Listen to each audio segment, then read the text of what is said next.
there we go. Stream has been started. Alright.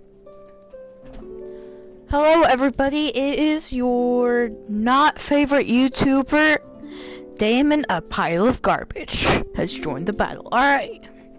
So, if you've seen the description, I have not played this in a while. Because of, other stuff, aka the BTD 6 phase, but I mean, hey, we don't talk about that. So, anyways, I'm going to have this internal struggle of whether to stand up during the video game or not. Yeah, I think I'm gonna stand up. Alright, anyways. So, how's your day been? For me, it's been, okay. My friend, Xander, I thought he was having a sleepover today. Nope, he's not. Because, apparently there was a sleepover on Friday. Which was apparently supposed to just be a hangout. So, yeah. Alright. Anyways, I am not the first person to go and, play this update. But I have been waiting for a while. And, yep, now that school started, I'm kind of just doing my thing, you know? Just doing stuff. Alright. Wow, I got a lot of things to catch up on, too. So, I guess that would mean that, we have some stuff to do in this stream. Okay, alright. We have some things to do in this stream. Alright. Oh yeah, by the way. One of my subscription okay, maybe not subscription. Okay, I don't know how to say it. But I have subscribed to this person and his name is Avoid the trees. Frost Harmony. I don't know if you've heard of him, but you know, he plays some Genshin Impact. He used to do daily and then he did like 4 streams a week, and now it's just like once every few weeks, you know. I've asked him this, and he said he didn't have the motivation to stream, so prove him wrong and watch his videos, okay? Just, you know, just a personal, just a personal thing I want to do. Because it's a little bit harder to contact him about, you know, potential collaborations we might want to do on Genshin Impact later on. So, I mean, if he doesn't stream, I'm not gonna force him, but let's try to get him streaming a little bit more, you know. And yep. All right, let's go. Ah! Okay. Disappear. Anyways, news about short stories. Yeah, it kind of ended season 1, but coming soon later this year. Oh, okay, I probably should not have done that. All right, well, it's later this year. At like maybe the end of it, they're going to do a season 2 of short stories. I can't wait for that to happen. Oh yeah. Alright. Oh right, yeah. Okay. Alright, I guess you can see this here.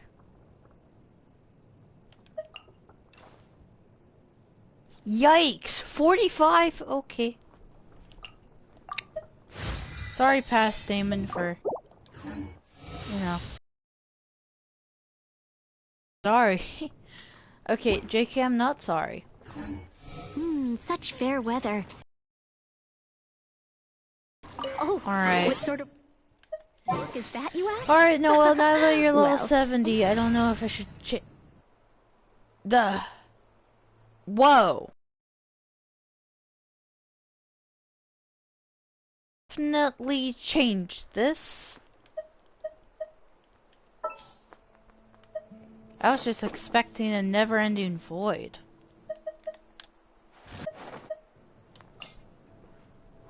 Wish me That luck. is really good. Really good update. Oh, yep, okay, yikes. Lag is in the red. Not good.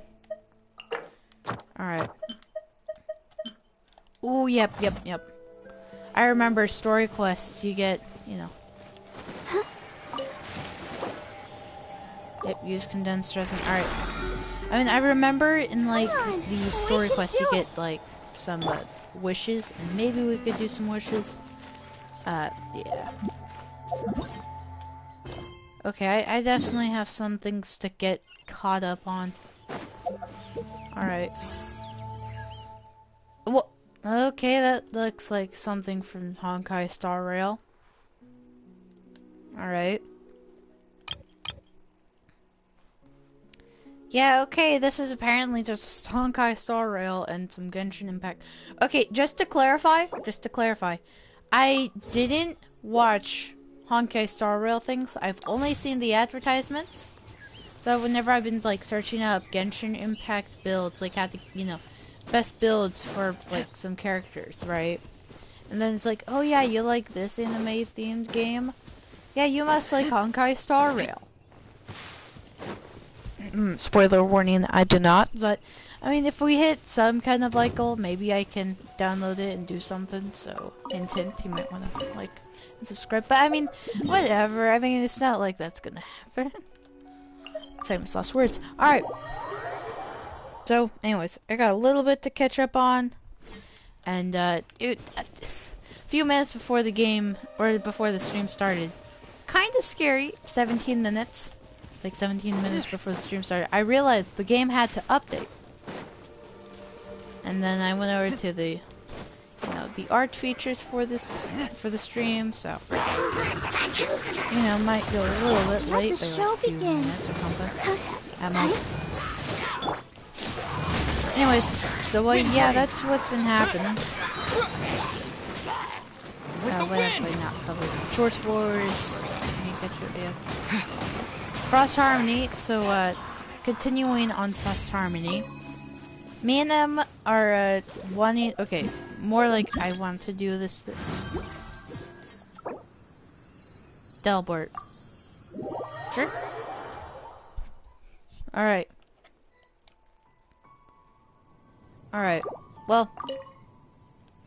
Alright, Delbert. Hello.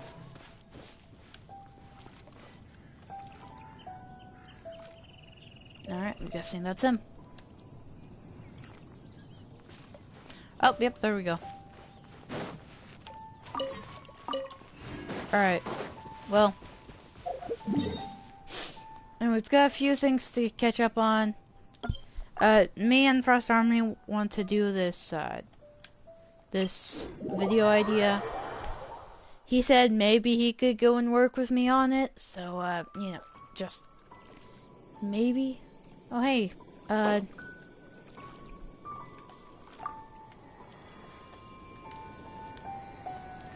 hello. What's up? Alright. And T, disestablishmentarianism. Alright, anyways. Okay, the lag apparently has gone down due to... Oh, my, okay. Never mind, me talking about something makes it instantly spike up. I guess just don't talk about the lag.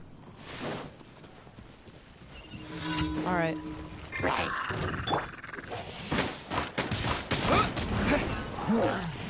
Alright. Here you are. Yeah, alright. Let's get it. So I guess, Anne, I guess me and Anne could, you know. Okay. How bold. A process of elimination. Quietly now.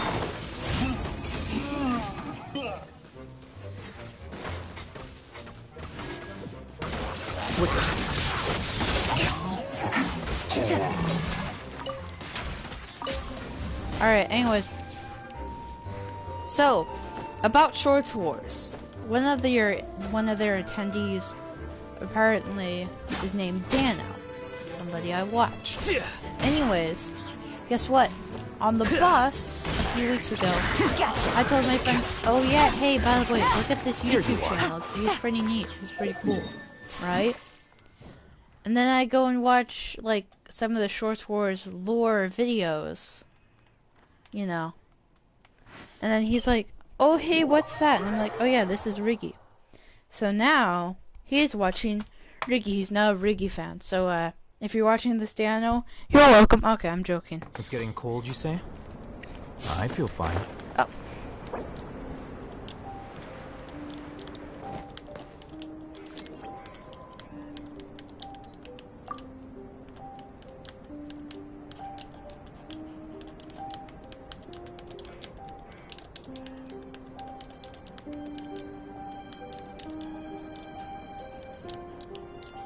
Wait.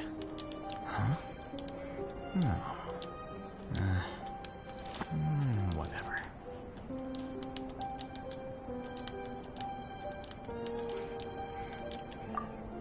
Alright, anyways. I guess back to the... Whoa, Anna's getting way far ahead of me. Okay, I need to catch up. Alright. Last never sees their family ever again.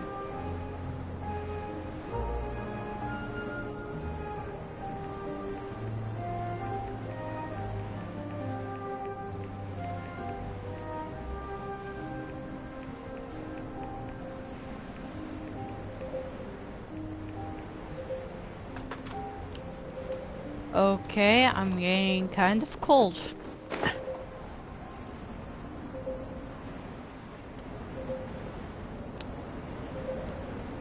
There we go. Down there's a fire. And there we go.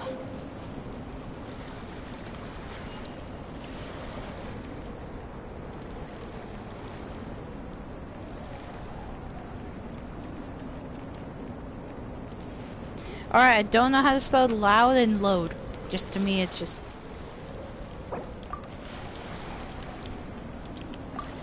Alright. Anyway. Alright, shameless plug aside.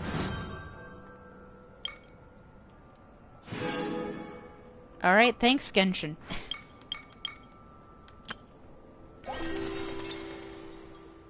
Nope, stop. Spoilers. Let the magic That's begin. what it'll look like. Dude, this is literally like... Let the magic... Yeah, this is Honkai Star Rail thing. Like, Honkai Star Rail looking characters. Sweet, alright. Sorry for making you wait. Just, had to do a shameless plug and had to get burnt up. Flicker. Alright, anyways, good news. Aside from shameless plug, because apparently, anyways. So, aside from that, Take it easy. webcam. I have seen YouTube, like, YouTubers, and they're like, in YouTube videos, and they're like, oh yeah, hey, do you see me, do you see my face? I'm really ugly right now. No, they ain't. Here, And they're lying to themselves. It's like, no, please, stop lying to yourself. take it easy. You're not ugly, you know? Anyways. So, I'm thinking about buying one of the relatively cheap ones, like $40 webcam or something like that. Because, I didn't get paid from YouTube. Please help me with that. Quietly now. Okay. Alright. These shameless plugs are going everywhere right now. Alright. Well, anyways. I might be getting a webcam, so my gaming videos might include my face in them. Or, actually, not all of them, actually. Maybe the computer ones, and maybe I can play, maybe Honkai Star Rail, or... Alright. Maybe I could play Honkai Star Rail, or... What was the other game? Oh, Fortnite, yeah. By the way, I don't know if you know this, but I'm not really a keyboard player. I'm a PlayStation player. I'm proud to be one. I'm a proud PlayStation player, if I do say so myself. So, might be an interesting combo when you have me with the keyboard and Fortnite. Lord Barbados. I mean, maybe. Maybe. Oh, hey, what's up? Oh, I thought, okay, alright.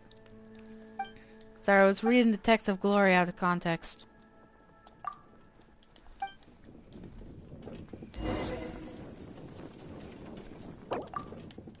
Sure. Alright, let's go. Give dandelion seeds to Glory. Alright. So this is Caleb. Oh hey Caleb, what's up? Good afternoon. Or at least that's where I'm from. So yeah, how's your day? For me, I'm starting a stream. You might want to go and see it. Shameless plug. So yeah, just, you know, just a thought.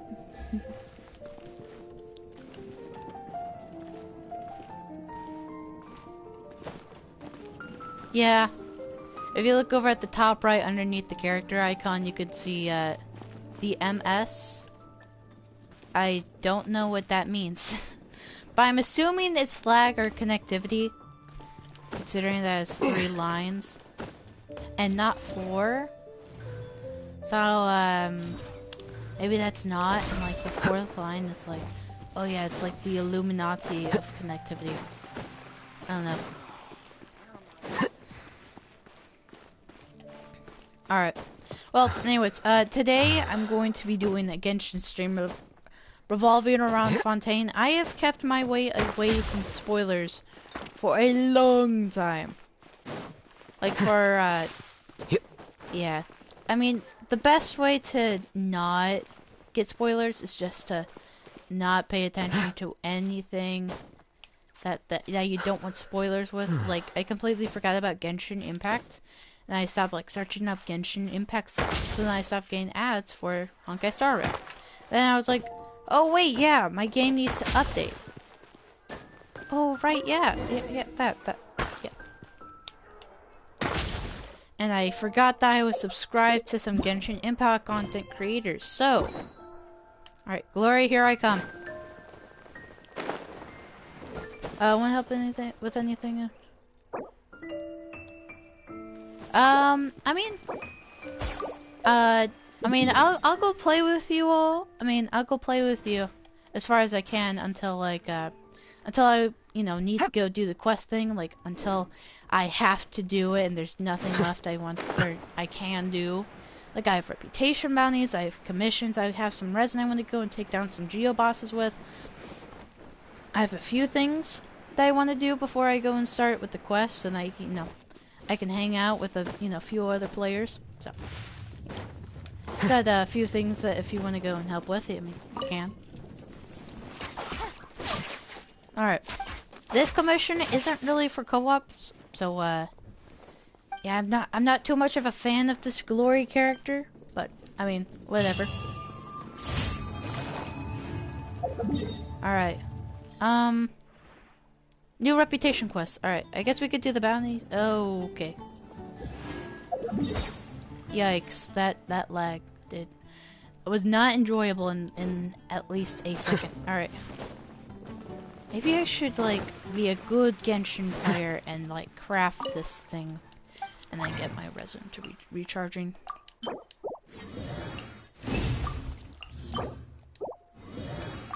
Alright, there we go. Alright. Now while my resin is recharging, maybe we should go ahead. Wait, what? Haven't you heard?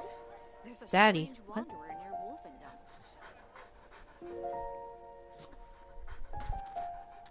Wolfendom. Okay. Confusing. I have gone with the case of confusion. Alright. Oh wait, yeah, I have mail. Game survey. Fontaine adventures. I haven't been, okay, I'm not an adventurer, yes. Or yet. Yikes. Oh yeah, please, please, I am please begging you, MiHoYo, please fix that bounty or that quest problem. I have this giant problem. Okay, so to give you some context of this quest, so reputation quests, they give you about 20 reputation XP, you know, usually. But sometimes they give you like a big chunk of it if it's a story one. Anyways, this is a small 20. This is a small 20 quest. So anyways, you go over to this mysterious island that doesn't appear on the map. And if you get over to it and then you do this whole puzzle thing, right? You go over and do this whole puzzle quest. Then you go and then meet the Eye of the Storm, right? Then you kill it and then there you go. The quest has been completed. But I apparently did this bug that's kept me on for years, for about a year, I think. So, yep. Like, you have to do this elemental scene thing, you know, whole thing. And then apparently, whenever it got out of time, I did the air thing, like, it's just the right frame, and then now it's just bugged out, like, I can't do it. Even at during the right times, like, I have gotten to the right part, and, like, few updates have been like, oh yeah, hey, I see that you have this problem. Like, I reported it to MiHoYo, and then, like, someone saw it, so it's just like, oh yeah, sorry, have you tried this and that? Looked up guides online, and yes, I've done that for quite a while. And then I've told him, yes, I did that, please help me.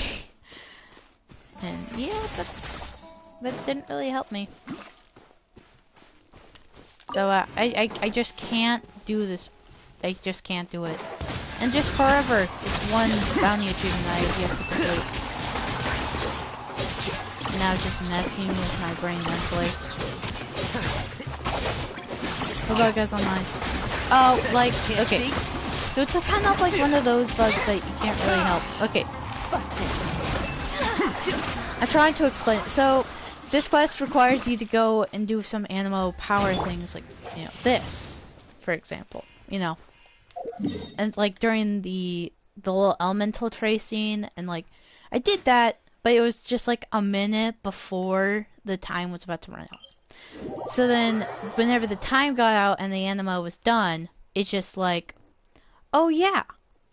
By the way, this is kind of a weird purgatory part where, you know, you've done the Animo thing, you can't do it again because you interacted with it once. You can't interact with it again because it would be weird. But the time has passed, and since you did it, you know, it's just kind of, it's one of those bugs now, it just can't be helped. I'm assuming because the guys over at MiHoYo was like, oh yeah, don't worry, it's not like, you know, just no problem, you can just do this, you know. Invulnerability to animal damage. Alright. It is weak to pyro and immune to animo, so just be aware of that. You know, I've searched up guides, and it's like, oh yeah, you do this animal part, and then you do this animal part. I've done every other step, and like, what's the word? I keep on forgetting about these words. Like, other than that, I got it all completed. Yeah, I'm trying to get, like, all the reputation things. So it's not really that easy. Just recently, I got this wing for Aether, so pretty neat.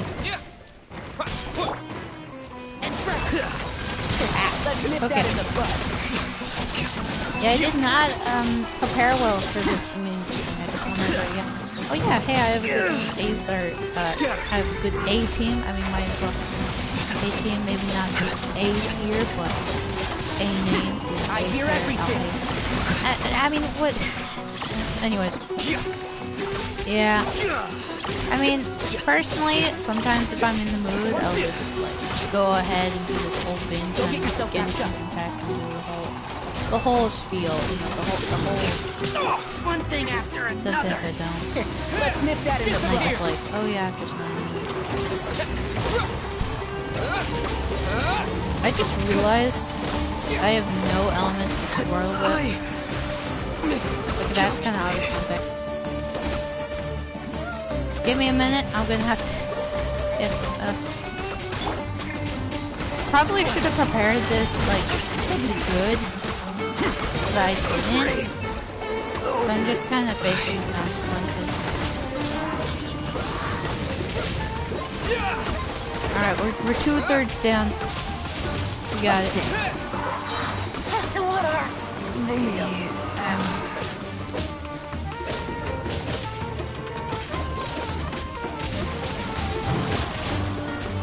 Yikes, I'm just pulling out, like, just attacks that don't do nothing. They just don't do nothing. Oh, the dendrogram is this one. Oh, okay, yeah, I need one. Food is low. Okay, ah! This is not Okay, sorry, I abandoned you. Sorry, apparently I died. Just hang in there. Just hang in there. Dude, if this Tyrannosaurus Rex with wings decides to run away and... Okay, there we go. Thank you, Gum, for taking that out. Props to Gum. Alright, there we go. Alright, 2 of the bounties, or 2 out of the 3 bounties completed. I have yet to understand Fontaine's, like, you know, environment. I remember me and Bennett, like, predicting about what Fontaine's environment would be. Like, would it be completely submerged in water? Would we be able to, you know, use our abilities? How would the swim mechanics work? Would it work? Or is it just going to be a water-themed, you know, paradise with just, like, some Greek-looking buildings, you know? Just kind of that thing. Me and Bennett kind of came to the conclusion of, oh yeah, it's going to be completely submerged in water, and there's going to be a shield that's going to act like a bubble, and it's going to protect the actual city from water and more likely events like war. You know, just kind of stayed low, if you will, for the Archon War. But yeah, I've yet to see it. Alright. Next thing here is going to be this last bounty. Good thing it isn't Tyrannosaurus Rex with wings. Alright. What is this electricity thing? And how does it work? Let's go take out their main attack. Okay. Ah! Oh no! Electric thing. Scared. So it's just falling down. Okay. Alright. I didn't. Okay. Okay. Alright. I need to go prepare. Who thought? Yikes, I'm just gonna have to run. Okay, why did they go into the menu? Alright. Gonna have to take a little bit of a more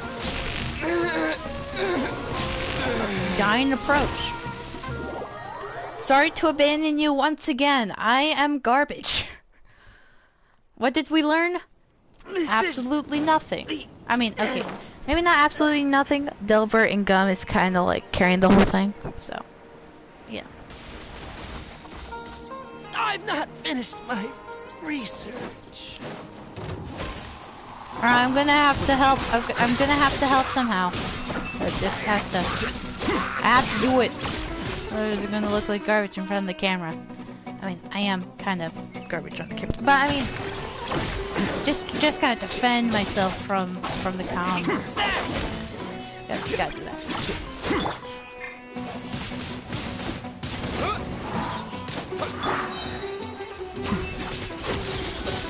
Alright, our minions are kind of almost done.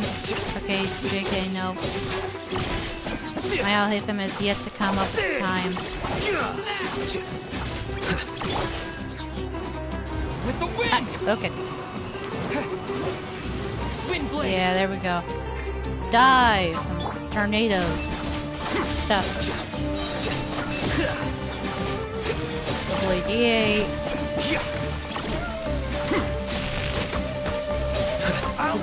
Ah! Yikes. Get back. I'll finish this job.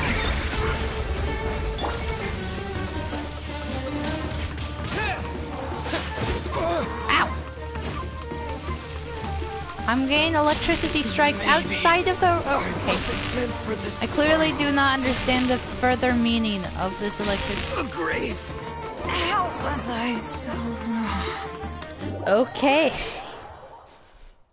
I am not too good. I'm not too good.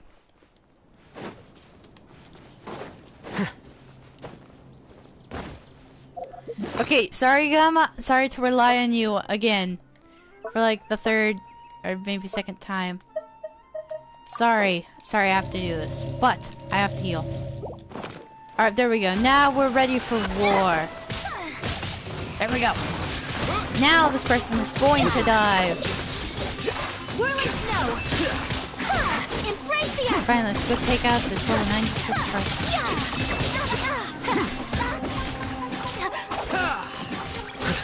Okay, Mio, you still have the soundtracks.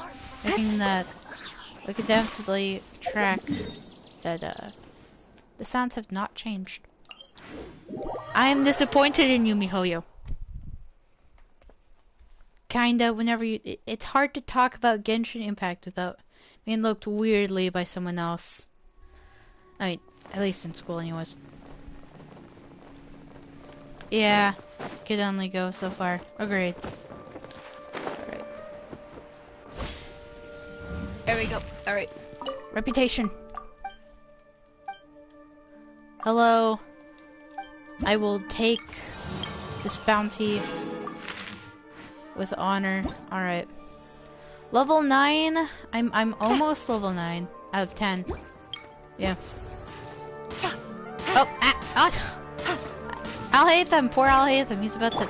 He's getting hit. Why are you doing that? You're hurting my people. Why do you do that? Alright.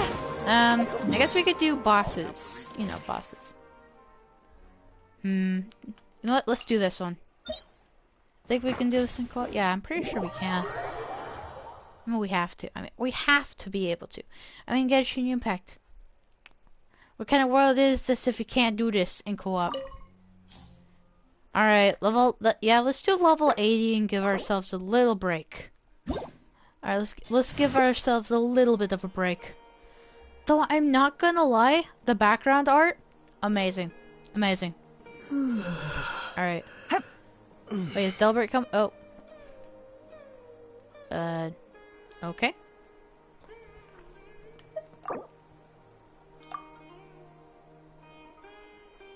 Alright, there we go. A blade embraces its duty, as a jeweler cherishes their gems. In 3, 2, 1, let's go. Alright. Let's take down this, this quote-unquote overpowered god. Let's go take him out. And let's put him at the garbage can. Let's do this. Alright, we've been doing this for half an hour, or about half an hour. Yikes, my eyes are burning. Okay, Nahida definitely has gone to work with these little turnip thing. Alright, let's go. That divinity is mine. No, I think I belong to Aether more than you. In conclusion. Ow!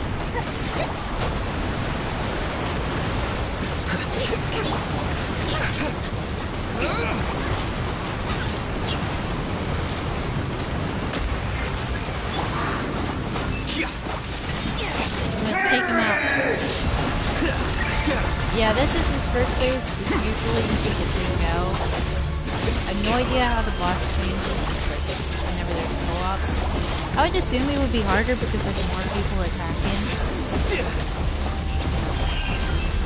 Has to have more health to deal with that. Anyways, now I'm just stating the obvious. Why am I saying the obvious? When no one is in desperate need of healing because of Delbert. Can I get a goat for Delbert in chat? Alright, here. Let's go. Or maybe Bennett. I can't tell which one.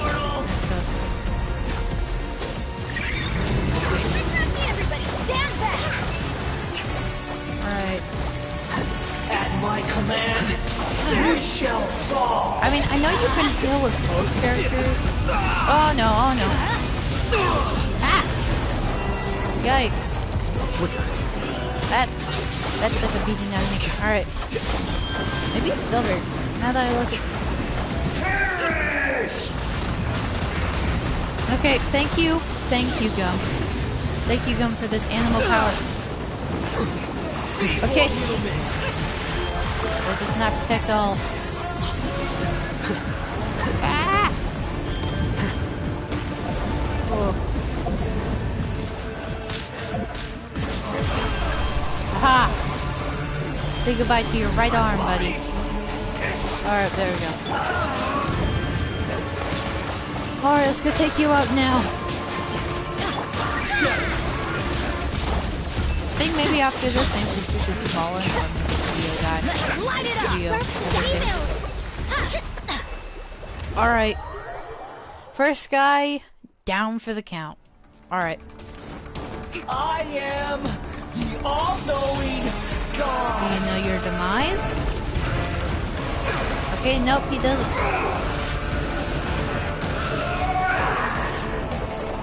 Ah! Okay. Okay. Burn to oblivion. Ah! Alright. Here you are. Ow! Ow! Ow! Why'd you do that? Go take him out now. Yeah. Okay, that was an L on my part. Foolish of me to... Wow. He is using his teleporting powers wisely. Wisely, I would say. I don't know how I got that three-way art ammo. Don't know how that worked. I mean, hey, I'll take that W. Alright, let me take out these little round things. Okay. There we go, that's one taken out. There we go.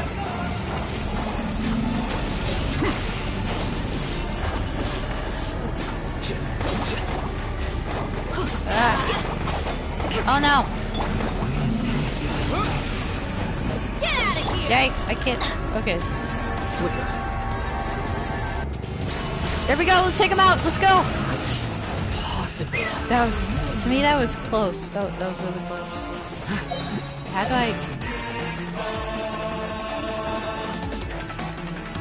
Oh. Okay. Alright, let's go. Here you are.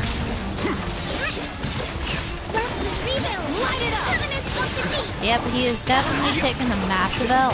Mr. Everlasting Lord of Arcane Wizard. Or Wizard. Yes. I've done 2 uses of silent letters. Ow. Please, no more shield. I don't want to go and do that hustle again. Or the hustle again. Okay.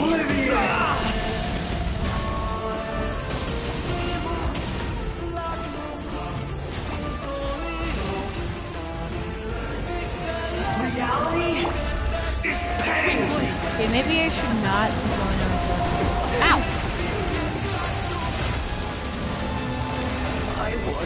Dance like you want to win.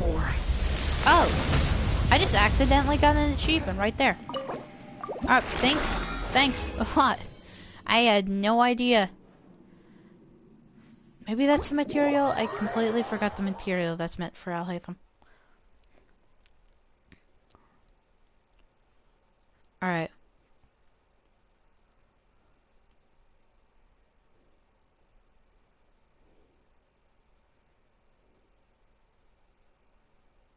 Cooking. I thought it'd say crafting. Alright, cooking. Different dishes have different effects, including healing, boosting, strength, and replacing. Alright. There we go. Forestry frog. Alright. I mean, I'll take a free achievement. I mean, that's cool. No idea how we got it, though. Aw. Goodbye, Gum. Hope you have a good day. Please have a good day. Yep. Oh, that's how. Oh. Alright, nice meeting you too, Gum. Alright.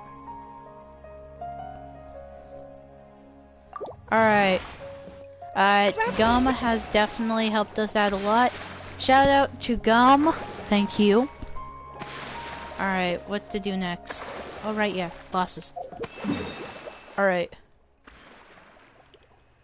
People say I say the word alright, like, way too much. I mean, it's just like... I don't know, it's like one of those common words that you say a lot. You know, it's just one of those common words and stuff. Alright, let's go over to this Geo thing. Try to kill as much as we can.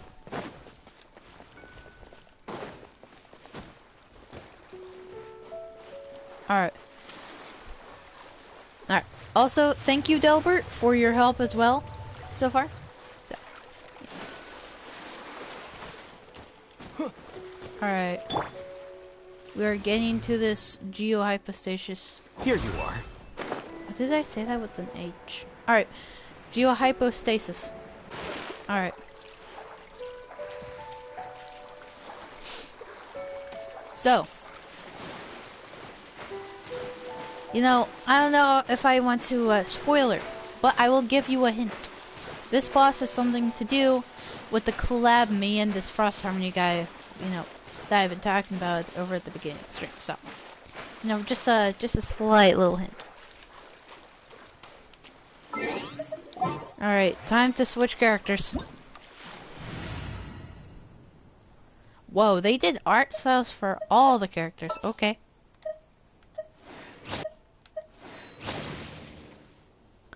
And animations. Wait. Jeez. These workers were dedicated. I got a new letter from an informant. Looks like the situation has changed again.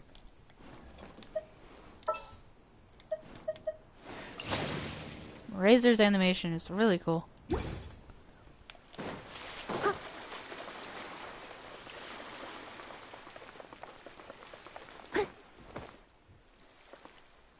Time to take you out, buddy.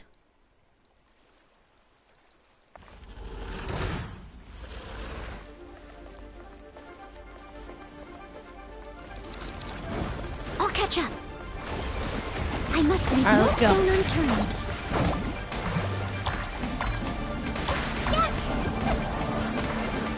Alright. Yep, this little tower thing. Really neat. Someone needs assistance. Maybe we should, yeah, let's leave the tower. It's like almost broken if he leaves, because if he does come back, it's just like one hit, and then there you go, he's down. That's at least my strategy. You can do it if you want. There's like a different way if you want to.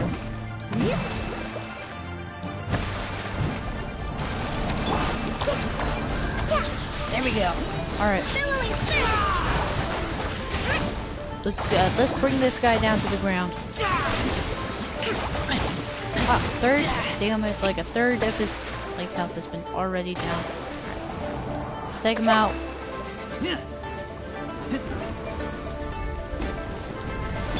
Steady as stone. Alright.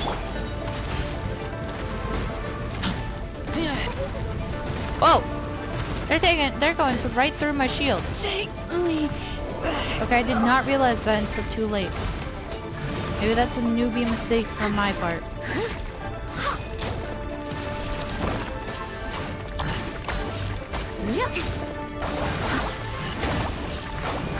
Leave it up to me. Okay, alright. Wait, why am... There was a No, not during battle! Not during battle! Ah, sorry. I gone through this whole storyline of this thing during battle. My apologies. Make yourselves a room. Steady as stone. Yep. Alright. Yeah, this may hurt a little. Yep, this is...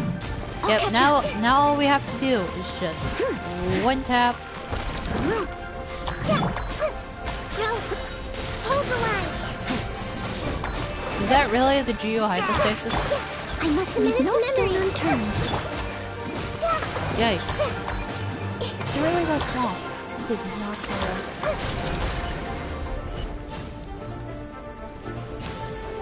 Covenants of the deep.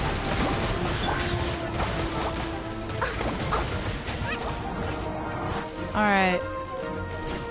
Time to take this tower out as well. We got him! Come down. To me, as a dutiful maid will. Alright. We're almost 2/3 of the way there. Committed to memory.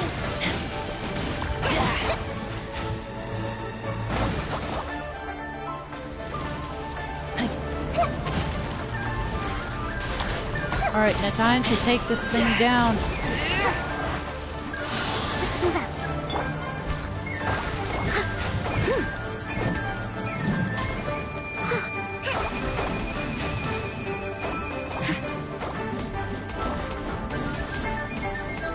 Please take this tower down.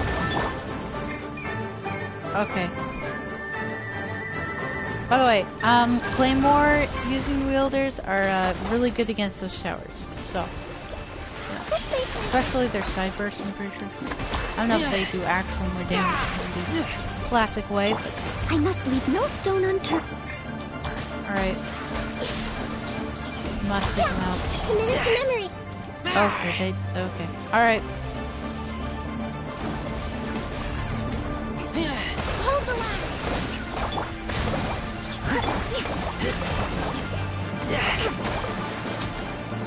Alright. Time to clean up. Yeah, you got that right. Time to clean up. The Temple of Wisdom. This may prove. Yeah, he is immune to my Noel attacks. That just goes to show Noel. Or at least for me, the way I built her is more of a defense character. Committed to memory. There we go. Mission success. Alright, let's go. Service. Alright. Crit rate. Alright. Thank you, Delbert. I wish I could do a high five, but I can't. So the best way to do it is high-fiving you virtually. Okay, that did not work. Rebuild. Alright, next step of this process. I have no idea. New reputation quest, yep. That is not bounties, so I'm pretty sure. I don't know if there's anything else to do. Wait, how much hungry. condensed resin Let's do I hunt. still have? That depends.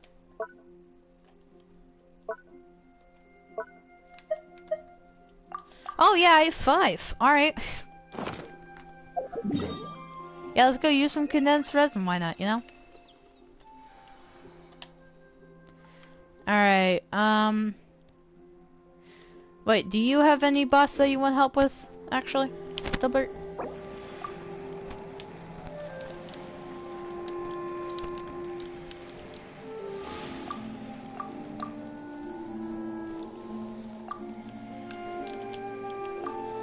Alright, just teleport to the boss and we can take him down.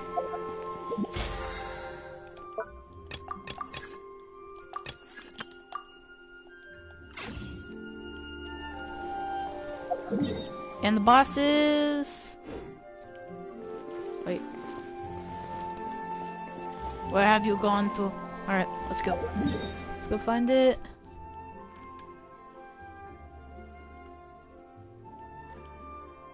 I need to find my partner.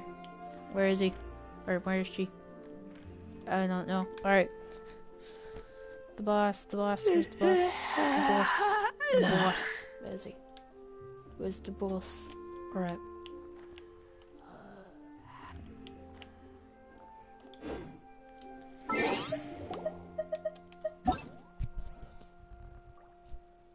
I keep watch. Okay. You leave, you call me. I cannot see where you are. That is a minor problem.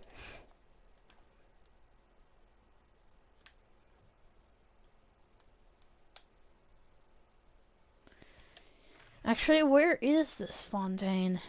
I was assuming it'd be somewhere over here, right? No. It's not.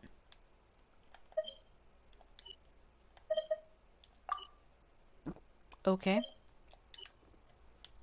It does not show you up here. Yikes. Oh, chasm. I'm hungry. Let's Okay, hunt. yeah, I am a fool. Yeah, I'm not that smart considering how much I played this game before. Yeah, no wonder it didn't show you up. It was just okay.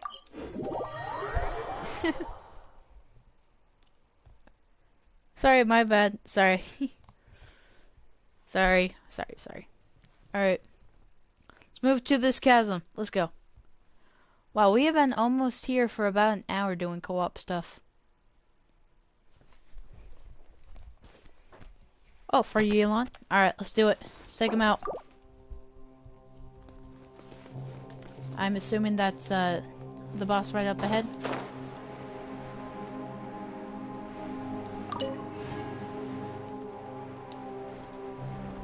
Alright, let's take him out.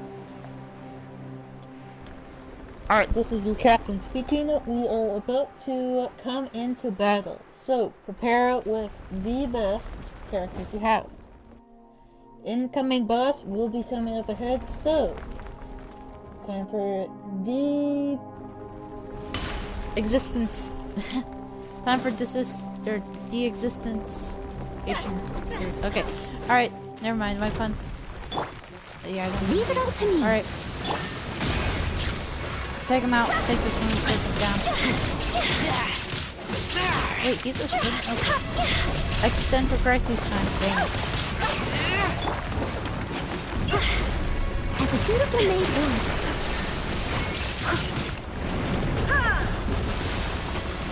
Inazuma shines eternal. Uh-oh, I'm gonna need it. Okay.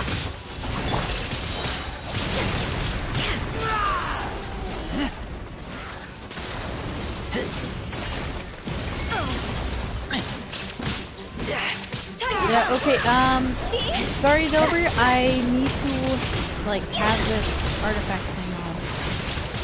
It's, a pain to get on whenever you're inside the chasm. I don't even have one on. What am I even doing? I'm a fool. Gadgets. Where is it? Where is it? Where is it? Where is it? Oh, there we go. Lumenstone. There we go. Let's go. There we go.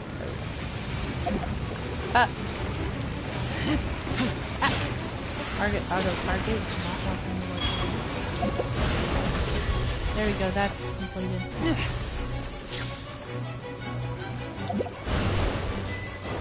Overflowing light.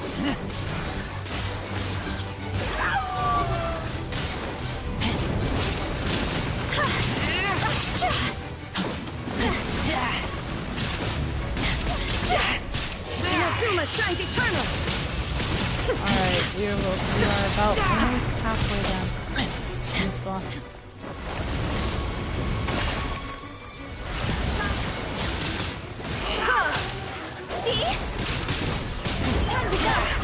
Alright, take him out. Halfway done. We're halfway there. Oh, we're living in a death canyon mine. Step aside. Steady as stone. Time to clean up. Yeah, that vortex. Yeah.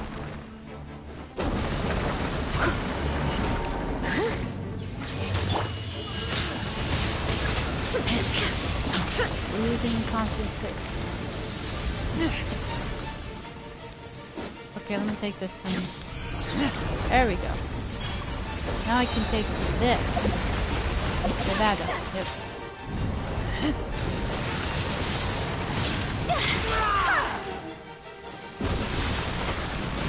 Alright, we are halfway there. We're like past halfway there. Alright. Yeah, you're right. It's not halfway over. Okay. Never mind. I just lied to myself. Okay.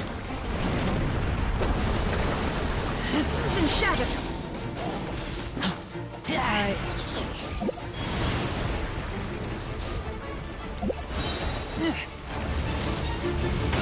Give me a minute. Step aside. Ah!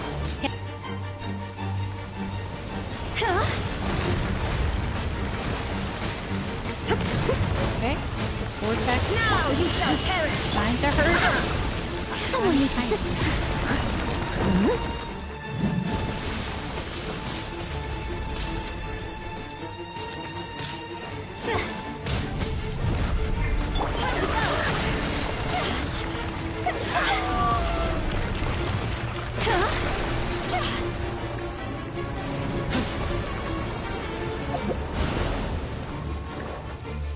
Alright, we need to take this.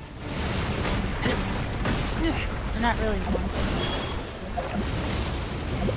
Yep, there we go. In Razor's honor. Let's take him out.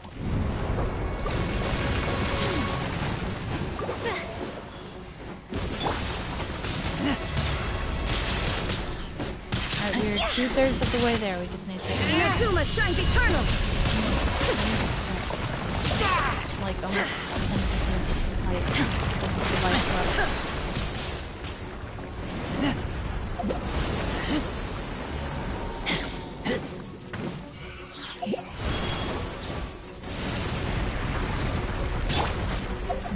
I'll catch up. There we go. I must leave no stone unturned, as a dutiful maid would. Alright, just for 10% there. Just 10% more. Shine down.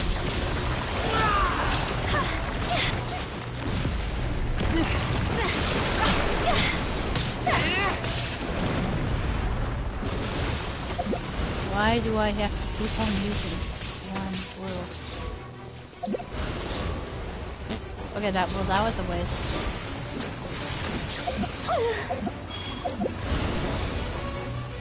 Delbert is dying because of my mistakes. You know what? Nope, I need to take him out. Leave it up to me.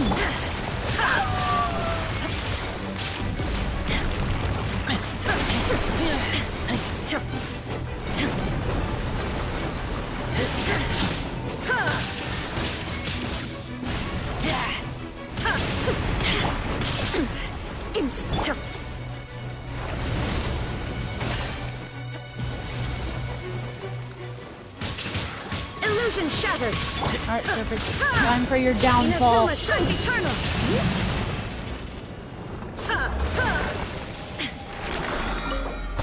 There we go.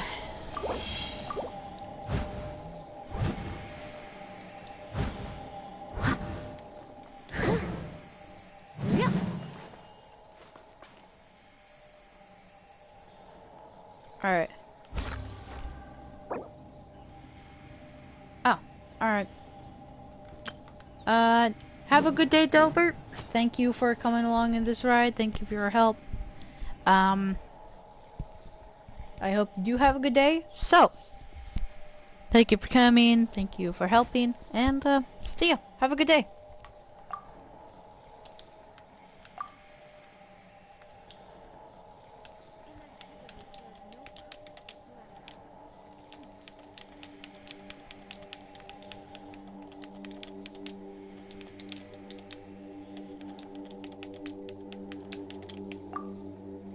Alright. Well, co-op, or most of the co-op stuff has been completed. Alright, co-op stuff has been done. Mostly. Now commissions and stuff like that. I need to go and do a lot of things before doing the quest, yikes. I mean, I guess I was kind of good about my estimate on that an hour. So the reunion, if I have to do... Okay. I was gonna say, if I had to do, like, domains... Alright, Solo's prologue. Yeah, why is it pronounced like that? Alright, return to journey. View. Yeah. Alright. Never mind on that. Okay. What is this? What is that as well? Gear and clockwork. Okay.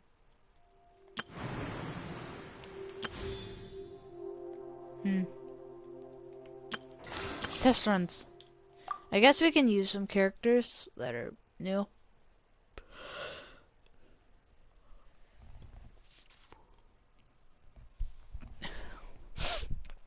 Sorry, I don't know about you, but standing for an hour, just like trying to put emotion. Oh, okay. Bow character. Oh, so this guy is from like. All right. Now disappear.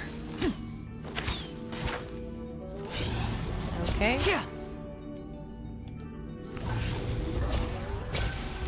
Yep. All right.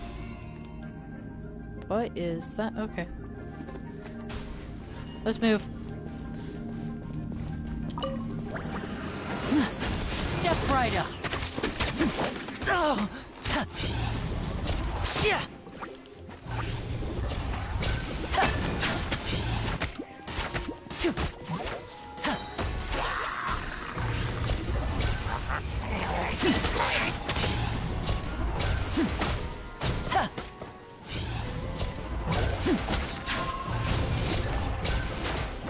Hello, Ackerman.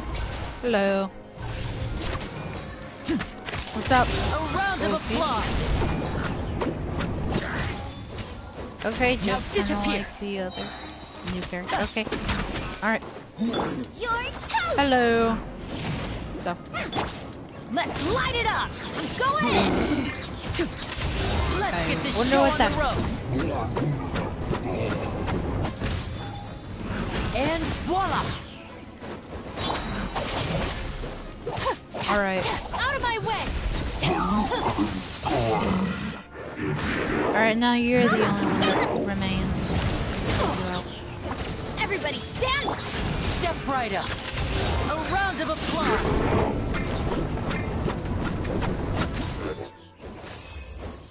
oh, I could see some intro. Oh, what kind of PC are you using? Oh, I'm not using a PC. I'm actually using a PlayStation. I'm using the PlayStation. So, yeah. Actually, I do have...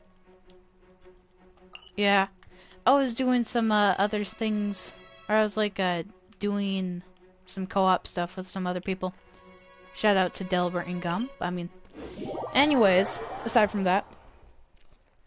I mean, I'm going to do some, or I'm going to do the story quest for Fontaine. So, you know, I've been keeping my way against from spoilers. Mainly spoilers. I don't know about these newer characters, so I might need an introduction. All I've known is just Mr. Cardman. Yeah. That's it. Alright, event. Yeah. Let the magic begin! Yep. What is this? Oh, yeah, it's Let the magic just in begin! PlayStation. I did not realize I got a free 4-star. I mean, hey, I'll take that W. I'll take that massive W.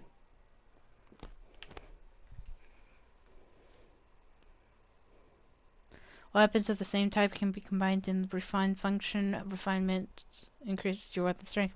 Yeah, actually, I got almost max refinement for almost all my rare...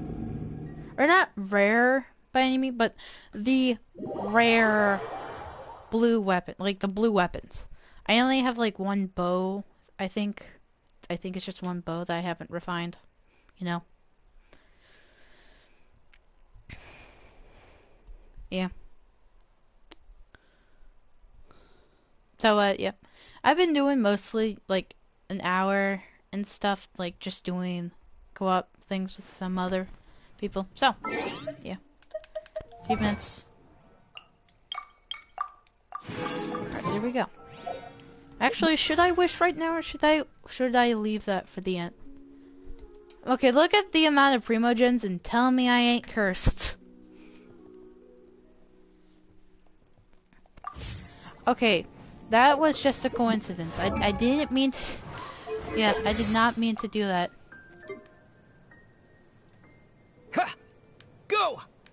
jet. Hours. Isn't that okay? Sorry, that was my fault for not realizing the obviousness. That is you know, powers, you know, elements, the point of the game. I mean, I guess it is a pay to win or a gacha game, I guess. Alright, time for some free Primo Gems.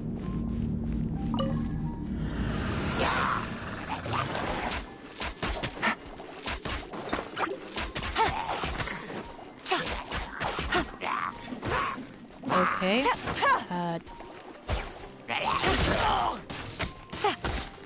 Believe it or not, I do not have Yelan, so I'm not that good. Just something maybe we should clarify first. Yeah, Yelan, you kinda missed. Oh, come on. The internet connection quality is not sufficient enough to broadcast gameplay. Take it easy. Okay. Well, that's just great. Okay, no, it's not. Not really that good.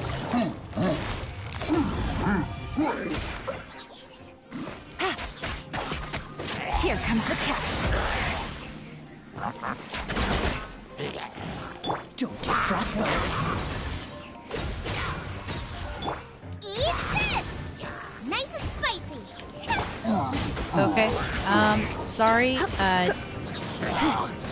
There's a whole thing. Come a little closer. Yeah, that's kind of sus, Lisa. Try not to enjoy this too much. Don't say that on stream more. So Don't. Do not.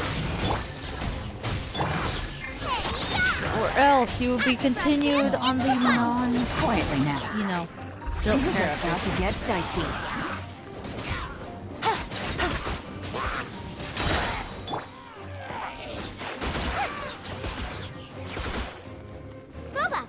Okay, I guess you are still on the list of not Dodge built this. Whatever.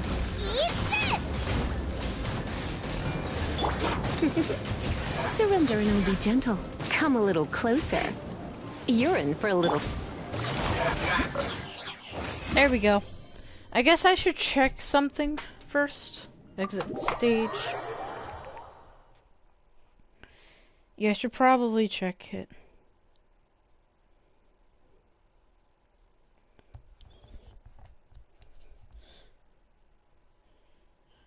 My channel. I'm live streaming. Yeah, I am. I am live streaming. Moderations help feel safe. Build a positive live chat experience for you and your viewers. Choose who can participate. Set a daily.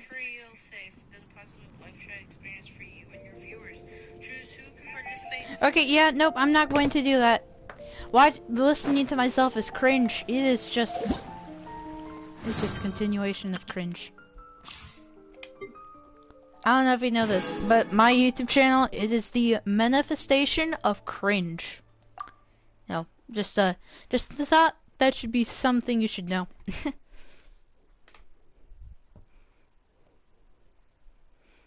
Actually, I just realized maybe I should make some more of shorts about these Genshin epic moments, like, oh yeah, I'm actually cursed with Primo Gems. Oh, you know, the number of Primo Gems I had previously kind of showed that off. A cat tail? You have a cat tail? Like, is that an actual biological cat tail? No way. Cat ears? Yeah, that's just your hair, though. So. Less impressive, though. Yikes.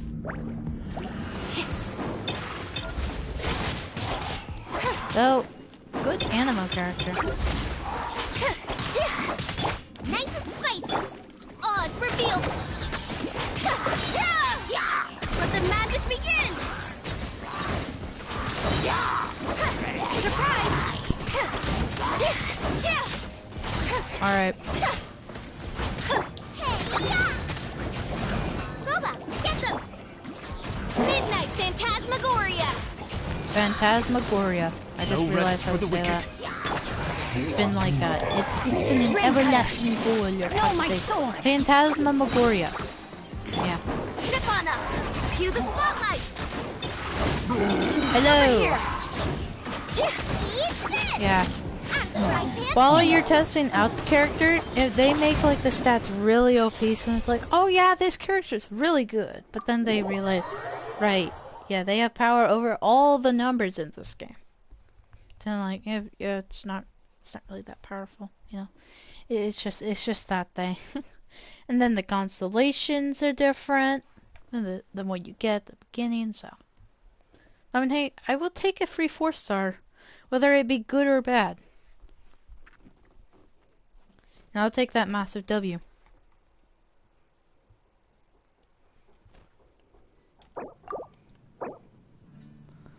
Alright.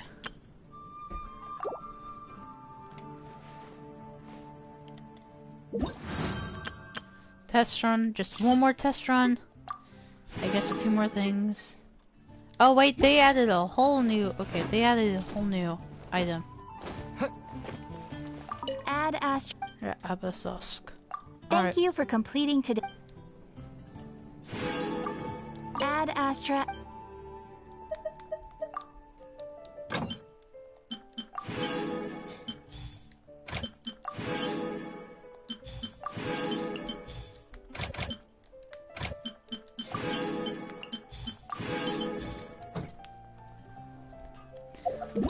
Alright. Now it's time to try out Bennett. Even though I have Bennett and I have a brother named Bennett. So then I know how to play as Bennett and I know Bennett. So then why am I trying to play as Bennett? Alright, for the 20 free extra primo gems. Alright.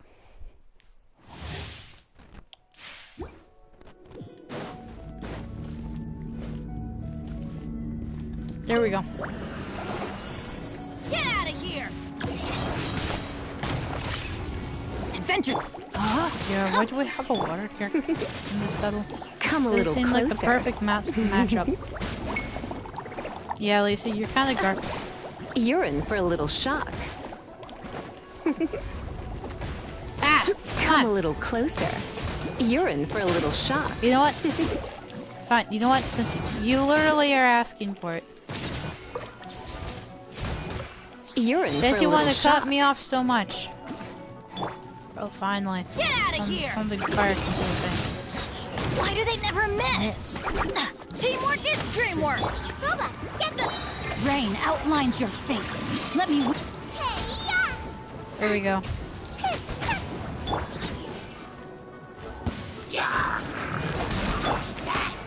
out the frying pan. Into the Try fire. not to enjoy this too much. Come a little closer.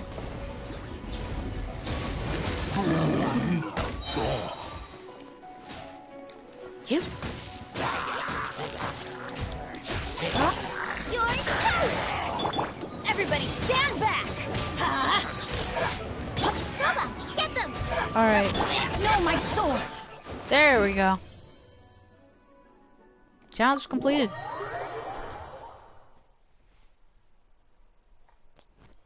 Alright, so now that the character character testing is completed, the co-op stuff is done, the commissions are completed. Maybe finally I don't have something else to do other than doing the quests that I titled the video. Or not video, not the short, but the stream. Yeah, there we go. I named this every other content on YouTube, but stream. I wonder what that could be. Alright, let's do it. Just this invocation TCG. Yep. Do I get anything special? No, not really.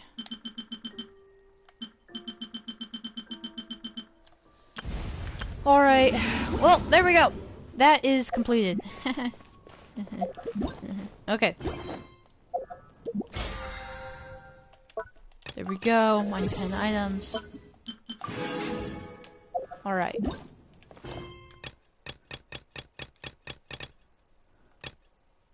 The Toy War. Okay.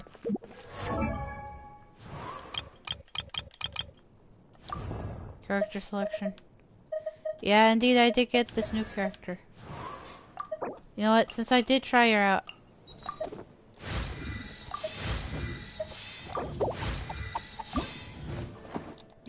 Yeah, that no. Yeah.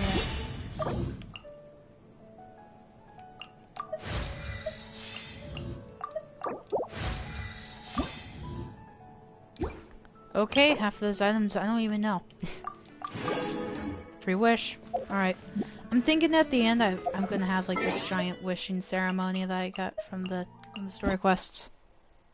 Only microphone audio is being recorded or broadcasted. Alright, sorry everybody, it might take a little minute. Yeah, maybe the notices aren't being so important. Yeah, why did I do that? Alright. An hour and 17 minutes of procrastinating. Time to finally do this. Caravan rebat. Alright. Party set up.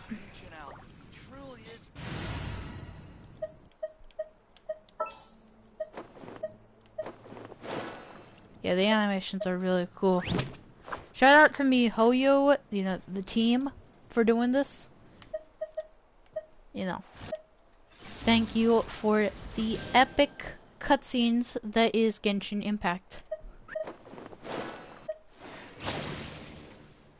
Alright. Bennett. I won't hold you back. Alright. Alright, yeah, I've been doing all this farming for another character. Maybe I should finish up Razor.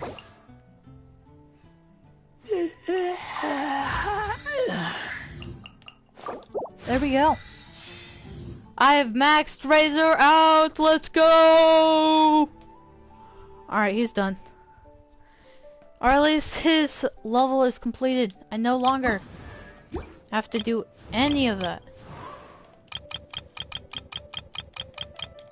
I can't even look at how much. Okay, whatever.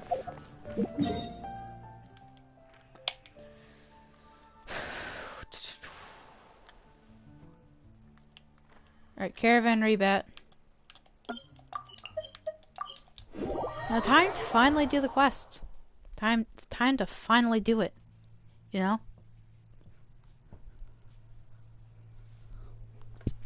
Maybe I should make a video about this. About the quest. And I'm pretty sure I should. Hello everybody, it's Game Boy Damon, and again, we are doing one of those video stream kind of things. So, yep. Alright, so, stream, I'm going to be talking to the video as well. So. Now let Paimon think. What were we up to the first time we came here? Yeah. Oh, Paimon remembers. Nahita's consciousness had been trapped by the doctor. But we followed the clues she left behind to help her. Good memory, Paimon. So much time has already passed since then. And it seems Sumeru's changing for the better now that Nahita's in charge, right? To me, nothing changed. Paimon, it's either you have a false sense of change or difference, or it's just I'm blind. I don't know. Paimon just hopes this peace will last a long time, and then Nahita won't have any more new problems to deal with. Yeah. It's hard to say what will happen. Yeah, guess you're right. We somehow always find ourselves right in the thick of it. Who knows what will happen next? Yeah, I wonder why. It's not like I'm a traveler from, like, an unknown world. Maybe it's all because of you. Maybe you're just a magnet for trouble. Thanks for the compliment, Paimon. I was just thinking that you might be the problem, Paimon. Oh! Before Paimon ran into you, Paimon never ran into any trouble. At most, when she was super tired, Paimon got caught in some strange whirlpool and sucked out into sea. And even then, you fished Paimon out. Yeah. Anyway, for Nahita's sake, maybe we should think about heading to our next destination for now. Next up, Fontaine. Alright, let's continue our journey. Look who it is.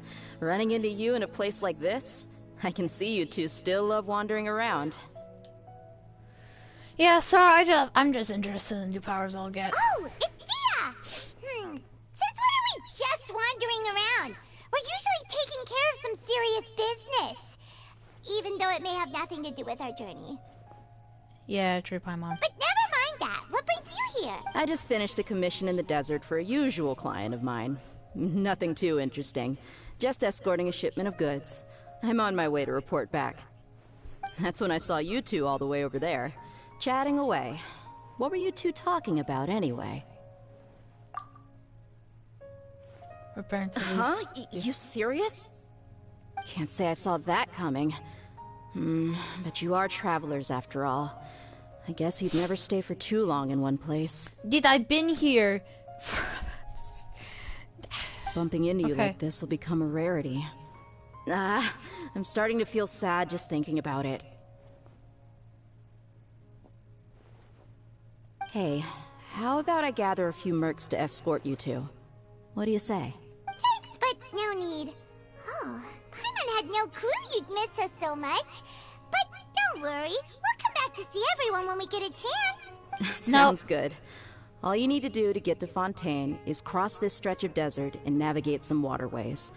Knowing you two, I'm sure it won't be anything you can't handle. So, when are you leaving? Oh, wait a sec.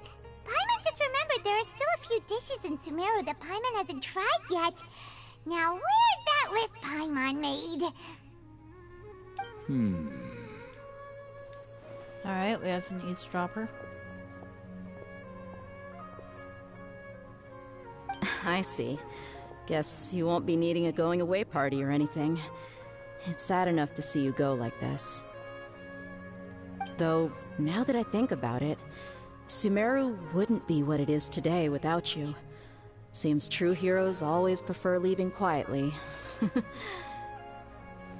the way, should we go say bye to Nahida?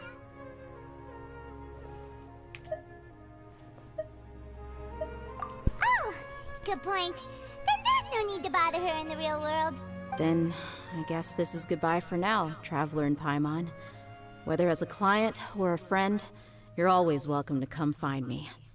Sorry, buddy, but, in the normal idea. place, Bye-bye, Sumeru. you know, in the normal wandering around overworld place, you know, doesn't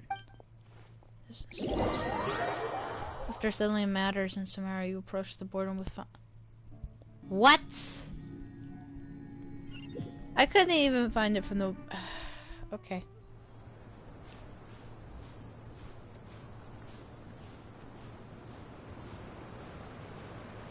Tell me the nation of waters is like the desert.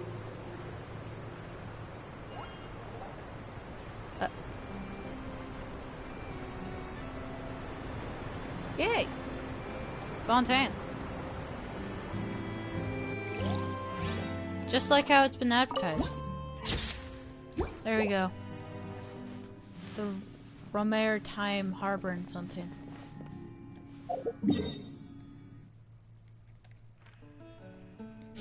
You're kidding me. Okay.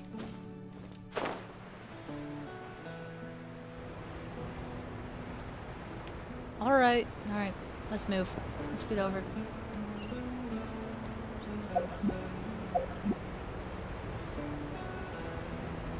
I'm thinking I should just like take all the wishes at the end of them, you know, at the end of the work, like the quest line. So, yeah.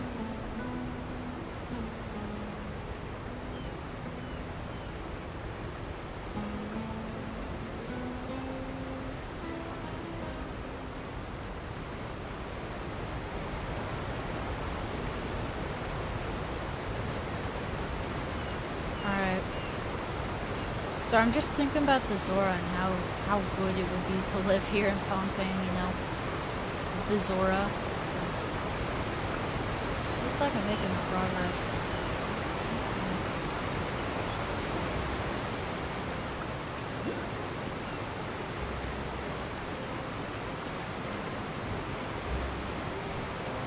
Whoa, that looks beautiful. Hey, Dracula. Beautiful! Alright. Hello, people.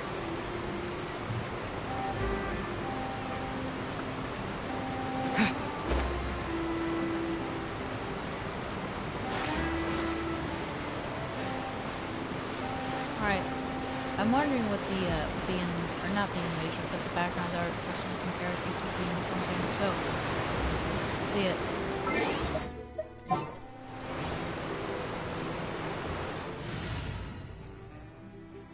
Okay.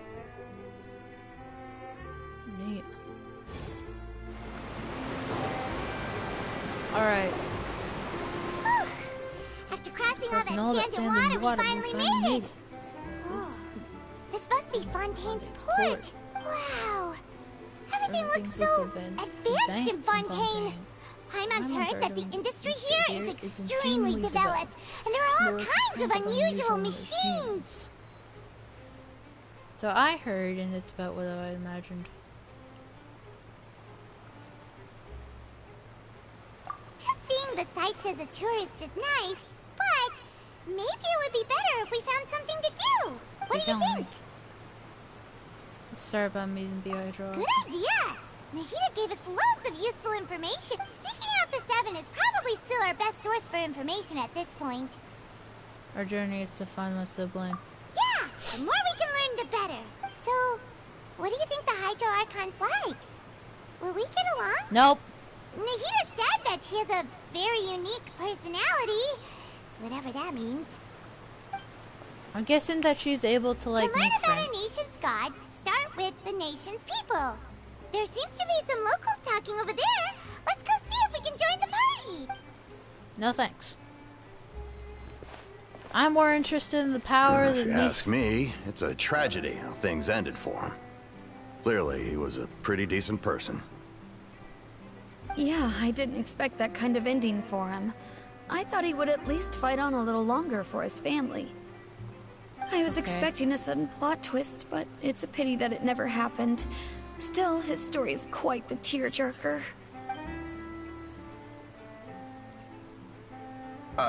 Excuse me. Can I help you too? Hi. We're travelers new to Fontaine, and we had something we wanted to ask, but you seem to be really busy talking about some kind of play, so we didn't want to interrupt. Play? Oh, no. We're talking about something that really happened. In fact, it's a case that was just heard a few days ago. Is that us? Really? Like, a real trial? But the way you were talking about it and the words you used just now made it sound like some kind of story. Well, good tales are often based on true stories, aren't they?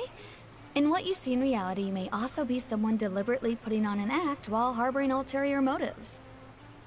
Whether something is true or not simply isn't that important. The main thing is whether the story being acted out on the stage is splendid enough. Oh, but it looks like you're not from around here. You probably don't know that the Fontaine Court of Justice is called the Opera Epiclese, or more commonly known as just the Opera House.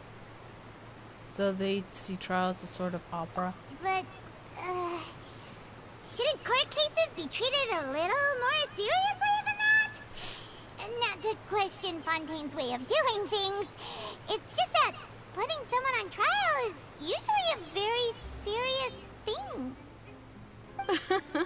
No worries. Other visitors to Fontaine have wondered the same thing. You could say that we just don't want to waste the moving stories behind those cases. What? And as for your worries about whether the cases are treated with due reverence, we have the absolutely just and honorable Chief Justice Neuvillette, as well as the Oratrice Mécanique d'Analyse Cardinal, a machine created by the Archon. Between the machine and the Chief Justice, false charges and injustice are a thing of the past now. The Oratrice? Is it some kind of machine too? Oh, Paimon's curious. We should check it out if we get the chance. Wait, Paimon almost forgot to ask you our question. should do if we want to meet the Hydro Archon? Oh, that's easy. Just go to the Opera House. Lady Farina practically lives there. You could definitely say it's her biggest passion. Huh. I think what they mean is that they wish to speak with the Archon personally. In that case, I'm afraid it's going to be a tad more difficult. You'll have to make an appointment well in advance, and it'll depend on whether or not she has any time slots available. Huh. Is the Hydro Archon super busy taking care of official stuff? Wait, didn't you say that she's always at the Opera House? No. Lady Farina seldom takes an interest with the nation's affairs. The reason it's difficult to make an appointment is simply because she's incredibly popular. That's right. After all, she is the Archon. Though she may tend to get a little dramatic from time to time, people can't get enough of her. Huh. First time Paimon's ever heard of an Archon being described that way before. Wait! Paimon gets now! The Hydro Archon is kinda like a big celebrity here, right? Yeah, I suppose you could say that. Perhaps you could even say our mascot. Hang on. This is still Fontaine's Archon you're talking about. You should show some more respect. Yes, you're right. I guess I should at least try to be a little more respectful in front of visitors. Otherwise, I might get arrested and find myself face to face with Monsieur Neuvillette. Sorry, what? You get arrested? Okay. Come on. Sure, there's a lot of laws here, but nobody's going to be arrested for saying something disrespectful about the Hydro Archon. Seems the people of Fontaine really like the Hydro Archon. Alright, I think we get it. Thank you! At least we now know that we can find the Hydro Archon at the Opera House. But who knows how long making an appointment will take? Guess we could have a look around the city in the meantime. Hey! What are you looking over there for?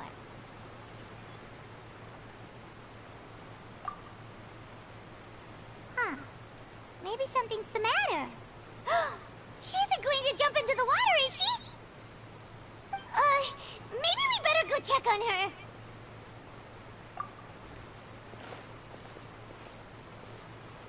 Okay.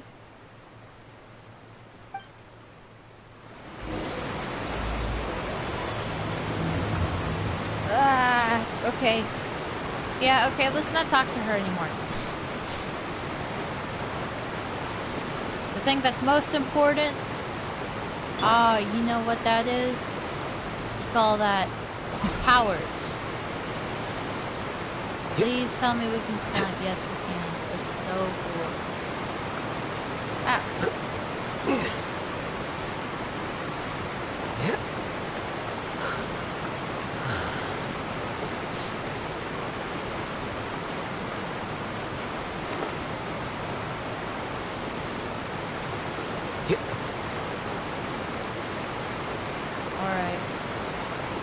Here you are.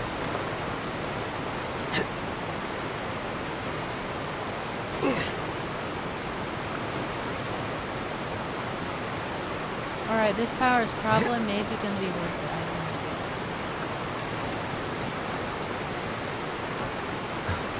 I mean, it's worth trying regardless. My guess is just like, it's like the electro powers, but just bubbles, you know?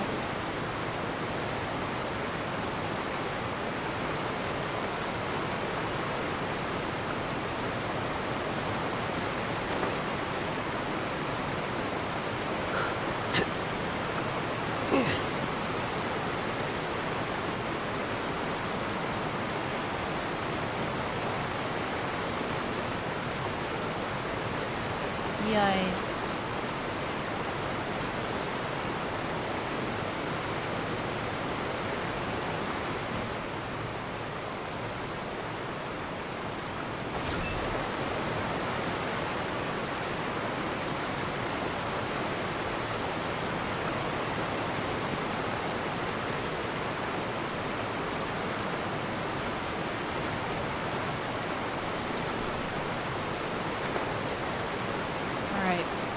think I have a better solution to this problem. Or this dilemma.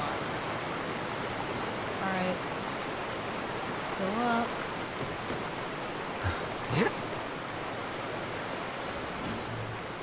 Quicker.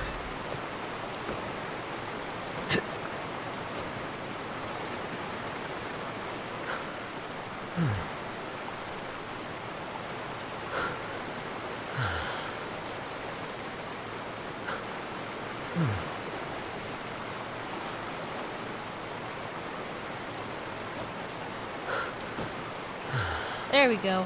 Alright. Mission success. To get over to this area, that is. Here you are.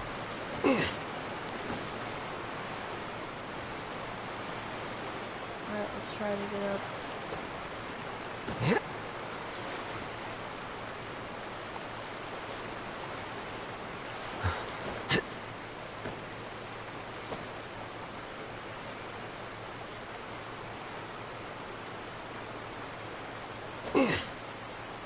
There we go.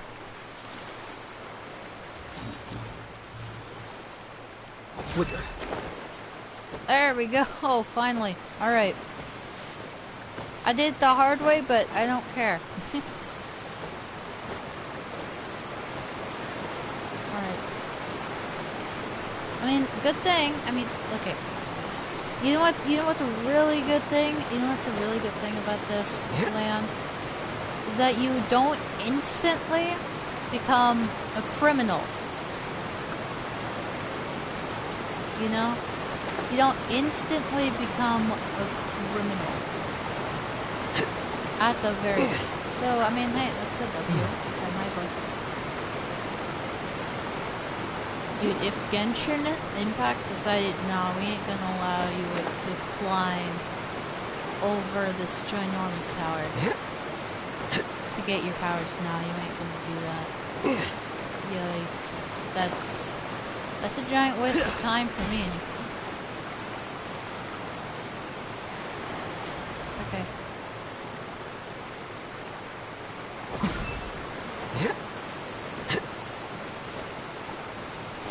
Okay.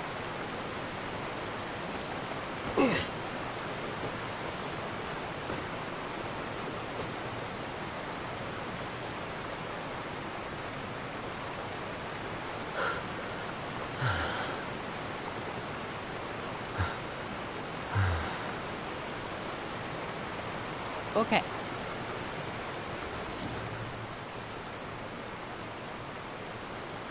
Quicker.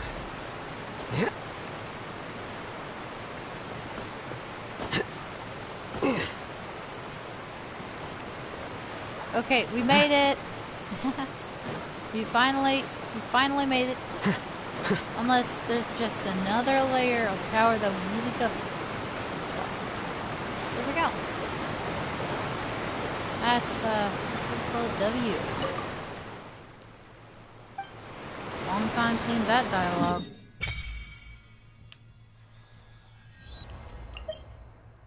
All right, let's go.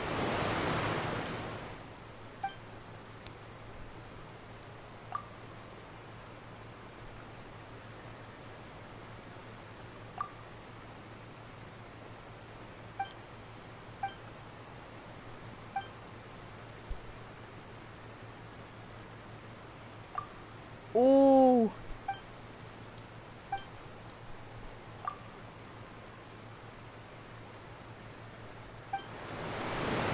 Yeah, I think I am. Now I have skills. Apparently. Resonate with Hydro.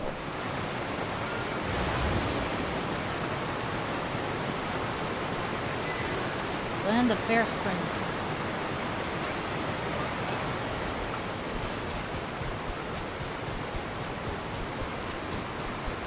Go! Okay. Pretty neat, actually. Go! Wait. Nope. This little kid. Or not really. Okay.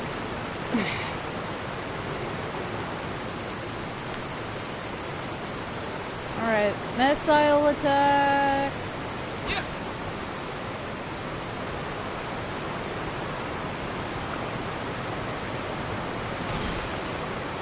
How did I take no fall damage? Alright. Hello there. Huh? Ah, I'm fine. Thanks. Oh, Actually. But I was just reminiscing about a place my brother and I would play when we were kids. It was just atop that hill over there. See? you're pointing at the sea. Wait, are you saying that you and your brother lived in the water? Though people call the waters around Fontaine a sea, it's actually just an inland lake that's filled with fresh water. And though I can still see that hill clearly in my memories, now it's been completely submerged. He would skip and jump, tossing sand in the wind. The sun shone brightly, and the air was filled with the scent of the sea. But now, the water is gradually swallowing our memories. It won't be long before it swallows us. Sorry. Paimon doesn't really get what you mean. Ah, I don't believe we've had the pleasure of meeting. Are you Lynette's new friends? Oh, and you... Thanks for looking after my sister. She often comes here to reminisce about our childhood, that's all. There's no need for any concern. Oh, allow me to introduce myself. I'm Linny, and this is my sister Lynette. If I had to guess, I'd say you must be travelers from abroad. Nice to meet you. Paimon is Paimon, and this is the Traveler. We just arrived in Fontaine. We were just talking with your sister. Even though we didn't really get what she was saying. I see. It's unusual for Lynette to be so willing to talk with anyone. In fact, she seldom speaks at all. I'm usually the only one she ever talks to. Oh, really? Then you two are just like us! Paimon's always the one talking for some reason.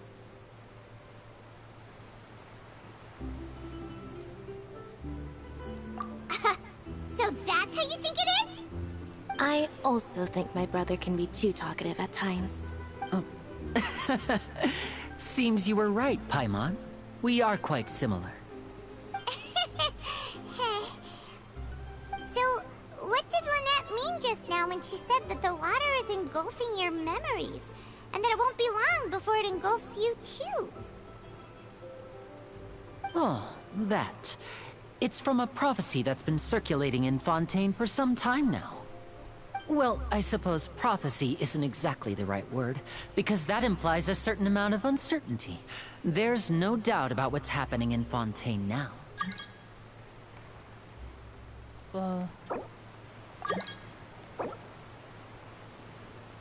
Sorry, Andy. Sorry. I'm gonna do a quest. Where to begin?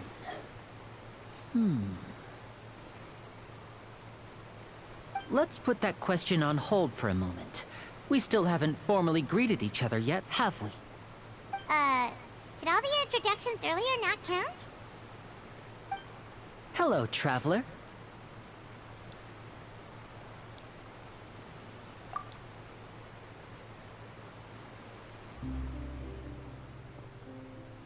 And hello, Paimon. Hey! Why didn't Paimon get a handshake? You're not poking fun at Paimon, are you? Please, don't take offense. Just consider it a sort of etiquette we have here in Fontaine when making new friends. You should remember it. It might prove useful. Oh, Why? alright then. Well, Paimon's just happy to have a local friend now. By the way, we were just getting ready to go to the Opera House to meet the Hydro Archon. Would you be able to show us the way? So you're going to see Lady Farina? No problem at all. In fact, I was planning to go to the Opera House later myself. I'll gladly take you once I finish things here. Please, follow me. Nope, I'm gonna try this new Nope. Sorry, bud.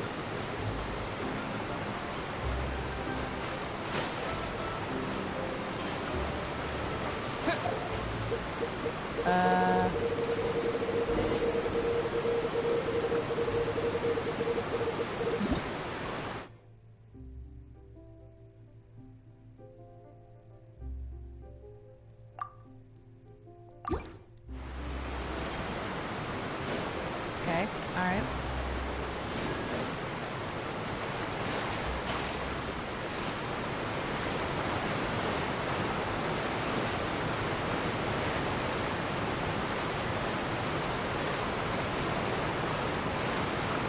I've yet to see power.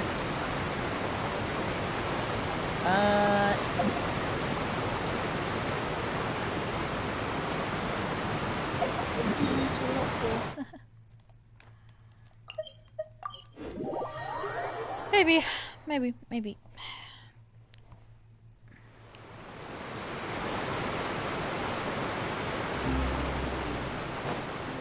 Right.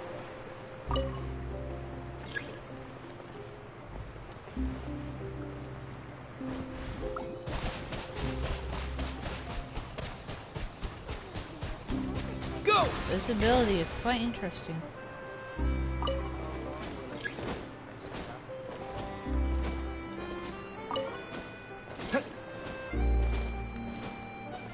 The left doesn't seem to be running.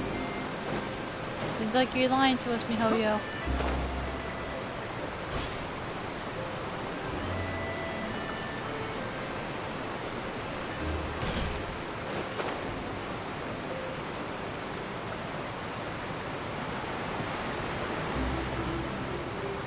This is not the end.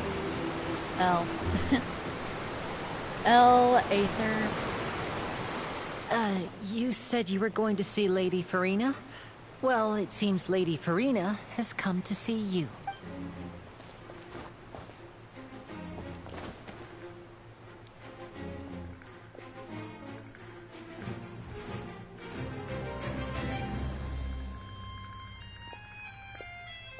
Okay.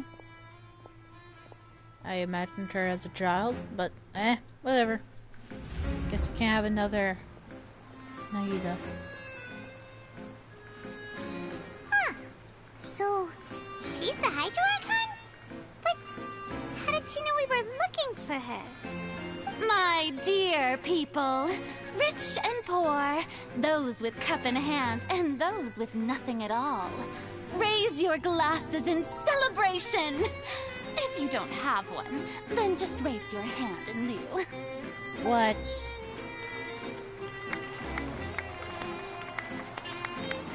What?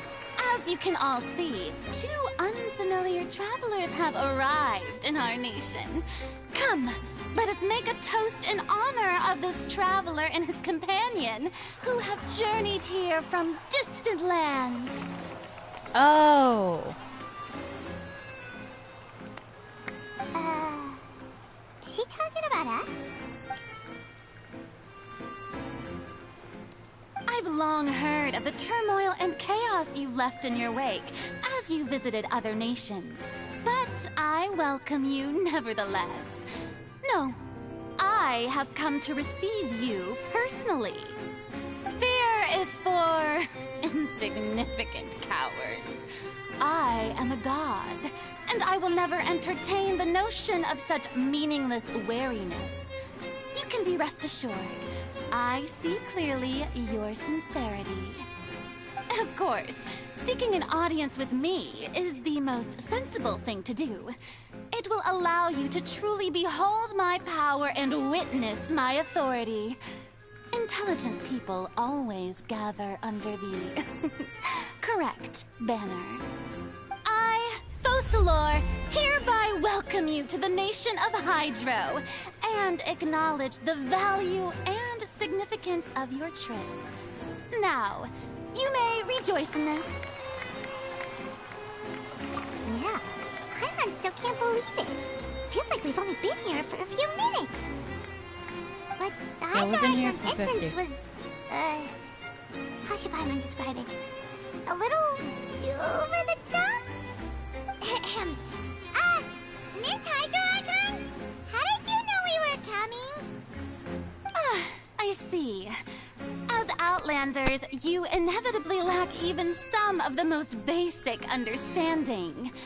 Don't forget that even the gods can be divided into the mediocre and the excellent. I suppose it's only natural for you to be awestruck by my abilities. You had best stop and consider. Do you really have the noble qualities and etiquette necessary to communicate with a god? All it takes is a flick of my finger for me to know everything about you. Whoa. Talk about sounding high and mighty.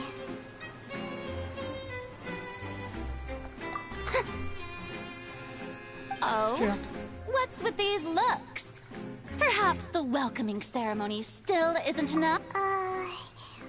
Is she waiting for us to start talking? Wow, I didn't expect to see Lady Farina here. Wait, does this mean they're the legendary blonde traveler? How did I not notice before? Hey, what's all the commotion? Oh, is that Lady Farina? Is there some kind of drama going on? Yeah, okay. Of course. That's the blonde traveler. The one all those stories are about. Lady Farina came here to personally see him. Oh, I bet this is gonna be the duel of the century. Ooh, Duel! Got to see this. I knew Lady Farina would never disappoint. Duel, you're expecting us to fight. Yes, but don't get too excited now. My dear believers and spectators alike tend to get quite rowdy, and despite the noise, I've come to tolerate all their ruckus. You may consider this my reward to all of you. I have determined that there will be an epic duel between myself and this traveler from another land, just as you were hoping to see. What? No! Now she wants to fight? Aren't we getting a little ahead of ourselves?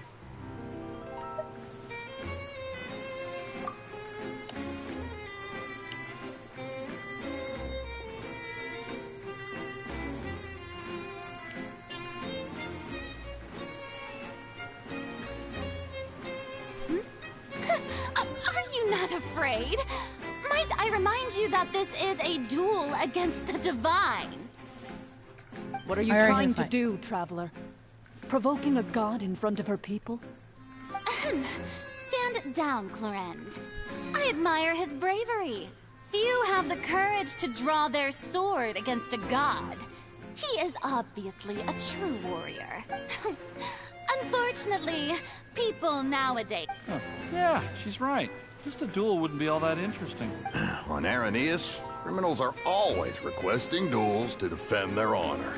I'm getting a bit old, to tell the truth. You see. Then, as the god... All right! Now that'll be worth seeing! Right. This is Fontaine, after all. Such a grand opera house, it would be a pity not to use it. Why do you care so much about the crowd's reactions? Seems you've spent a little too much time in the opera house. Besides, how exactly do you plan to have a duel in court? You mean you're going to put us on trial? Oh, we have reason to put you on trial. It's obvious, isn't it? According to Fontaine law, no one is permitted to release any flying objects within Fontaine city limits during the first 3 days of each month. You are clearly guilty of violating this law, no? Oh, so that's what they've done wrong. That's our Lady Farina. No one knows. You call that obvious? What kind of law is that? Wait, flying object? You mean Paimon? Precisely! Now, if you two have no objections, then in the name of the Hydro Archon, I order your arrest. My apologies, Lady Farina. I don't mean to spoil the fun. But if you would allow me to interject, I don't think that Paimon here meets the definition of a flying object. You tell her, Linny! Finally someone who's not crazy. How could anyone call Paimon a flying object? Ah, great magician Linny, my beloved citizen. I'll permit you to object. But how exactly do you plan to prove your claim? As a magician who just rained on your parade, I naturally should shoulder the responsibility of saving the show. So, with such an audience gathered here, allow me to perform a trick for everyone.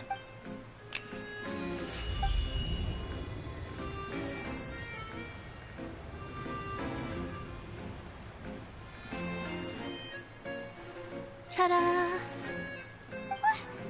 What's that on Paimon's back? Hey, when did you do that?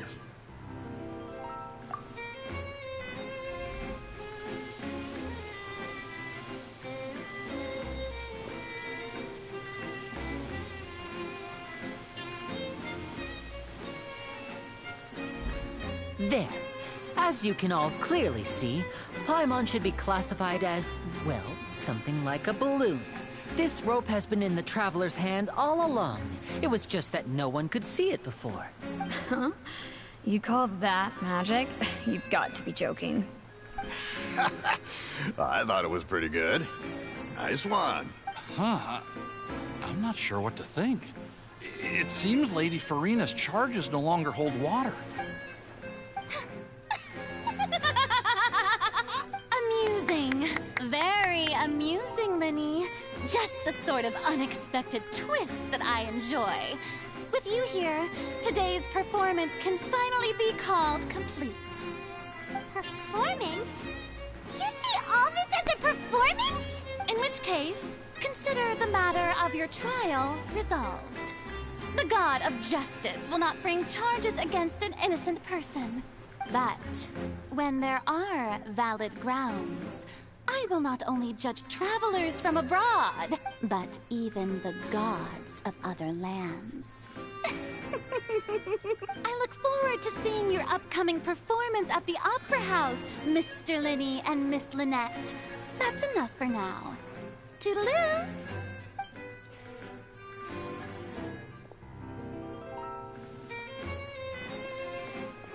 Not gonna lie, this music is a banger though.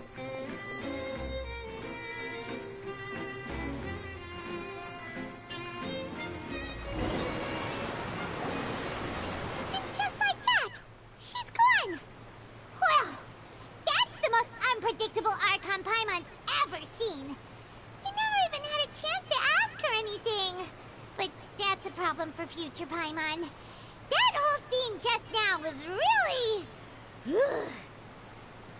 Don't mention it. I just happened to remember that there was such a law, so I did a little preparation, just in case. I didn't think it would actually come in handy. So, now do you see what kind of god Lady Farina is? She can be a bit confusing at times, but she is still amenable to reason. What? Anyway, Paimon had no idea you were a magician, Linny. It sounded like you'll be performing at the Opera House, right? I just know a few simple tricks I use to make a living. Lynette is my assistant.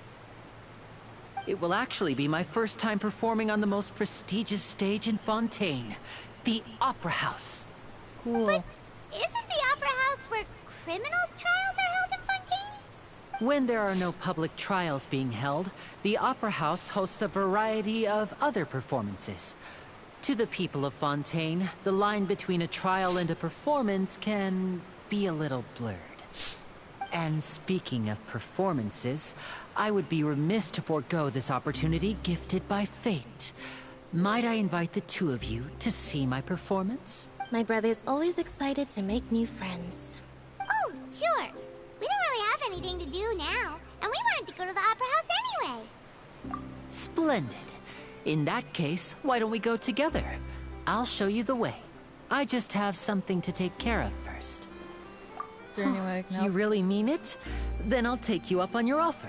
This is a magical item known as a magic pocket. Perhaps you can help me distribute them to the people here. Huh?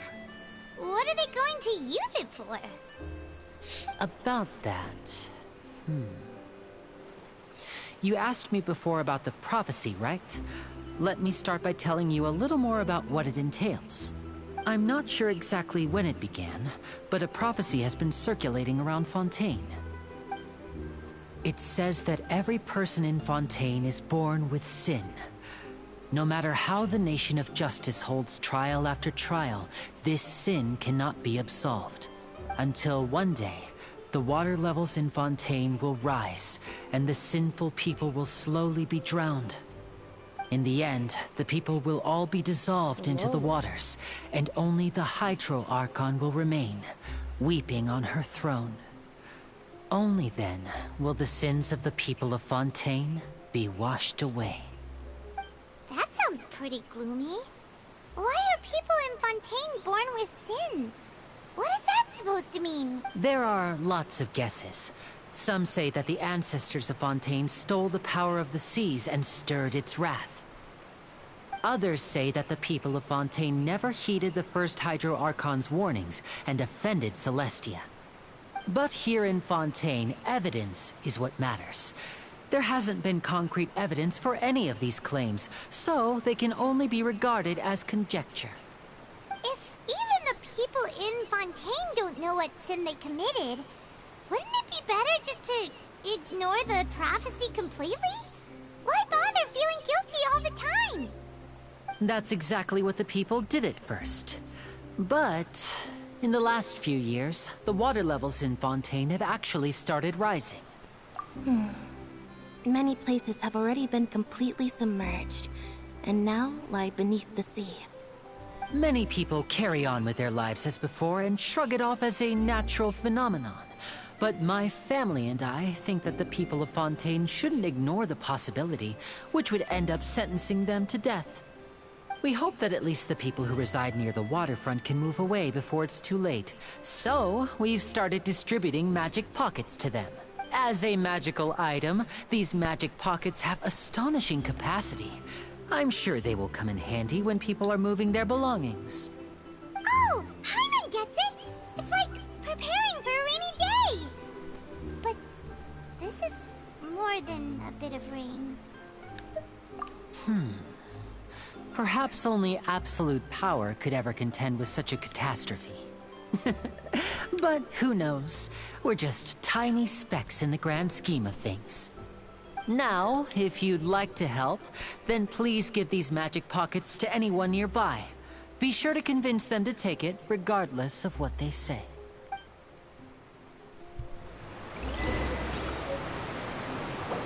Okay.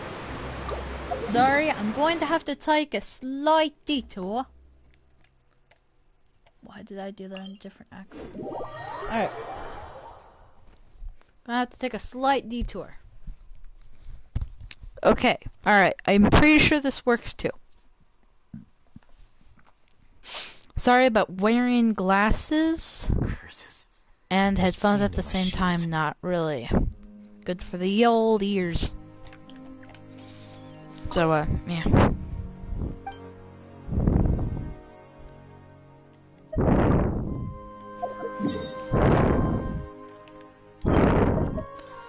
Specifically, I would like to take the mod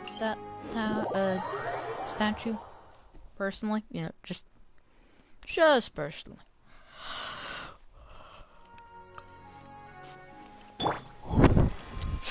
Alright.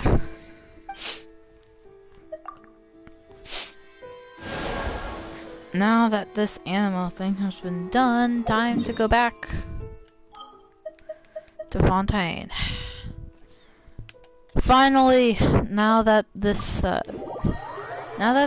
nation, quote unquote, has been released, we got a bit of grinding to do.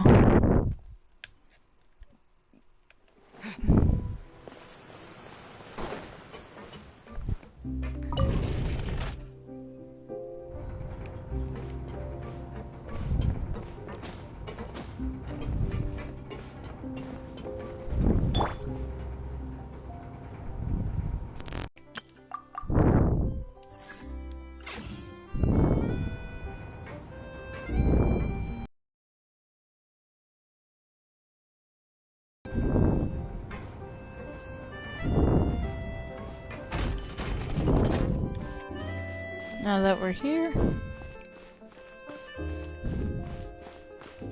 time to do this. Alright, let's go.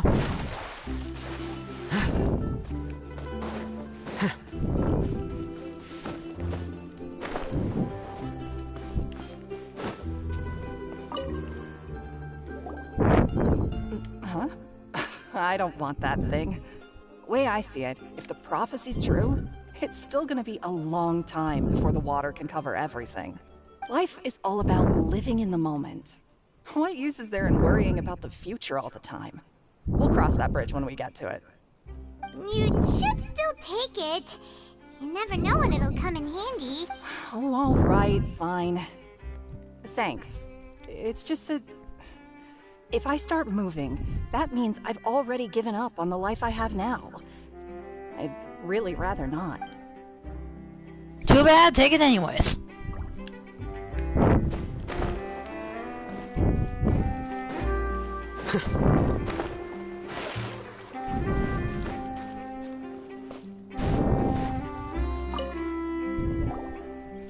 What's this? So you also believe in the prophecy. Keep it. I won't have any use for it. What? You mean you don't believe in the prophecy? No, I believe in the prophecy. But I also believe in another story. The story says that people once lived in the ocean. They were one with the ocean and couldn't live apart from it. But as time wore on, people desired to live on land and developed blood vessels, encapsulating the sea within their bodies. Thus could people set foot on land. So, if you ask me, when the water rises and takes us all, it'll be like we're going home. Oh, we hadn't heard that one before. But people can't live underwater. They'll die! All right, I'll take it. I guess I just feel that being dissolved into the water doesn't necessarily mean death. It means slowly drowning to death.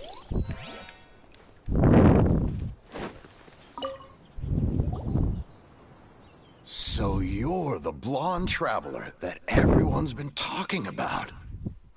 My apologies for not recognizing you earlier.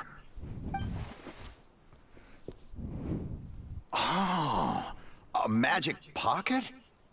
Seems you really thought of everything. I guess it's better to prepare for the worst and hope for the best. Thanks. Please, also thank the magician on my behalf when you get the chance. Yeah, man, he was the easiest to deal with. Alright.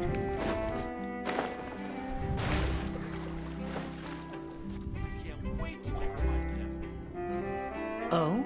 You already handed out all of the magic pockets? That was fast. So, what did people have to say? I bet you heard some, interesting opinions. And you are quite stubborn. Yes, but that will change once disaster strikes. I know they'll change their minds, so it's only right to help them prepare. Is there anything else you need to do before we leave? Yes, one last thing. I have the magic pockets made by a workshop in the court of Fontaine. Since we're out and about, I was thinking about bringing him some more materials. So, you want to collect materials? Just tell us what the materials look like and we'll help! Many hands make light work! Oh, that would be much appreciated. We'll need some romaritime flowers. I remember seeing them near the waterfront on the east side of the harbor. Alright, time to get her to sell this prologue.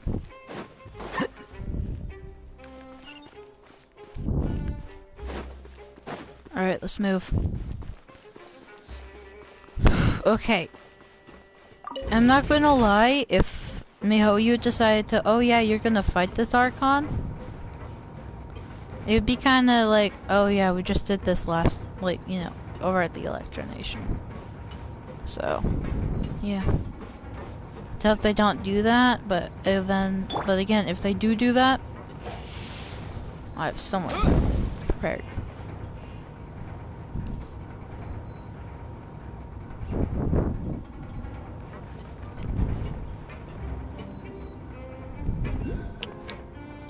Okay.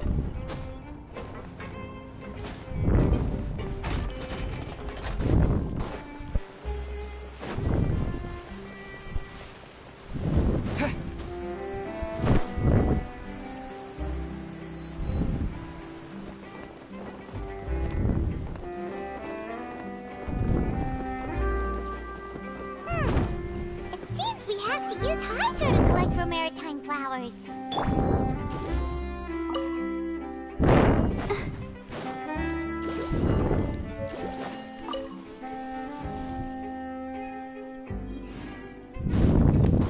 Fibery. Is that even a word? Go, Barbara, go!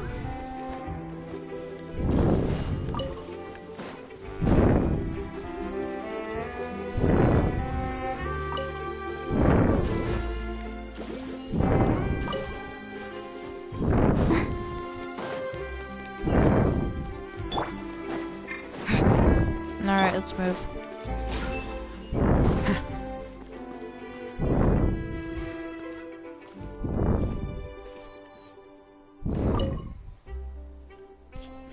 You made quick work of that. I can tell you're an experienced traveler. I've also finished collecting a few here. Maybe next time you'll feel like helping too, Lynette. No way. I'm in power-saving mode today.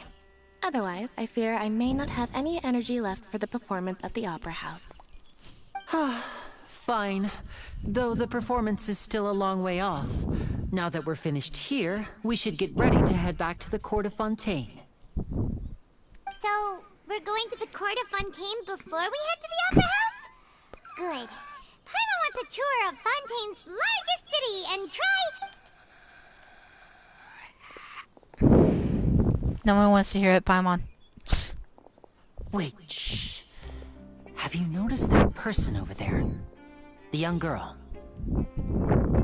Huh? What's wrong with her? Paimon didn't notice anything. She's obviously a thief. Magicians and thieves practice similar methods. We divert attention, and a distracted audience is one that won't discover what you're really doing. Watch her movements carefully.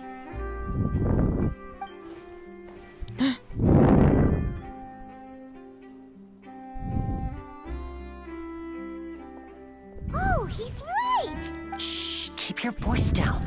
We need to think of a way to catch her, but it seems she's very alert. Perhaps we should split up. You two can ride the lift over there and wait up top. I bet that'll be her escape route if she tries to run. Alright, let's go. Sweet.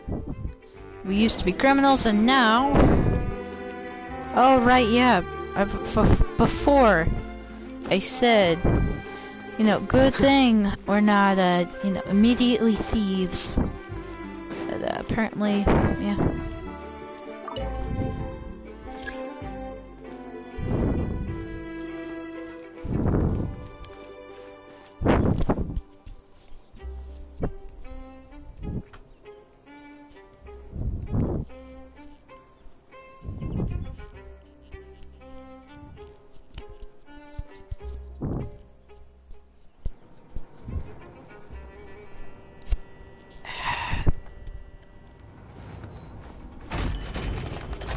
Okay.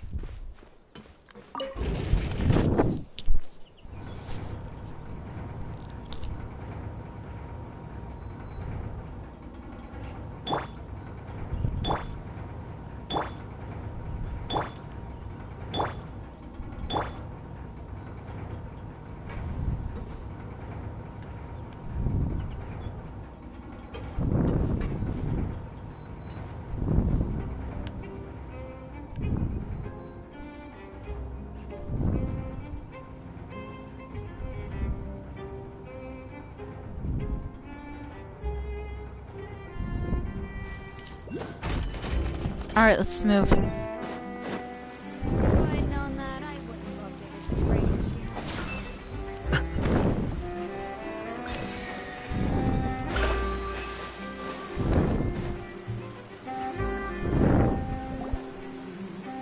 This is the spot where Linny wanted us to wait. Oh, look! Isn't that her?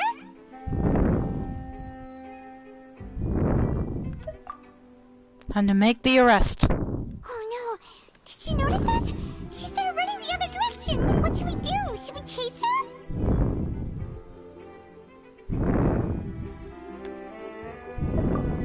You're right. She might also be trying to lure us away.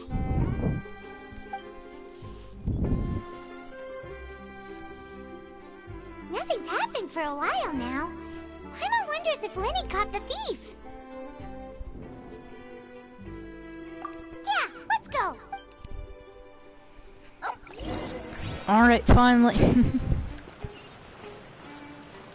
Talk to Lenny.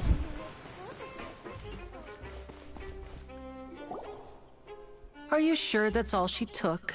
You should check to make sure you're not missing anything else. No, that was all. Oh, I can't thank you enough. I didn't notice a thing earlier. Anyway, I should be going now. Thanks again. Oh, were you returning what the thief had stolen? That's right. Pity I wasn't able to catch her.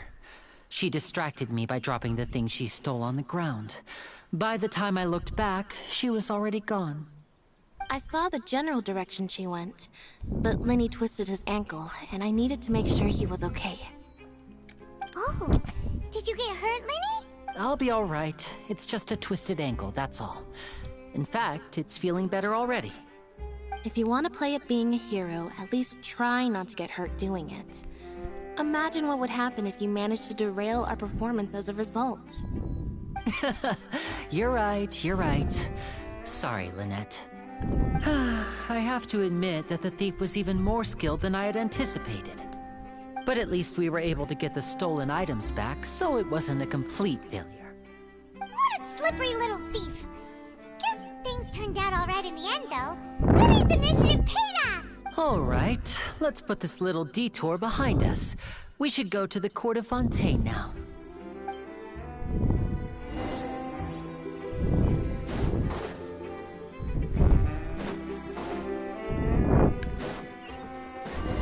Aquabus. That's a thing.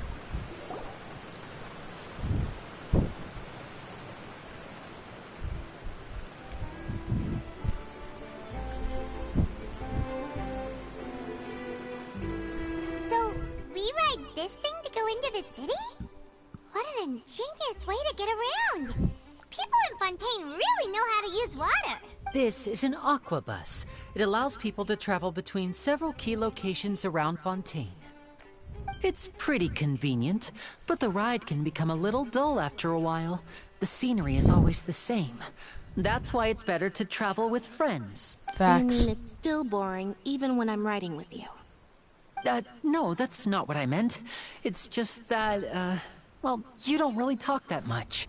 Besides, it doesn't really feel like a real trip when it's just the two of us. It's the same as being at home.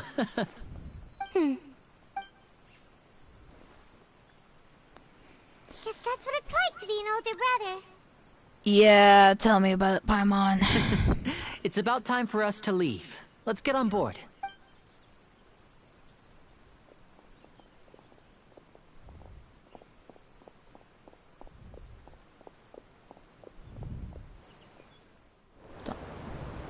I don't know if that's the thief. Oh, excuse me! Aren't you the great magician Lenny? And his assistant Lynette? Hello. I don't believe we've... Okay, cryo character. I'm Charlotte, a reporter for the Steambird. Nice to meet you. From the Steambird, huh? We've often relied on your paper to promote our performances. It's an honor to meet you. Wait, could that be the legendary traveler who's been making headline after headline in their journey across Tibet? Amazing! You recognized everybody almost immediately! I wouldn't be much of a reporter if I didn't know who's who, would I? Wow, today must be my day! Who knew I would end up on the same boat as so many VIPs? Could my vision finally be showing me some favor? So, Charlotte, what do you usually report on? Well, when there isn't any breaking news, I mainly cover the trials at the Opera House. You could still manage to keep readers' attention as long as you tell things from a clever enough angle, even if it's the same old topics. For example, reporting on how a scammer once deceived vulnerable girls into relationships, or how a financial criminal was once so poor that they ate a single piece of bread for 5 days. That That's fine and all, but what I'm really after is exclusive, sensational news pieces that could shake the country. These smaller stories are a waste of my talents. Oh, I just remembered. I've been following a case lately. Well, a series of cases, actually. You mean the serial disappearances of young women case? That's right! These stories are the talk of the town right now, and it's probably the most mysterious case we've ever seen. If I'm the first with a draft ready to publish when the case is finally cracked, and it's the headline story in the Steambird, oh, when that happens, I bet all the other reporters will shed tears of envy. I've already gathered all kinds of materials. I just can't wait for the truth to be revealed. So, what is the serial disappearances of young women case? You mean the culprit hasn't been found? That's right. The first missing girl case happened almost 20 years ago. And ever since, after a period of time, another girl disappears. What the cases have in common is that the girls are all of a similar age, and that they've all vanished without a trace. But the scariest part is that to this day, none of the girls have ever been found. Many suspects have been arrested over the years in connection with this case, but shortly after each arrest, another disappearance would always happen. And then there must be more than one criminal at work. Yes, it's possible. But either way, I believe that every case has some precise truth behind it, waiting to be exposed. Yeah, okay. Yes, I agree. And at the very least, the family of those missing girls deserves some sort of explanation. I just imagined for a second what I would do if Lynette were to suddenly disappear. I'd pay any price to get her back, and then find a way to track down the culprit. Please don't imagine that, Lenny.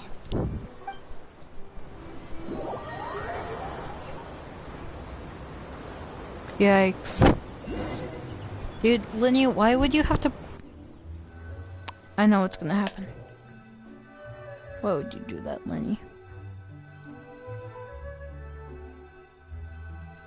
Lenny! Are you kidding me, Lenny? The scribe... Hey, we're almost there, look! Looks like a vacation place.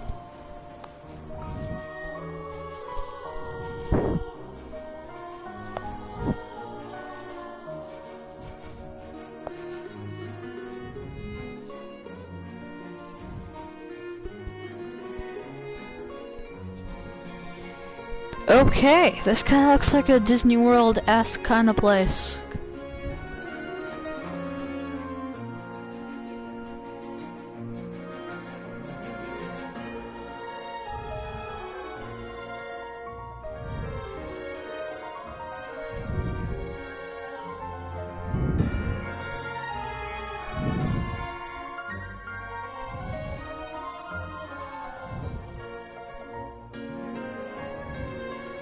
Well, I really enjoyed chatting with you. Life should be full of pleasant little surprises like this.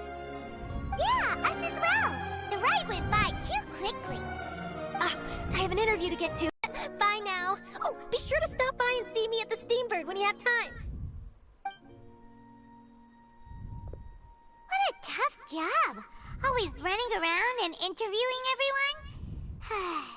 Well, where should we go now? If you don't mind, how about we stop by my home first? Besides, I still have all the materials we collected.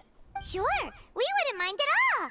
This city is so huge, Paimon wouldn't know where to start anyway.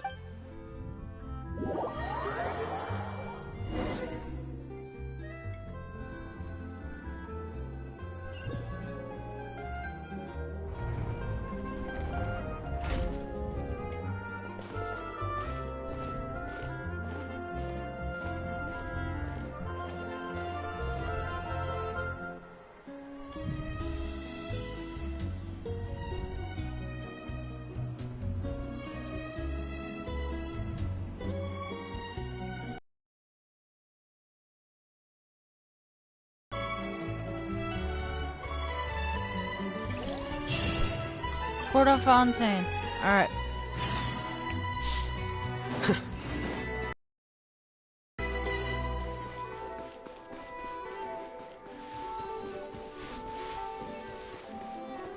Alright.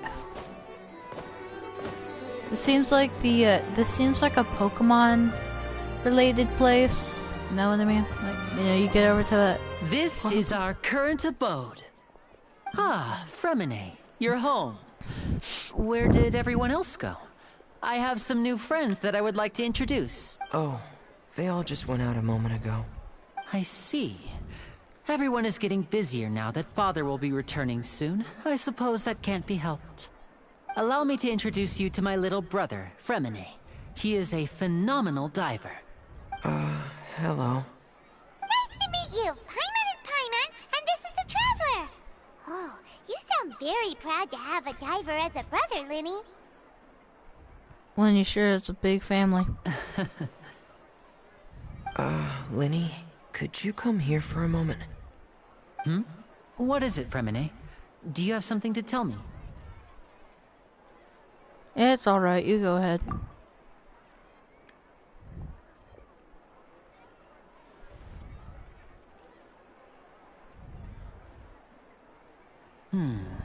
Okay, I see.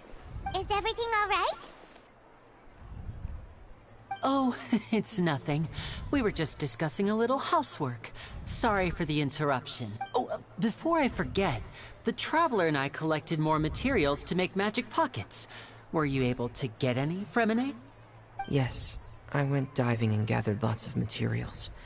I was about to give them to you. That's our Fremine, always quick with the underwater work. All right, I'll take these to the workshop.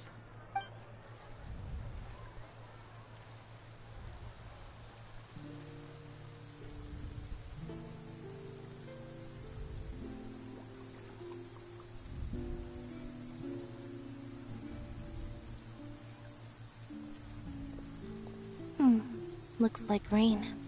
Oh, you're right. But wasn't it clear and sunny just a moment ago? Fontaine's weather sure is weird. I'm afraid that's just how it is here. It often rains on days where there are trials being held in the Opera House, but don't worry, it'll clear up soon enough. What's wrong, Fremine? There's a legend about the rain that I tend to believe. It's said that a dragon of water once resided in Fontaine. Though we don't know where the dragon went, every time it weeps, the skies will cloud up and pour out rain. When I was a child, my mother told me that if I wanted to go outside and play, I should yell toward the sky at the top of my lungs. Hydro Dragon! Hydro Dragon! Don't cry!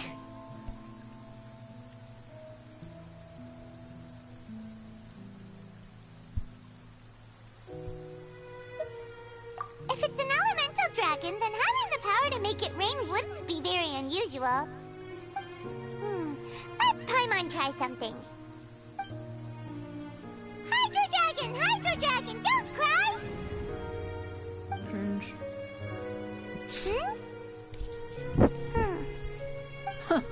Doesn't seem to be of any use. It is just a legend after all. You know, you might be a more popular magician if you understood the concept of romanticism. Or could at least play along.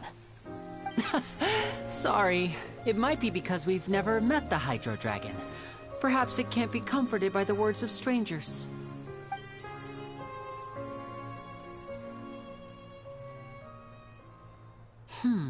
It rained for longer than I suspected. Oh, it's already getting late. Was there something you needed to do, Linny? Yeah, some preparations for the show at the Opera House. I need to find a way to catch the last aqua bus of the day. On the day of the performance, just ride the aqua bus to the island of Aeneas. I'll have Lynette meet you at the fountain in front of the Opera House. See you at the performance. Oh, are you leaving now? What is it, Fremine? I'm in a hurry. Oh, I get it. You feel nervous delivering the materials for the magic pockets, is that it?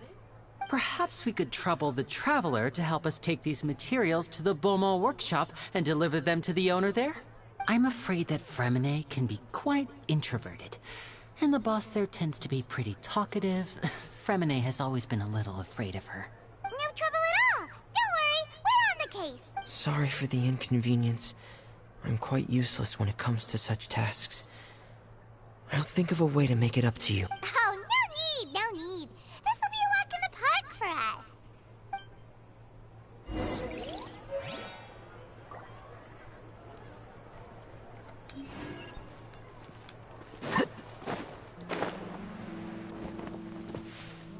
Yeah.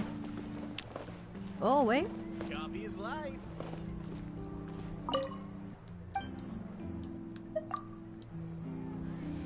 Time for some recipes. Let's go.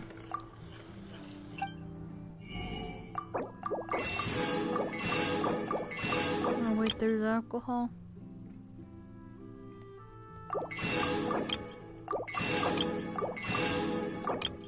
Coffee beans. You think I can't afford these? Aha, take 10 grand, boy. Take 10 grand. 10 grand, I tell you. Ooh. What is this? Maybe I should get back up to standing. Yep, back to standing we go. Hour standing, half an hour, or an hour and a half of just saying. Right. Yeah, okay. Ah. Let me get that chair and out. I believe this is gonna have some part of the story.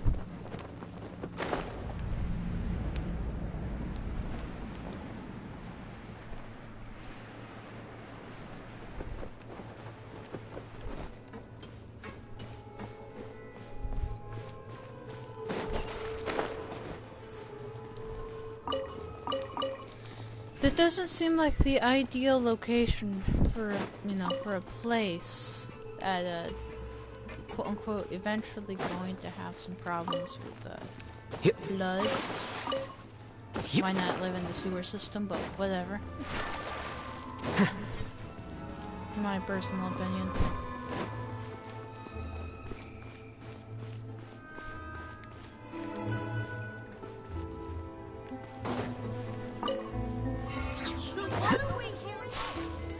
Alright, let's move.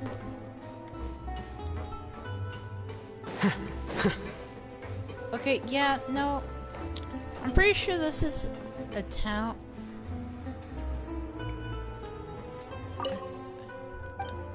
Turtle?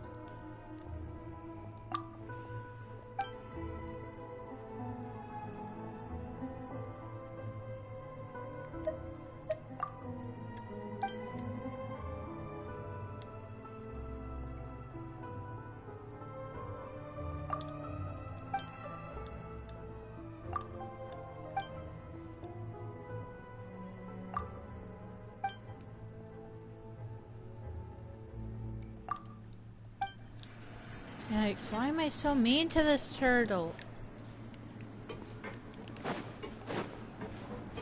Aether, you are so rude.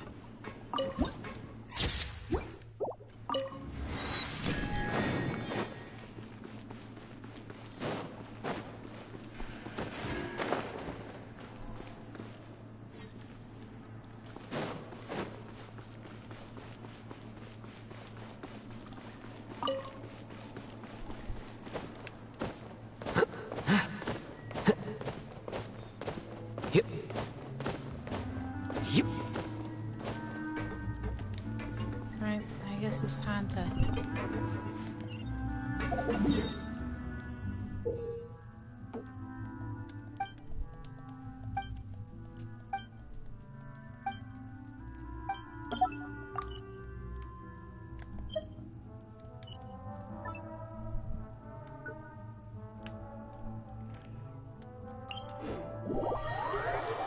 Alright.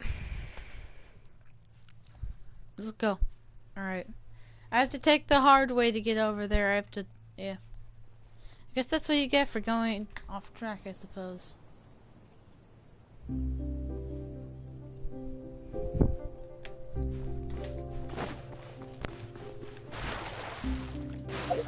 $2,000 meters.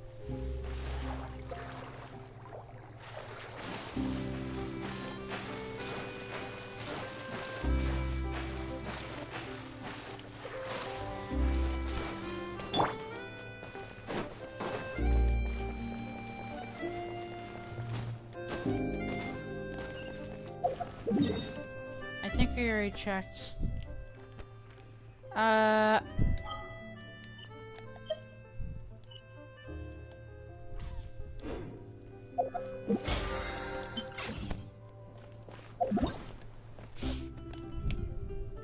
But the multi-layered map.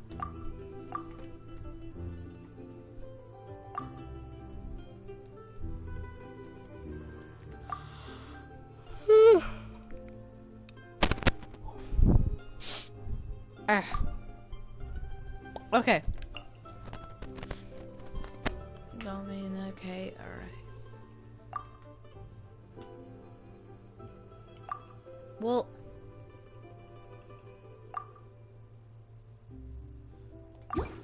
okay. I guess that's simple enough to... Yeah, let's mobilize Damon from using underground teleport waypoints.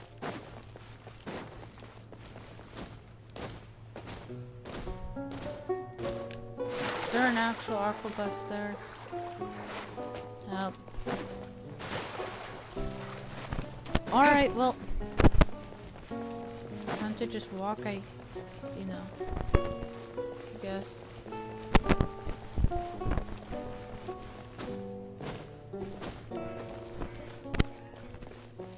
Or 5 out of the 7 elements, so... 5 out of the 7 elements. We're doing pretty good. As of storyline. I'm not even close yet though, so...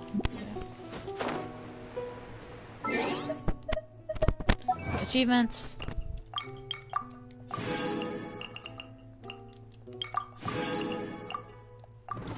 Alright.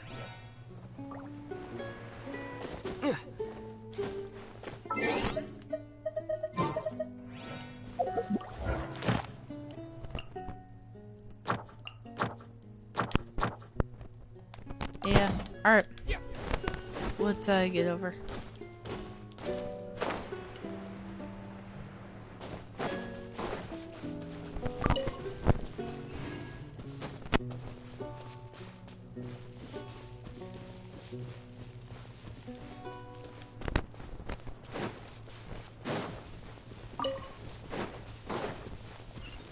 Uh, 1,000, 1.5.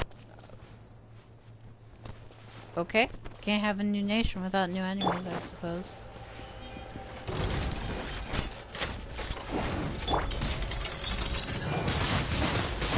We have a mech. I'm going in. Let's light it up. All right. Well now. Wind blade. Yeah.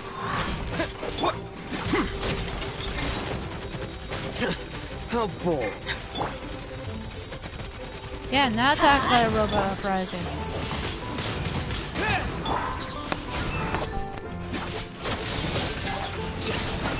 A process of elimination.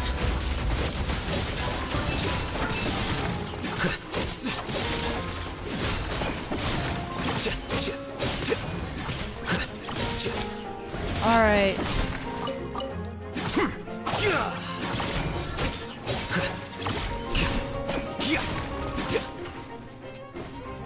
Sorry, buddy. Sorry. Alright. Teleport waypoint time. Yeah.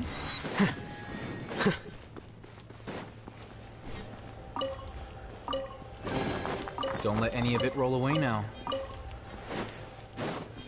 I wonder what that is.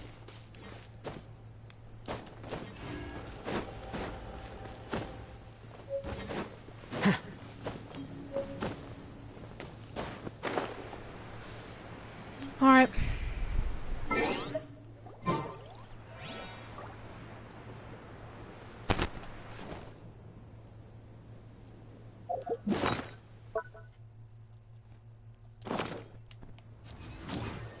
Flicker. Time for war. Ow. Let's dance. Alright. Let's light.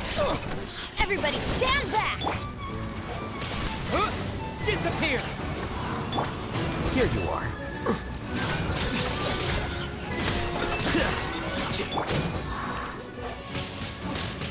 Windblade! Yeah. Sweet, Rainbow Rose. Well now.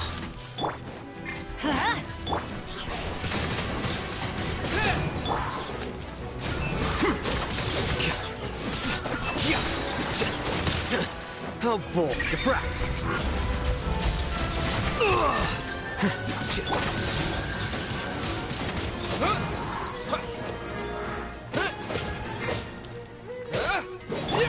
Flicker.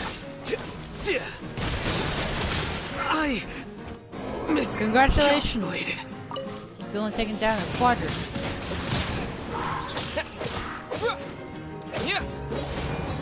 I'm going in! Let's light it up! Imagine if he died due to Barbara. That would have been the... Go, Barbara, go! Let the show begin.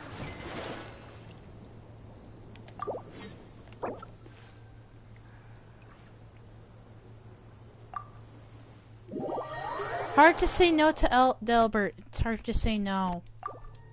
Hard to say no to Delbert. Okay.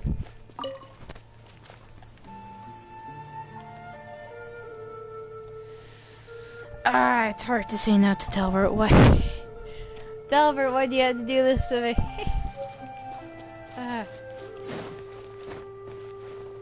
Hard to turn down to Delbert. Alright. Things are going so smoothly today.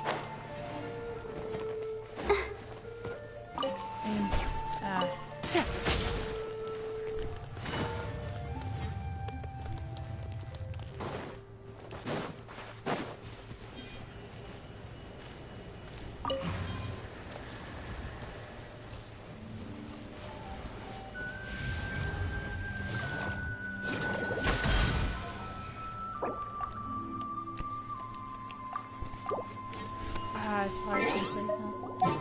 Oh, Delbert! Delbert! You've done this to me. Okay.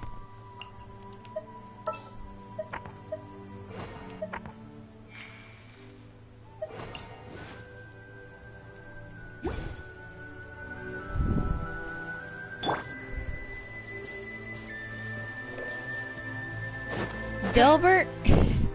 How could you do that? Okay. Okay.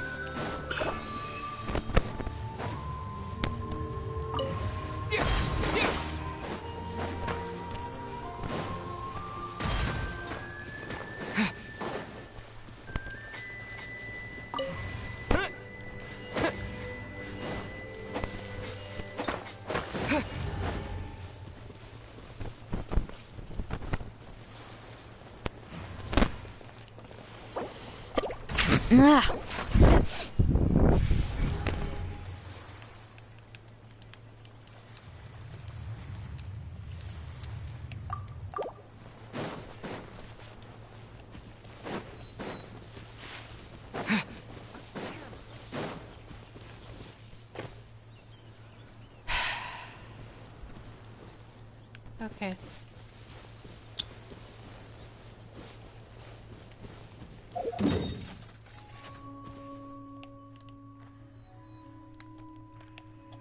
I need... I don't know what I need. Okay. How do I... Okay.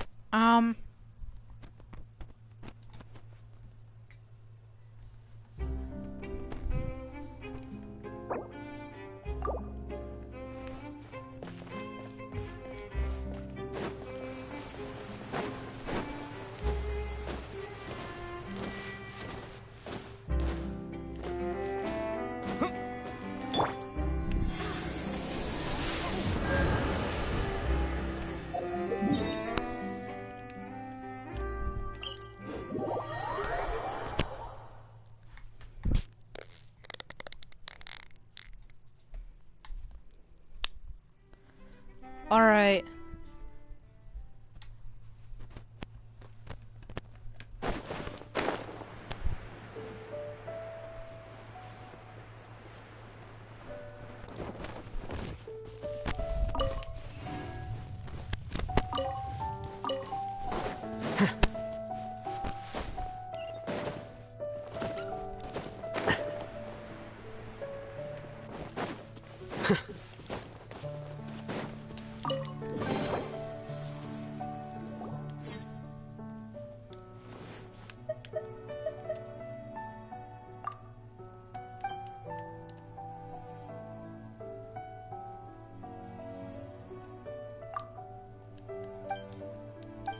Okay, well this is an interesting frame.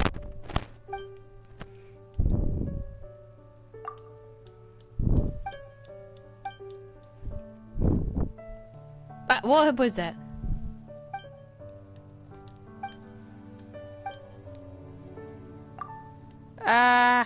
Okay.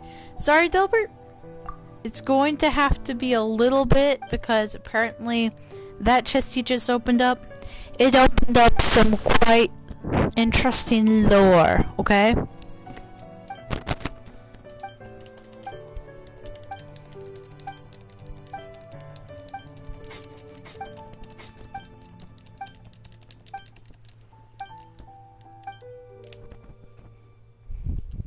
Oh, come on, another part two!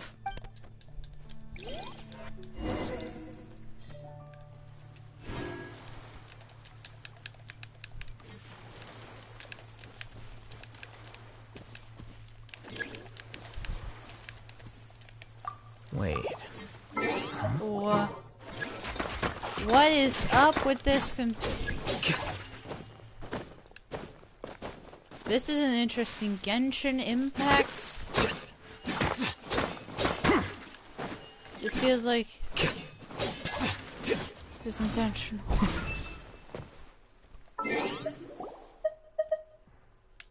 Co-op mode.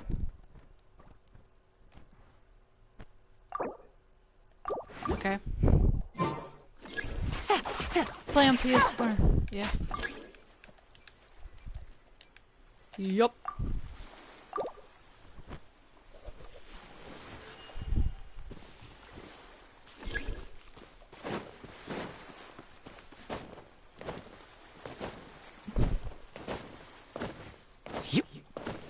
Salsa.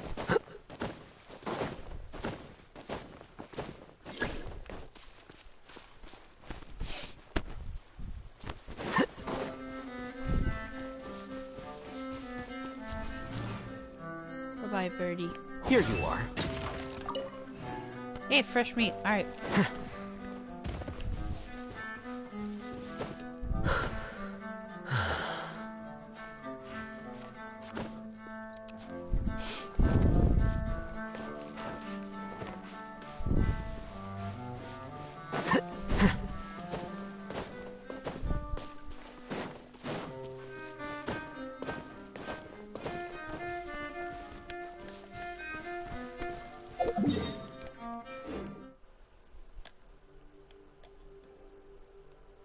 Okay, might be a little bit of a minute. Alright, gotta wait a little bit minute. I thought she was talking about, you know. Alright.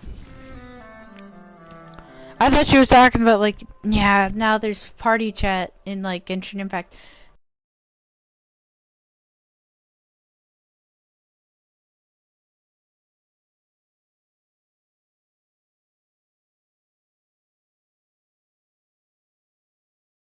Even though I played PlayStation for a few years, I am not a pro at this. Alright. Though I guess I'm making some progress. I don't know. Alright.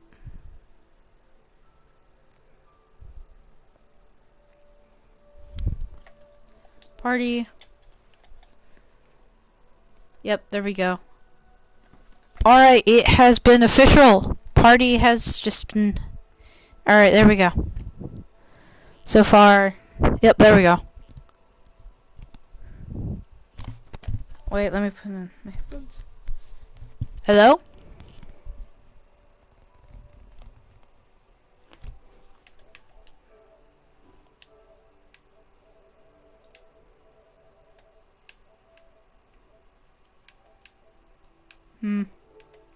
Hello. What's up?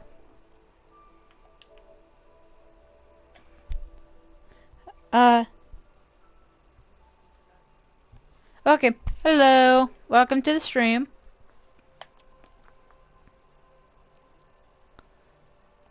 So, how's existence?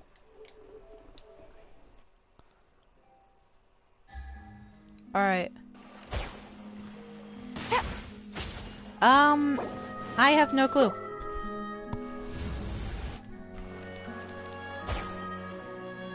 I guess, sure. Do you want to do that? Alright.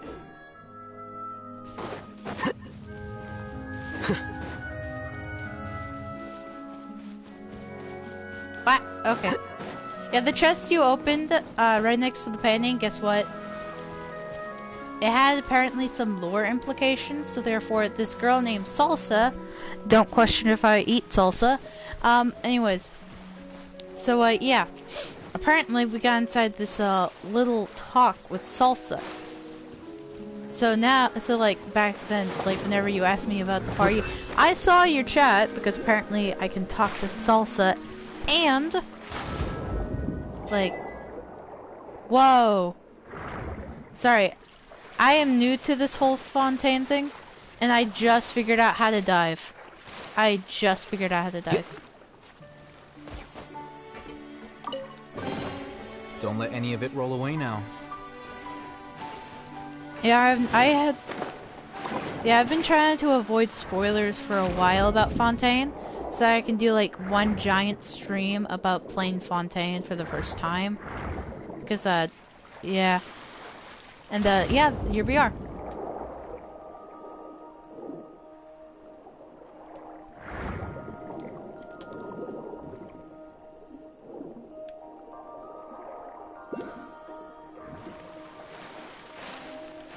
Oh, yeah, by the way, just to ask you, do you mind not cursing in my stream? I kind of make a, you know, yeah.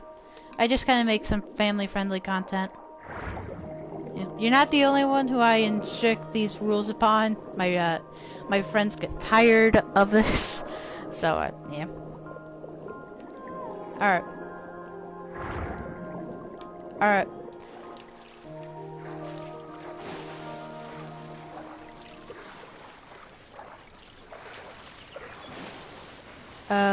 One of the hydroculi? Alright. So, are you even, like, able to use, like, fights and stuff? Oh.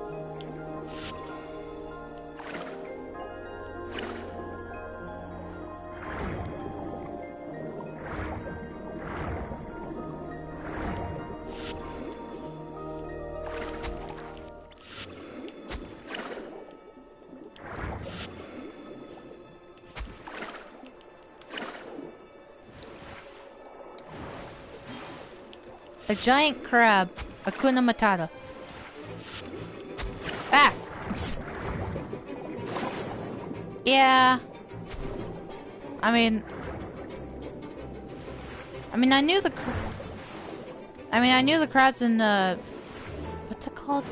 Maui's, well, thing about his hook. I knew they were huge, but not that scary, too. Apparently. Ah! Okay. Yeah. So, have you, heard of, Game Boy Damon, or, like, any of the channels before? Or was my channel, like, completely new? Oh. Yeah, I know you watched my YouTube stream before, but, like, did you watch any of my videos, like, before that? Or, like, was I a whole new thing?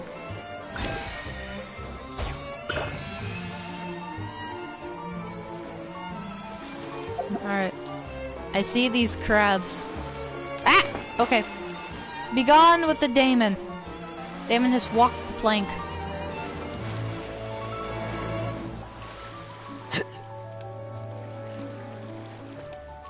Hydroculi? Like hydroculi. Yeah. Here you are. It's just like saying oculi, but just with an element behind it. I mean, if you could say both of those like separated, I'm pretty sure you're fine. But I don't know. Pyroculite, hydroculite.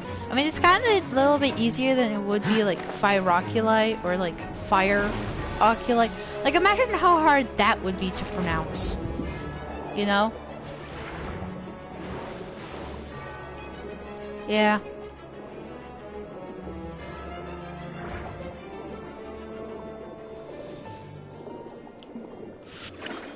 Yeah.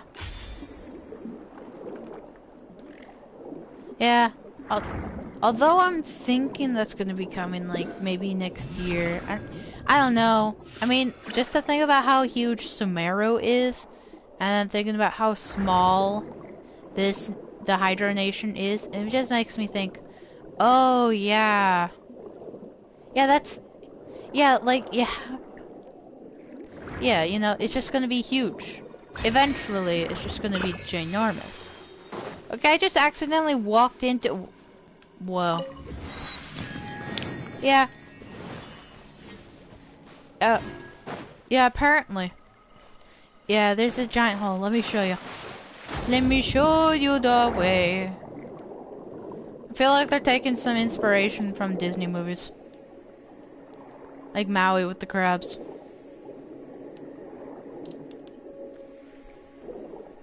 Oh wait, wait. There's a boss down here, so if you want to go and try to, yeah, maybe we should kill it just for first time in forever. Yeah, I think that would be good for this stream.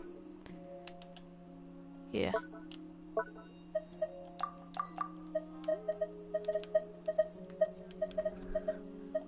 Yeah.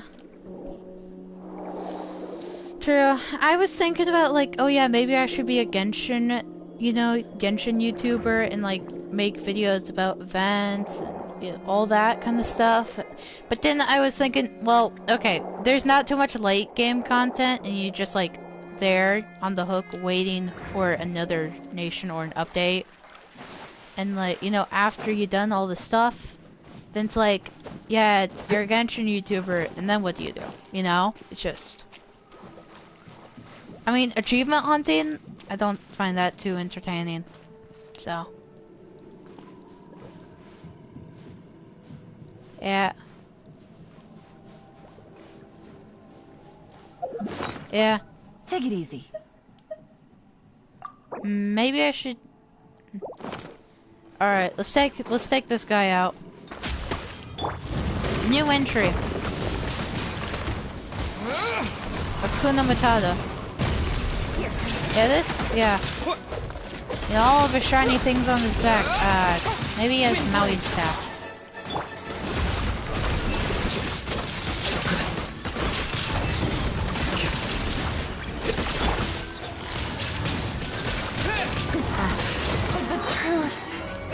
I have zero experience in this nation whatsoever except for the stream.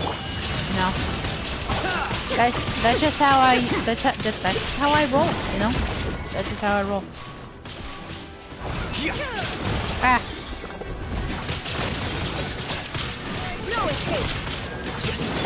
Yeah. I've seen that she has negative crit damage. Or crit rate, more rather. But there's...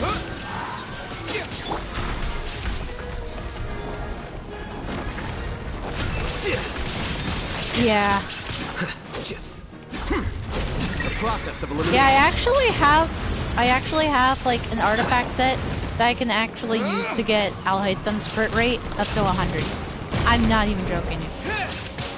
I mean, there's a way, it's just not preferable or practical by any means. There's no artifact sets and it doesn't really work well. The other things are just not really that useful. Shine down. I mean, it's possible, and it would be a little bit easier for like electrohypostasis, where you have to have Dendro, or it's just preferable. But you know. How was I?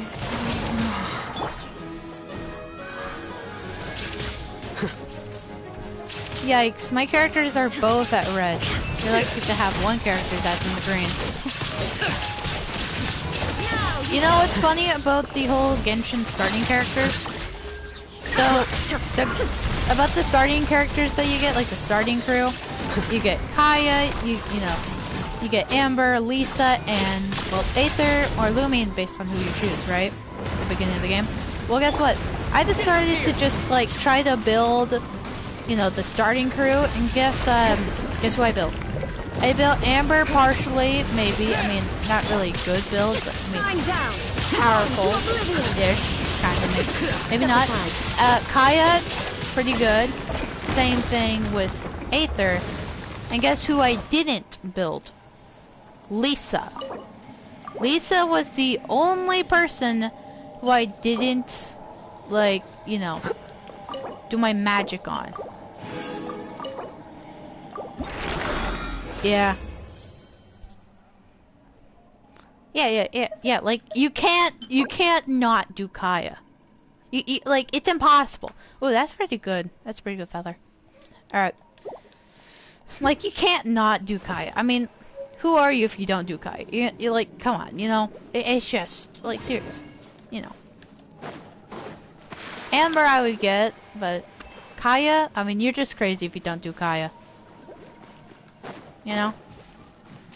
If you don't do Kaya, you're crazy. But, anyways. We got that guy down. I die due to melt. The water burns you alive. I learned that. Yeah, the water. I saw the bubbles. Alright? Apparently it burns you alive. I learned that the hard way. Yeah. I told you, zero experience, zero knowledge of this new area. Like, to the point where I completely avoided all Genshin content altogether. A grave. Don't question it. You know, this is supposed to be the Hydro Nation, not the burning, melting cheese nation. I didn't know. You know, I kind of like did some BTD6 content, and I like kind of forgot halfway about Genshin Impact. Like, I didn't delete Genshin Impact that much. Like, I didn't delete Genshin Impact, but I kind of like, oh yeah, it's like a thing. I guess I'm just gonna be waiting for Fontaine or an option. Like, I was going to do Fontaine, like, this stream last week, but the problem is that, well, A, Dana was streaming, and I didn't want to miss that, and B, apparently, I couldn't get any servers because of this PlayStation Network thing. So I wasn't able to get any servers. So that meant I couldn't, like, start it and, like, you know, do the thing. So, just forced to do it during, like, the afternoon of a Sunday.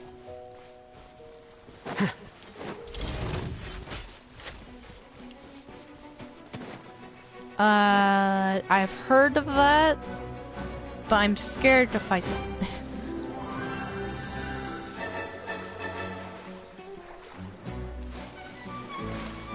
Yikes.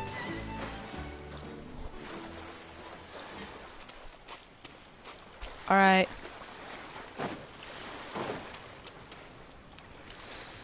Whew. Okay.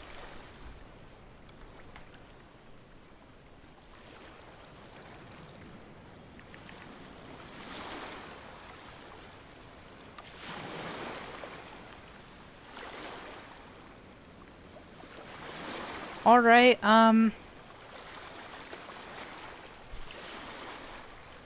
know what? Let's watch some Game Boy Damon on the side of all this madness. Whatever. Let's think about it like that. Now let's think about all of this. My favorite color is blue. Oh, actually, the sky is blue. Oh!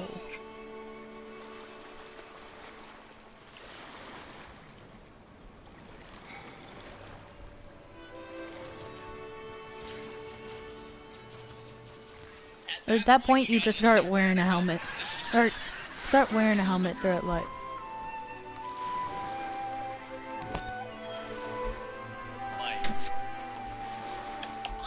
I'm Brenner.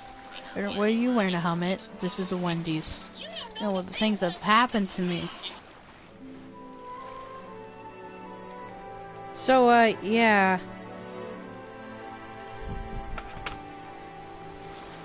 Oh, okay. My brother just came into the room earlier, so, yeah. I was just listening to some cringe Game Boy Damon content on the side.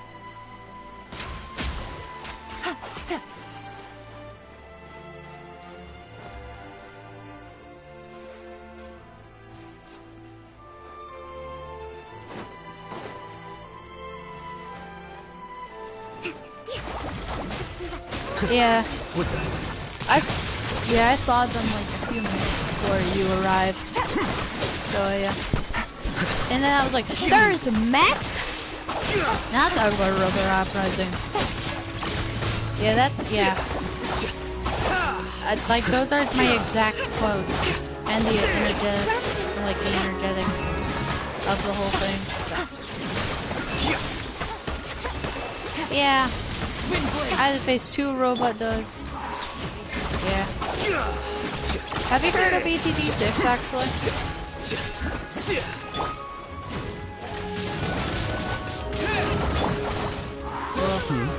Okay.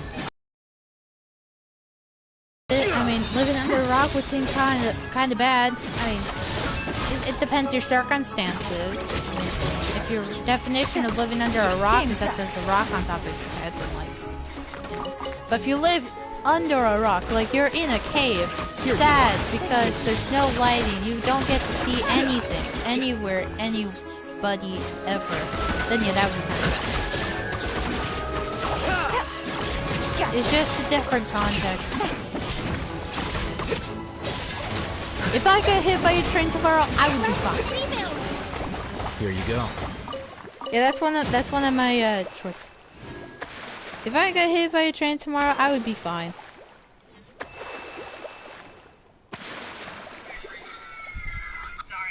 Idol. Telling young children something to cry about. Family ever again. Book learning alone is not enough to cultivate intelligence. All those scholars in the what'd you say? academia are prime examples. Sure.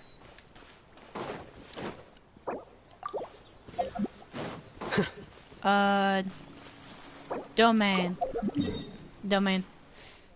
Okay, so you know what's cool, Deborah? Or not Deborah. Sorry. I had this science class. Yeah, like a few days ago over at Friday, and we named some popsicle sticks, one of them being Robert, Deborah, and somebody else. John, maybe? Robert was dead, that's how I remember him. Deborah was just this random person. That's a popsicle stick. And we had to throw inside the can. Don't question... Wait, what'd you say? Flicker. 7th. Yeah. Cool. What is this? What is this?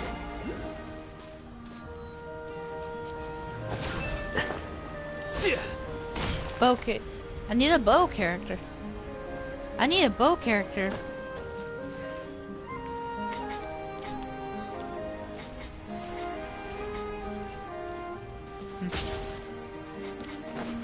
Oh wait, there's a hydroculi over here.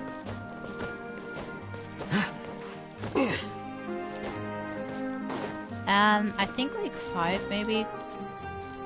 So anyways, sorry for calling you Deborah. But anyways, you know what's cool? Yeah. So what's so cool is that there was somebody else that tried to come inside my world, right inside this world, and I was like, oh, I'm sorry, the co-op thing, yeah, that kind of ended. I'm working on the quest line, you know. And it was so sad. I didn't want to turn that guy away because, you know, I'm not too much of a guy who just turns down people. And then you came up and I'm like, why do you do this? Like, I had no other choice. I mean, I did not have a choice. I was basically forced. Like, there was no other option. Ow! I got hit by this guy. Like, I had no choice. Like, there was no... Quiet now. Here you so, are. anyways... Yeah. I've been on this game for 3 hours straight. In this video, I give 10,000 young children something to cry about. Don't question my motives.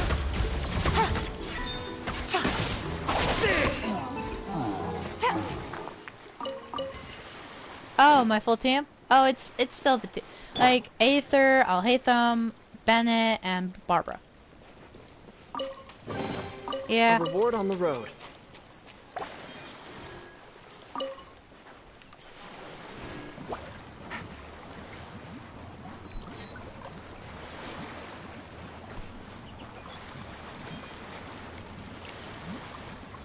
Oh, I don't know. Okay.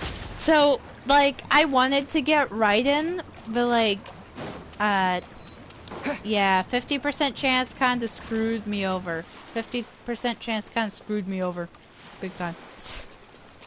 I got Tagnari, which I don't really like Tagnari. I do not like Tagnari.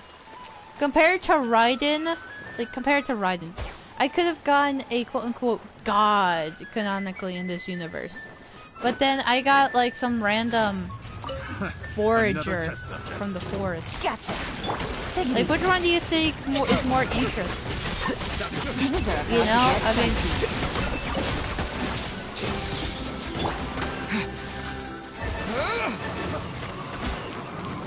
yeah, I don't have Raiden. That's the problem. I got screwed over by the 50% chance, so like, But one time I was Copium, and guess who I got? In result of that Copium, I got Nahida. With the wind. Nah, to me she's garbage. Take it easy. Okay, maybe not to that extent. Maybe not to that extent. She's like level 40. So maybe that's why she's garbage. Take it easy.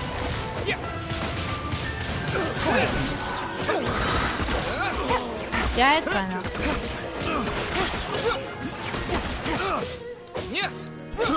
I got careless. Take it easy. My plan, like my current team is like get Alhaitham, then use Bennett, or maybe Bennett first and then Alhaitham because Bennett has the legendary green grass set that, you know, upgrades Dendro attacks after skills have been used, alright? And he has a pretty good burst, and that works on the burst too. And I can use Alhaitham, and then I can just use Aether to use Animo, and then there you go, swirl all of that together. And the Barbara just a heal. Just as a healer. That's it.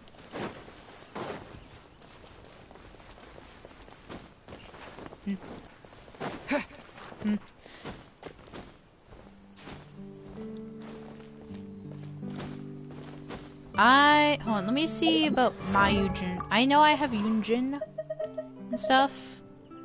Yunjin, I don't know where Yunjin is. Oh, there it is.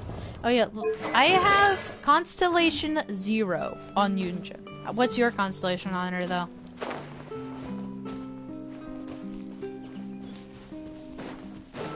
$42 Yunjins. Are you kidding me? Oh. You what? What? I have a few C6, like a few C6s on the legendary. I have a few C6s on a legendary character. So like, you know, his name, I don't know if you heard of him, but his name is Aether. Yeah. I got a few C6 in that regard.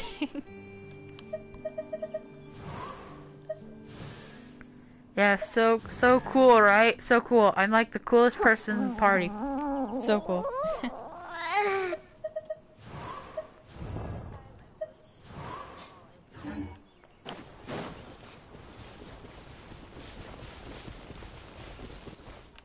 What happened?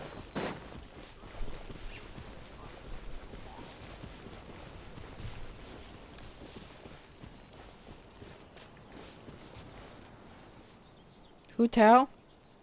$5?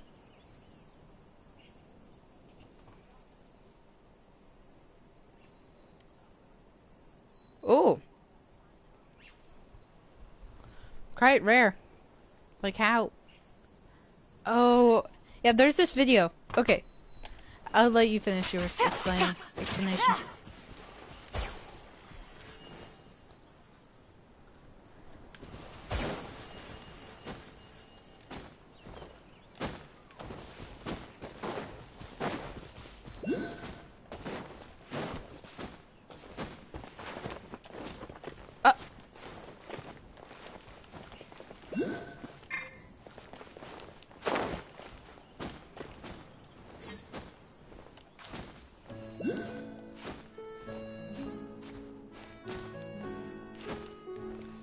Actually, so I made a video about this poll, and it was quite epic. So, you know how it's rare to get a 5-star character, right?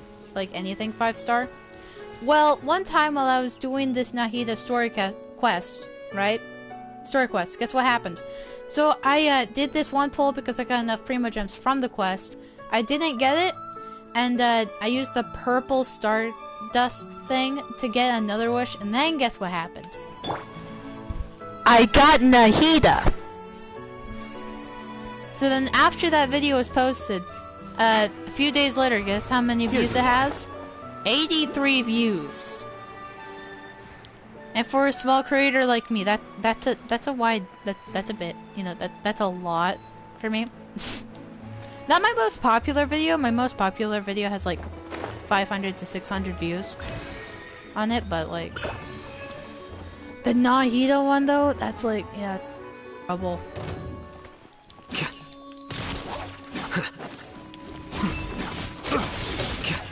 I mean, go watch the video. Please watch the video. That will help me, you know. But, like, watch the video, and then you can see it, like, happen in live action. It happened on a Friday morning, like, before I went to school, you know? So it was, like...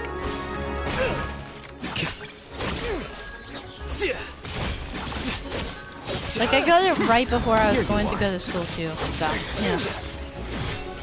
It was a pretty rare occasion. So the stars aligned in my favor for the video. Now that has been the staple. That has been the staple of my channel ever since, I suppose. The hunter becomes the hunted.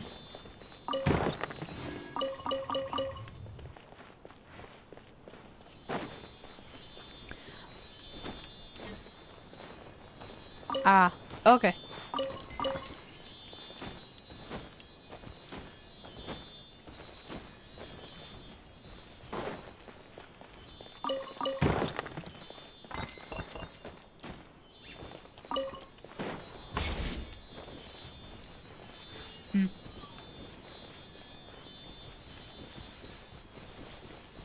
Ah, okay.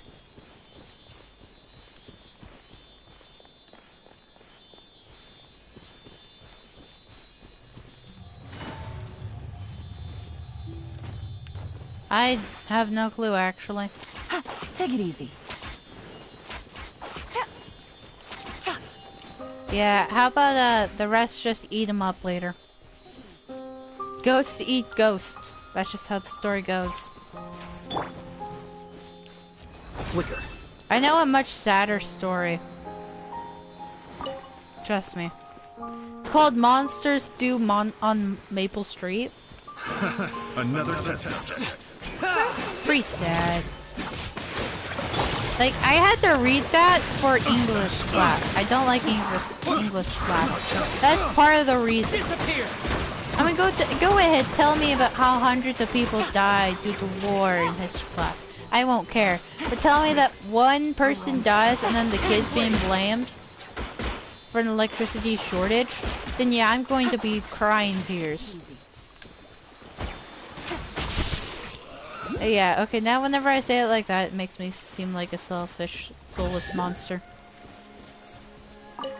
Is it? Is this an answer from this world? Yep.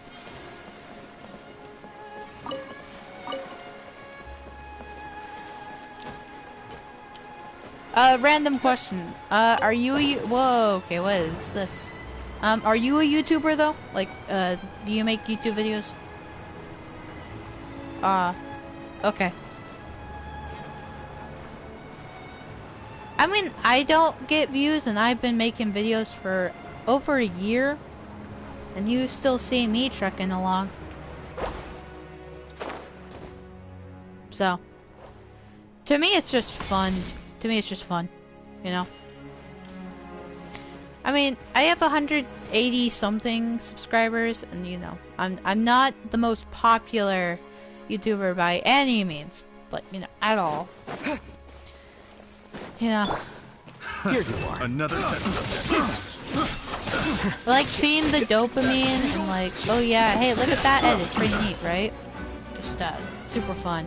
Just fun. That point is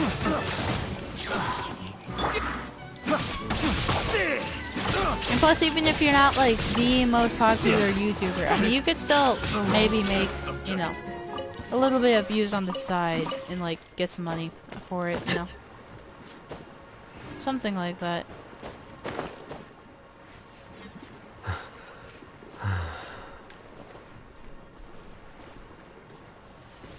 Yeah, you're telling me. At the beginning, I was supposed to like, oh yeah, I'm gonna do the co-op stuff, I'm gonna get all this stuff out of the way before I go ahead and do this quest, and then just like do the quest and then wishing at the end. But apparently that did not turn out the way I expected it to. So here we are.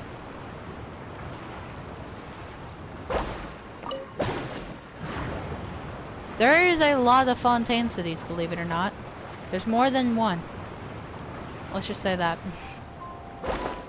I mean, I would hope for some city that's industrialized. I mean, I would hope that it would have some cities. Nope. I have Alhaitham though.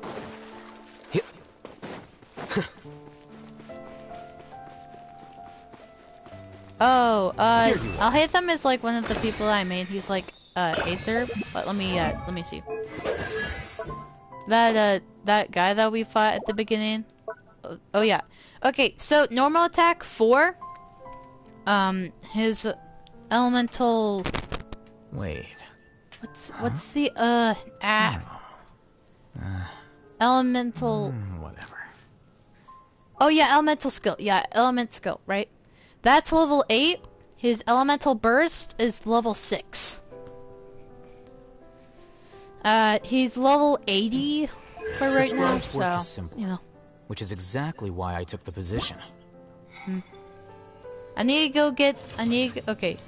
Like, I need to get some poopas to like, ascend him to level 90. Wait. I have 0 poopas. Huh? No.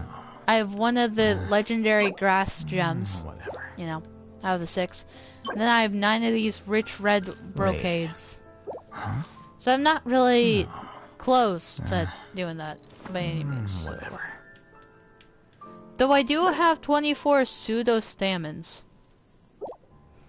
It's like out of the 20 that I need. So, I mean, I got something, you know. Something gonna go off.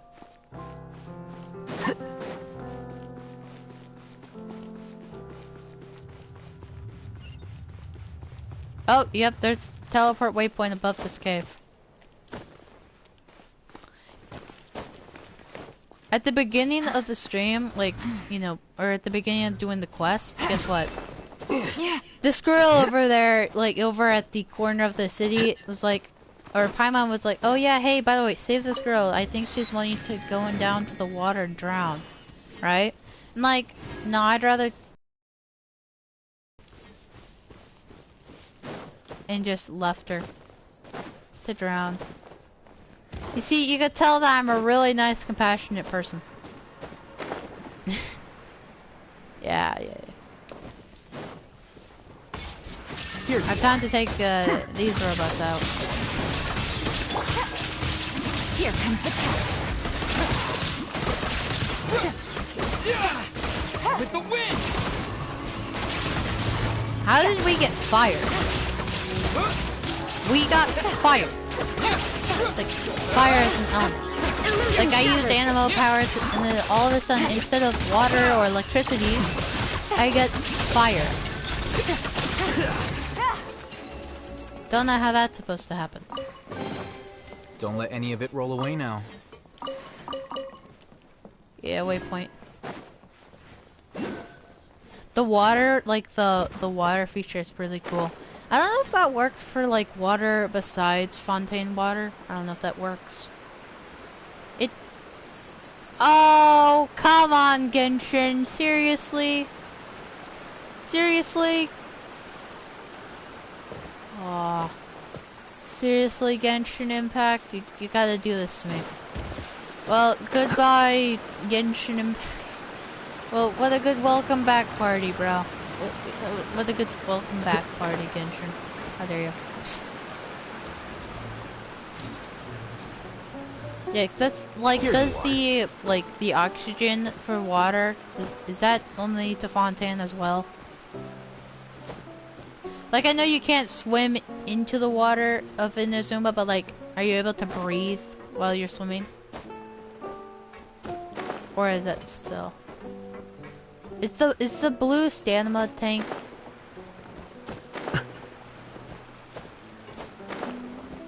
Oh. Okay, so that's good.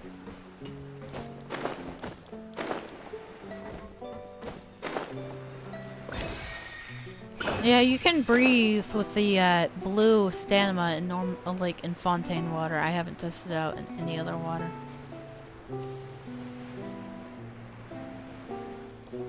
I only bring in things that have a name. Oh my. Yeah, okay, bud. Okay. Well, guess what happened? Fontaine has mechanical fish. You got that right. Mechanical fish.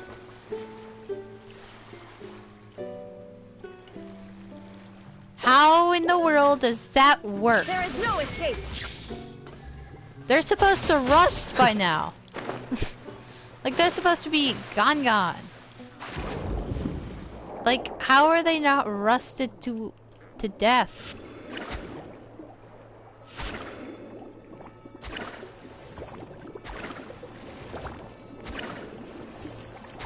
You know that the attack that you said that did barely any damage? Well, it does about 2,700 for me.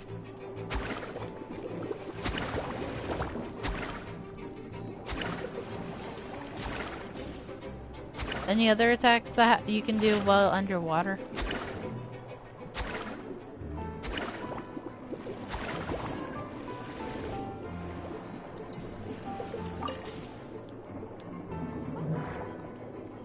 Oh no. Guess what I just figured out? The monsters under the water, yeah, they give you materials. So if some character needs those materials, you have to use the attack that quote-unquote does barely any damage.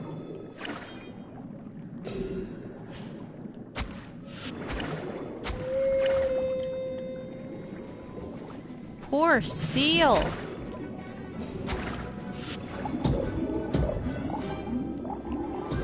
Like, do you permanently keep those attacks?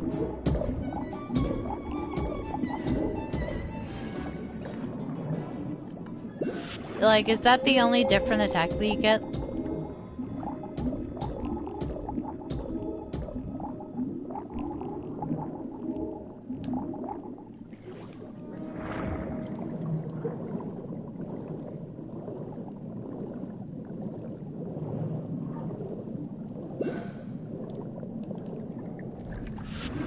Fading veteran.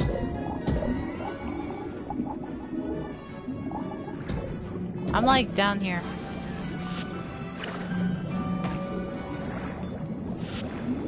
Yep, I left you.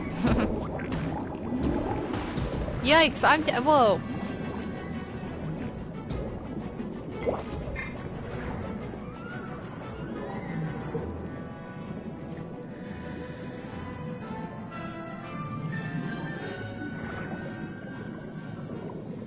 Nope, he's not invincible. You just didn't look at his... Oh.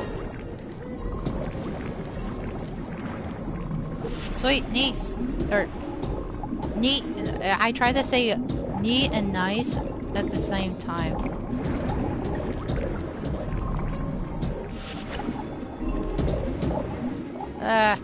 It's fading veteran. Escape. Escape while you can.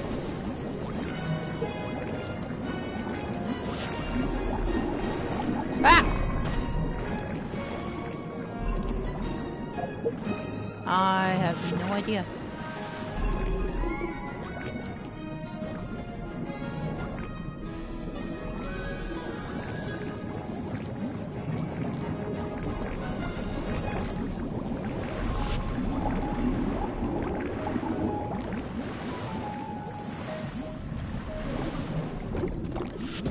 Yep, I found him. Or maybe you found him, I don't know. I just saw him. Okay, we can get him. Oh, come on, dude.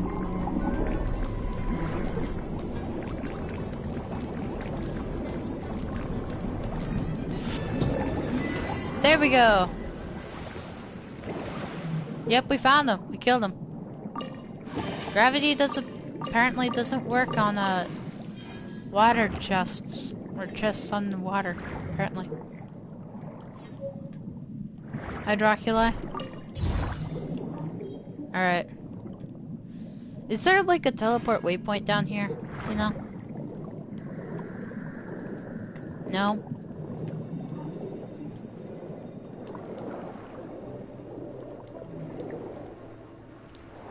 You know, MiHoYo had this one mission, right? To take me down. And like, just tilt me down. Like, just emotionally, mentally took me down.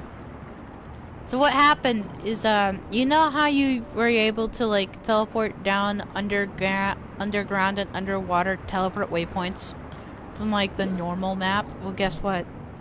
They changed that, so now you have to press this certain button. Well, guess what? I don't know what that button is.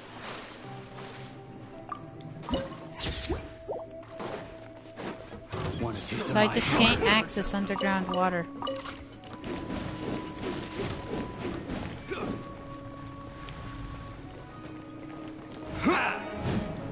Why is this doggy down here?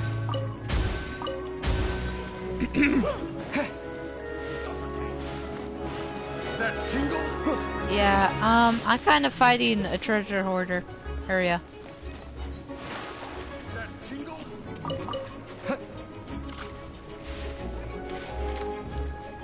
Jab and cross. Yep, you got that right. Trust me, we're professionals.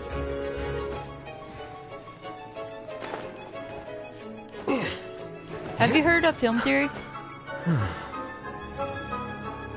Food theory? What? Crazy.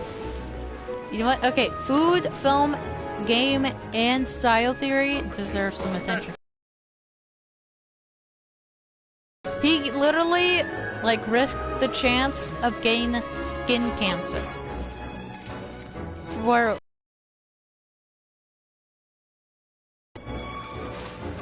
And you know what? That's important? Because it's important. I mean, it's important, right? Come on. It has to be important, you know? Skin cancer is a serious thing.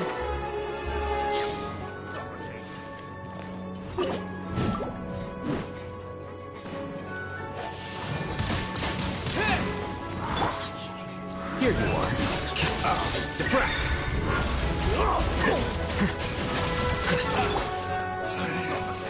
Windblade! Replace my hammer. Disappear! You have to kill what? A dog? Oh, seals. Yeah, they're not cute. They are dangerous, deadly creatures. The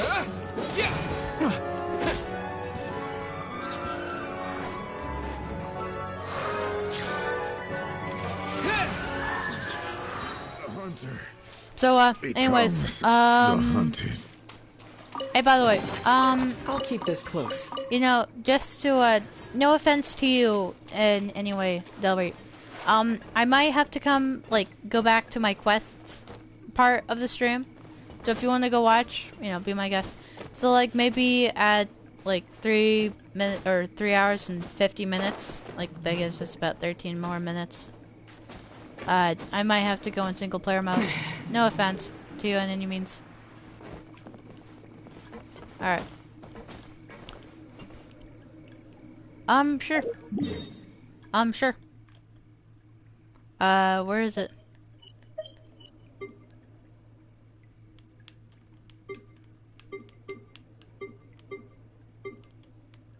Oh, yes! I just figured out this, the button to change elevation. And like the map, you know the map? And now I couldn't, yeah, now I can access. What? How would that be easier? How? What a oh. I didn't know how to I didn't know how to flip the switch. I didn't know that, that works.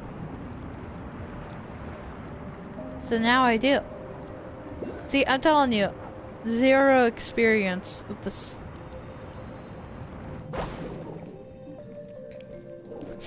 Trust us, we're professionals.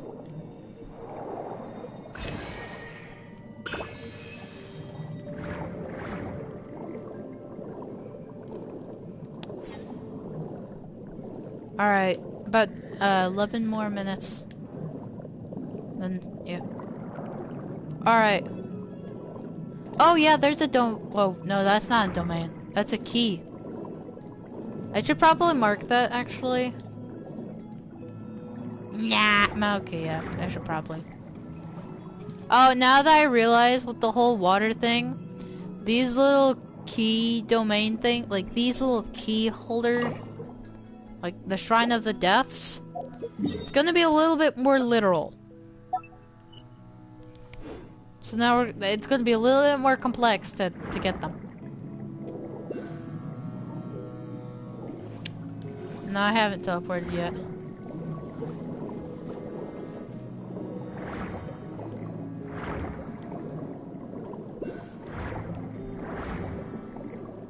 Whoa, what is this?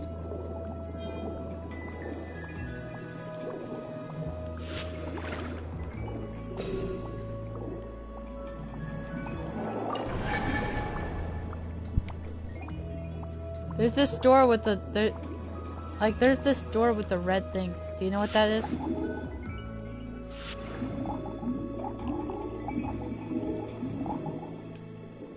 Huh.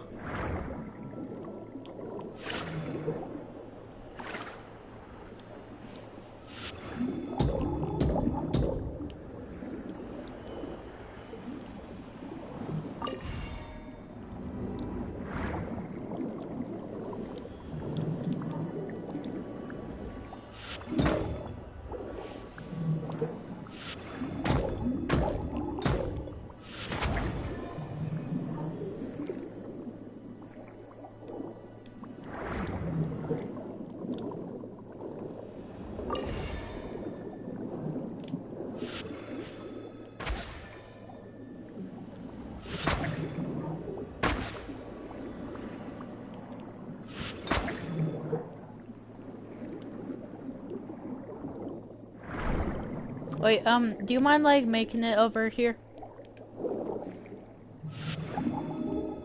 Alright. There's this location where I have no idea how to get in.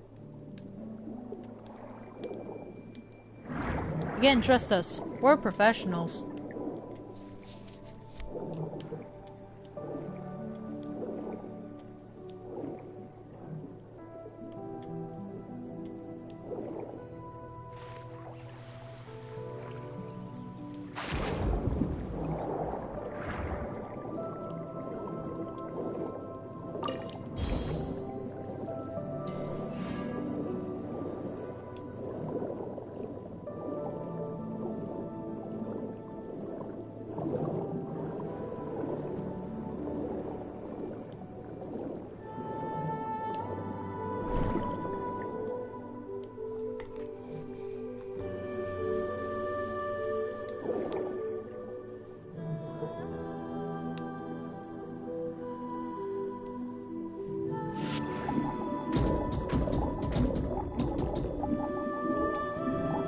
Oh, you see these seals and how they're so cute and everything?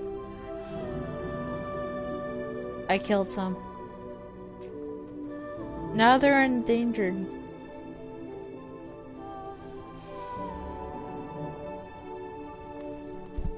Yep, they are.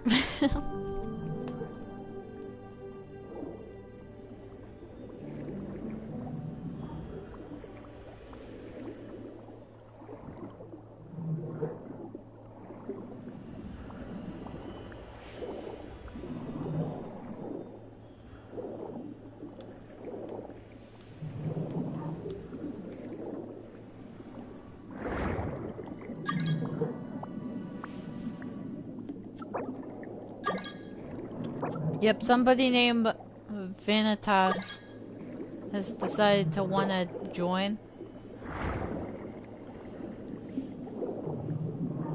Yeah.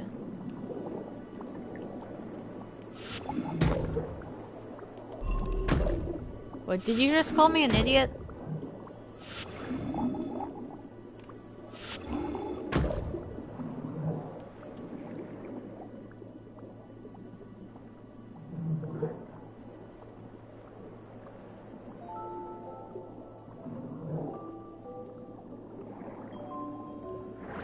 Alright.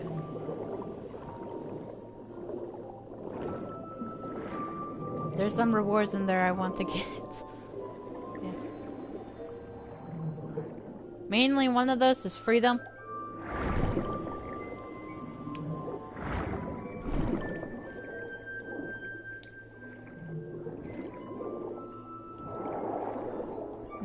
Do you know how to get in there though?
Oh no, we have like 4 minutes left.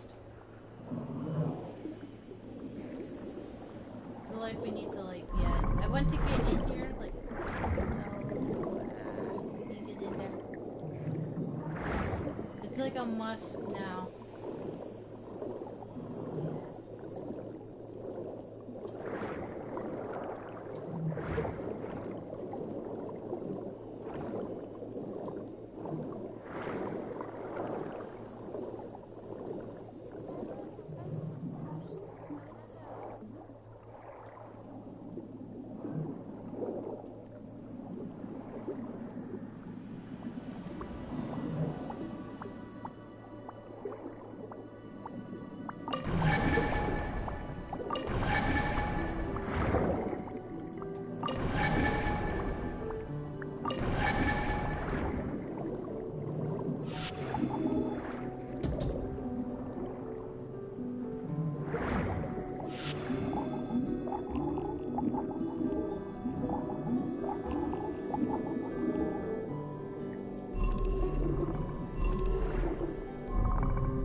Do you mind telling me the steps?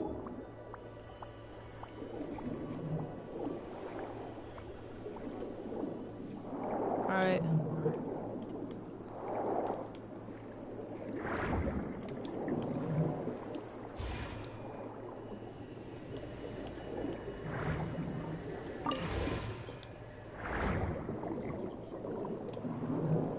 Alright, let's see it. Let's see, and... let's go! It worked! Let's go! Victory! Alright, thank you. It worked. We're in here. We're in business. I'll keep this close. Yeah.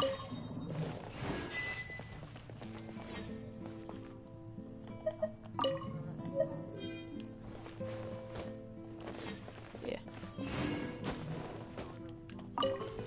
Yep. Oh, yeah. Yeah, agreed. I did too. I did too. I had fun as well.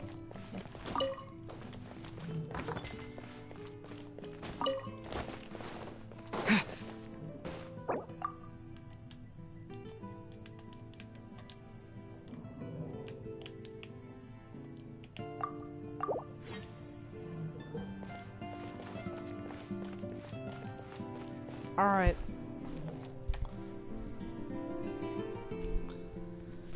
Alright, everybody. I guess that was co-op session 2 underway.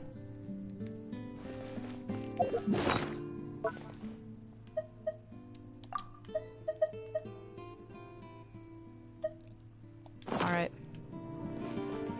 Well, I guess back to the story.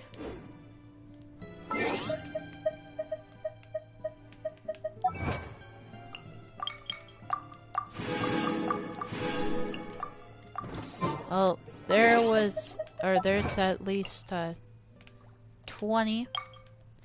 Yep.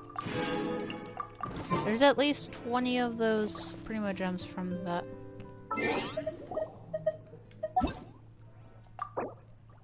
See you, Delbert. Hope you have a good day.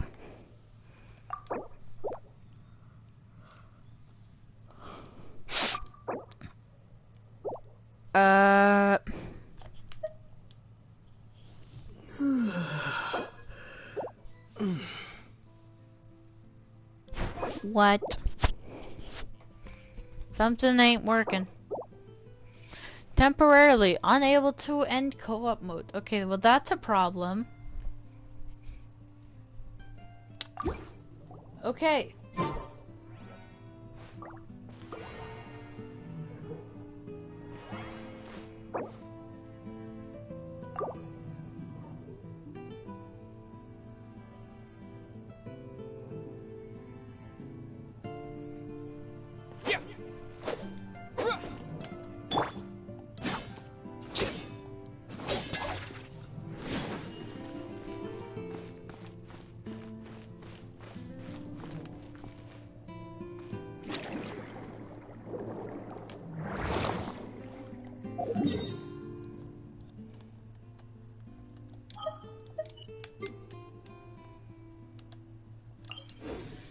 Okay, well, I will be right back. I need to go to the bathroom.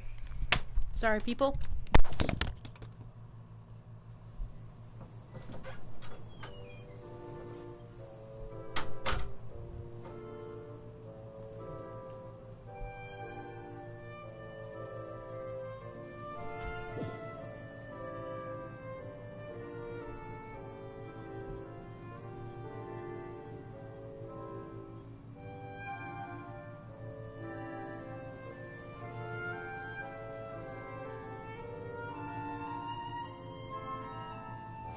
Wait.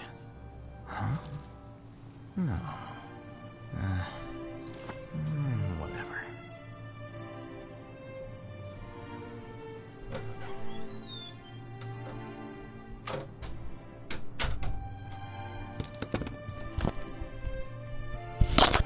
Alright.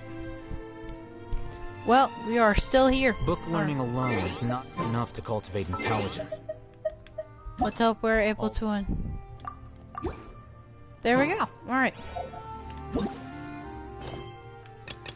Well, back to the city of, this. Maybe I should, get healed up. Just a thought, you know.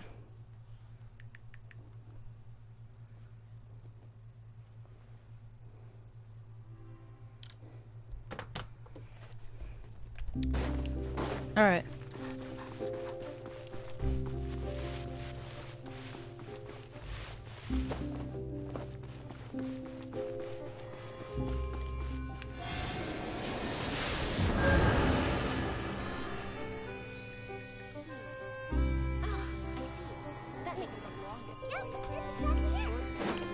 Yeah, alright, let's go.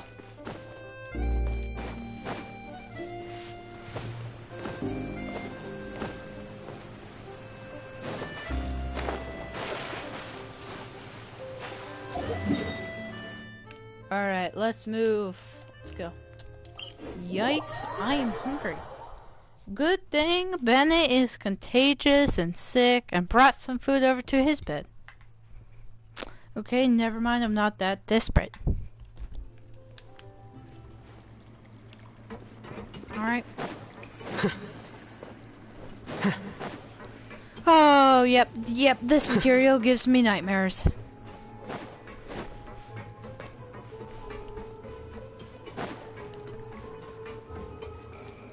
I'm remembering about the Varina of Good and Evil. Yikes. This material, it scares me.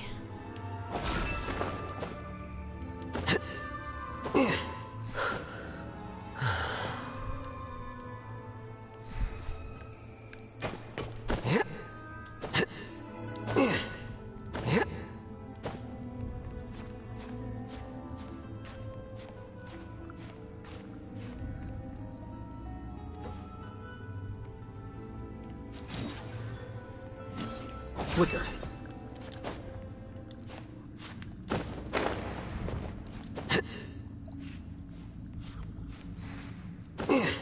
There we go.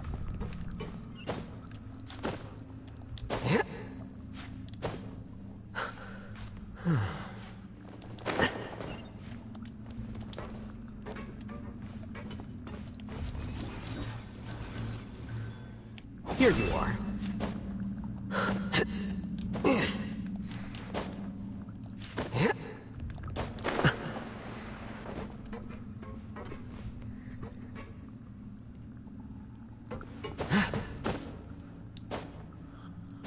Sorry, I might have to leave the sewage system.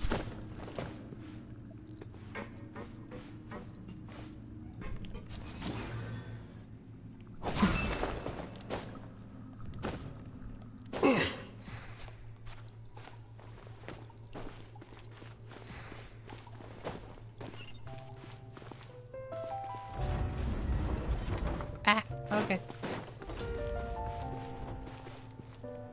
Yikes, that was quite a big detour. Never mind the... Oh yeah, I'm gonna take a small detour. Nope. It was not quite a small detour.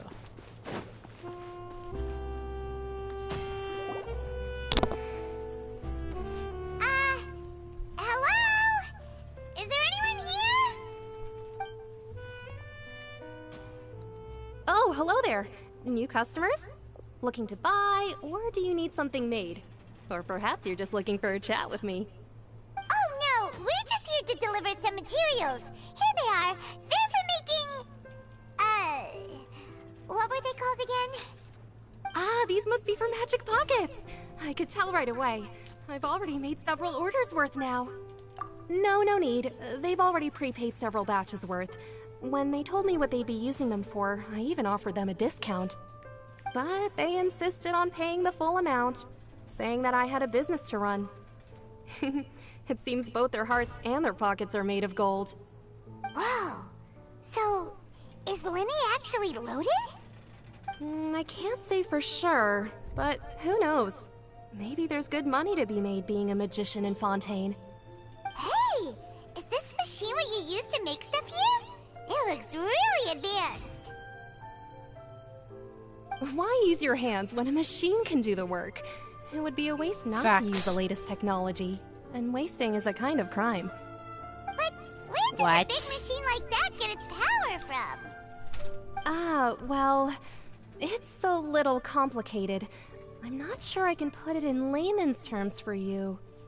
But basically, everything we usually use here in the city is powered by indemnitium. It's a type of energy that's produced from trials. Huh? How can trials produce energy? Well, I'm not completely sure of all the details myself, but basically, when a trial is in session, the Oratrice Mécanique d'Analyse Cardinale harvests people's belief in justice and converts it into energy to be used all around Fontaine. Man, that voice actor that's what did its some other work. function is? Paimon heard that the Oratrice was created by the Archon to make judgments. But Paimon still doesn't get it. How could something unreliable like people's beliefs be turned into a stable power source for these machines? Well, Venti and Amnesis both said... Oh, yeah! So that means the Hydro Archon relies on the machine to take the energy created by belief and turn it into power for all of Fontaine, right?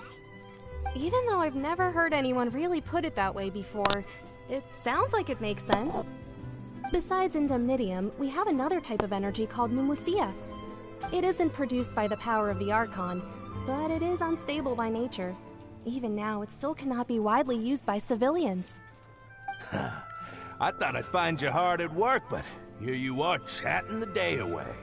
Since you're already talking, I'm sure you wouldn't mind a few words with me. You again? Didn't I already promise you that I'd have the more I owe to Confrérie of Cabriere by next month? Why are you hounding me now? Yeah, but how do we know that you won't go running off by the end of this month? I want 50% today. Wait, no, 70%. Huh? You... Seems business isn't so great for the workshop. We've already finished our job and delivered the materials. Maybe now's a good time to leave? Yeah, you're right, Paimon. Hey, hold on. Before you go around trying to collect payments, why don't you settle your own debts first? If Confrérie of Cabriere wants to poach clients from Northland Bank, that's fine. But I'm afraid you still owe the bank a hefty sum of mora. So why don't we work things out between us first, before you get back to your little conversation here? You're from Northland Bank. But we said we'll pay everything we owe next month. Why are you hounding me now? Why the... Traveler, Paimon! I didn't think I'd run into you here in Fontaine. What are the chances?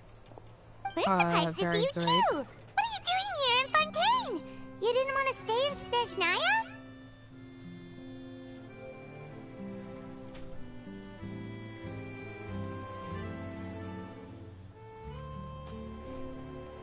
We sure seem to have a run-a-lot friend today. Long story short, I've already been in Fontaine for some time now, and honestly, things have been pretty boring. But it seems that fate brought our paths together today.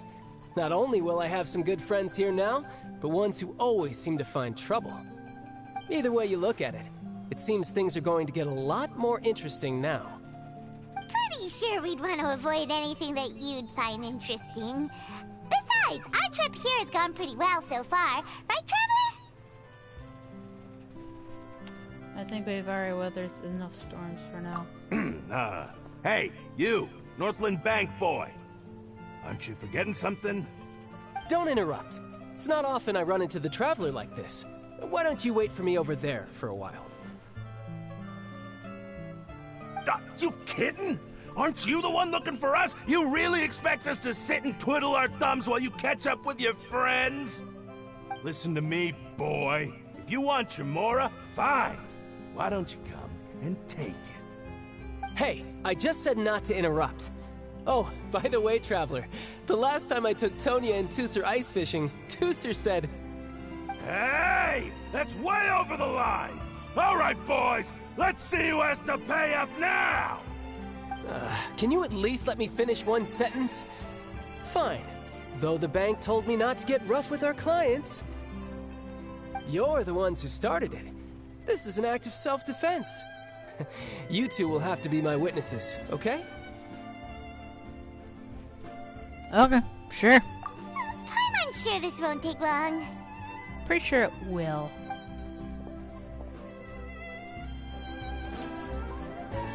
I'm guessing I'll be child. Imagine if I die as child.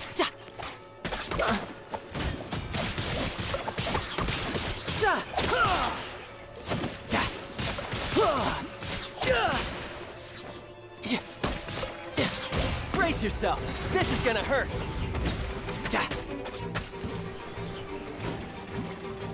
Yeah.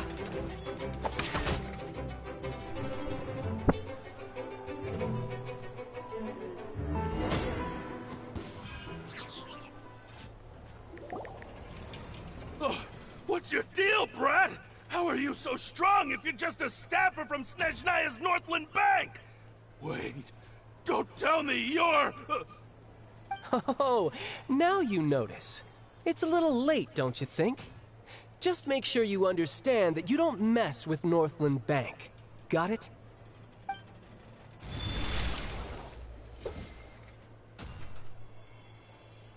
Huh?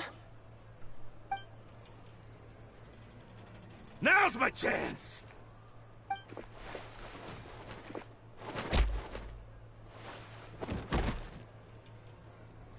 Huh. That was weird.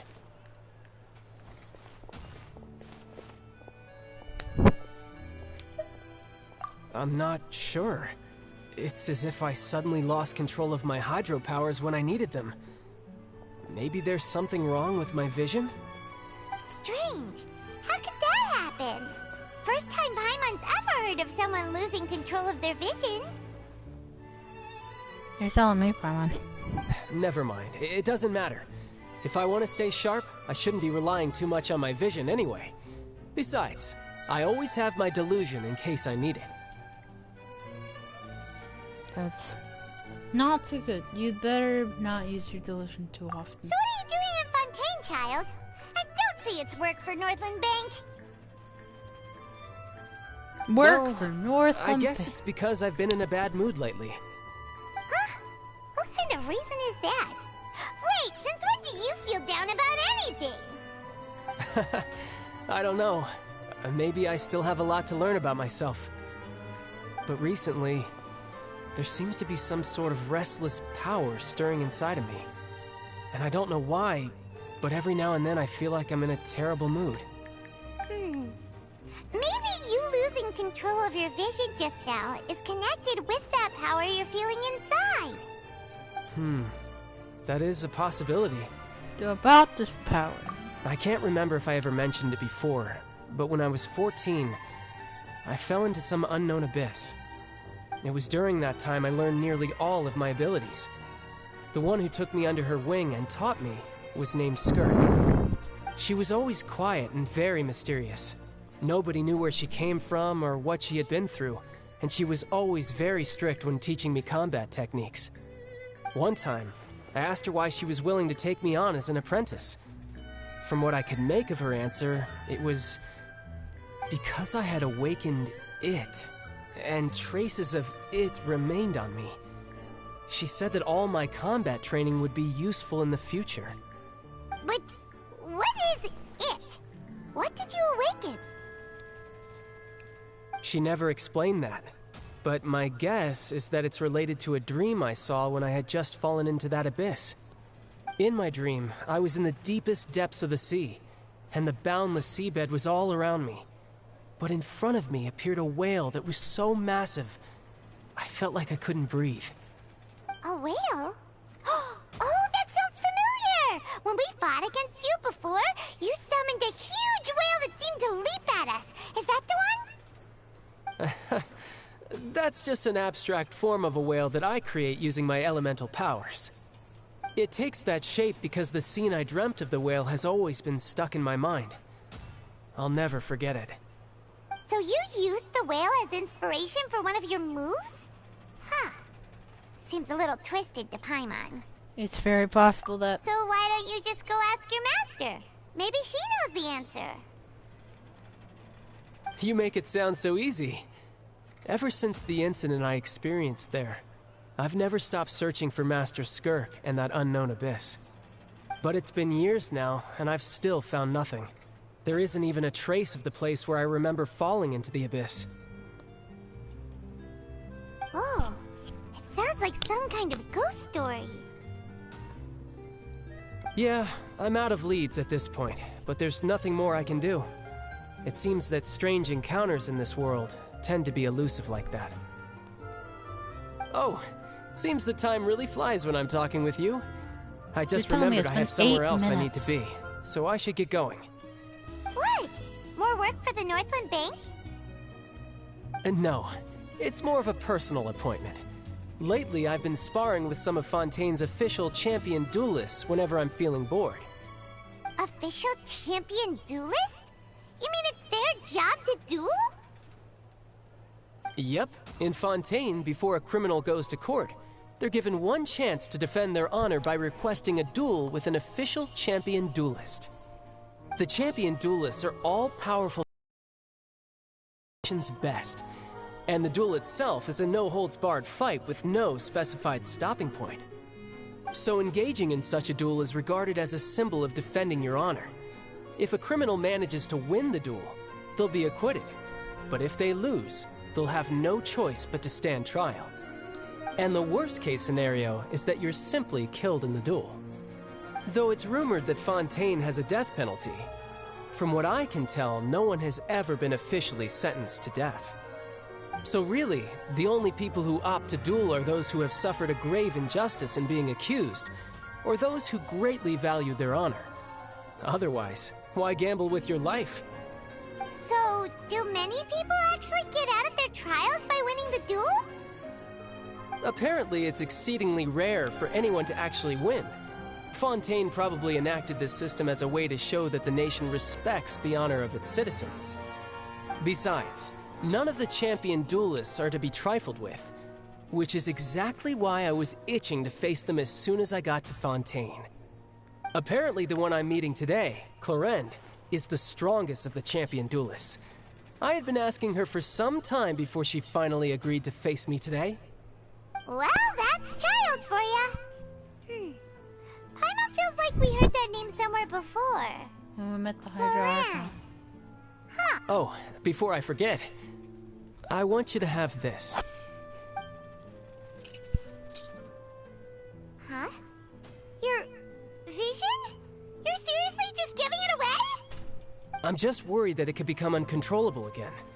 I'd be pretty upset if it got in the way of my duel, so I think I'll be better off without it for now. Besides, I just need you to hold on to it for a short while. I'll come retrieve it when I have some time later.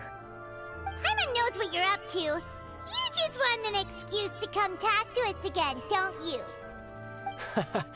Whatever gave you that idea? I'll be in touch later.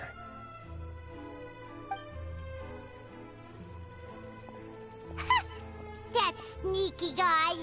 He said he's been feeling down lately, but he seemed the same as ever to Paimon. Well, seems we don't have much to do for now. We might as well walk around and see the city before Lenny's performance.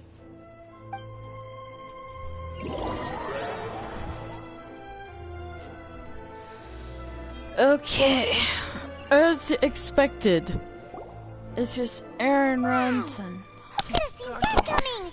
The reporter who was barely around for most of the story was the murderer all along! Sorry. Paimon was just surprised, that's all. Never thought it'd be the day when Paimon never saw that twist reading. coming. The whodunits here in Fontaine are a lot different than the light novels you see for... It's so exciting to reach the moment when the mystery is uncovered, especially in the one Paimon was just reading. You should buy a copy and read it too. Oh, sorry about that. Paimon will be more careful next time. Hey. Lenny said that the Opera House is on Aeneas, so let's go ride the Aquabus! Child's vision. I wonder if I can do anything with it.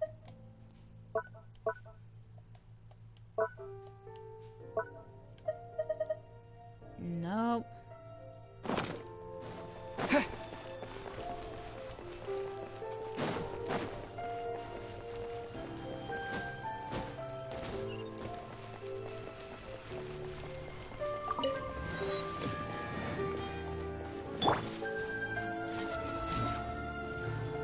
Here you are.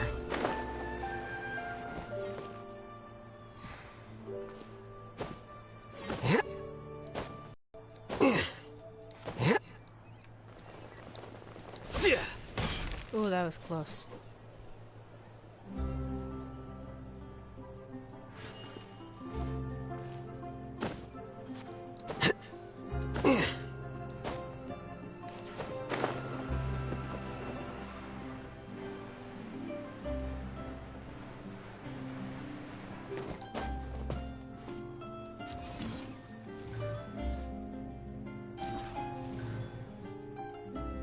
Flicker.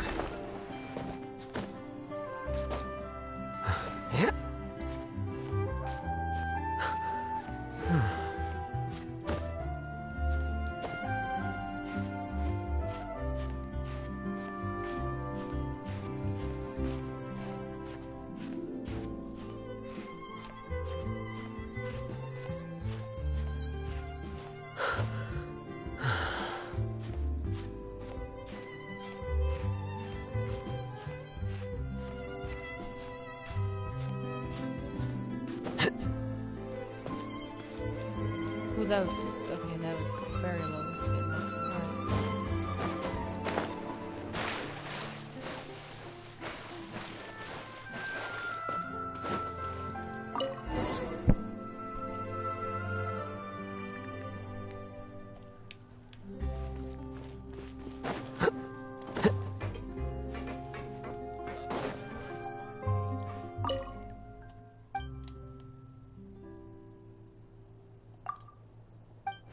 When does the immediately?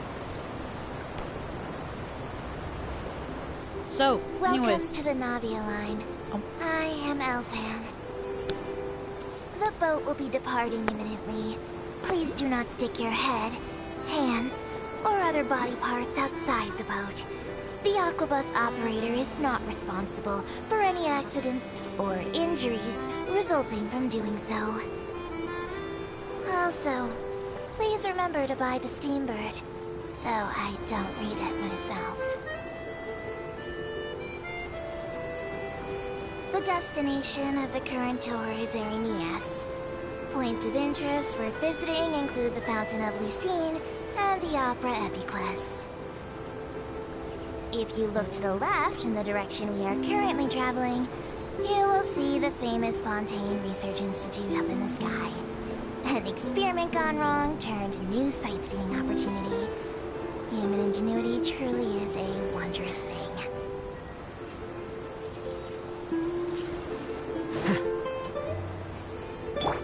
immediately.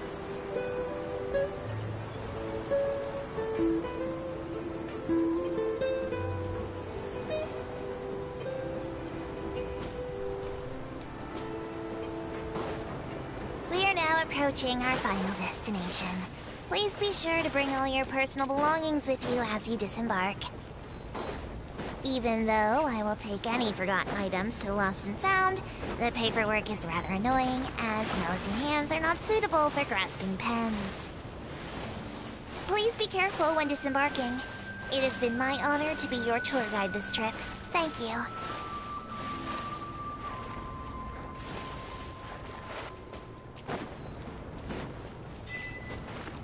Welcome to Fontaine. Alright. Another achievement completed. Alright.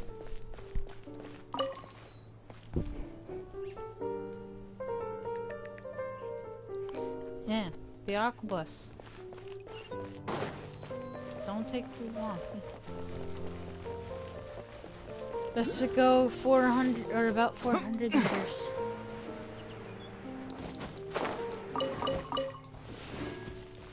Immediately.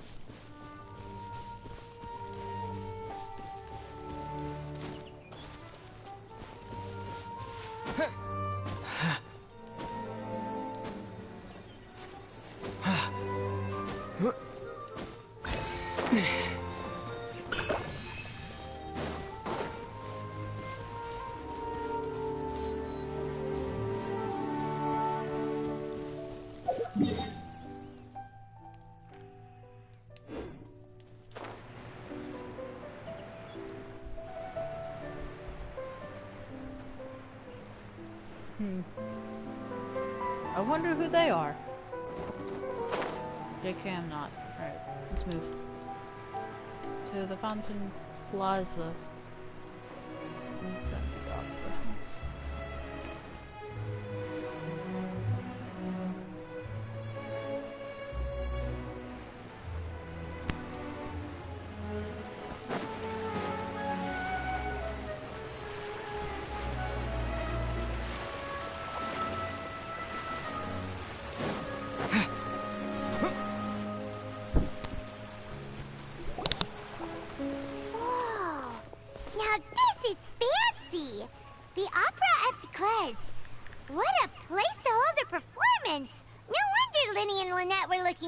To it. Huh. Looks like there's a lot of people standing around the fountain up ahead. Oh, Archon, please bless us with a bright and healthy child. We pray. I don't know why you always feel the need to ask so much. I'll be happy as long as our child is healthy and lives a peaceful life. I guess if they're our kid, then there's no doubt they'll turn out smart. Maybe this is one of the customs in Fontaine. There sure are a lot of couples here. Okay. Vache.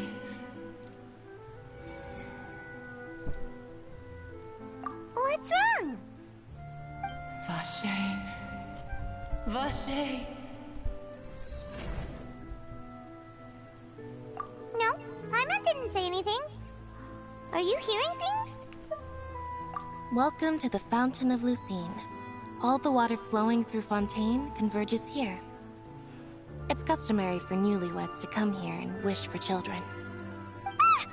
Oh, Lynette! You scared Paimon! When did you get here? Lenny asked me to wait here for you, remember? Right.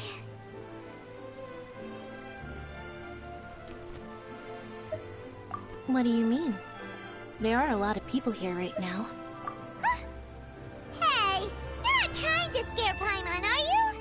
Besides, it's the middle of the day. It's not the time for eerie things. I see. I might be able to tell you something that could help explain the voice you heard. In fact, you might not be imagining things at all. I suspect that what you heard is a result of your hypersensitivity to the hydro element. Others in my family have had similar experiences. It's because of his sensitivity to the hydro element? But what would hearing a voice have to do with elemental power? When do you cry, Paimon? Wait, what? What does that have to do with anything? Just answer me. When do you cry?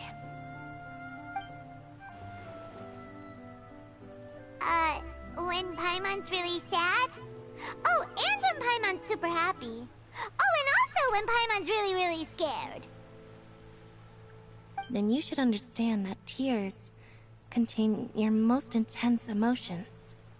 Like I just mentioned, the Fountain of Lucine is where all the flowing water in Fontaine converges. Even the tears that fall to the ground will eventually gather here. So maybe what you heard was the intense emotion coming from someone's tears.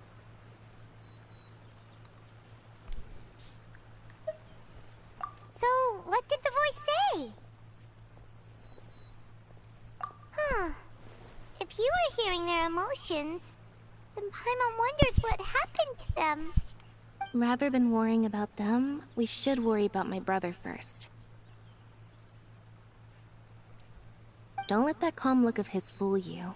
He tends to get pretty nervous just before a performance. So chatting with Lenny might help him relax a little before he goes on stage. Oh, right. That makes sense. Let's go in and see Lenny. Alright, time to go see Lenny. Ah!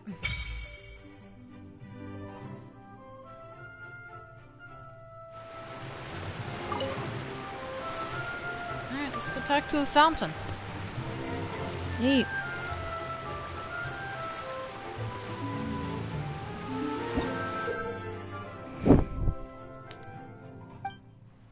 Bruh. Serious? Yo, what?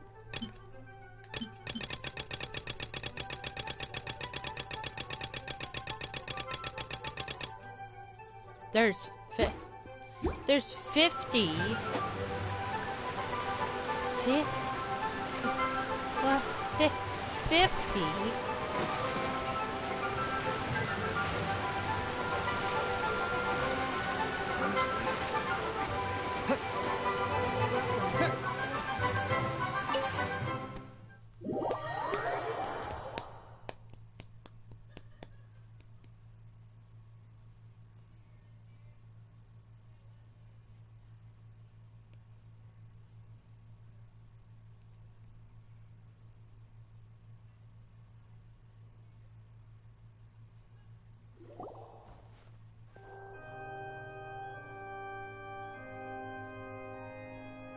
Traveler and Paimon, good to see you. I knew you two would come. Are you kidding? We wouldn't miss it for the world. We've been looking forward to it. I can tell, but you're actually right on time. The audience still hasn't started entering the venue yet, which means now is the perfect chance for us to take you to the best seats in the house. Wait just a moment, I'll fetch the tickets.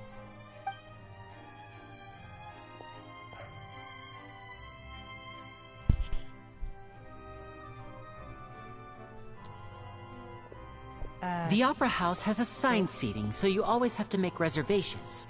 I've already reserved your seats, and here are your tickets. Ooh, front row seats! Thanks, Linny! Don't mention it. There's no need to keep thanking me. Hey, Linny! Could you come over here and take a look at this? Oh, I'll be right there. Seems there's an issue with the stage props over there. That's Cal, my assistant, calling me. I'll go lend him a hand. Yeah, we'll just go to our seats. You go ahead, Linny.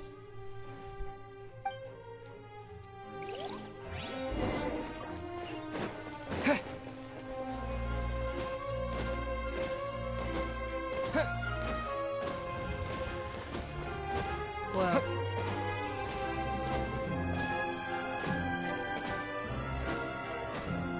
Yikes. Is this really where trials are made? No way. Like, absolutely no way. These should be our seats. Come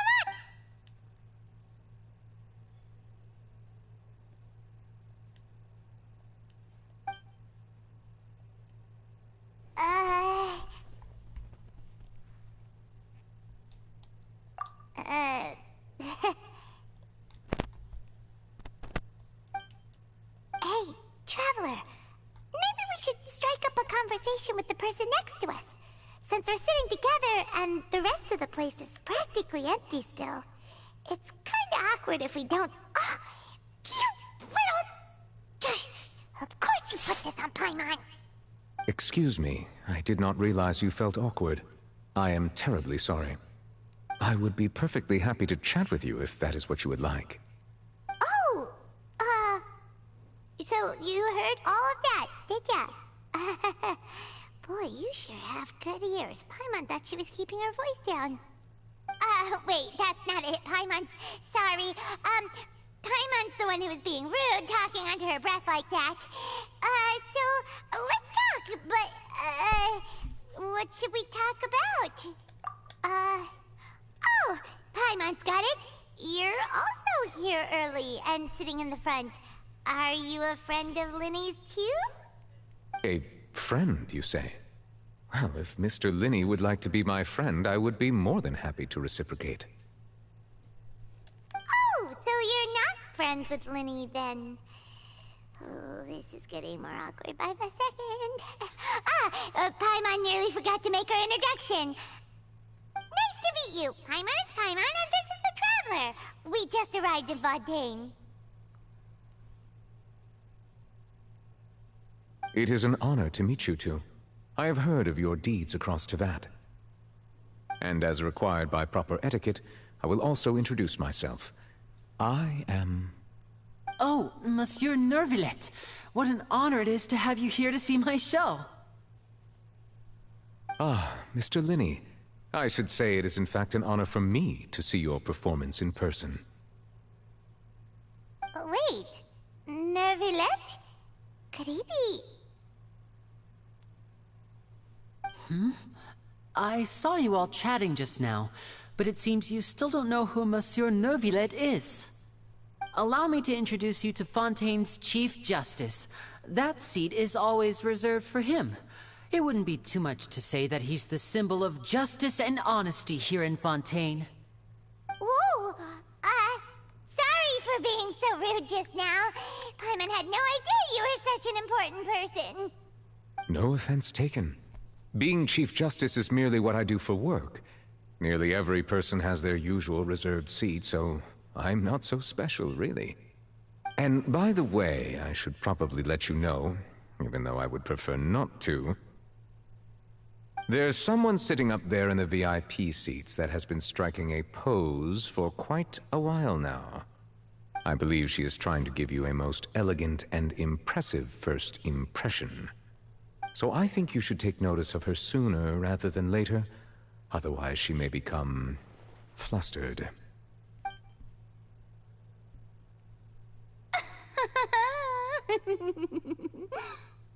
Huh? Oh, it's Farina, the Hydro Archon. Huh. She sure has a smug and satisfied look on her face. Guess she has no idea that you saw right through her act. Very good. That is for the best. No need to pay her any more attention. We may now enjoy the show. Huh? So is this what things are like between the Chief Justice and the Hydro Archon? All right, please wait just a moment longer. I've pretty much finished my preparations, and the performance will start as soon as the audience has made their way to their seats. Yay!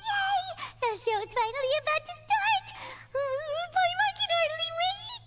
Paimon's never seen a real live magic show before!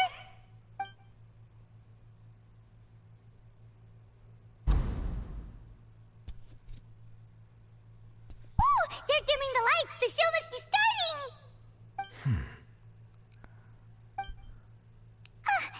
Sorry. Paimon will try to stay quiet.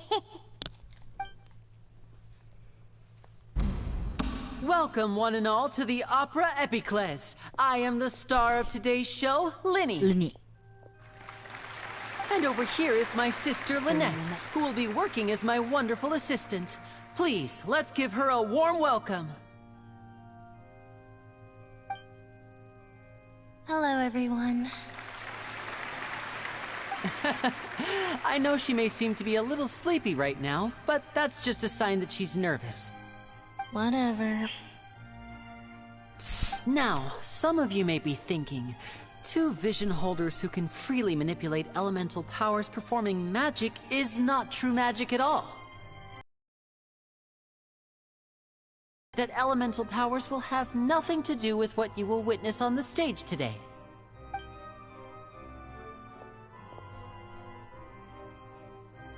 Both Lynette and myself have removed our visions for the show. That way, even the gods won't be able to help us. Oh, good point. That's what makes the show real magic. Now, without further ado, let the show begin. Lynette will now exit the stage to make some preparations. I know you might miss her, but don't worry. She'll be coming right back on stage momentarily.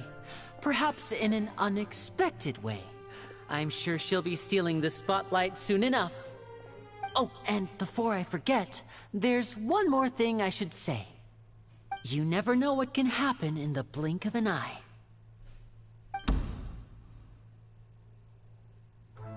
A magician's greatest skill is making things disappear or appear. The possibilities are endless.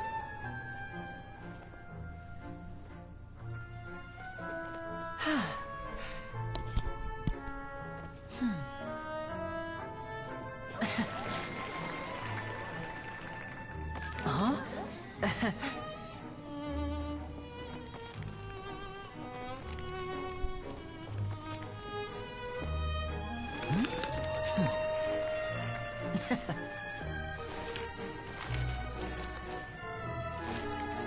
But this isn't what you came for.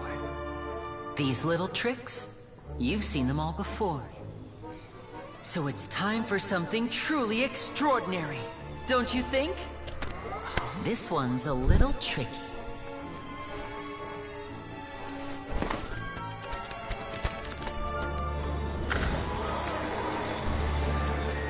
Using this water tank, I shall make my sister vanish completely, right before your very eyes.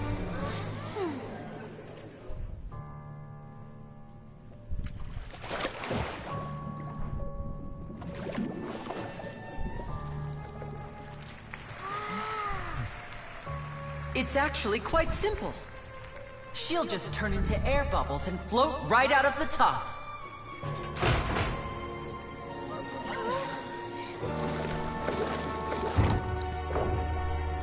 Oh no! I told them to check all the props carefully. With the lid on, even air can't escape. An amateur magician would be getting very nervous right around now. Bruh. Luckily, it's me on stage, so let me show you what a true virtuoso can do.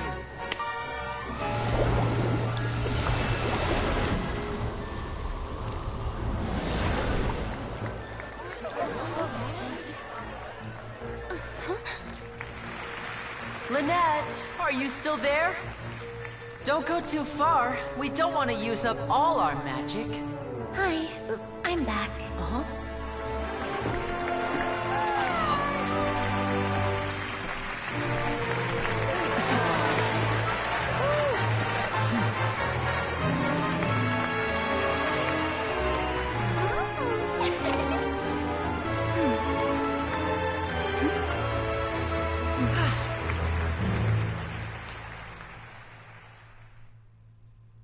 Okay, I was assuming that that would, like, actually go wrong.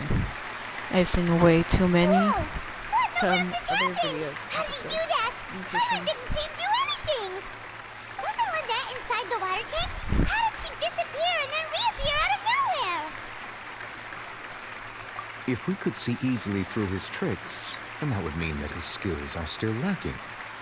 To appreciate magic, you should focus on the show happening on stage, rather than getting caught up in trying to see that which has been intentionally hidden.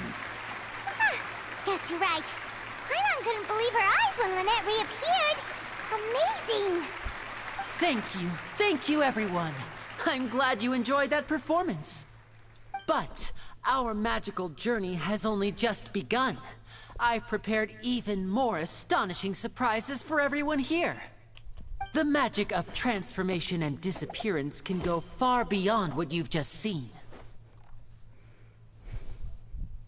I'm sure many of you are thinking that escaping the water tank was impressive enough.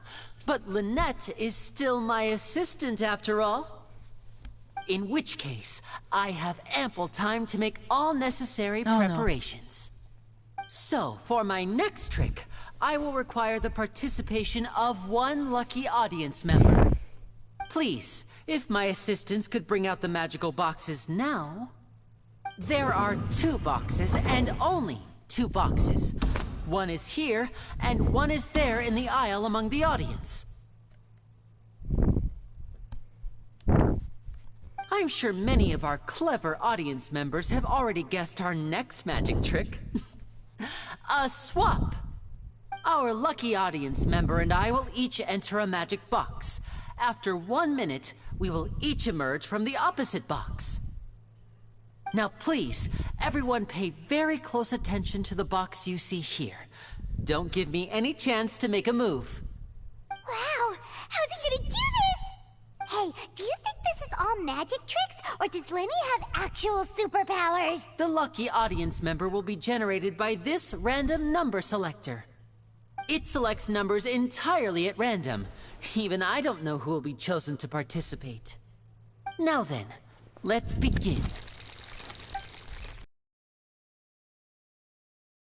Let me see. Oh, row 7, seat 3. Congratulations! You now have the chance to experience magic firsthand for an entire minute. Please, come forward. My assistant will take you beside the magic box. I'm sorry, it might be a little cramped inside, but no need to feel nervous. We've carefully arranged everything for you to be as comfortable as possible. You don't need to do anything, but no matter what strange things may happen, don't come out of the box. If the magic is interrupted, who knows where you might end up? You might even find yourself in the Fortress of Meropide. Oh. All right. Before I enter the magic box, there is one more thing I need to ask the audience to do. Could you all give me a countdown? Like this. 60, 59, 58. Just keep counting down. You can go a little faster or slower if you like. I won't be able to see anything in the pitch-black box, so I'll be relying on your voices to know when time is up. Oh, and no tricks now. If you quickly count from 60 in just 30 seconds, then I'll be in a tough spot. Ooh! Paimon kinda wants to count faster after hearing him say that! No, that won't do. I can see it in your eyes. You still can't be trusted. Let's practice together. Come on, repeat after me. 60, 59, They're gonna count an 58. entire minute. 60, 59, 58! That's right, perfect. Keep it going. All right, I'll see you all on the other side once you finish. Counting, Neverlet! I am counting in my head. I think things are exciting enough in here as it is. Merely a consequence of my identity and personality. Do not worry about me. Just enjoy the show. Oh, alright. You look so serious that Paimon thought you might be feeling uncomfortable or something.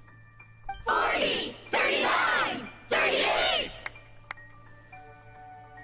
Mr. Linney, are you all right in there? Is everything ready? Yes, I'm fine. I'm just double-checking the direction of the magic. It would be a disaster if we get sent to the wrong places. For example, mid-air right above the audience. Even though he's saying that, Lenny doesn't seem nervous at all. Ah, what was that noise? Did you hear it too? Not sure. Anyway, it doesn't seem like anyone's worried about it. 25, 24, 23! What's wrong, Mr. Linney? I can still hear you moving in there. I seem to have accidentally knocked over a decoration. I'm trying to fix it, but it's pitch black in here. I can't tell left from right. Never mind the decorations. There's no time for that. The show is what's important. No, that's unacceptable. I want my show to be perfect. Don't worry, we still have 20 seconds. Hear them counting? 19, 18, 17! It seems things aren't quite going as planned. I apologize, everyone. It feels like you're all starting to count faster, but that's all right. I know it can be tiring to do such a long countdown. 10 seconds and change is still plenty of time. 10! Almost there now. That's in. Swapping two people is harder work than you might think. Even a master magician like me can't guarantee I'll get it right the first time. Hey, wait! Is this the back one? I can't tell. They both look the same inside. Huh? Nope, that's not it. I'll try again. 7! Hey, slow down! Honestly! 5! 4! 3! Whoops! That doesn't count! 0!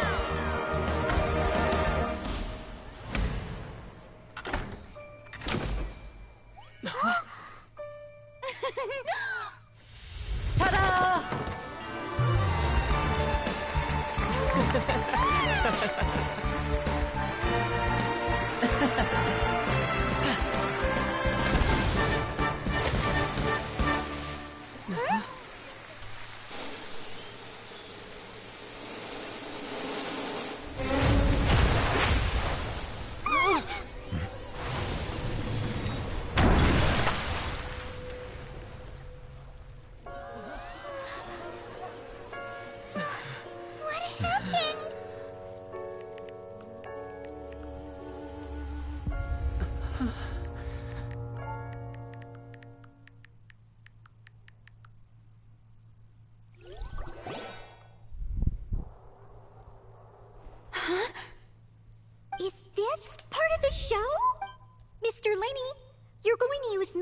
fix the stage now, right?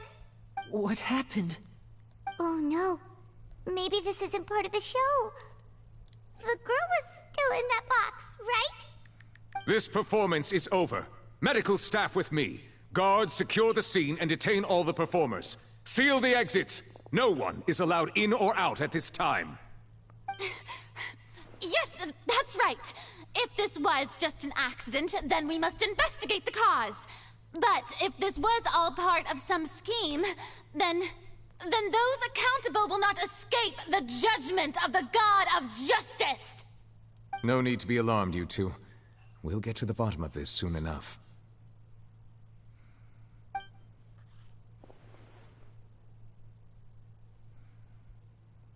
Unfortunately, the person who is in the magic box has been pronounced dead.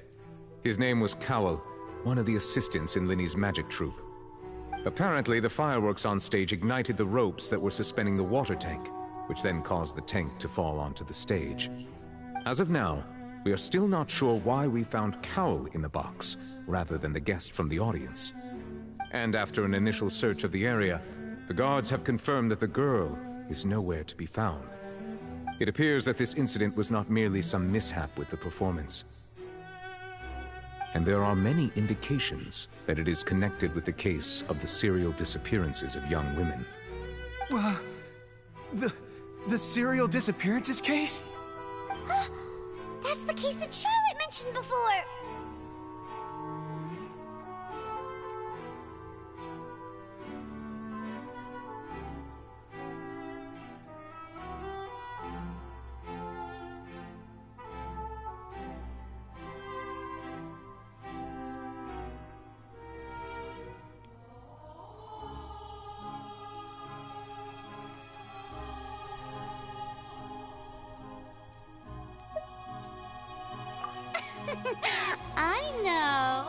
I know the truth.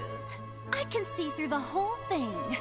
Really, using such a shallow and obvious mystery as his finale. Did he really underestimate us that badly? I say that our powerful magician, Mr. Linny, is now the prime suspect for the serial disappearances case. Huh? Why me? This whole thing was an accident. Oh, this all occurred during your magic show, did it not? The missing girl disappeared after being chosen, did she not? The deceased is one of your assistants, is he not? Now that I think about it, that whole speech about magicians making things disappear was nothing more than a provocation, a bald-faced challenge. That can't be right! How can Linny do this? He was in the box on the stage the entire time! We can even hear his voice! Besides, before the show, he told us that he would like to catch the criminal behind the disappearances! He couldn't possibly mean catching himself!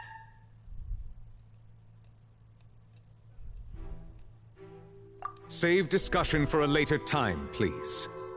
Lady Farina, may I assume that your comments just now constitute an accusation against Mr. Linny and his associates, and that you are pressing charges? Huh? I just think that he... Well, I think it might be a little early to talk about formally pressing charges. But what Lady Farina said just now makes perfect sense. Looks like she's gonna personally deliver justice. A kidnapping and murder carried out under the cover of a magic show. Lady Farina said it all. I mean, of course, my dear people. But what excites me even more than the obvious truth before our eyes is the opponent I'll be facing. That's right. I mean you, Traveler. You'll support Linny, won't you? After all, he was the one who helped you the first time. Then there's no problem at all. You know, the Traveler and I already had a duel the first time we met. But with Linny's help, our little duel ended in a draw. But draws really are the most boring possible outcome. So, no more draws. Between the two of us, there must be a clear winner and loser. And what better place to hold such a riveting showdown and decide the true victor than here, on the grandest of stages, the Opera Epiclese. Huh.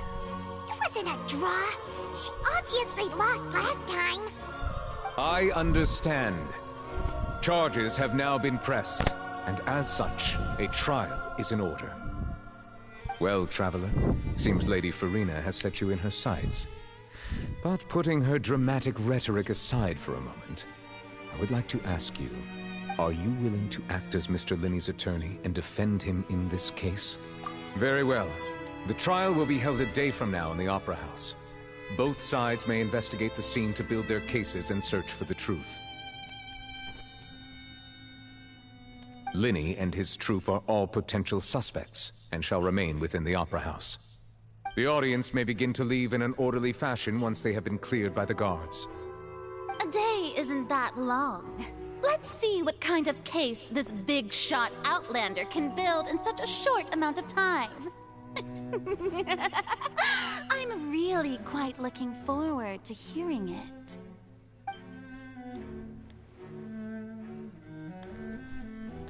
All right. Linny! Sorry about everything that happened just now. Were you frightened? Of course! Who wouldn't be scared after witnessing an accident like that? Yeah, I'm a little shaken up myself. How could this happen? And poor Cal. I know you already claimed that you would defend me, but now it's just us talking. Tell me. Good to hear. I'm sure everyone sees me as the biggest suspect at this point. But, if you ask me, the whole thing is mysteries layered upon mysteries, such that all that's left is confusion. I don't know whether what happened there on the stage was purely an accident or not. And I don't know why poor Cal was in the box. As for how that girl chosen from the audience could suddenly disappear, I'm afraid I don't have any answers either. If someone tampered with my performance, then we need to figure out what they did. Even a skilled and knowledgeable magician like myself couldn't pull all that off in just 1 minute. Which is precisely why we need to investigate! As this book says, the impossible could not have happened. Whatever happened must have been that which is possible. Paimon bought them when we were reading at the bookshop in the city earlier. Pretty cool, huh? Don't worry, Paimon used her own savings to buy them. It wasn't from our travel... I think they look cute on you, Paimon. You have good taste, Lynette! That's the right attitude. Feeling depressed isn't going to help me now. I need to get back to my normal self. But with the guards watching our every move, it's going to be especially difficult for Lynette and I to prove our own innocence. Good thing you agreed to be our attorneys. Thanks for that. We'll be counting on you. Yes, thank you so much. Yeah, just leave it to us. Oh, since we're going to start investigating, Oh, well... I'm afraid that would involve some of our essential trade secrets as magicians. The secrets behind our magic are past saving, Linny. I suppose you're right. The truth behind our tricks is going to be important evidence that will be weighted during the trial. 'Tis truly a pity. As a magician, our magic show is a work of art. We've poured countless hours and spared no effort in perfecting it. But if revealing our secrets will help you uncover the truth behind what happened, then it will be well worth it. We should go somewhere else if we're going to discuss our magic tricks. We'll go speak with the guards, and in the meantime, you can go investigate the stage and the seating areas. Alright, let's go have a look while the investigation...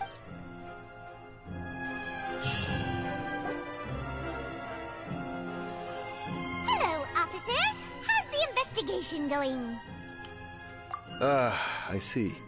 You must be the traveler that Lady Farina mentioned. Listen, I'll be perfectly honest with you. I'd avoid getting mixed up in this whirlpool of a mess if I were you. Huh? What do you mean? Come with me and you'll see. The deceased is one of Linny's assistants named Cal. Even though he hadn't joined the troupe long, he was hardworking and everyone generally liked him. The assistants are usually in charge of setting up and inspecting the props, as well as assisting with the show and keeping the crowd engaged. As you probably saw when you were in the audience, the water tank suddenly fell and smashed the box with Cowl inside it. This is the real mystery. We've already searched the scene and were unable to find any traces of the girl. However, if you look carefully, the box was positioned directly under the water tank. The ropes holding the tank were then burned by the pyrotechnics on stage, causing them to snap. All these factors lining up so perfectly makes it hard to see this as a mere accident. If anything, the more logical explanation is that the whole incident was intentionally planned, and Linny is the most likely person to have access to all these areas. But he doesn't have a motive! Are you both good friends of his? Well, you can't say we're good friends, but we've known each other for a little while. So in just a short time, he was not only able to win your trust, but even convince you to act as his attorneys.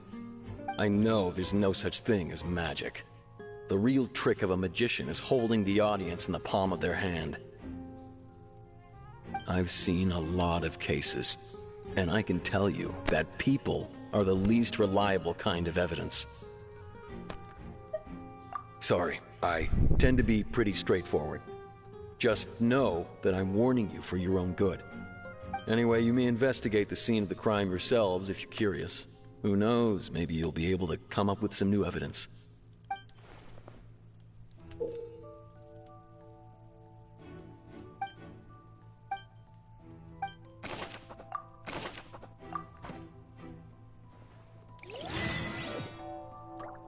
Okay. Yikes, this is really laggy.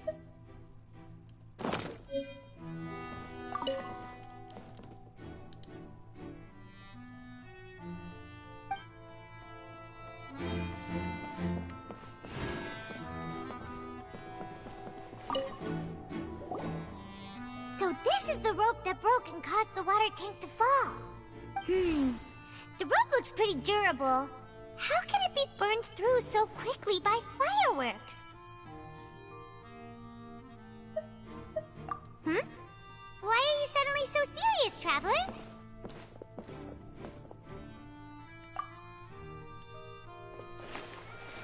Whoa! Look! This bit is made from different material! Most of it was burned away, but there's still a little bit of it left. Huh. So if a rope meant to hold something was made with that kind of material in it, then that means... Wait! Why don't you write all this down? Let's take notes!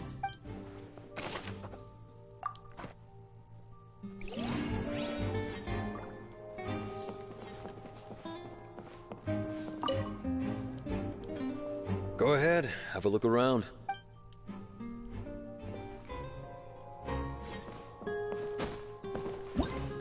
Whoever the... Why would it be him? How strange.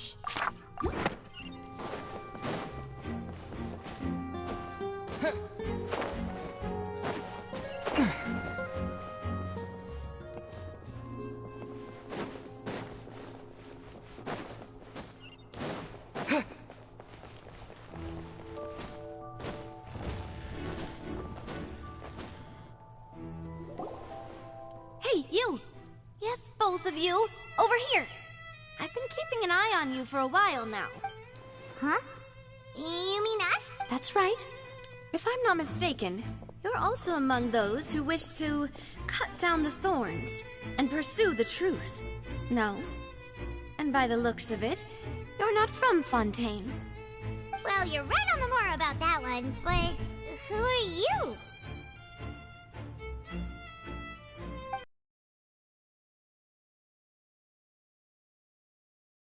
From mediating disputes and providing protection to solving conundrums, you name it, Spina di Rosula does it. And I, Navia, have the honor of being its renowned president. though those who play by our rules call me boss. I'm Silver, her attendant. Pleased to meet you. And I'm Melus. Demoiselle's various daily needs and affairs are under my purview. Huh? Boss? Demoiselle? What gives with the names? Well, I am the second generation president. Melus and the others are still used to my previous title. My apologies, Demoiselle. Should you prefer, boss, I will endeavor to use that instead. No, no need. You don't have to call me boss. Just Navia is fine. Okay, if you say so. Not that we're members of Spina di Rosula anyway. All merely trifling details. Never mind. Now, back to the situation at hand. That's right. I've always kept an eye on the serial disappearance cases. My interest stems from a matter back from my father's time. Judging from the look of things, I find Linny an unlikely mastermind. Really? We think so too! That's why we're looking for clues now. But... Intuition, naturally. My unparalleled intuition. Farina sure was quick to point the finger at Linny without any decisive evidence whatsoever, wasn't she? But that's not uncommon for her. If you remember, the Justice had to interrupt her and ask if she was pressing charges just to keep her from getting carried away. Anyway, a trial begins the moment someone levels charges. And, of course, there was no way Farina was going to back down in that situation. Sounds more like you just don't trust the Hydro Archon. Well, what's your opinion? I must admit that she can be interesting at times, but liking her doesn't mean that I'll blindly agree with her. All right, I've answered your question. Now, it's time you answer mine. Wait a minute, did that answer count? Well, I say it does. But don't worry, you won't hear any pointless questions from me. In your opinion, do you think it's right to treat a trial like it's an opera? Well? And why would that be?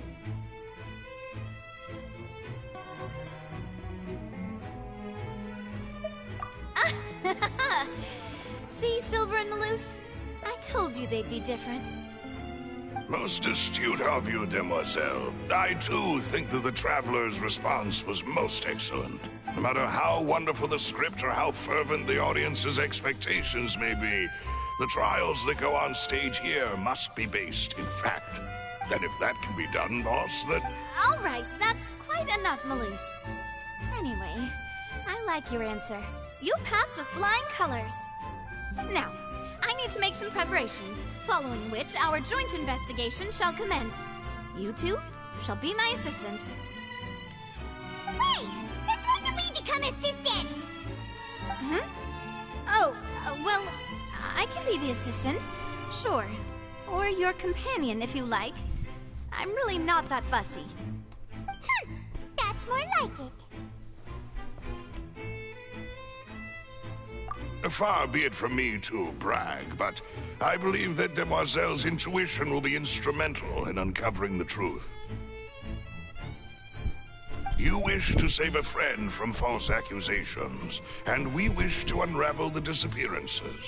In this sense, our goals are aligned. You have a point. You're quite the talker, aren't you, mister? And what about you over there? What do you think? You seem like you've got something on your mind. I have nothing to add. Oh, alrighty then. We'll be making some preparations first. Just be sure to let us know if they start revealing Linny's tricks. Thanks!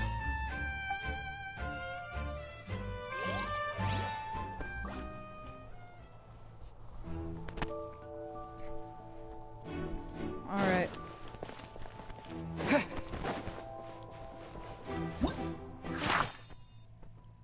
This rope was up?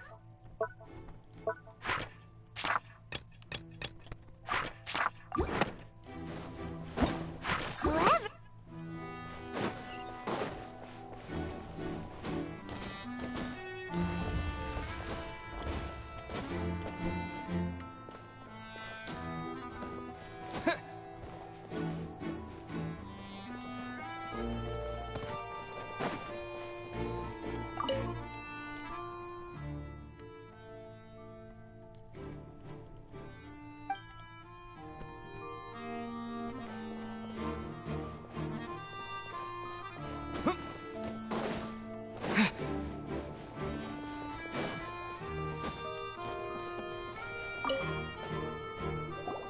I see that you're investigating the area. Well, it just so happens that I'm interested too. If you find any new and interesting leads, be sure to share them with me, alright? We don't have too many thoughts yet. Then why don't I tell you my hypothesis first? The way I see it. And I'll start it with that loud thud. The thud? Oh, you mean the sound that happened during the countdown? Yes, exactly. It wasn't terribly loud, but I suspect that most people heard it. It's just that everyone was awaiting the results of Lenny's trick with bated breath, so no one paid it much mind. But now that the incident has happened, the thud has become an important clue.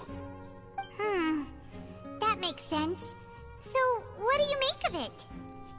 I'm of the opinion that it may have been the sound of Lenny's accomplice. Lynette, perhaps. Jumping atop the water tank, or something like that. And when the pyrotechnics went off, she cut the rope, sending the water tank crashing down. But wasn't the noise we heard too loud for that? Perhaps the balance wasn't right, leading to a particularly rough landing. Well, that's true. I suppose I must reconsider.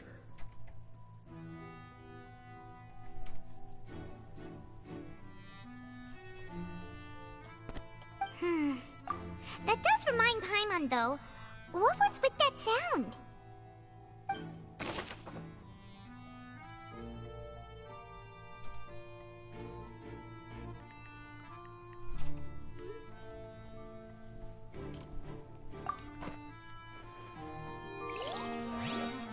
Alright, by the way, my dad needs some help, so I will be right back. Just I guess listen to some music. Sorry.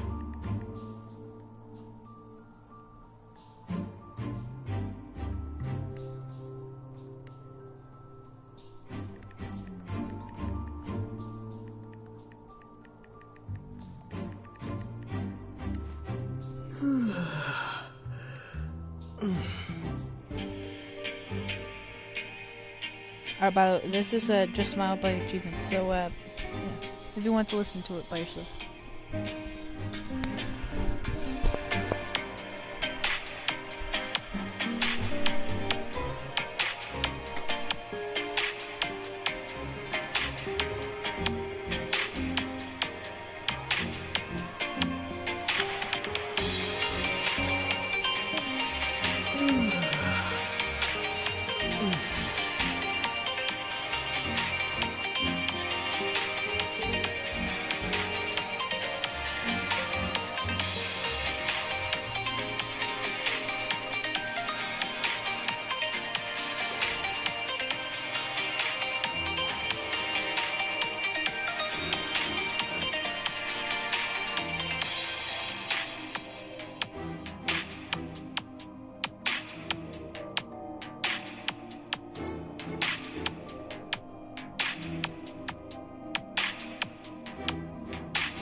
Hello, I'm sorry. I'm back. Back to gaming.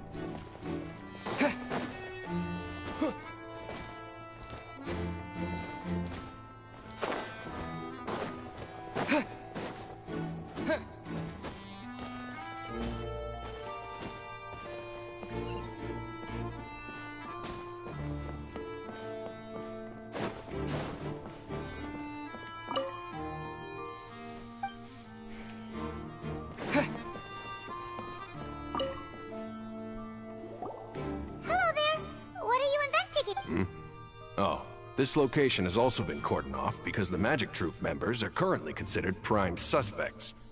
The investigation team is still collecting evidence. The seats were all booked in advance, so we were able to deduce the missing woman's identity by checking the guest list.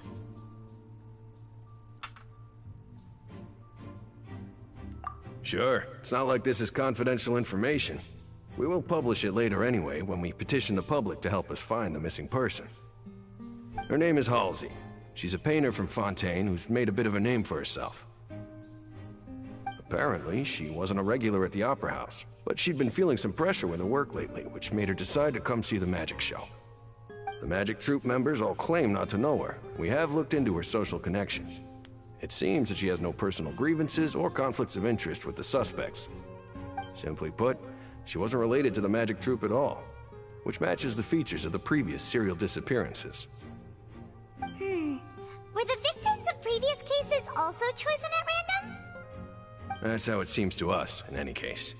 Apart from the fact that they were all young women of around the same age range, there really weren't any other connections between them. Okay then.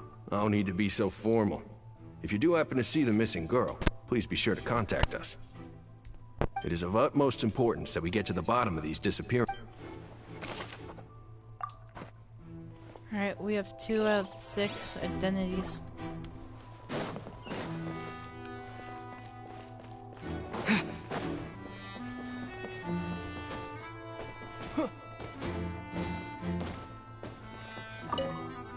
Actually, funny story. Oh. The investigation team has some new findings. Turns out there's an issue with the random number selector after all. See? I told you. What if the machine picked some big guy's seat? You think the murderer would have still made his move then? Sorry to interrupt, but we're helping Linny and Lynette with their side of the investigation. What were you saying about the number selector? There's something wrong with it? You're trying to help them? That'll be a tall order. Linny used the machine to pick a random member of the audience during his performance, right? The lucky girl that later disappeared. Well, we thought there might be a serious problem with the machine, so we had it taken away for further inspection. It turns out that the seat number... Oh, 3. It picked wasn't random at all. The machine picks that same number every time. I'm sure you already know that you have to make a reservation in advance to get a seat, regardless of whether it's a trial or some performance. In other words, Linny knew who would be sitting where from the very beginning. That much checks out, Lenny reserved our seats for us too. Bet you see why I was saying it'd be tough to make a case for Lenny.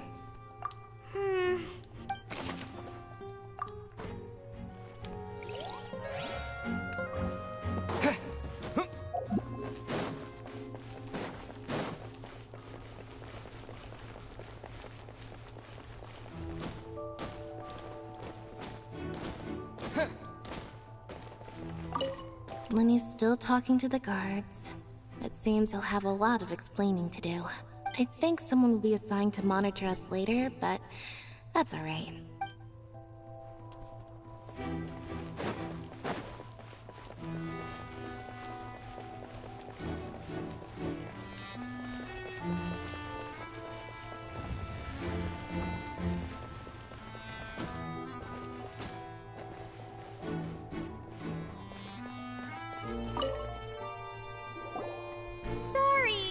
No one can freely enter or exit the Opera House at the moment.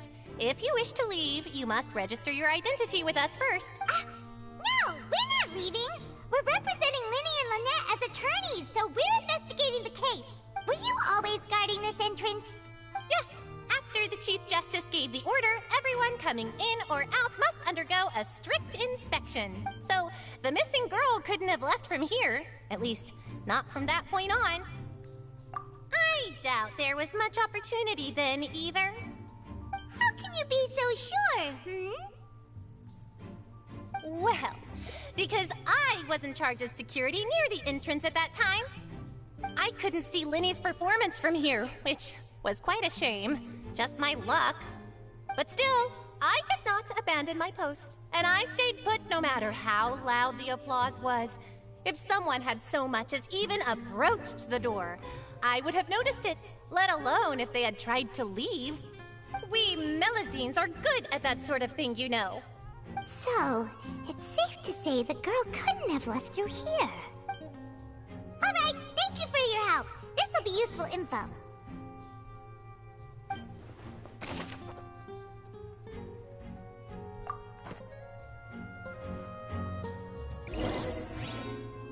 We've checked everything of note here at the performance venue. Paimon wonders how Lenny's discussion with the guards is going. Let's go see, shall we? Ooh, things are getting interesting, huh? Understood. Then I will be going with you. Just so you're aware, I will be monitoring your actions and making notes as necessary. Very good. Thanks for being so agreeable. I'd pull a rose out of my hat as a gift for you if I could. You may spare the pleasantries. I'm just doing my job. You've arrived. Who's this? Me? I'm Spina di Rosula's guardian angel. If you've got a problem, I've got the firepower. Sorry, I got a little carried away there. Call me Navia. I'm a partner of theirs, and will be helping investigate this whole situation. And these are my companions. Would you mind if they join as well? Fine by me. I would be most grateful. Well, let's just say... I appreciate your kind interest. Come with me. We'll be heading below stage. Huh?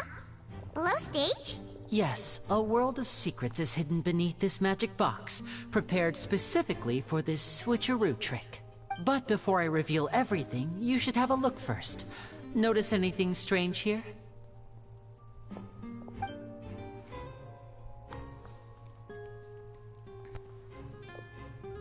I'm not trying to be dramatic. Remembering the details of a trick will help you understand the methods used to perform it more easily. Huh. Weren't there balloons and other decorations here? Where did all that go? Ah, good eye. That said, you're still far from discovering the answer. The back? You mean the inside of the door? What's different about it? Paimon didn't notice anything. Very good indeed. I thought you might not be able to catch that, given that you were sitting in the first row. The back of this door was patterned. Those patterns are now gone, replaced by a smooth wooden board.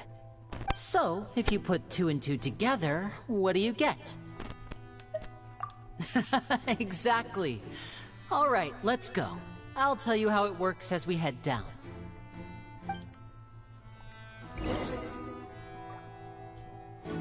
Oh, so there was a passageway under the magic box! I knew you'd figure out most of it as soon as you saw this place. The 2 magic boxes are positioned right above the 2 entrances of the tunnel. See this flatbed trolley? The box with the lucky audience member in it would be shuttled over to the other side using the trolley. This trolley can raise and lower and even rotate, ensuring that the box will face in the right direction. I see. So that's the purpose of the box inside another box. Precisely. The inner box would descend after the audience member was put inside and be moved along the trolley, all while the outer box would remain on stage as if nothing had ever changed. So that's how you did it! Once the box was lowered, the trolley would store some energy through this device here, with which it would complete the rest of the steps. The audience member would only be able to feel some slight movements in the dark, and by the time she walked out, she would already be back on stage. Right! You were talking that whole time, and you even came out for a moment near the end! Ah, yes. A phonograph operated by Lynette was used to achieve that effect. My assistant and I had already scripted our conversation beforehand. When the countdown began, I had already gone to the opposite box via a tunnel using that ladder. And what about Lynette? Where was she? I was in the mezzanine space in the back of the box. Oh, interesting! That's how we were able to coordinate Linny's lines with the assistant. And, by the way, I was the one who walked out of the box at the end. I mean, we are twins. All it takes is a change of clothes and no one can tell who's who. And that's my favorite part of this trick. Only Lynette and I can perform it. So that's how it all worked! Wow! Every detail you were— Lynette would briefly walk out of the box and then go back in, jumping into the tunnel and escaping before the box on the trolley could finish ascending. And then I walk out of the other box in the audience area, and the trick would be complete. The operative word here being would. But as you saw, Cal was in the box, not our audience member. She, on the other hand, mysteriously vanished. We really don't know how that happened. If not for that interlude, this would have been an astonishing trick. I probably never would have figured out how you pulled it off.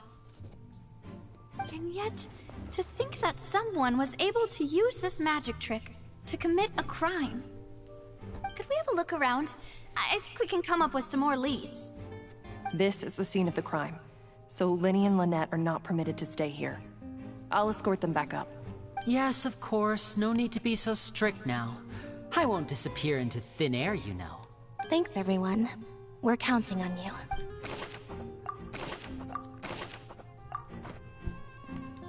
Alright.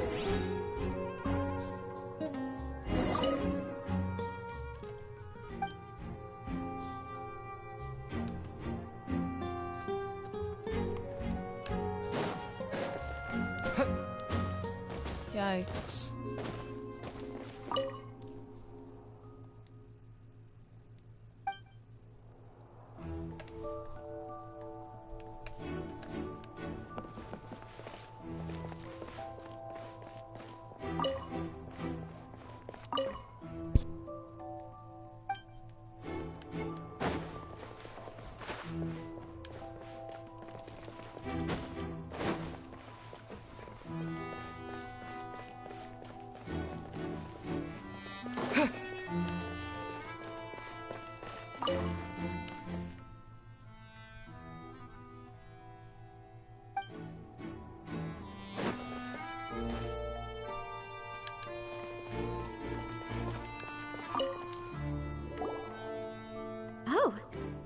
are the clothes that the lady chosen from the audience was wearing, right?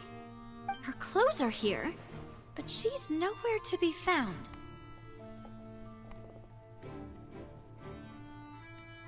Right. And do you really need to do that if you're kidnapping them? Ugh, this is so confusing. Paimon doesn't want to be a detective anymore.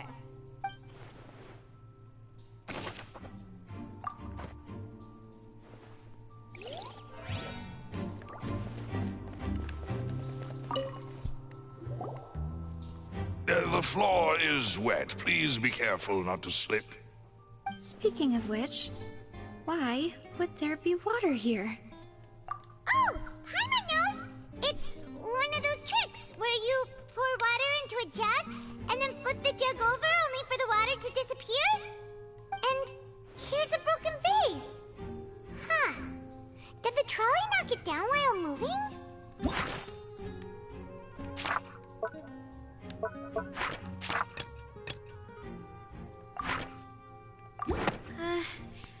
That can't be.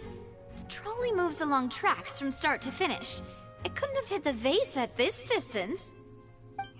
Let's note this down too and think about it later.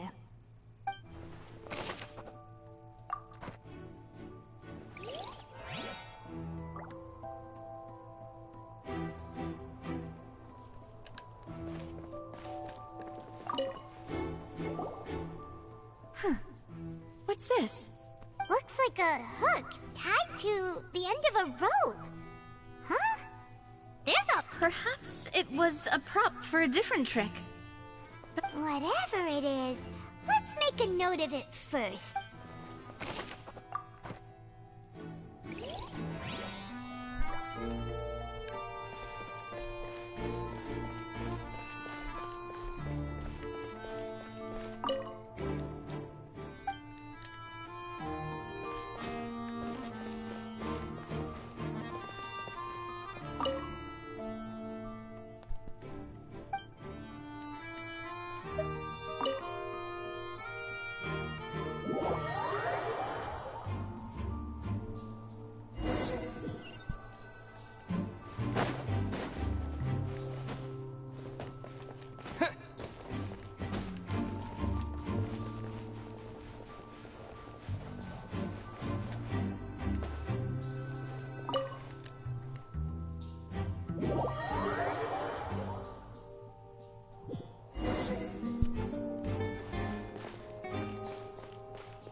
Just for a magic trick? Whew, that must have been a lot of work. We all heard that... This flower vase is probably... Whoever the murderer was, they must have made preparations well beforehand.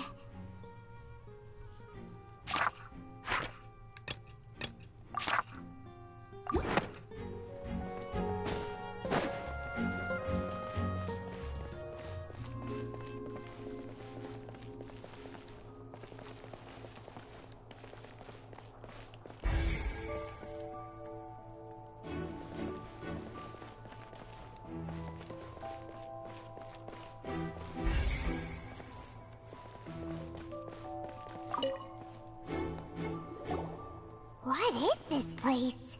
It seems someone could fit through here. Huh. Could this have... Alone, perhaps. But if they had to pull another person with them... But there are no other ways in or out of here. Oh, you're right! Let Paimon write that down.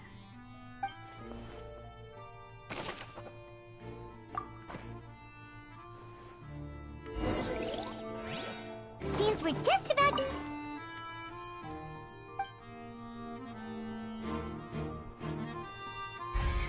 Yes, let's head back up.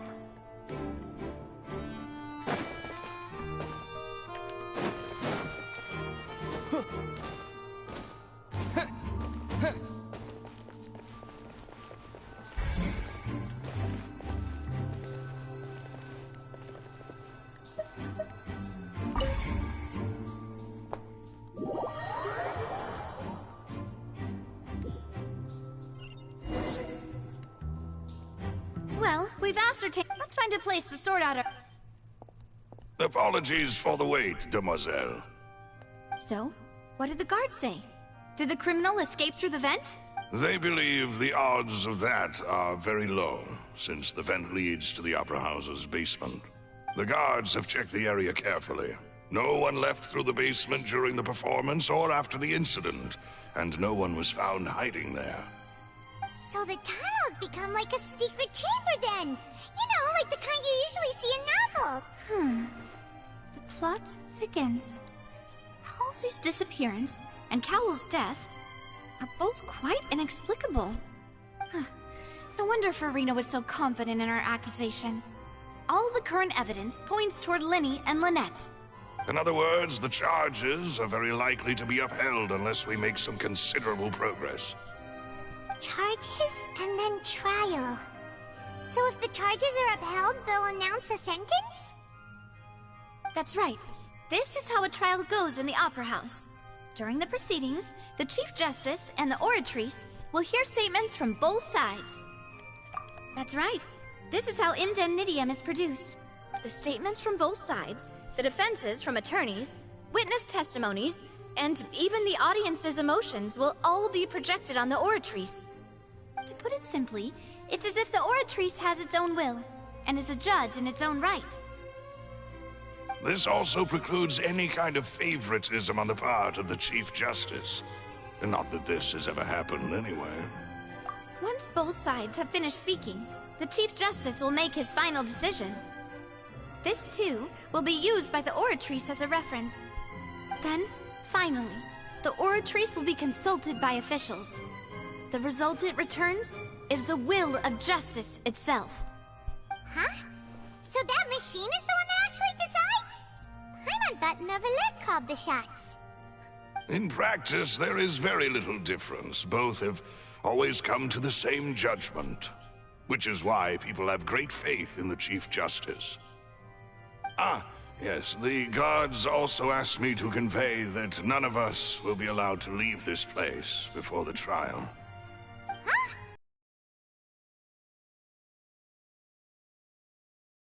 It makes us persons related to the case.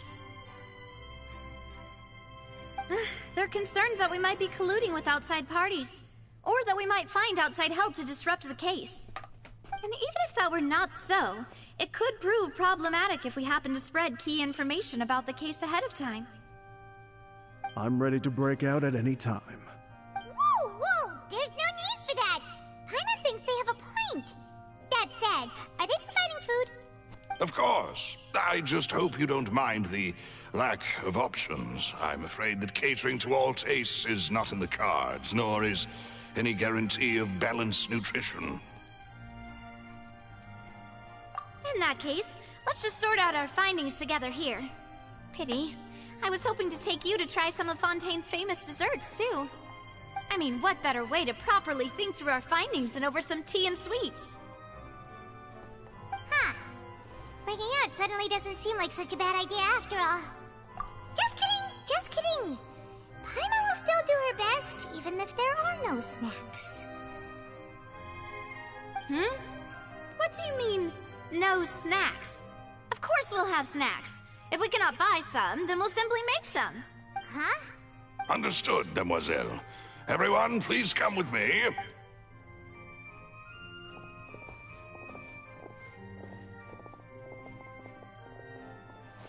Wait, you're carrying a portable stove with you? Yes, I must be prepared to meet the demoiselle's baking needs whenever the fancy strikes her. I have eggs, sugar, and almonds at the ready. Good work, you two. Then I'll get to it. Please sit tight for a moment. You'll get to taste my awesome snacks soon enough. These three are quite the interesting group.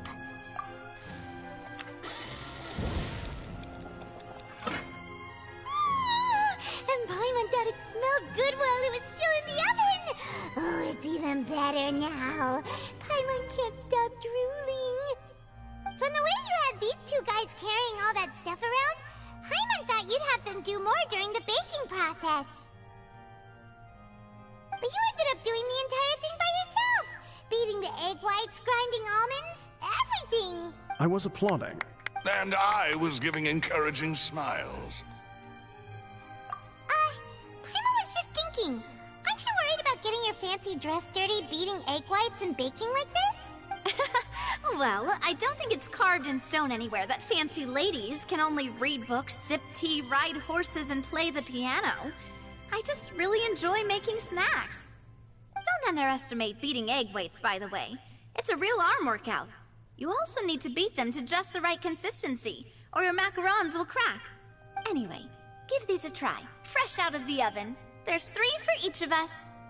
Only 3? Well, eating too many sweet treats might send all that sugar to your head. You wouldn't be able to think clearly about the case on a sugar rush, would you? Tea is ready to be served as well. This is Demoiselle's favorite, strong black tea with a floral fragrance that clears the mind and lifts the spirit. No need for concern, I'm merely doing as I should.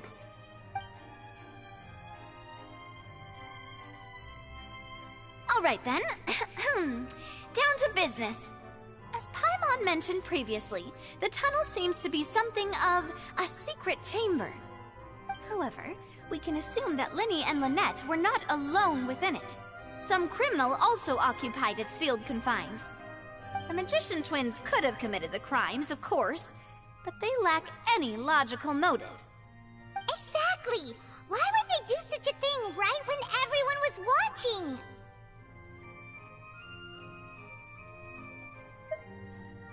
The flower vase and the thud we heard during the performance could indicate some altercation between Halsey and the criminal in the tunnel, resulting in the shattering of the vase, the discarding of her clothes, and her abduction. Perhaps the criminal thought that since she was chosen from the crowd, she would be too easy to identify if she was still wearing the same clothes. Paimon thinks that makes sense, but the real trouble is...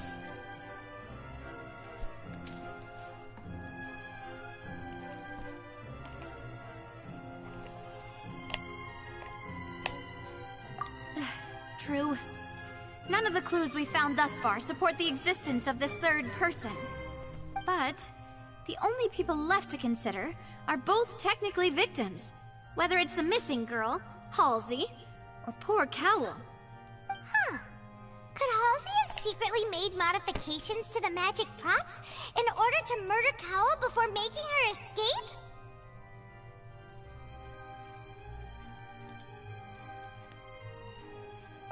That's right.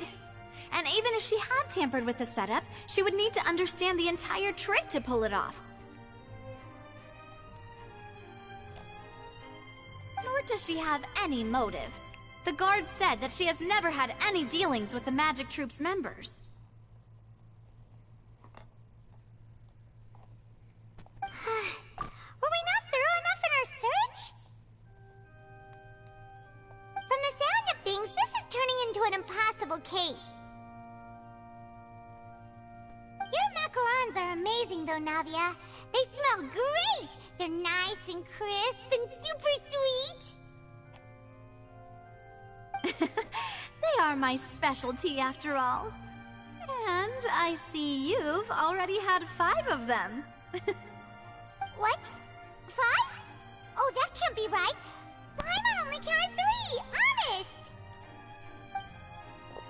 Please don't worry about it. At my age, a few less sweets might actually be a good thing. No! Being greedy is one thing, but Paimon knows how to count. Besides, Paimon knows that if she ate too many, then others wouldn't have enough. Wait, even you don't believe Paimon? How could you? If Paimon ate those 2 extra macarons, then may they turn into stone in her stomach! All right, we get it. Well, I suppose one of us might have gotten too engrossed in our chat and eaten them by mistake. No big deal. Malus, set up the stove again, if you would. Huh? What are you doing? Making sure everyone gets 3 macarons, of course. Exactly. We don't want to trouble you. As you wish, demoiselle. And I have the egg, sugar, and almonds. Well, this really is your hobby, huh?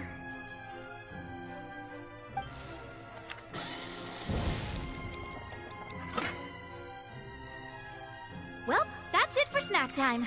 I'm going to have another look around the area. I don't know what we're looking for yet, but we've still got some time. As attorneys, I suggest the two of you think the case over again. It would be awkward if you got all tongue-tied on stage during the trial. Alright, thanks for your help! It was nothing. A small task for the Spina di Rosula. Silver, Malus, it's time to go. I'll be back if I find anything new.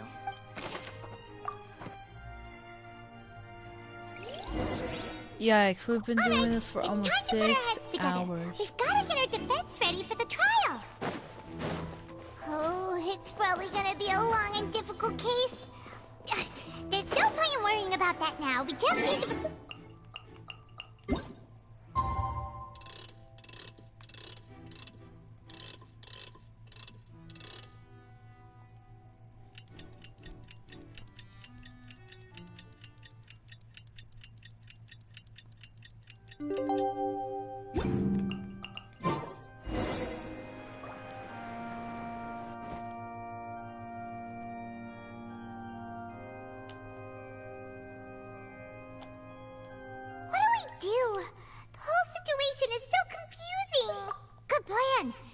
Just relax.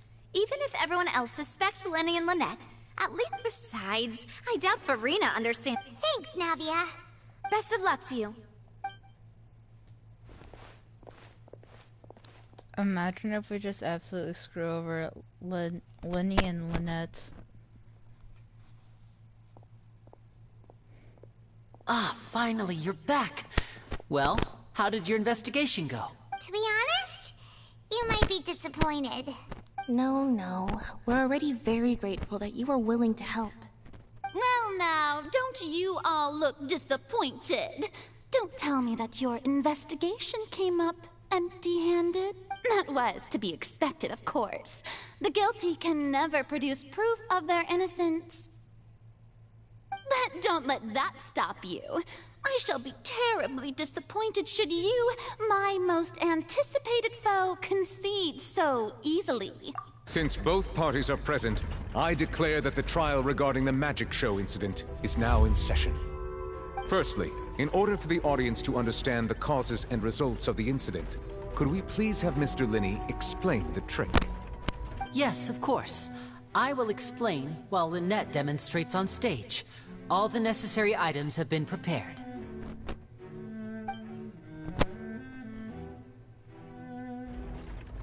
Thank you, Mr. Linney. In that case, I take your statement to be that you ran to and remained hidden within the magic box in the audience stands once the trick began, and thus could not have committed the crime. Is this correct? Yes, that's correct, Your Honor. In that case, I call upon the prosecution. Lady Farina, do you wish to refute his statement in any way? Why, of course I do. Allow me to take the first shot and break this case wide open. Mr. Linney is clearly lying.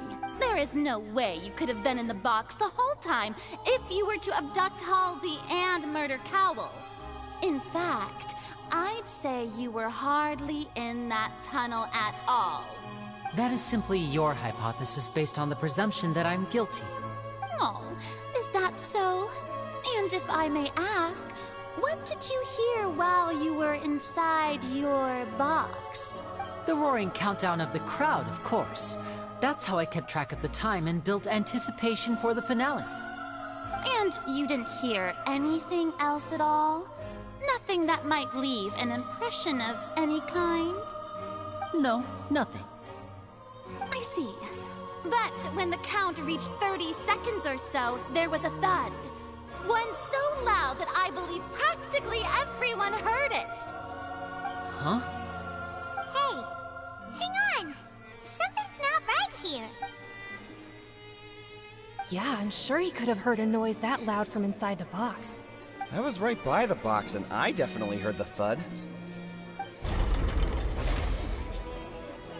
Look at those scales. Could those mean... Well then, ladies and gentlemen, allow me to use the words of the magician himself. You never know what can happen in the blink of an eye. Indeed, it seems his alibi can also collapse in the blink of an eye. Of course, I have armed myself to do far more than smash your alibi. Confidence cannot go unfounded, and my foundations are rock solid. Tell me, aren't you and Lynette actually from the House of the Hearth? The House of the Hearth? No wonder they did something like this. So the serial disappearances were the Fatsui's doing. Now it all makes sense. I've got a feeling that what happened on stage probably wasn't just an accident. That's irrelevant. Our identities have nothing to do with what happened. Indeed. Then perhaps you could tell us everything that happened during that 1 minute.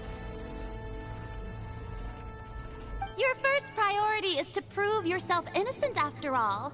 I'm sure there is little that needs to be kept secret now. Unless your script already has holes in it. The Outlander is speechless. My, oh my, don't they look flabbergasted? Now comes the infighting and discord, I suppose. This was almost too easy.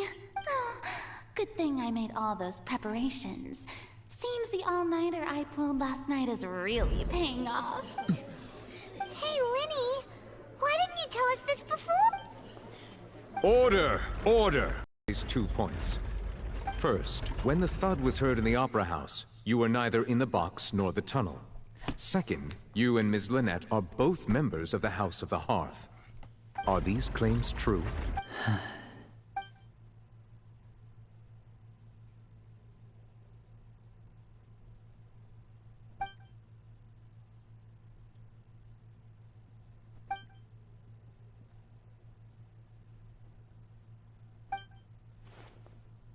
Please answer my question, Mr. Linney. I'm sorry. Yes, they're true, Your Honor. I knew it! Well, that's it. We might as well move on to the sentencing already. What should we do now? Granted.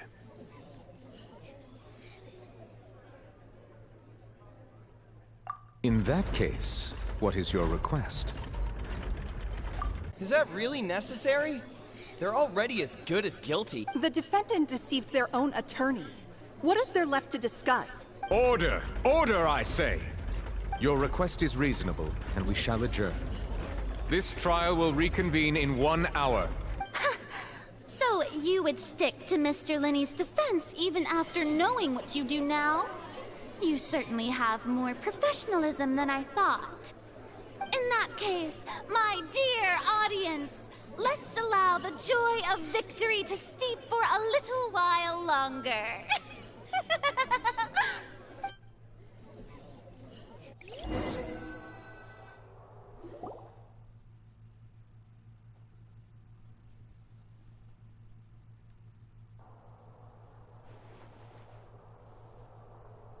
Well, this is awkward. I didn't think the Hydro Archon would dig all that up. I'm sorry, Traveler and Paimon. Yeah.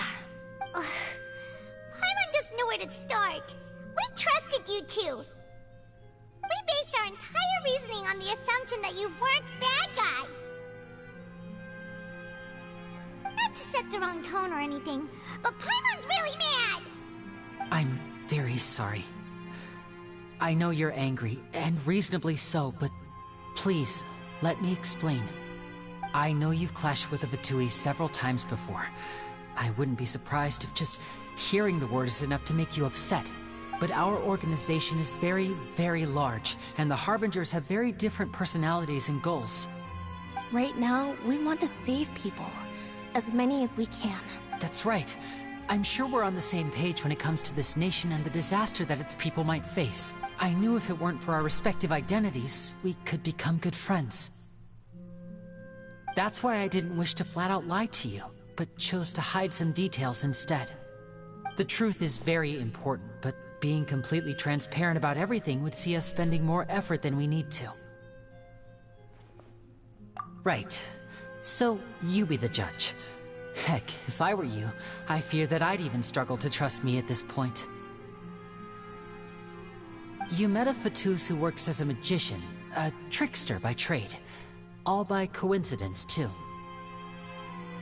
But still, I'm asking you to trust me. I am no criminal. At least, not in this case. Sorry. Well, you both say that, but... Right.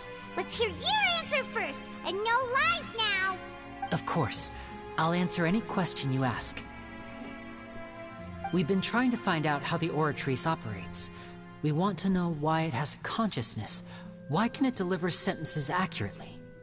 During our investigations, we learned that the machine's core is beneath it.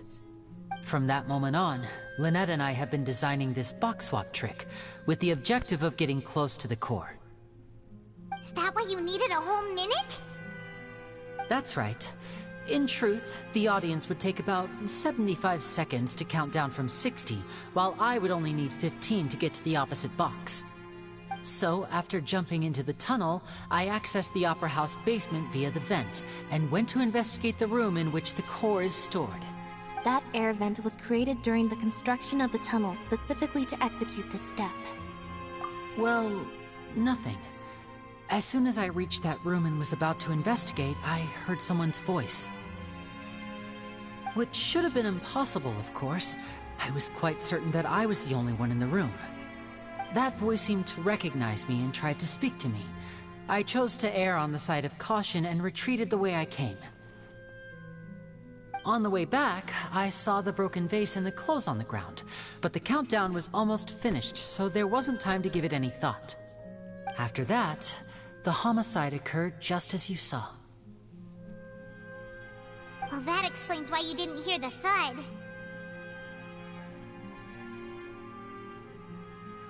Because of that prophecy I told you about, of course. We must know all we can about this nation's secrets in order to deal with that prophesized crisis. That's the only way we can save everyone. So, there you have it. The whole truth. I swear, I didn't hide anything from you this time. It was never my wish to proceed under this cloud of mistrust either. But like I said earlier, you can be the judge. If you want to leave because you don't trust the Fatui, there's nothing I can do to stop you. Well, Traveler, you decide. Paimon will follow your lead however you choose.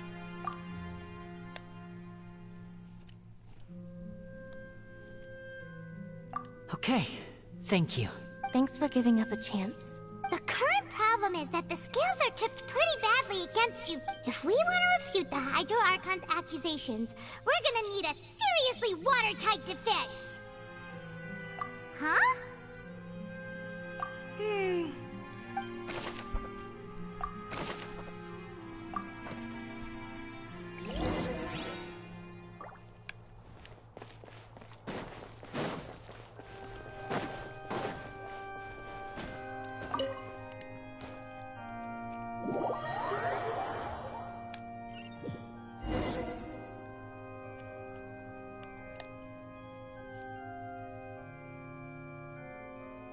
Both parties have returned to their positions. Let us continue the trial. When last we left off, Mr. Linney acknowledged the new evidence presented by Lady Farina as fact. Therefore, Lady Farina may continue stating her reconstruction of the events. Ugh, that took long enough. Now then, if everyone would lend me their attention. At this stage, let's revisit that scene from Linney's perspective.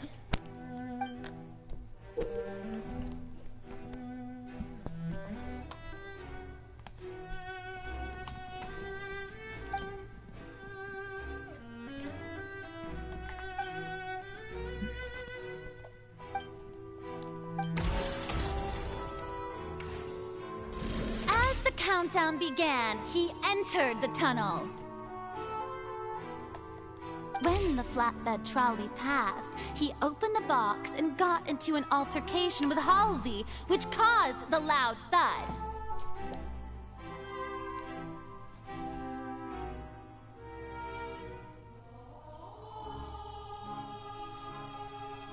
He did not realize that the sound could be heard by everyone in the opera house, which is why he claimed earlier that he could not hear the sound. Finally, he used the vase to knock her out, before making her change clothes to prevent others from recognizing her.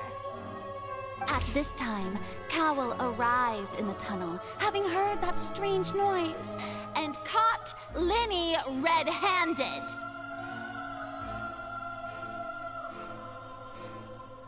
So Linny proceeded to knock him out too before stuffing him into that box. Afterward, Linny passed the unconscious Halsey to his accomplice through the magic box in the audience stands, before operating the devices such that Cowell's death would be ruled an accident.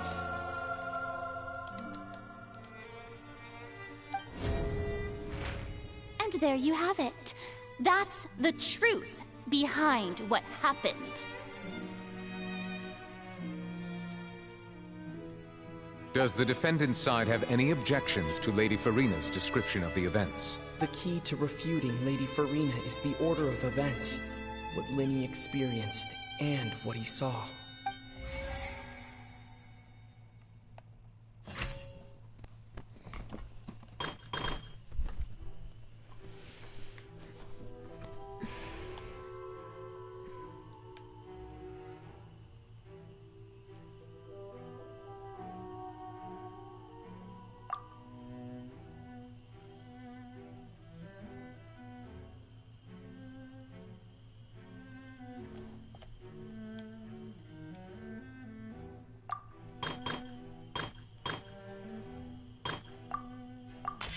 According to Linny, he left via the vent after entering the tunnel. He couldn't have had that altercation with Halsey.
Linny went to the room that contains the Oratrice's core. This is the actual truth.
Linny did not take part in the underground altercation.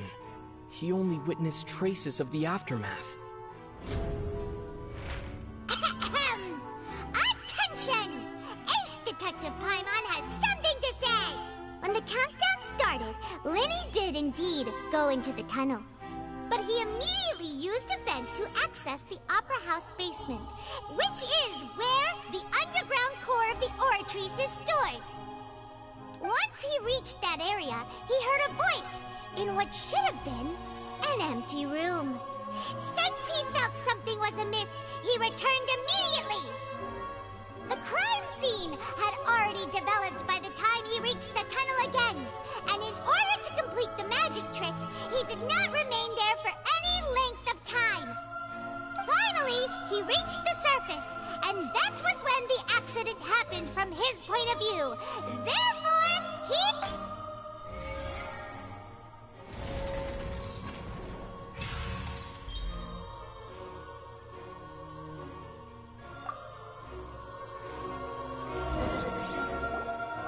6 hours. Paimon did it! Paimon actually managed to say all that! Oh, wasn't it awesome? In other words, you believe that he knew nothing of the incident? Oh boy, I'm telling you, I want to eat not grilled cheese, I guess a grilled cheese, a cheese sandwich, melted. So bad. That's right! My reasoning?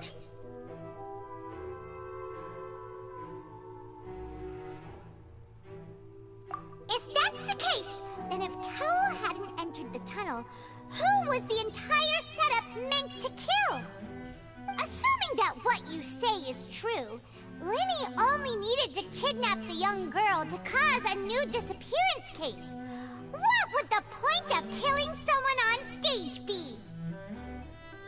Oh, they have a point. That's right, you tell them! And that's why they're partners of mine. They've managed to turn things around.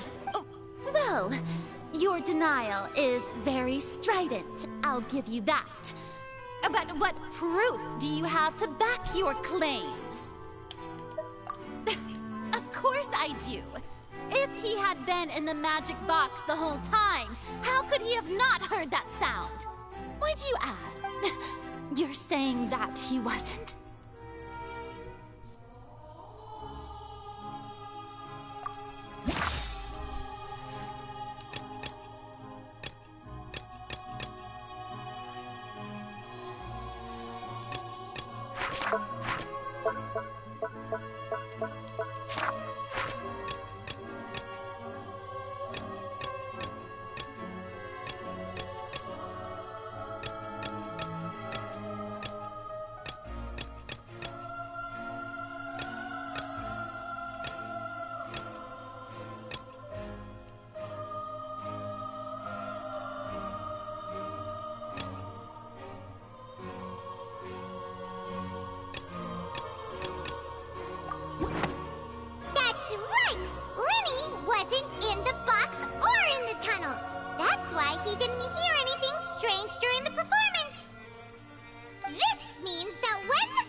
Via the vent.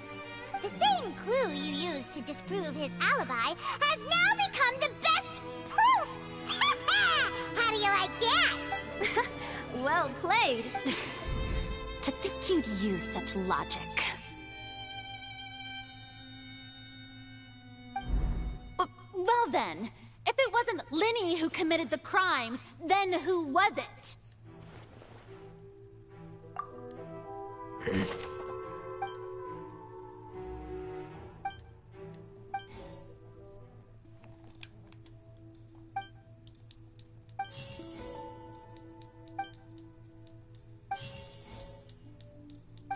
The deceased's name is Cowell, Linny's assistant. He would have been able to tamper with the equipment.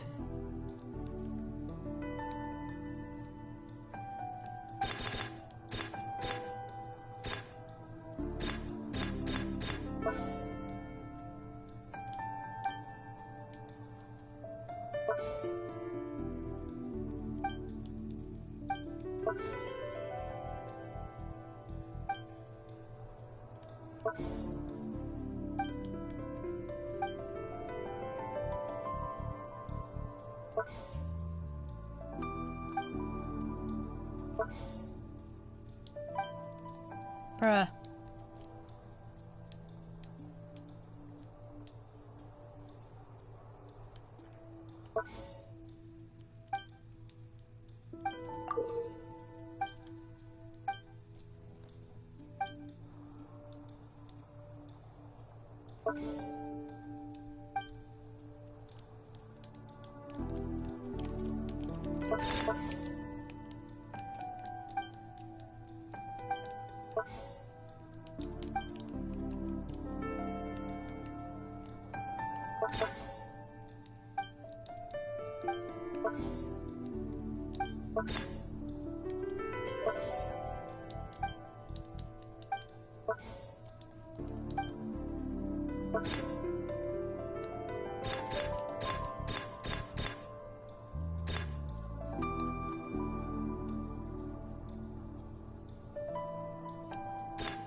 Could there have been a third person involved?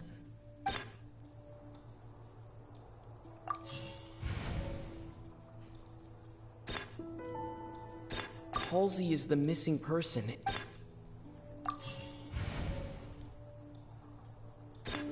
The deceased's name is Cow.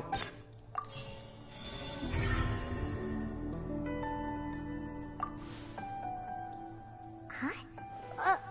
That can't be right. Are you serious?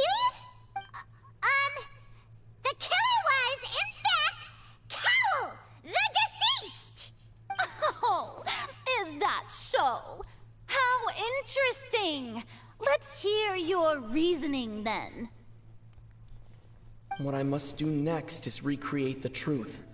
What Cowell did, and how he went from would-be perpetrator to victim.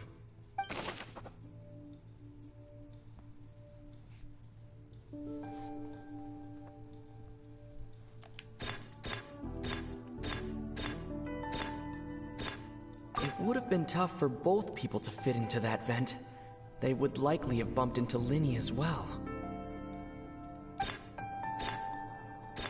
Linny was not in the tunnel at that moment, which gave our criminal ample time.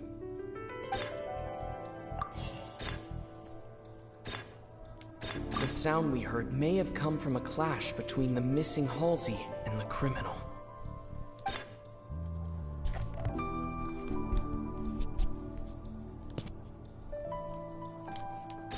Halsey's clothing was in the tunnel, so there must have been some fear that she would attract attention.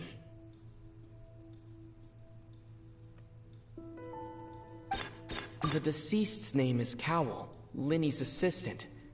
He would have been able to tamper with the equipment. No one entered or left the Opera House through its entrances. It would have been tough for both. Halsey's clothing was in the deceased's name is Cowell.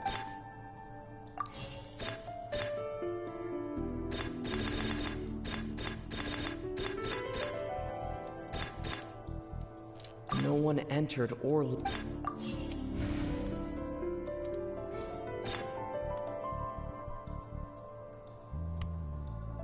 No one entered or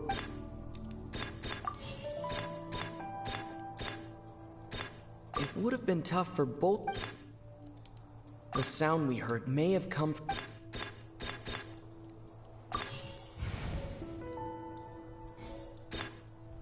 The sound we heard may have come.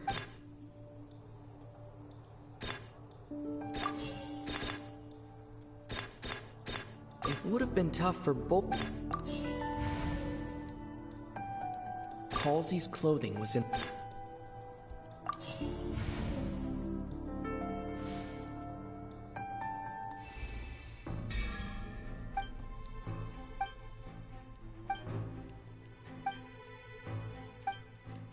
What's wrong, Traveler? Are you Look, since we're at a dead end, why not consider a different track? Just like the trick as it transpired, the end result must have been utterly different from the magician's initial design. If only we knew how Halsey... Well, that would be nice, but the tunnel only has 3 exits, and none of them seem very like... And it's not like this is a magic trick where you can just make a real live person disappear. Excuse... Bruh. If the defense is unable to make further effective arguments, we will move on to the next stage of the trial.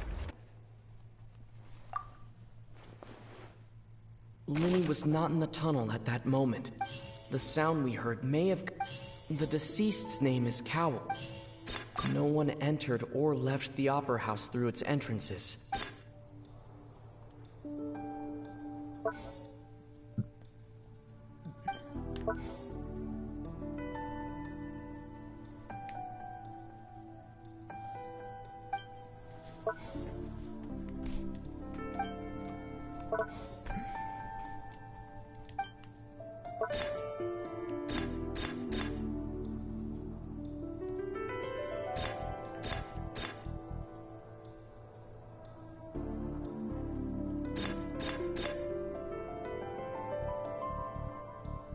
Halsey's clothing was in...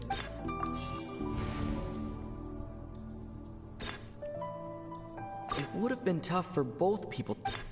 The vase was not broken by chance. It was used...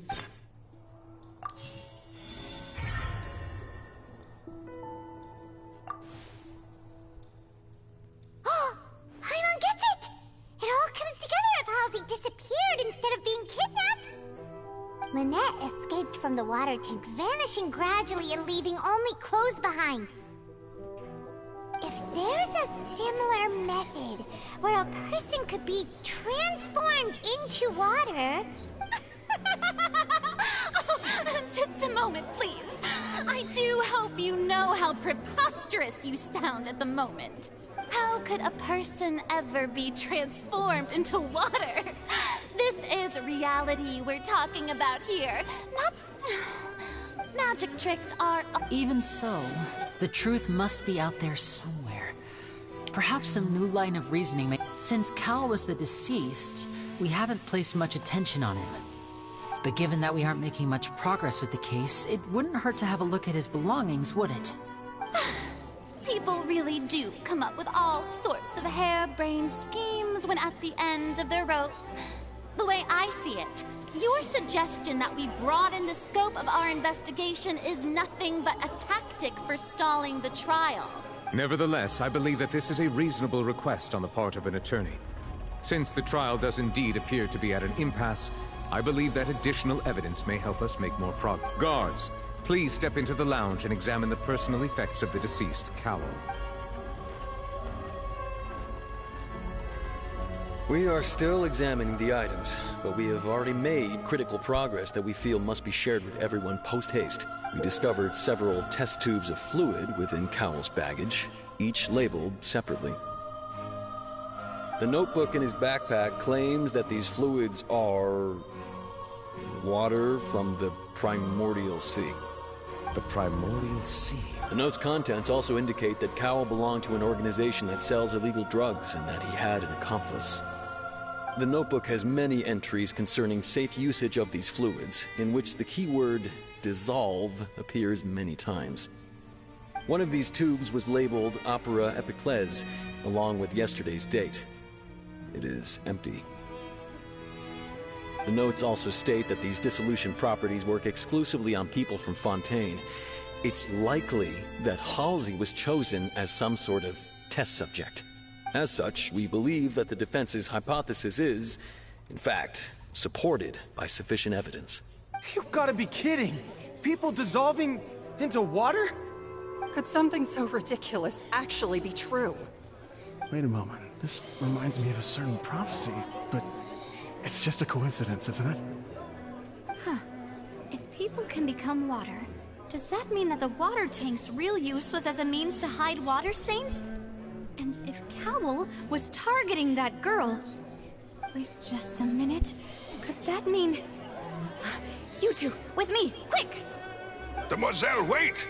What about your partners? Let's go. Just trust me. Order! Order! It is undeniable that further examination of the deceased's personal effects has yielded some surprising results. but we cannot yet verify the veracity of these clues. Still, let us assume that these clues are indeed authentic, albeit with the understanding that Ms. Halsey has yet to be found. Guards, please continue examining the items along these lines. Mr. Linney, it appears your hypothesis is supported by the evidence, so please continue speaking. Of course. Thank you, Your Honor. If we uphold this hypothesis, I believe that many of this case's seemingly unrelated clues can be connected together. Right! Like the metal hook! That one didn't make sense at all. Let's think about this. Cowell's methods must have something to do with that water from the primordial sea.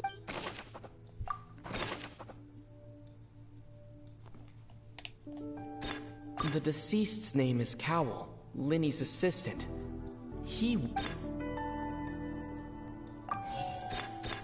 Now it seems like the hook rope was not meant for another magic trick, but was instead some form of triggering mechanism.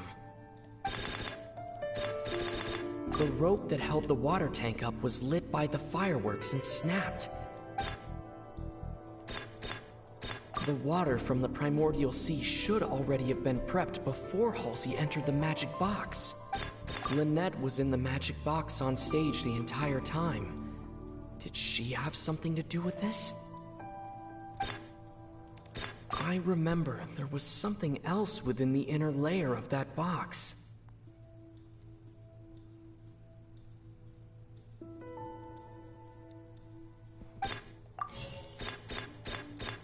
The water from the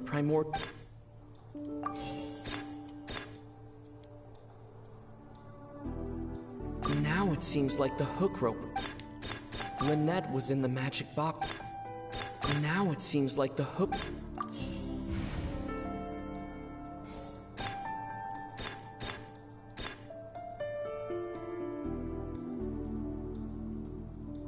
Now it seems like the hook rope...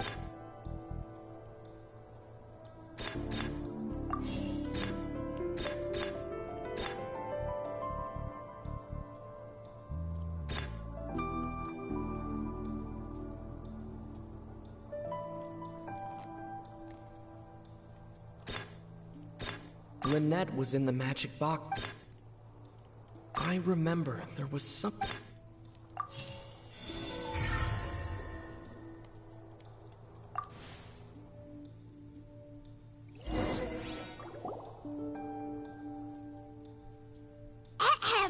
It's Ace Detective Paimon's turn to shine again! In the original plan, Cowell would tamper with the water tank rope, and the number selector securing his target. When the magic box containing Halsey was lowered, the metal hook would retract gradually and pierce the balloon at the top of the box. When the balloon attached to the box popped, the water from the primordial seed inside it would pour down and dissolve Halsey. Afterward, Cowell would enter the tunnel and break the flower vase to conceal the water inside the tunnel, with the remaining evidence being covered up by the water tank on stage.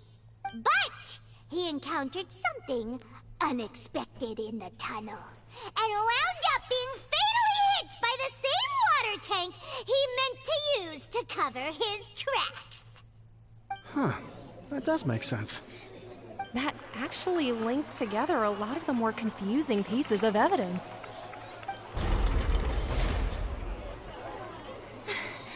Oh dear, what do I do?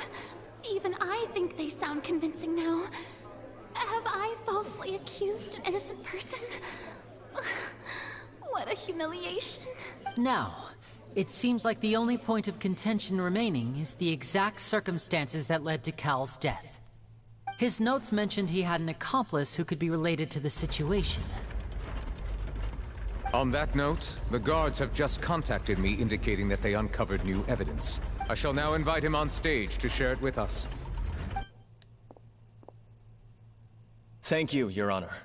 We were just inspecting the luggage of the other people involved in this case. And we found an identical sample of the water from the primordial sea among Linny's personal effects. What? That can't be. Oh Well, how wonderfully comedic to have your own count. Does this not clear all doubt? My dear citizens, my loyal audience, allow me to present my reason. Close. Uh-oh. Another refutation. Linny did not need to take part in the dissolution of the scene via the vent. Having made modifications to the props beforehand, his accomplice Cowl then caused Halsey to vanish using the water from the primordial sea. Bruh, I just let it go eat a cheese sandwich. But upon his return, in cruel avarice, Linny desired sole credit and prepared to do away with his partner in crime. Ultimately, he knocked Cowl out, and the tool meant to cover the crime up also became a murder weapon. Now, as much as I regret having come to such a viciously straightforward conclusion, it does seem that the famed Fatui is quite the cold-blooded and ruthless organization. Am I right, Mr. Linny? We've used up all the evidence we collected. There's no way for us to make a rebuttal here. Is this the end of the road?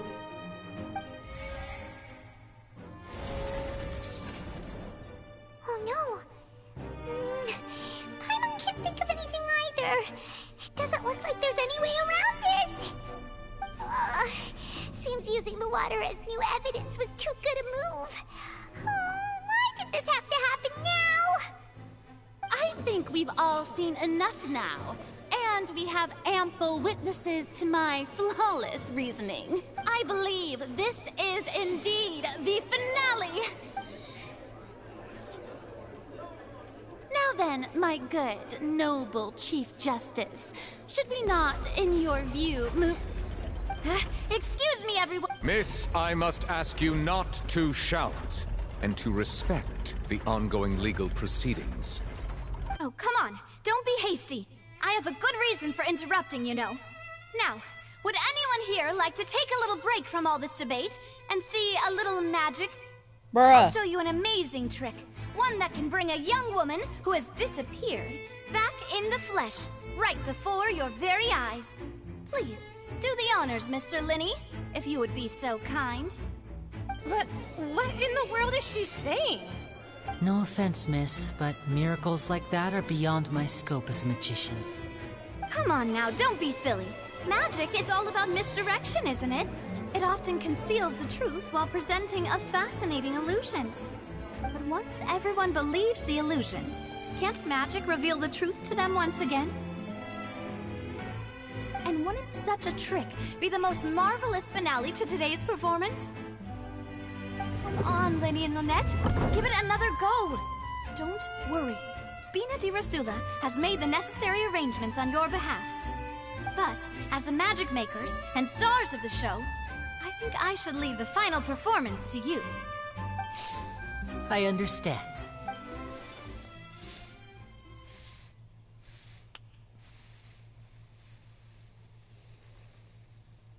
And voila!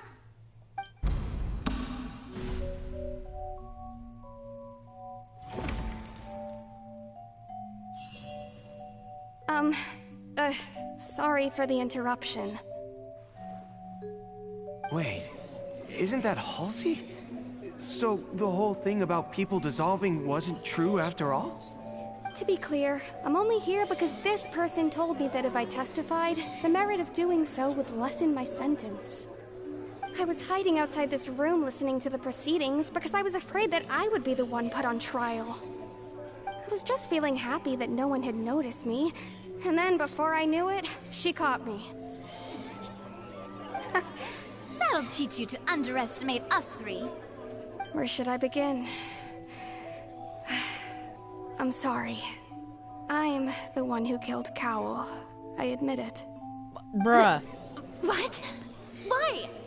Firstly, my name isn't Halsey. It's Lillian, and I'm originally from Mondstadt. I heard that Linny's show was gonna be a real thriller, but I missed the chance to buy a ticket, so I stole one.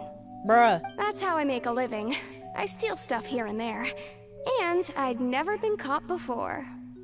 But I was noticed at the harbor a few days ago, and I barely got away.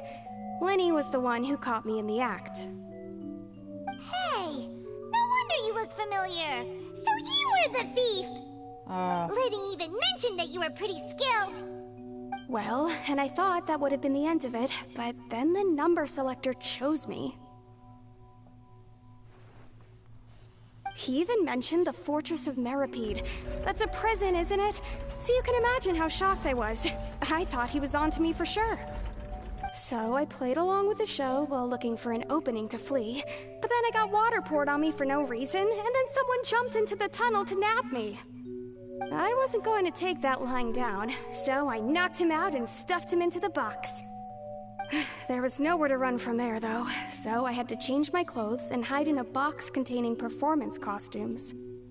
I slipped out after the first guard arrived at the scene and continued hiding inside the opera house. Can a person even hide in there? But I swear I didn't know that the water tank would fall down. Really, I swear it. Had I known that, I wouldn't have put him in the magic box. I may be a thief, but I'm no killer. You are one now. Well, that makes everything pretty clear now, doesn't it? This time, we need to tell the entire story from Lillian's perspective.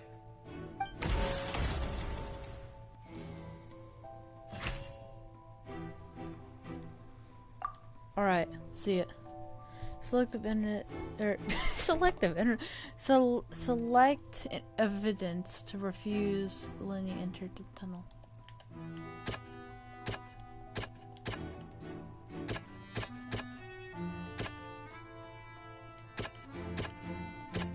Sorry, Shady Wolf. I'm doing the stream, and it revolves doing the quests.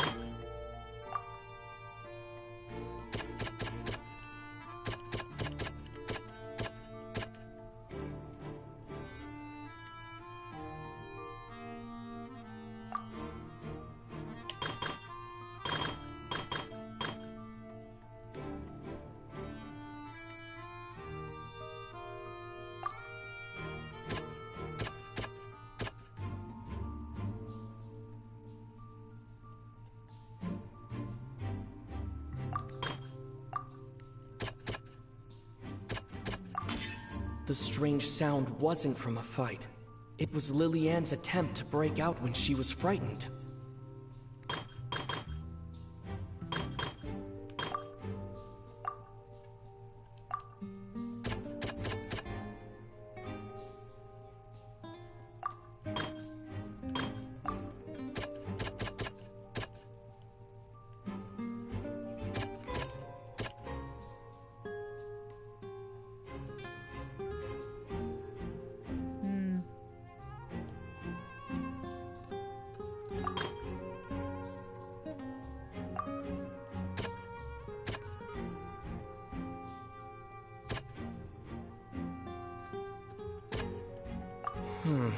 Seems this won't produce a part.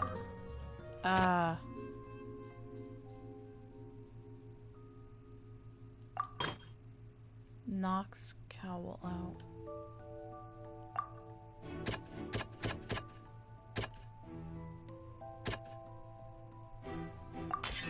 Lillian was afraid that she would be recognized if she left, so she changed clothes and hid, biding her time.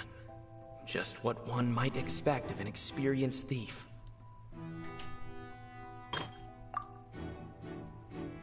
There we go. Alright, we got 2 evidence down. Aha! The flower vase was not broken to cover anything up, but it was smashed during the struggle between Lillian and Cowl.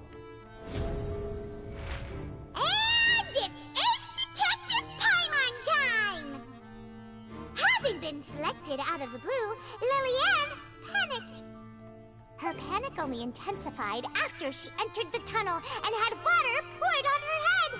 so she kicks the door open, producing the thud we all heard. Hearing the commotion, Cowl leapt into the tunnel, only to discover that Lillian had not dissolved. He did not know that Lillian was not from Fontaine, but was a thief who made her way in by stealing a ticket. Mistakenly believing that the water from the primordial sea needed time to take effect, he tried to force Lillian back into the box. The two broke the flower vase during the struggle, but Lillian came out on top, knocking Cowl out and putting him in the box. With no way of escaping, she changed her clothes and hid in the costume trunk until the performance ended. And to think that this person just did not feel bad at all. Yikes. She knew that she would have to go through guard inspection if she tried to leave afterward. So, she has been trapped in the Opera House these last 2 days.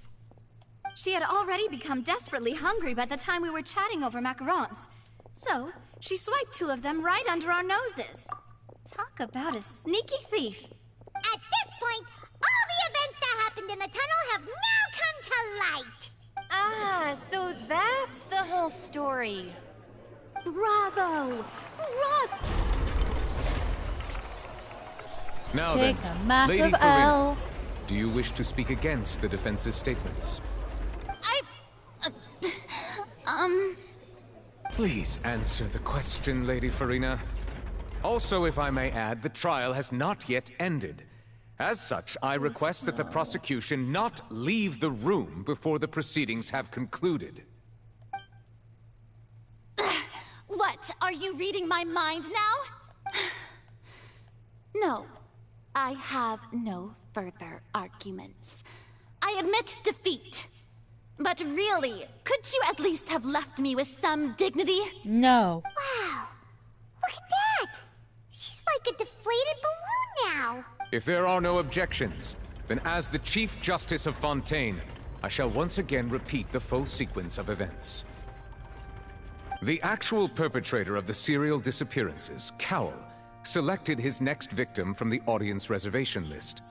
With some modifications to the selector, he could ensure that the pre-selected young woman would be chosen.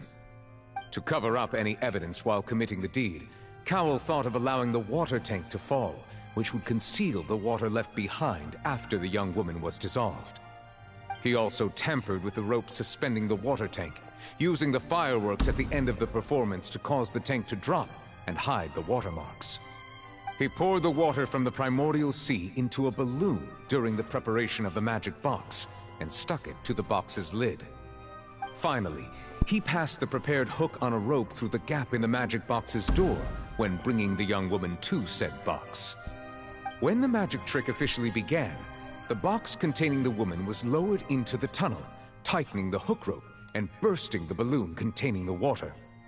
If all had gone to plan, the young woman would be dissolved at this time. However, Lillian was not from Fontaine, and thus fled the box with a loud noise. Realizing that there was trouble, Cowl entered the tunnel and met Lillian.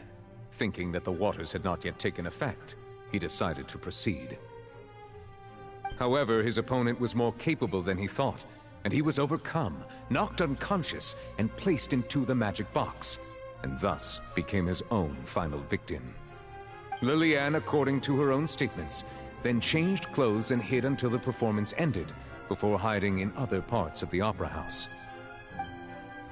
As for Linny, he was in the underground structures within the opera house, and was thus ignorant of these happenings. From this reconstruction of events, we can conclude that Linny, the accused, is in fact innocent. Take a massive L. You deserve to be. While there is much in Linny and Lillian's conduct that should still be investigated separately, this case, at least, can be handed over to the Oratrice to make the final decision.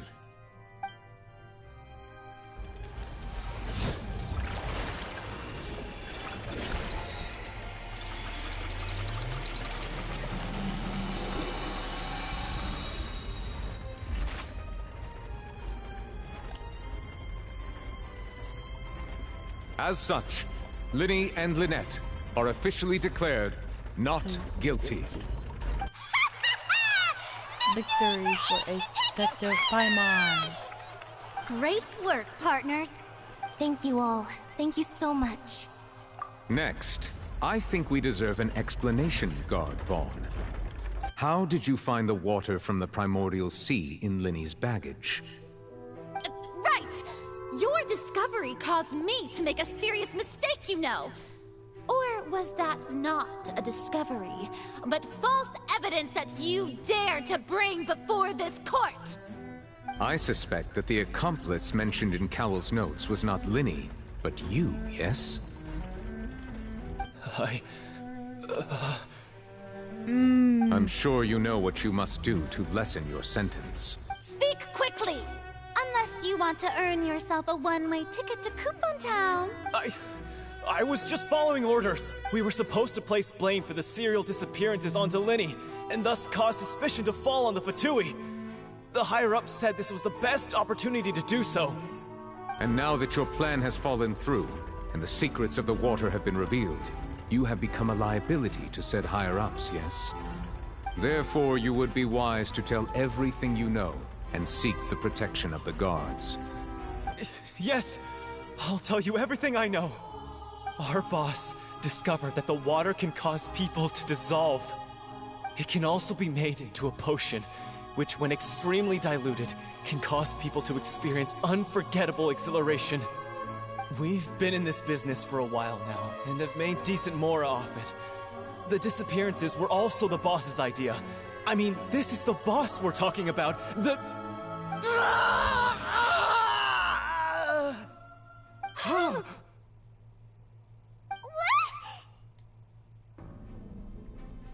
What? And now he can no longer talk. Such ruthlessness. I shouldn't have expected any less of them. An outrageous act. All present, please submit to inspection immediately. Are you serious?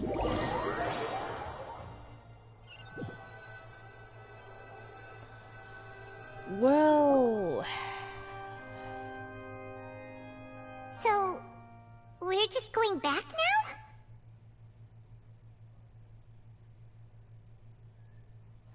now? Yikes.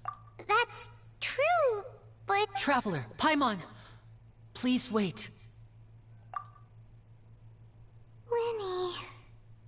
I know you may not want to speak to me right now. Maybe you don't even want to look at me. But still, let me thank you again for defending me to the end, even after you learned that I'm a member of the Fatui.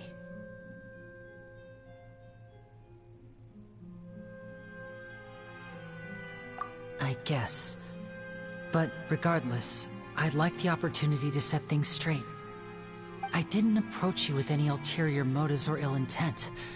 I've spoken to you as myself, just plain Linny this entire time. As for why I'm a Fatus, it's because the goals of the House of the Hearth align with those of an orphan like me. That's all. That was how Father, who you might know as the Knave, approached recruiting us back then too. The Knave? The one who controls the House of the Hearth? She's your father? She... father. That's right. Okay. And since we're here, I was wondering... would you mind hearing a story? It's about my... Back when our parents first died, Lynette and I were left wandering the streets. To survive, I took to surreptitiously observing an older street performer who did magic. It took me several days to figure out how he pulled off his amazing tricks. I took my sister through several streets until we found a crowded corner, and we began to perform magic tricks there. To my surprise, we proved to be pretty popular, and we could at least stop worrying about where our next meal would come from for a time. But I didn't want my sister to remain a street rat together with me forever. Before long, an aristocrat came to me and claimed that he wished to take us in after watching my performances. So you went from orphans to nobility just like that? That was how we felt at first too. As if fate was on our side and we could say goodbye to those painful days. But I gradually discovered that while we were called foster children, he was really after my talent for magic tricks. He would constantly take me to all sorts of banquets to garner attention, which he would then use to expand his social circles. That doesn't seem too bad either. Better than roaming the streets at any rate. It took a while for me to realize just how dark his heart really was. After one particular performance at a banquet, I discovered that Lynette was not on the same return vehicle as me. I waited a long time after we returned home, but she did not come back. I went to that noble's bedroom and asked him about her whereabouts. The answer he gave me was, she caught the eye of the most eminent person at the banquet, so I sent her over as a gift. I mean, you'll be able to perform your magic regardless of who your assistant is, yes? Oh no. So he was gonna... But wouldn't Fontaine's laws deal with such people? As far as outsiders are concerned, this is a relationship akin to adoption or foster care, and they have their ways of escaping the eye of the law. I managed to ferret out the location of the mansion of that so-called eminent person, and hurried through the night. But by the time I leaped over the walls, avoided the guards, and made my way in, all I saw was the moonlit ground covered in blood, and the knave standing there in the darkness. So, she'd already taken care of that guy. That's right.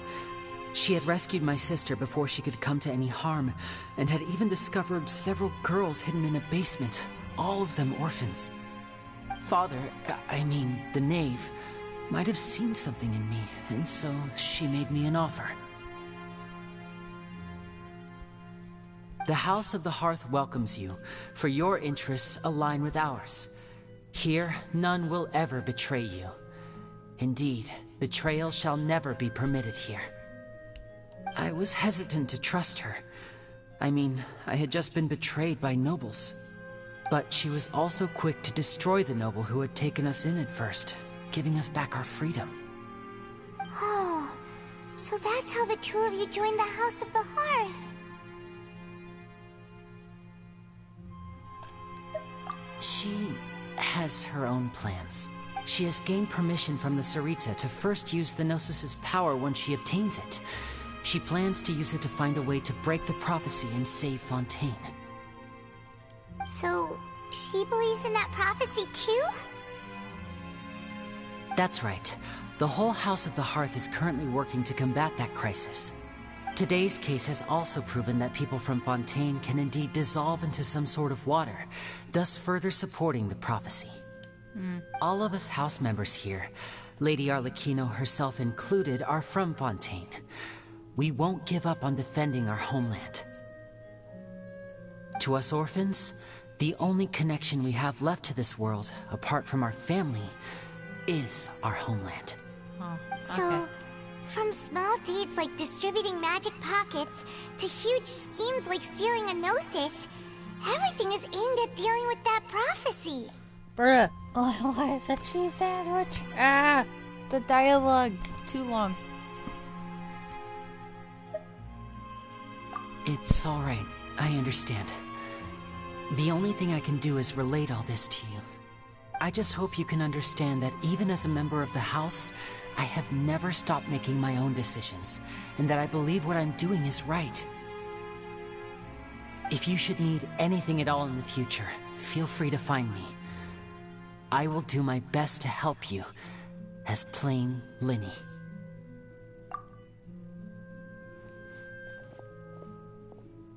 Bye,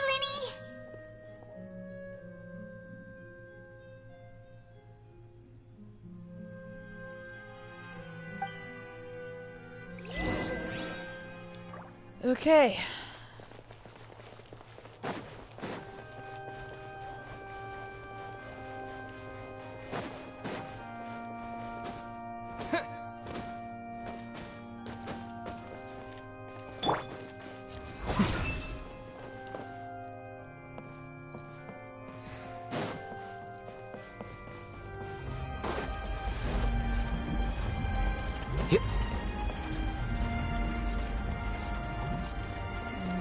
Okay. Well, maybe there's actually a chair. Actually, maybe not. It was kind of easy. Here you are. Okay, never mind.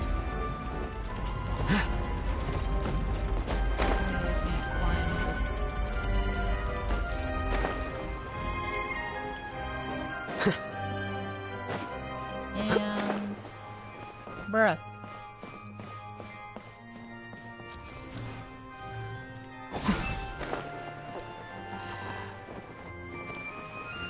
Okay.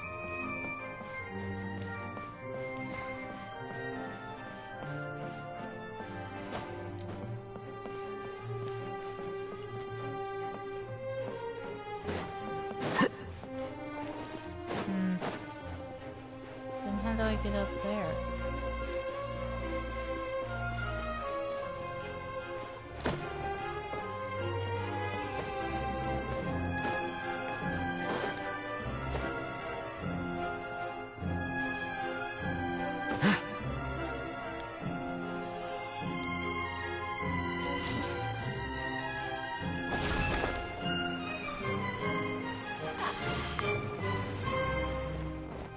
How do I deal with this? I've been cutscenes for way too long. Alright.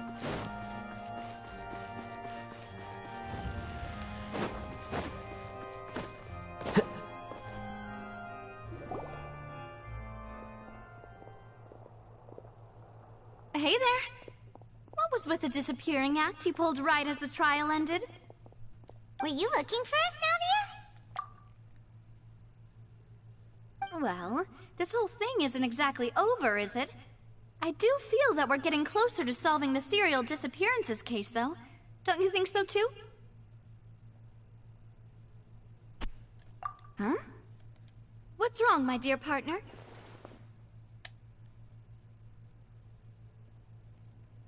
Besides, are you sure we're the ones who can crack a case that's been cold for decades now? And given that there's new evidence from the trial, there should be a trail of breadcrumbs for the Hydro Archon's people to follow now, right? Ah, I see. Well, I won't lie. I'm a little shocked to hear that from you.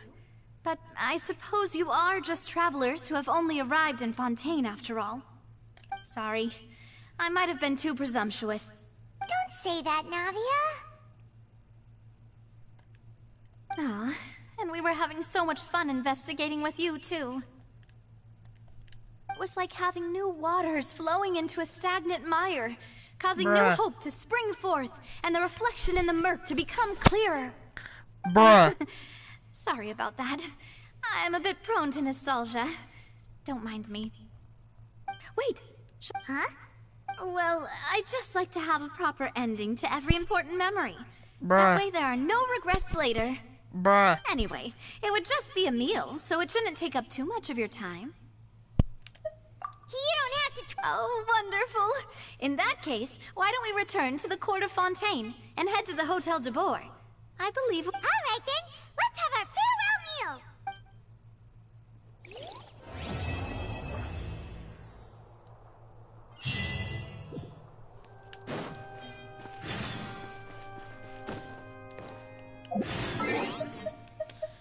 Okay.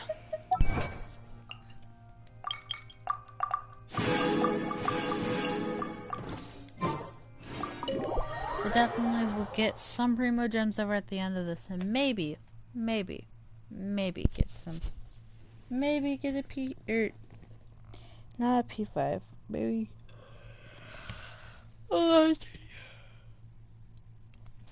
Sorry. I'm a little bit tired. I've been streaming for like 7 hours.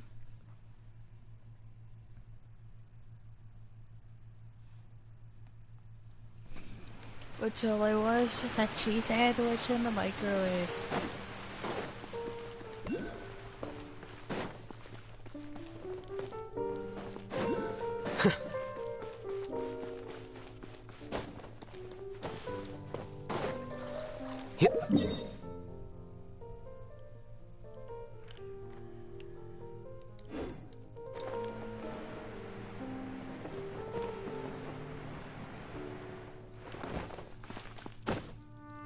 Yikes, I need to be aware of all the teleport waypoint locations.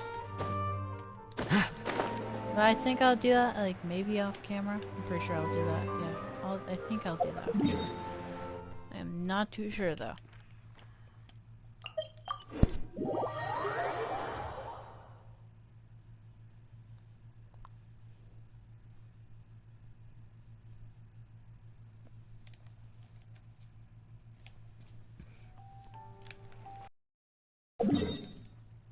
Ooh, okay. Statue's pretty nearby, maybe we should go.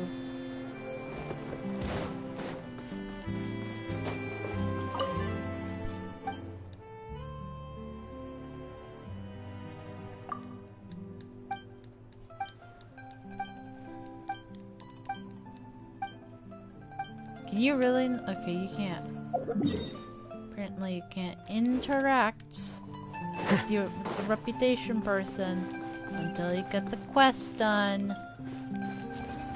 Whatever, I'm not complaining. Fine, maybe I am.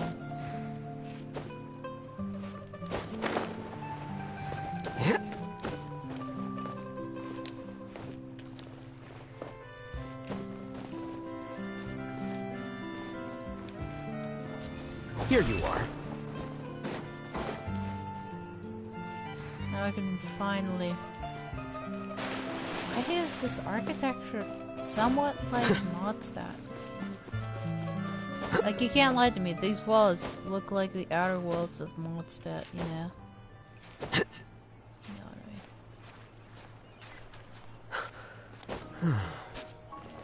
I mean? Bruh, just an inch. An inch. Flicker.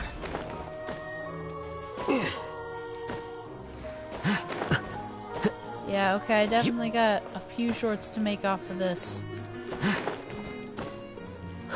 A few shorts. About 7 hours of content.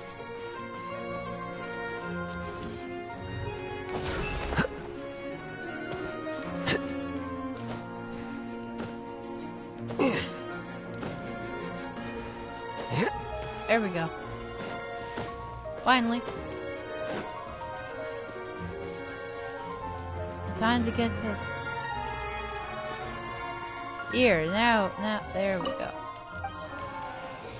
Thank you. Thank you. Thank you.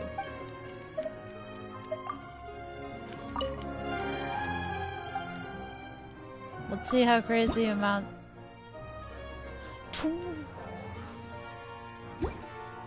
What? This is 20. 20. That's still a lot even in Dendro standards.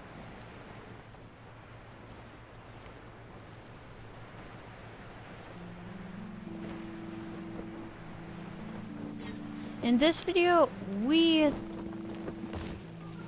give 10,000 young children something to cry about. I am genetically modified this cornfield to feel pain.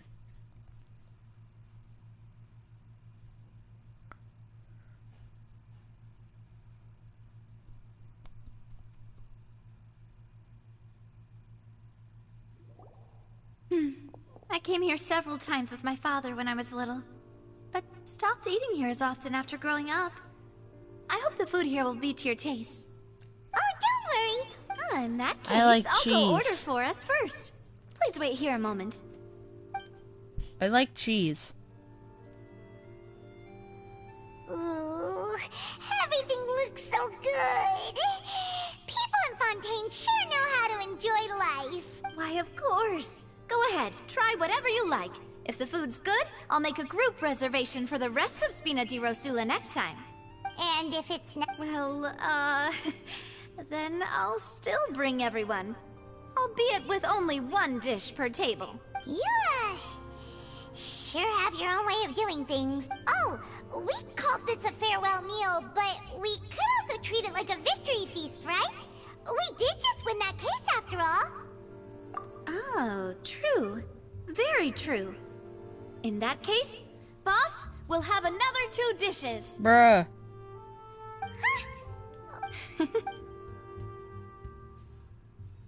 Speaking of cases, do you think that the mastermind behind the serial disappearances will get caught soon now that this has all happened? Well, we've certainly taken a big step forward, but I feel that's about it.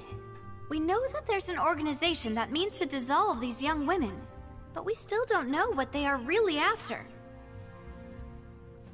If it hadn't happened right in front of us, Paimon wouldn't have ever believed that a person could be dissolved like that. Right? Yet it was because this was such a preposterous notion that the investigation could never really move forward before. Ugh. If only that guy could have finished speaking! We were so close to hearing who was behind it. In such investigations, even the smallest step can seem like a yawning chasm if the trail of clues is cut off. To be honest, I don't have high hopes for any follow-up that the authorities might conduct. It's not that I don't have faith in their ability, it's just that a different perspective is required in some matters. It's easy to guard against and deceive a single narrow perspective. A shift in thinking is required at such times in order to produce a breakthrough. Which is exactly why the Spina di Rosula exist. Those highfalutin folk are not all-knowing. That's why we exist. To seep into the cracks where filth falls through. Where their watch fails them. That's the kind of problems we solve.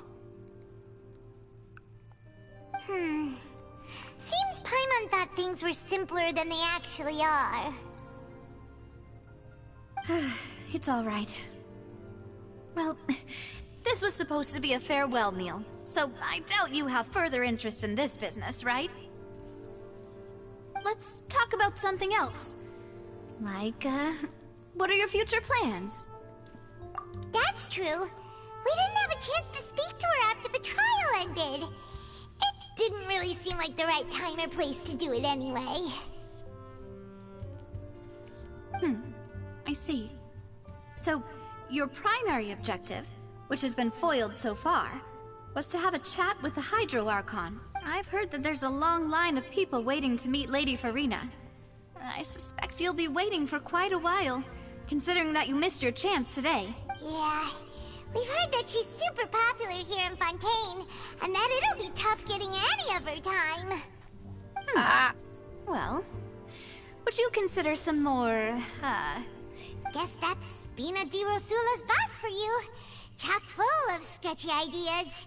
Well, what did you have in mind? Well, one way would be to infiltrate a performance troupe at the Opera House, only to abandon your act at the play's climax and ask to speak to her after the performance. I'm sure Lady Farina would be eager to see the ending, and would agree in order to finish watching the play, don't you think? Could you suggest something a little more practical? This plan seems pretty hard to pull off. We'd have to go learn how to act, and acting's really hard. All right, here's another. Find a way to conceal yourselves under her bed. What? Then wake her up in the dead of night and demand answers. Don't let her go back to sleep until she answers all your questions. Okay, how? What? No. Please. That this one works. When I'm sleepy, I'll do anything as long as I can finally get some sleep. That might work, but that's not really the problem. The problem is, we don't want to get ourselves arrested. Valid point. I overlooked that part. I was just thinking about leveraging a person's desire for sleep.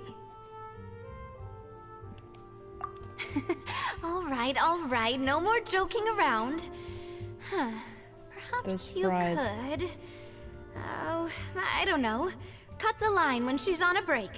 You did defeat her in court, clearing citizens of hers from false accusations. False accusations she had nearly upheld personally. I imagine that she feels quite ashamed about the whole thing. You mean that if we catch her while she's on a break, she might be too embarrassed to refuse? Oh, that does make some sense. Why don't we give it a try after this meal? You know, strike while the iron is hot and all. Huh? Paimon, did you drink my Fanta? Was this your drink?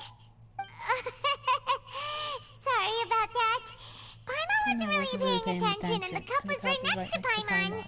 Would you like to order another? No, it's fine. We're just about done here. Alright.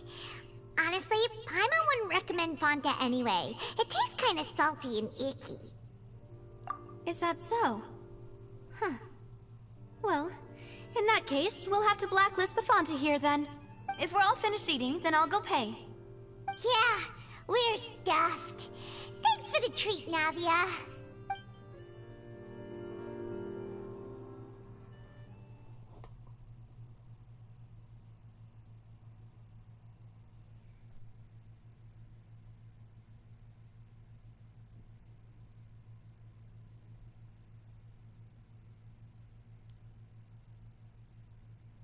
Alright. As it stands now, 7 hours and 5 minutes, at least. Yikes. Oh, so full. Paimon can barely float anymore. Nah, that would be so... normal. You know, like you. Bruh. Okay.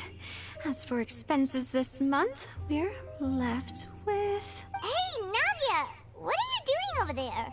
Oh, nothing. It was just a meal, you know? Nothing the Spina di Rosula can't cover.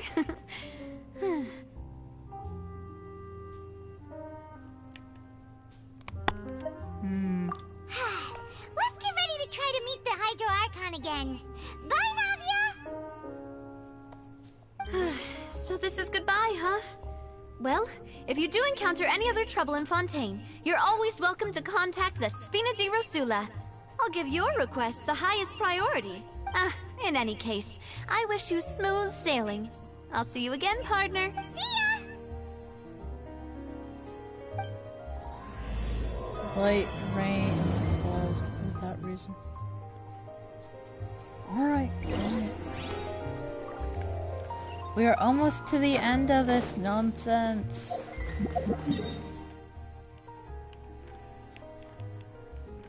Oh no!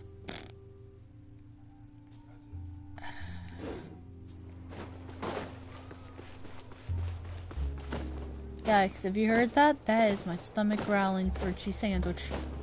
I must hurry. To the point where slouching over and laying down is not an option anymore. I must full send.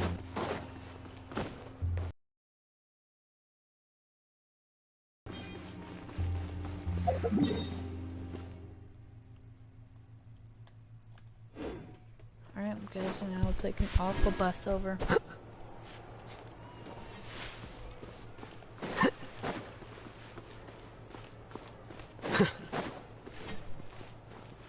Okay. I will have to take an aqua bus over. It's a necessity. Here you are.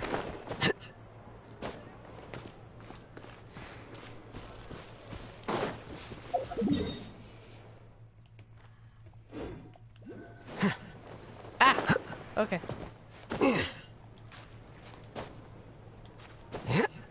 Bruh.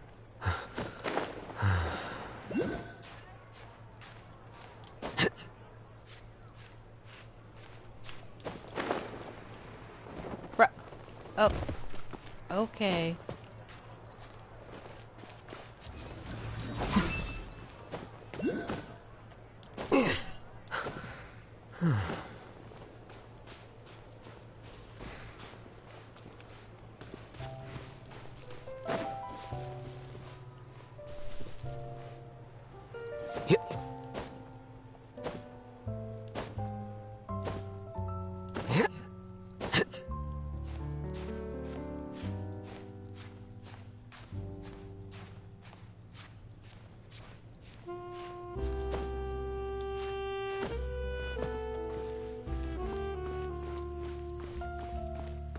Right.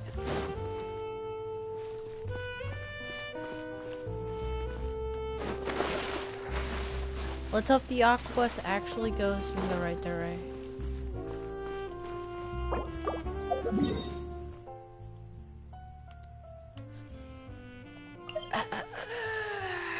Okay.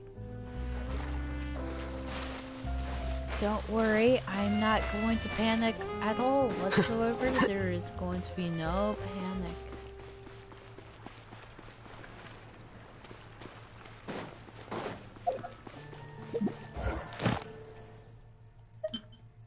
No, I'll claim that at the end. And then I think I'll save up all those wishes. Unless there's something I really want.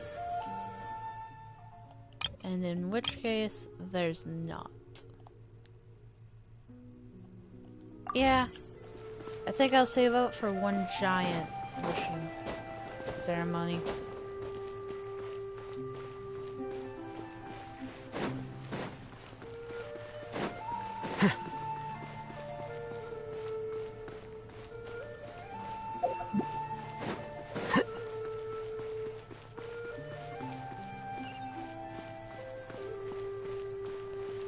Yeah, 600 meters. Thanks. Yep.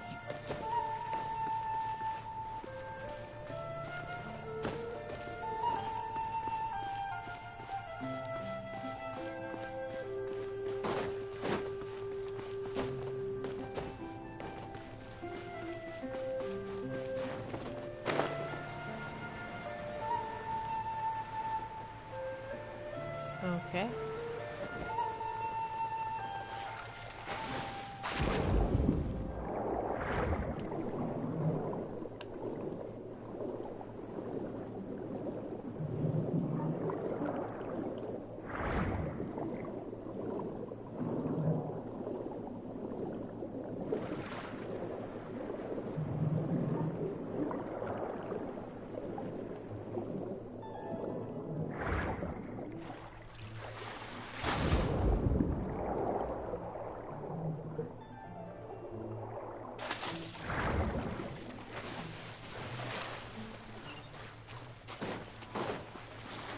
Alright, we're about to arrive.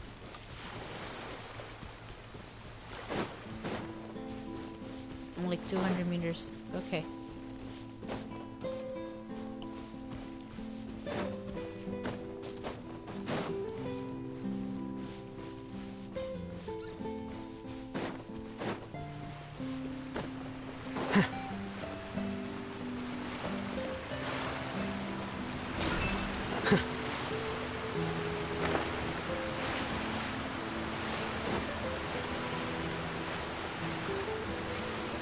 Okay. There aren't many people around anymore. Looks like that boat we took to Araneas might have been the last one. The shit.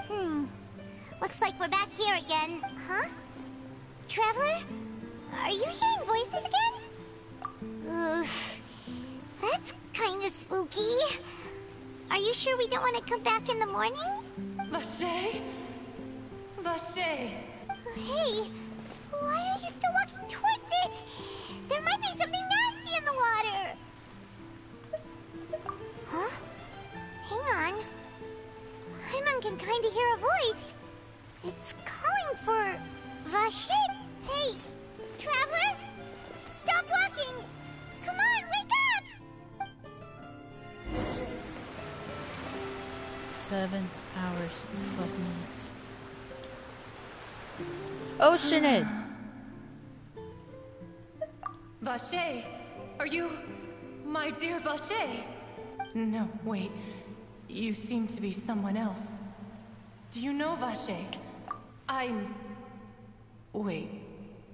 Who am I? I'm very sorry. I fear I do not know. My memories feel like they have been washed away like a flood. So many fragments dissolved amidst the tide, never to be recovered. How much have I lost? How many things that I once held dear while on land have I since forgotten? Yes, that is what I was once. But now, I am but the consciousness of one who is lost, therefore. I do not know how I came to be like this either. I only vaguely remember being covered in light blue water, and then all grew dim.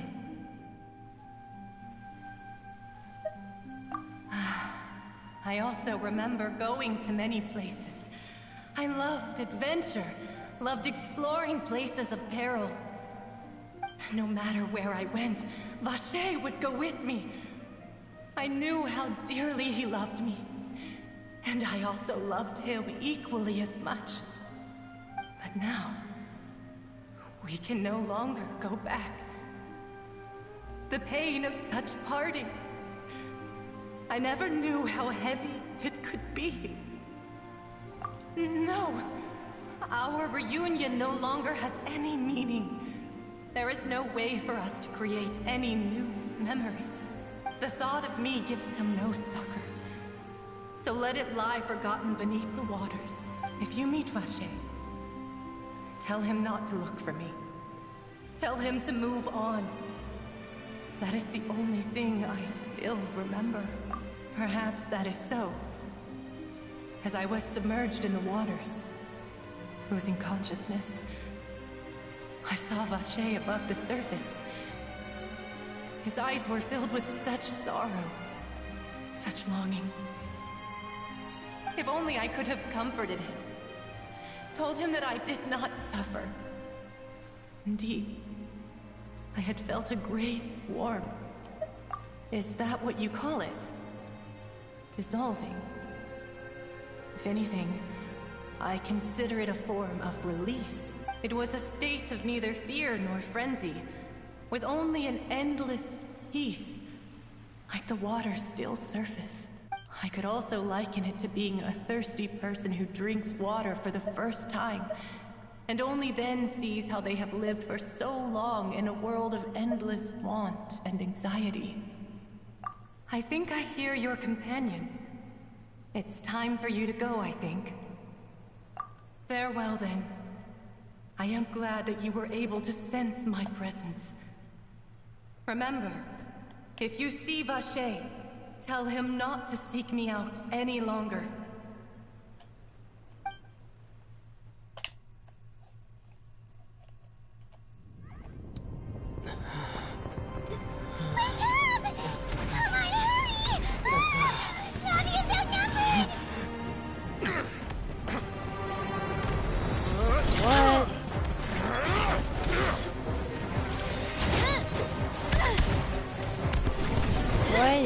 Going on?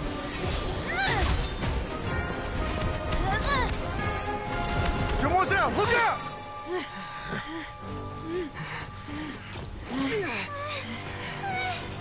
Dear God, it's a whole army of Gardamex.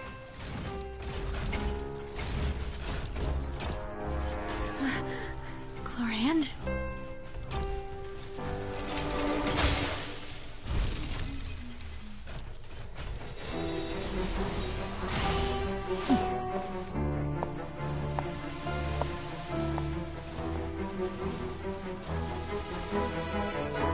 Quick, now's our chance!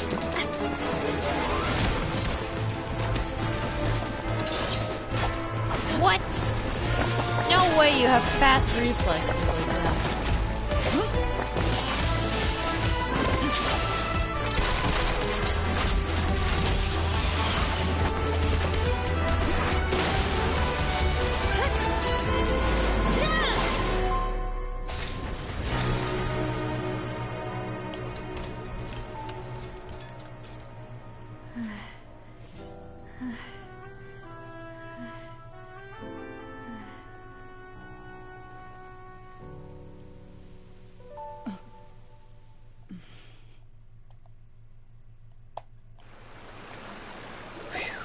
Alright.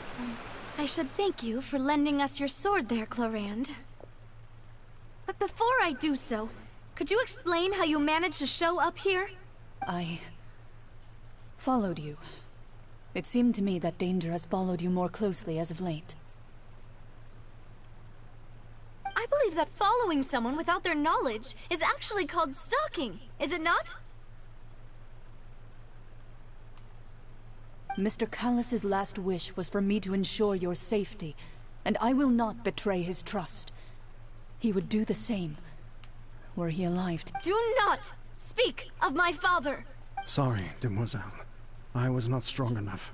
Thank you for your aid, Miss Clorand, but do keep an eye out for your manner of speech. I believe we all wish to avoid unnecessary emotional harm. Sorry, I did not consider your feelings. Bruh. Whatever. What else do you know? How did you come to the conclusion that I'd be in grave danger? I doubt I know much more than you. But I believe that the mastermind behind the serial disappearances is very powerful. Your performance tonight will almost certainly attract their attention. I'm sure they've known about me. To be honest, I'm shocked it's taken them this long to act against me. And what about these Gardamex? I thought only those associated with the Maison Gardiennage could control them. None of these mecha have serial numbers. I was sure to check a moment ago. They are not the ones used by the authorities to enforce the law. I can only conclude that some powerful or wealthy party must have obtained them via illegal means, deploying them as a private force of sorts. What? Your point being that they're out of Spina di Rosula's league, then? Yes. Be careful, and do not act rashly. I will continue investigating no matter what. We will bring the truth to light. That's my father's true last wish. Regardless, thank you for your help today, Clorand. But if you get any ideas, tell me first. I don't much appreciate being followed. I do not think that they'll strike again anytime soon. So I shall stop following you. Good day. Okay. Right. I suppose that's the best news we've gotten today. Demoiselle, I believe that Miss Clorand was being sincere with you. If we tried, we could attempt to thaw relations a little.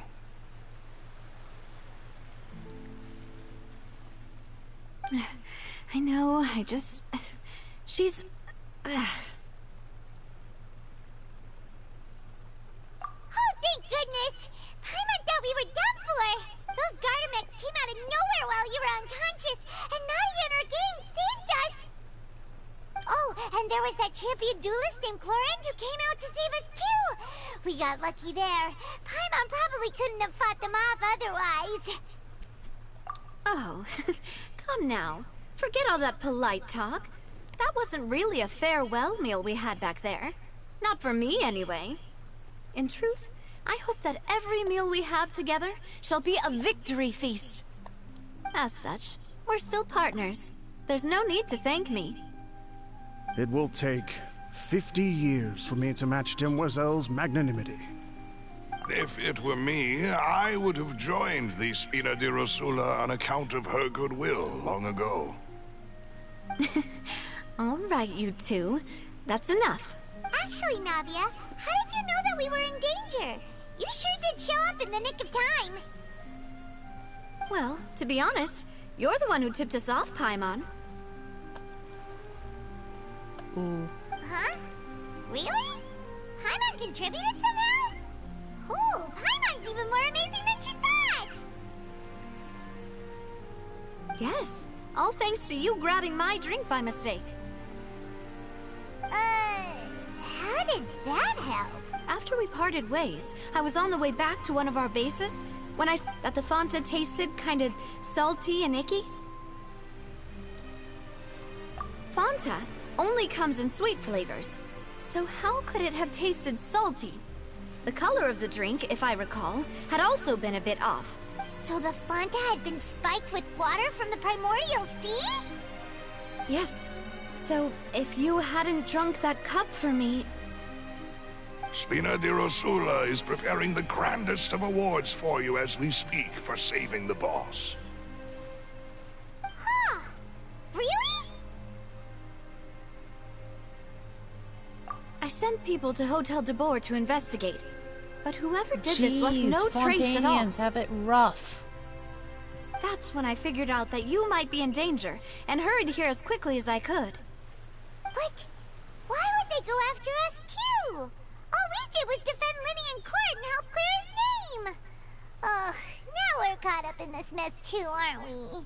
Well, you did foil a plan that they were probably pretty proud of, and almost got their name in the process.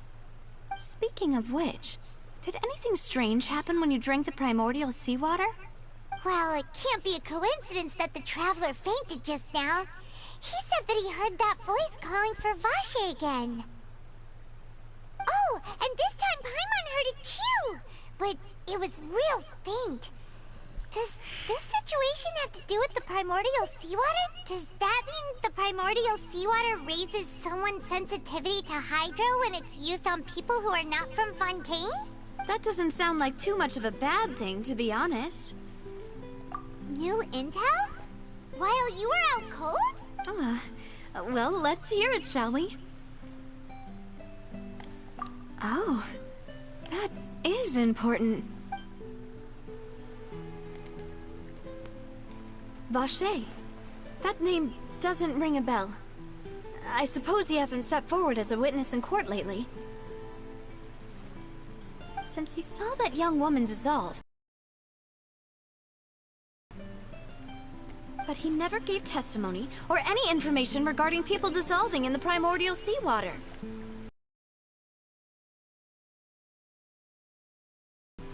Yes, thank you.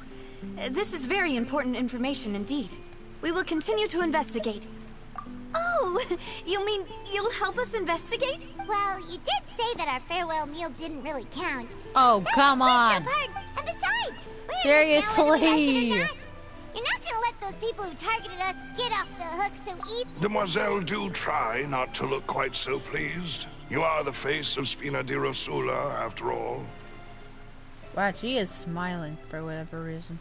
Oh yeah, these people dissolved because they're Fontainians. Yeah, I'm gonna smile. You talk too much. Well, in that case, let's head back to one of our bases, shall we? I'll arrange accommodations for you. We also have some plans to go. Don't worry, you two. Okay. Are you kidding me?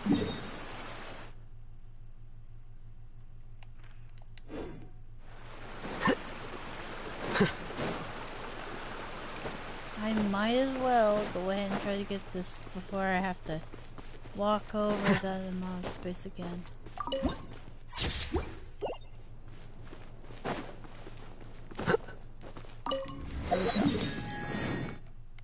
Alright.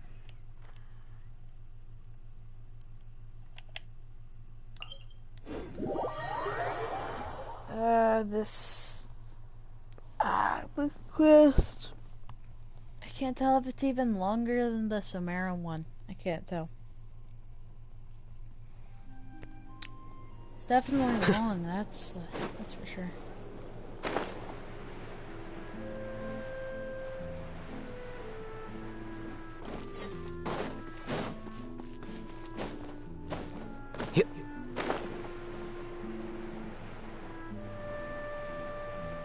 Stronghold. It's right up ahead, but let's make sure we weren't followed first. I've been keeping watch, Demoiselle. I haven't spotted anyone suspicious thus far.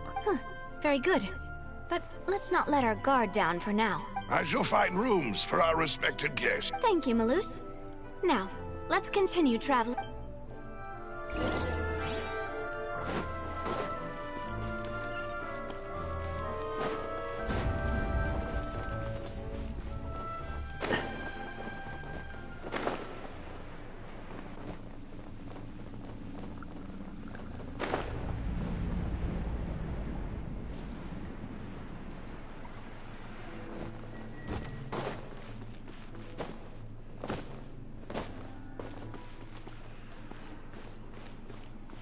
Here you are. Alright.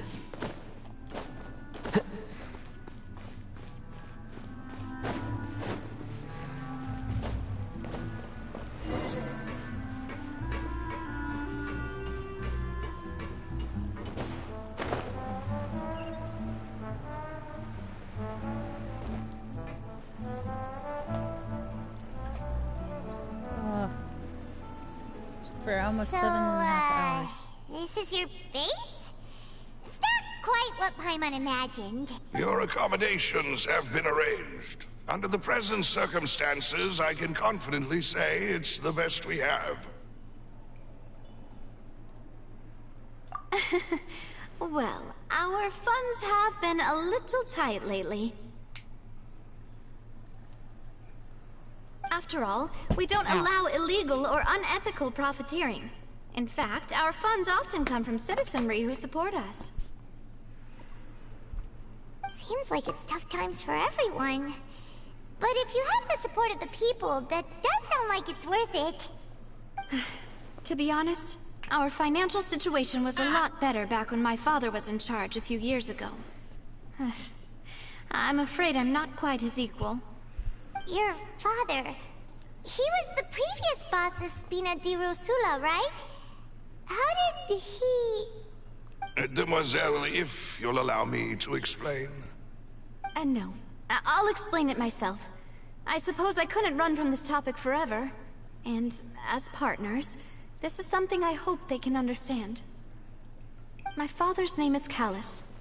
Yes, the same one they call Callus the Unfaithful in the streets.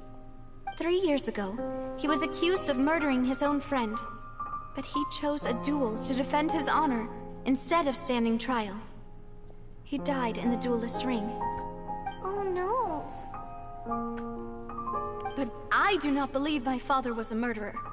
I'm sure he was set up. At the time, I believed that if he only stood trial and was duly investigated, something amiss would crop up and prove his innocence. But strangely, he not only requested the duel himself, but rumor has it that even after being seriously injured, to the point where he could be deemed as having lost the duel, he refused to surrender, determined to die in the arena. 3 years later, I still don't understand why he did that. How could he protect his honor if he's dead? If anything, he gave up his chance to defend himself. The closest piece of info I have is that my father had been investigating the serial disappearances case at the time of his death. Ah, so that's why you're so determined to get to the bottom of that case. That's right. I've also tried to investigate the murder my father was implicated in, but I haven't found a single new clue in my countless reviews of the investigation records. However, I believe that if the murder case is related to those behind the disappearances, they must know something. I must know what really happened. Was my father coerced? Framed? Even if he really did kill his friend, I must get to the truth. If only he'd been more open with me when he was still alive. He even hid the fact that my mother died due to complications when giving birth, and now, here I am investigating his death. You really are a handful, aren't you, Papa?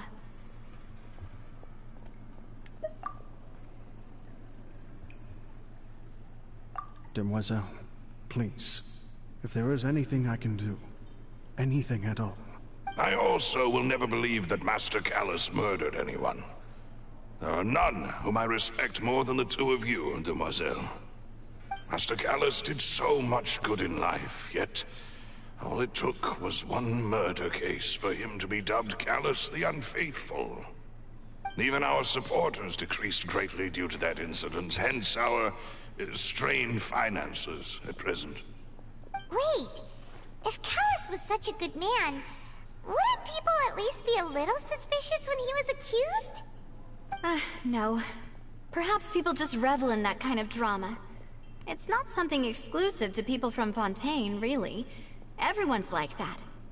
People love watching the evil turn over a new leaf, but they also enjoy watching good people fall into an abyss from one slip-up just as much. But how could... never mind. If Callus was really falsely accused, we have to find the truth. He didn't deserve to have that happen to him. There is one other thing. Master Callus's opponent in the duel was Ms. Corand. Bruh. Oh, her? Well, then, isn't that as good as saying that she was the one who killed him?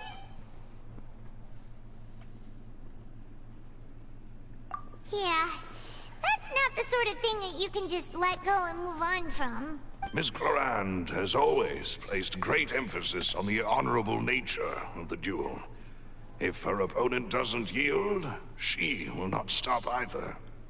She knew Master Callus beforehand and greatly respected him, but seeing how he was resolute in the arena, there was only ever one choice she could have made. It's not that I don't understand her at all, but I just can't deal with this yet. Don't worry, Navia. Paimon knows how you feel. You don't have to force yourself to do that. Afterward, Miss Clorand told us that at the start of the duel, Master Callus requested that she ensure Demoiselle Navia's safety. Yes, that is our understanding as well. Oh, Papa. What madness drove you to ask the person who killed you to take care of me? All right, anyway, that's the information I wanted to share with you. Even if it did sound like I was just complaining towards the end. Thanks. You two should go and rest. This was quite a day after all. Yeah! Please, relax and get some sleep. We will ensure you rest soundly.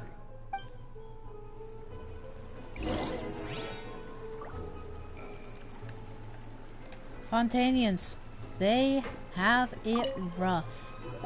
I'm telling you.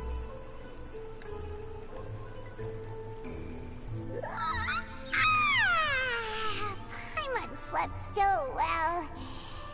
This place feels almost too safe. Huh? Navia? Where did the other two go? I sent them back to Poisson. It's Spina de Rosula's place of origin, and where we have our headquarters. There's not much for them to do here at the moment. Paimon gets the feeling that you're just trying to get them off your back. But never mind that. When did you get back? Were you waiting here the whole time? No, I just returned after going out for a while. I did some investigating yesterday regarding the name Vacher. Wait, so you didn't sleep at all? How could I after having such critical new evidence appear? Guess Paimon wasn't speaking for everyone just now, huh? Unfortunately, this name seems to have been wiped from existence. It doesn't seem to have a match anywhere. I suspect that those behind this have already taken steps to hinder an investigation from this angle. But that does prove that this Vacher person is a key witness in the incident. Does that mean we're too late, though? No. There is one ray of hope. One place in Fontaine that they would find almost impossible to threaten, no matter how much they wanted to. And that is the archives kept by Chief Justice Neuvillette. A place where detailed files on all the cases in recent years are kept. If the Oceanid you met is one of the young women who went missing recently, we should be able to find some related information there. It just takes one vision. Just one vision. Not even two, just one vision. Just one, right? Just one vision. And then we're already on a whole nother hour-long track of quests.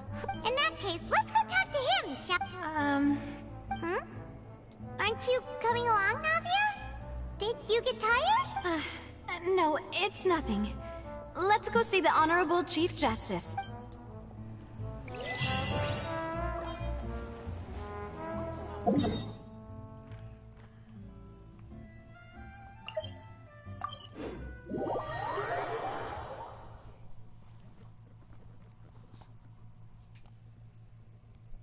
The Palais is right up ahead. Come on.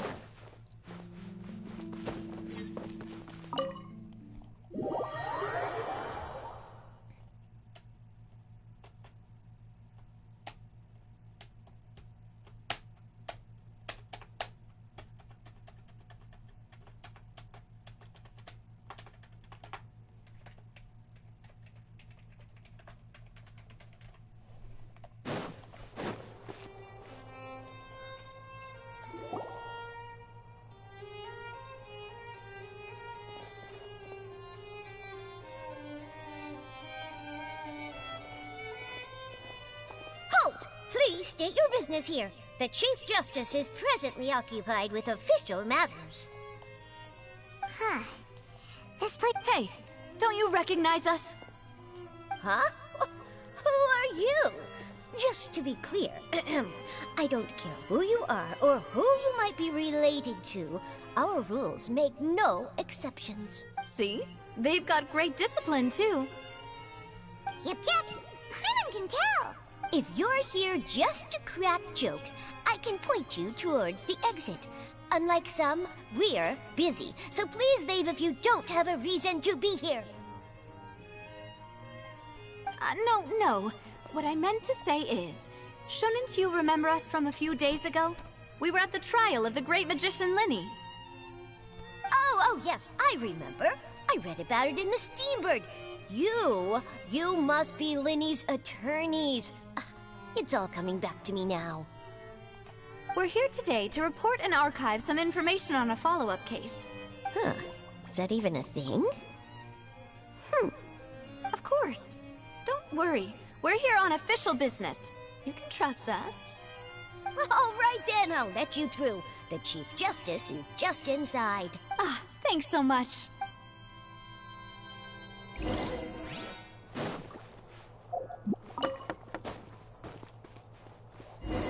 Please come in.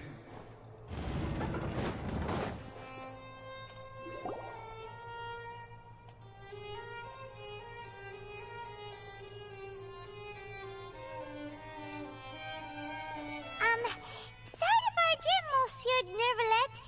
We only like to get in because we didn't know any other way. It's all right. Please let me know how I may be of assistance to you. So you're not mad at us? We're looking for a man called Vacher. He may have been an eyewitness in the serial disappearances case. If we can find him, we may be able to unearth some key information on the case. Ah, I see. In that case, please wait here a moment while I browse through the files.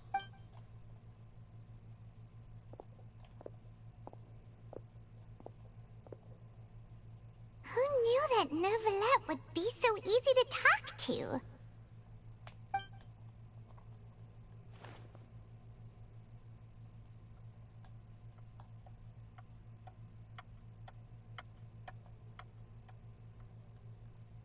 Unfortunately, I'm quite certain that no one by the name of Vacher has been involved in any case, criminal or civil, in the past several years.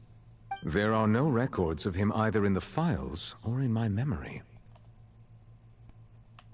Traveler, what if it was really just a dream?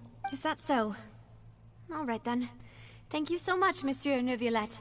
We'll take our leave now. Ahem.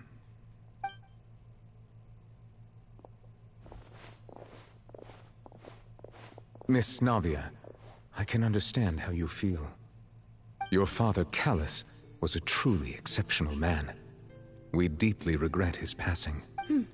And what are you trying to say, Monsieur Neuvillette? Are you trying to console me? Extend your sympathy? Or just express some tendril of regret? No. You are not trying to do any of that. I can hear it in your voice. There's no emotion behind your words. You only said those things because you felt like you should.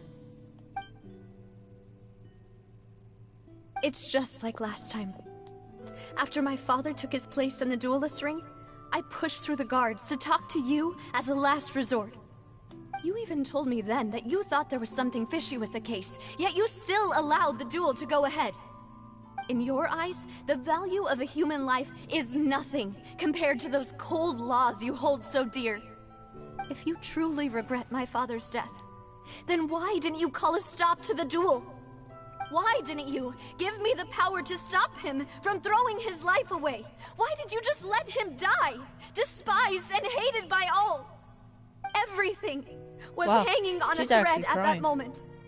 Just the tiniest effort could have changed everything. There are still so many things I never got to tell him. So many questions he still owes me answers to. If you really have no heart, then just look me in the eyes. I Navia will show you the true meaning of regret.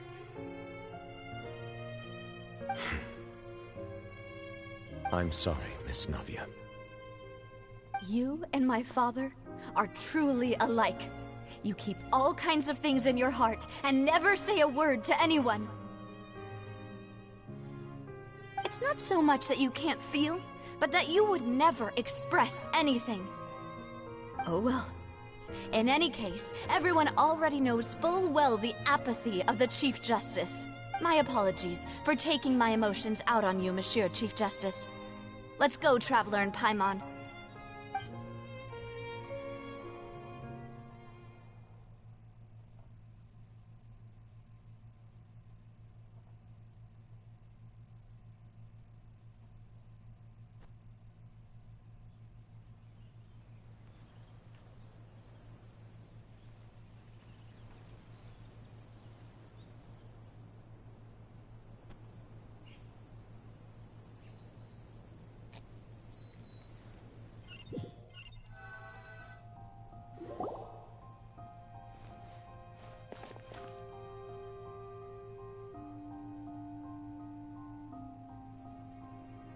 Navia, are you okay? I'm fine.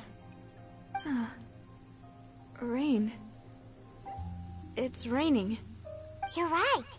Wasn't it still sunny when we went into the building? And there shouldn't be any active trials today. How strange.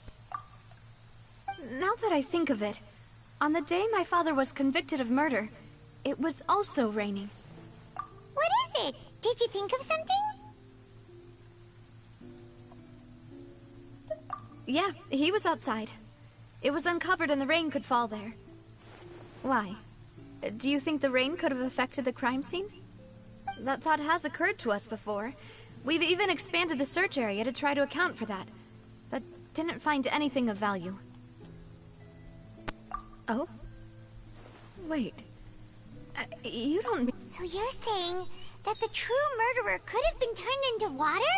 And then got washed away with the rain? Yeah. And if that's what had happened, then no one would have believed your dad, even if he explained what he saw to the authorities. I really think I found a true genius for a partner. You're completely right. How did I not connect the dots earlier? All right, let's go to Poisson. With this new lead in mind, we'll get to the bottom of my father's case for sure. Yeah, we're gonna make progress for sure this time. Do you want to go with me now? Or do you want to head over by yourself later?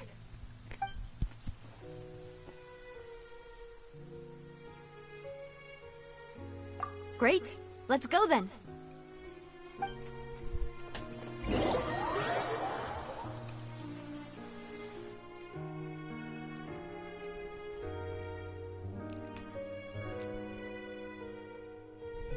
Well,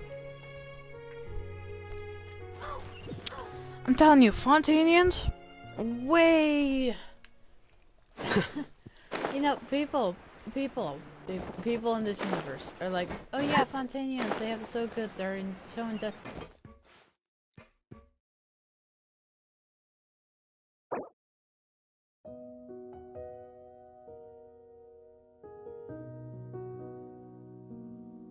But what they don't account for is that they can dissolve from the inside out.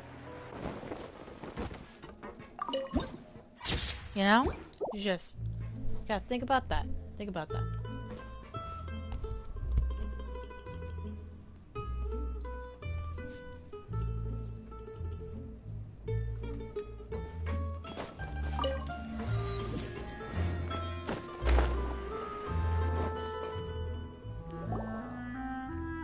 Whoa! What a huge ship! Why would a ship be anchored at a place like this? There's no need to be so surprised. While it may look like a ship, it's actually Spina di... My father was the one who asked for it to be built like this. Perhaps our taste in exterior design is the only thing we occasionally had in common. A gigantic and glamorous ship embodies discovery, opportunity, ambition, and conquest. It symbolizes Spina di Rosula's bright and limitless future. And Paimon thought you were bluffing when you said Spina di Rosula had a glorious past. Paimon was confused why a group with such a history would live in the sewers. But now that Paimon has seen this ship for herself, she's been convinced. Well, Poisson is where Spina di Rosula began, after all. It's our main base, our home.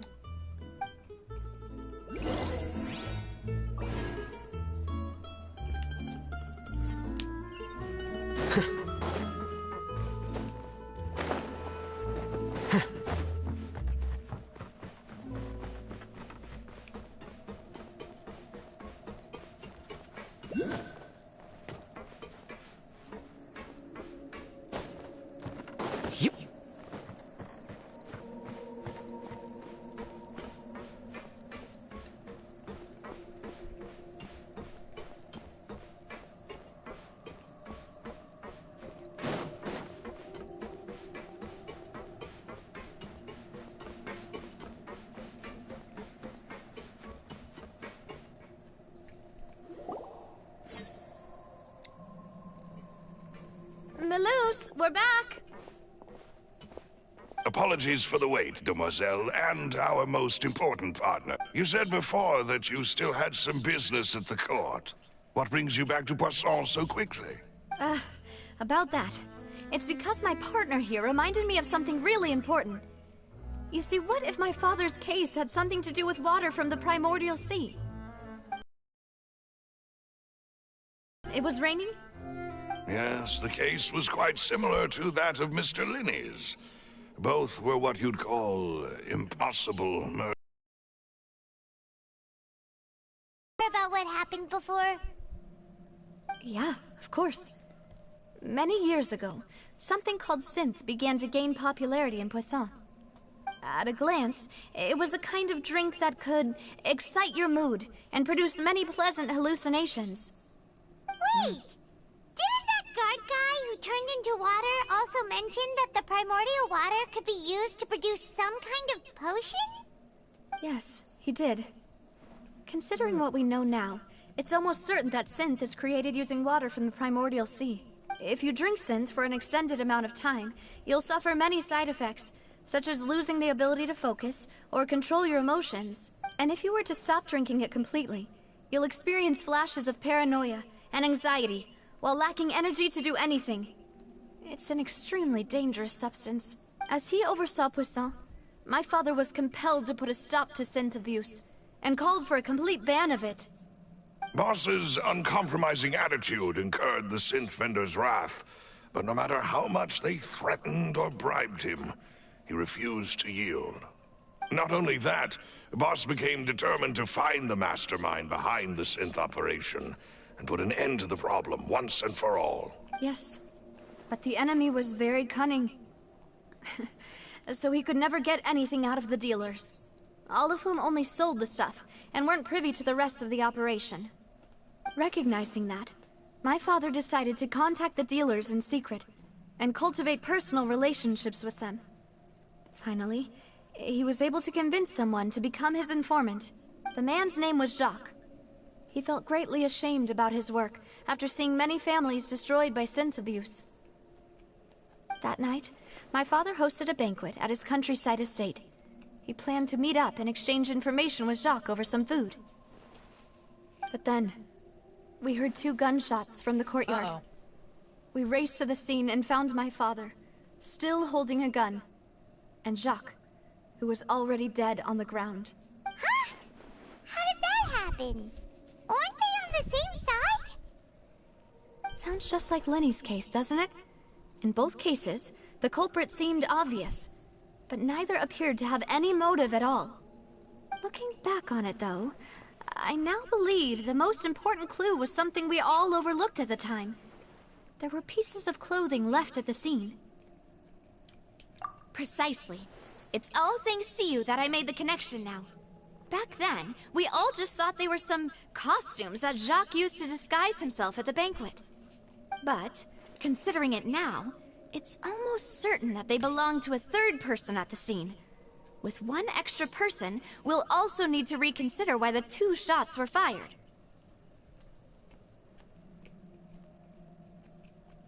You're right. We still don't know what happened. But my intuition tells me that we're on the right track to figuring it all out. I'm finally headed towards the truth. Jacques was an empathetic man who was infinitely remorseful for his past actions.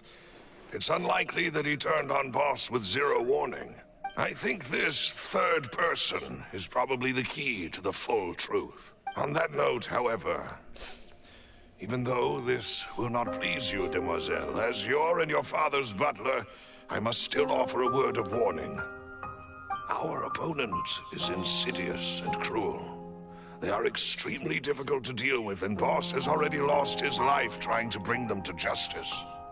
Even though Spina de Rosula has lost most of its former glory, Poisson has welcomed a new time of peace, and we have been allowed to live out our lives. There is no need to follow your father's path. It would be both wise and in line with Boss's wishes to step back and give up on the case. If that's indeed what he wished for, then he should have told me that himself. Was I not the closest person to him? And yet, I was the one most kept in the dark. What was the point of him dying without sharing any of the secrets he knew?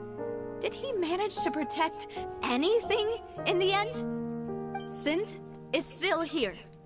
Callus the Unfaithful, did he think I'd just accept his meaningless death and live out my life just as meaninglessly? I've never accepted that. Ever. Not since that day, and certainly not now. I want to find out the real answer for everyone's sake. For the missing girls, for the victims, and for myself. Navia. This is indeed the best moment to act. Your partner appears to be quite reliable, and more importantly, demoiselle, I think you're also ready to take this on.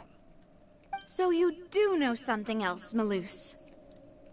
Yes, I do. In fact, even before that banquet, Boss already knew of the connection between Synth and the serial disappearances case. But what drove all the tensions to the boiling point was the revelation that you, demoiselle, had been selected as the next target to disappear. What? Boss also didn't tell you that he had been diagnosed with a rare illness. The doctors told him that he had no more than 5 years left to live. And the serial disappearances case caused him great anxiety. 5 years was nowhere near enough time to resolve this long-standing conflict. But once he passed away, all the danger would pass on to you.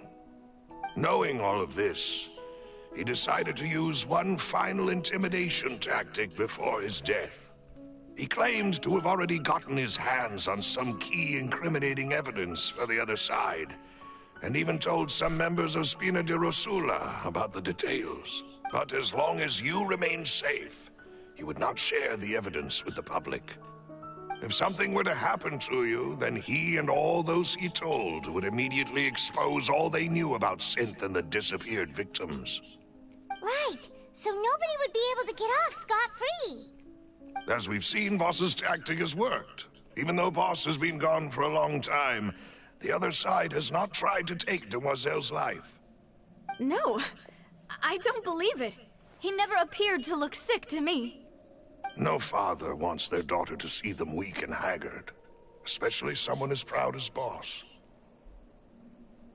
To him, dying in a duel and suffering lasting dishonor as the Unfaithful were still far preferable than losing face in front of his daughter.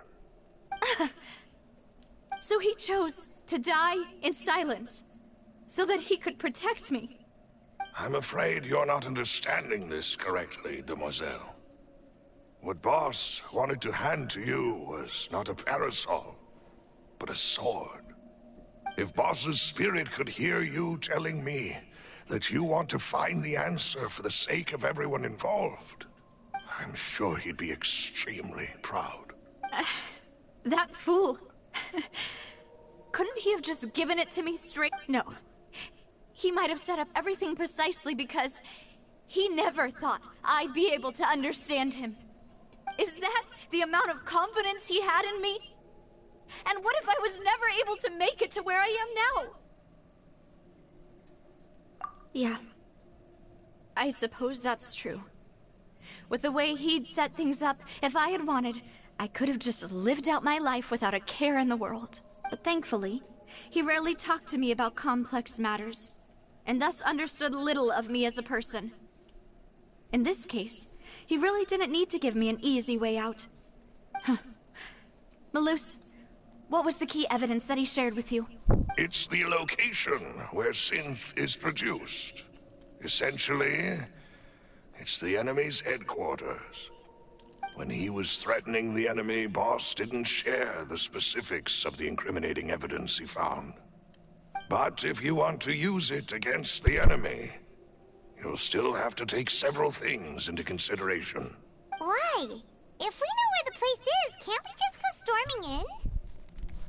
You mustn't forget that we're fighting against a mysterious and dangerous organization that's been in operation for decades. There's no telling what might be lying in wait at their headquarters. We also have no idea what kind of evidence we may be able to find inside, nor what people we may be able to capture. But a single visit to their headquarters would be tantamount to a formal declaration of war. The worst case would be that we leave empty-handed, but also open ourselves up to full retaliation. Then, in that case, why not work with the Fontaine authorities?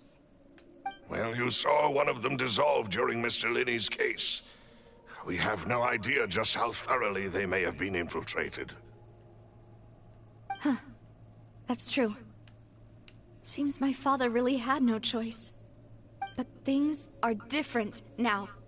It should be a lot easier to prove the other side's guilt, now that we've connected Synth with the disappearances case. You sound like you've put a lot of thought— I am the butler, after all. I live but to serve the boss and Demoiselle's will. I've always been willing to take on any kind of risk for your sake. But considering my relative lack of ability, I've spent my time keeping secrets, performing basic investigations, and waiting for the right time to come.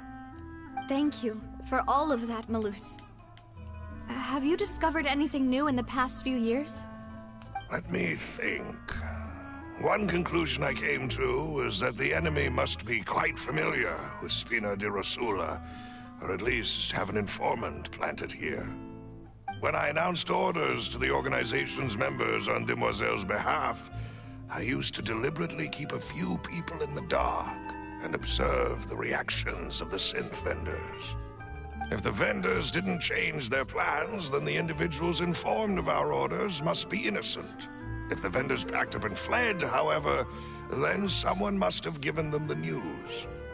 After several rounds of testing and investigative tracing, I've narrowed the suspect list down to 3 people. The first is Florent, Spina di Rosula's senior advisor. Huh? Florent? Yes, surprising, isn't it? He was one of the people Boss trusted the most, which also means that he was someone who understood Boss really well. Thanks to his position within Boss's innermost circle, he always knew our upcoming plans and could thus avoid capture this whole time. There's someone else like him too. Marcel, the head of Confrérie of Cabrières. Uncle Marcel. It's a guild in Poisson. Boss helped it to grow to its current size and prominence.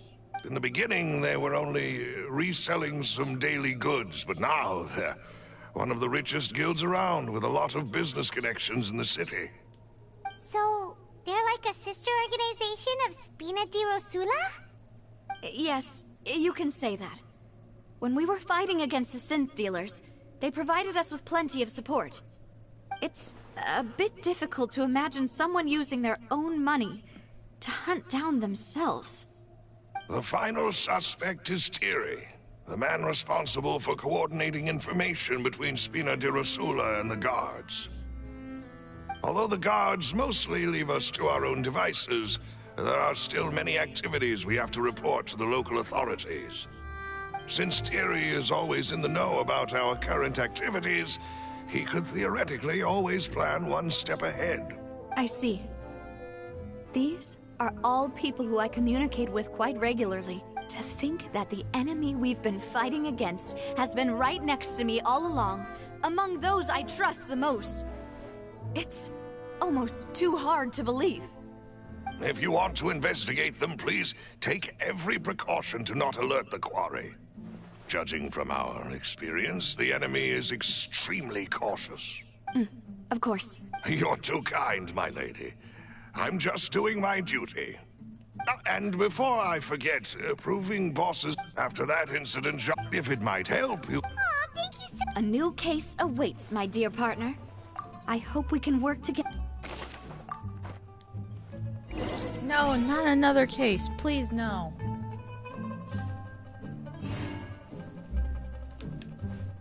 Oh. Really?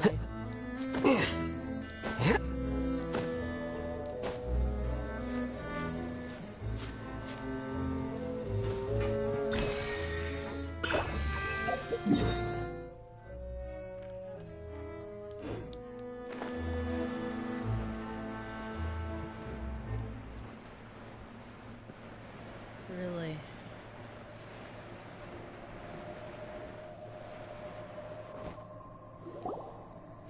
It is settled, then.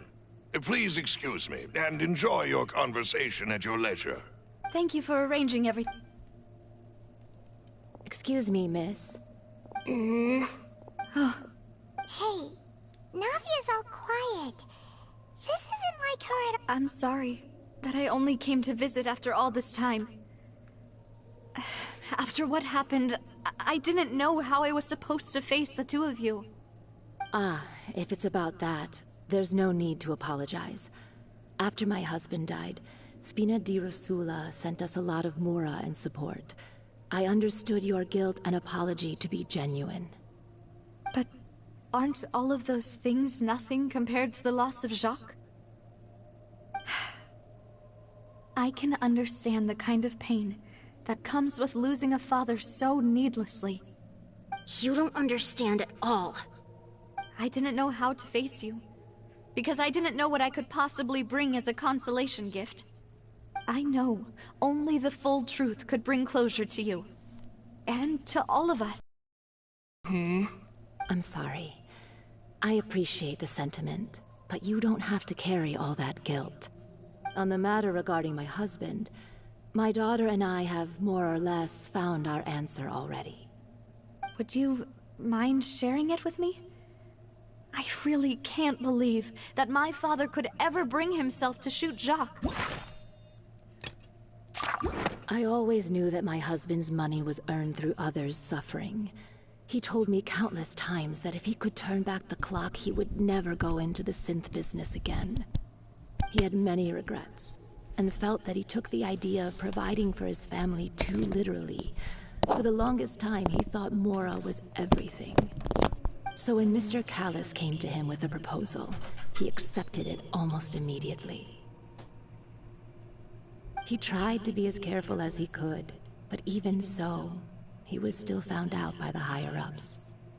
They found out about his betrayal? Papa didn't say that exactly, but Papa did tell me that I should never be ungrateful. Before he left that day, he told me that he had no choice. It was only later that I realized it was his final farewell to the two of us.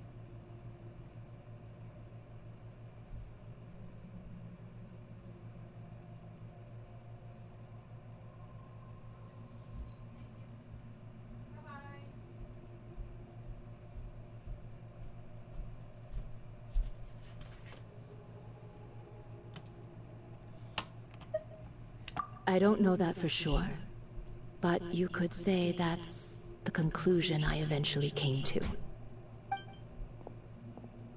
Which is why I'm the one who should feel guilty.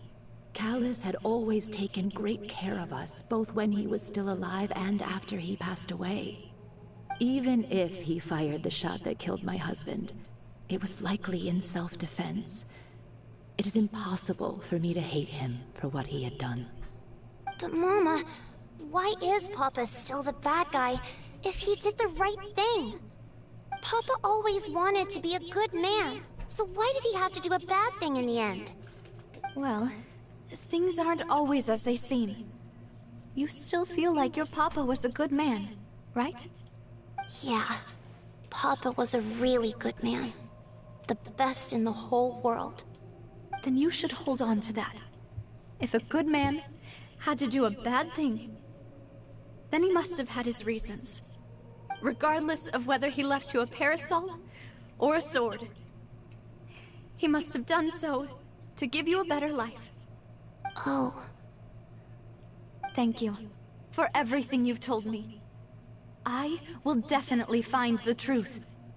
The current state of things is not something I'm willing to just sit back and accept. Thank you. I'm very grateful to hear this from you. Even though your personality is quite different from your father's, your determination when you speak is really similar. You really think so? That's the first time anyone said that to me.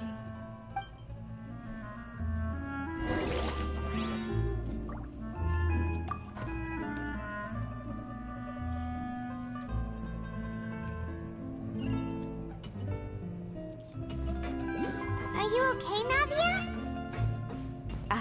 I'm fine. Don't worry. Let's investigate the 3 suspects next. Florent should be nearby, and we should be able to find Thierry and Uncle Marcel in the city. I'll get myself together on the way, so please don't worry.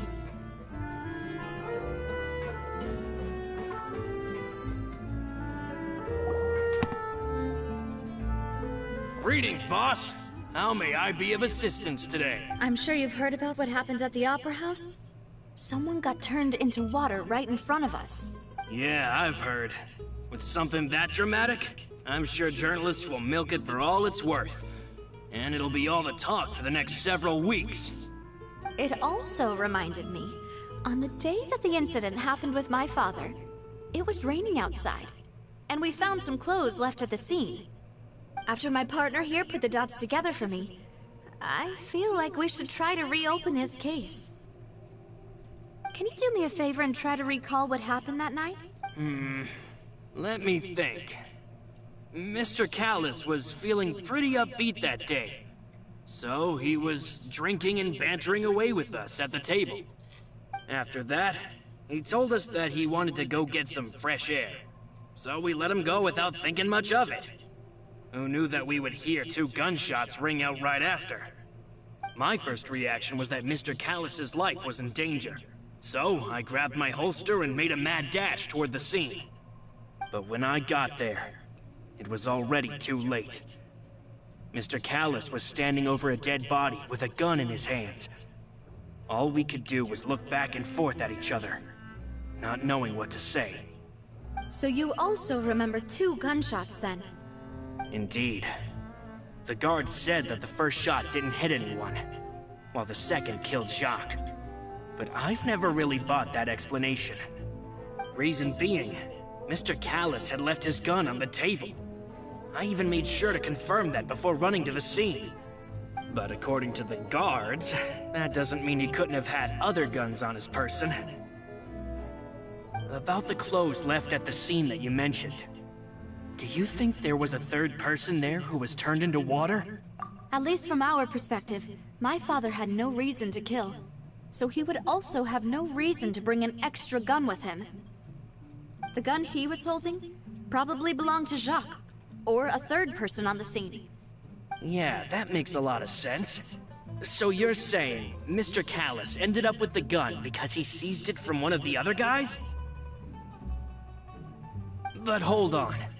If that's what had happened, then why didn't he share the truth with any of us? He didn't even want to face the Oratrice machine, and chose instead to prove his honor in a duel. Did he lose all faith in the courts after seeing someone dissolve right in front of his eyes?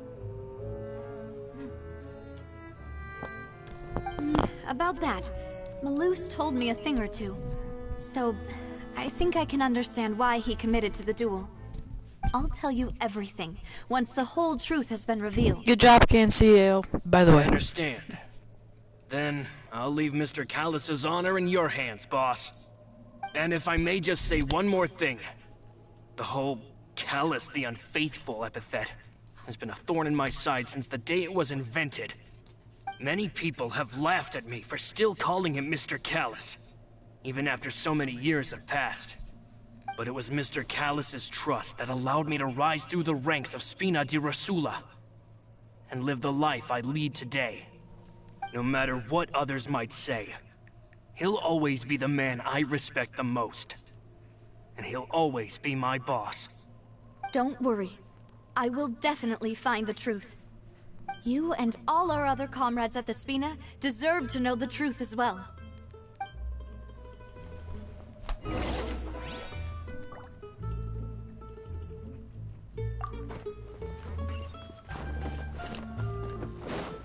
Alright, I'm not gonna lie. It's kinda hard to believe that this is Genshin.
Hey, Thierry!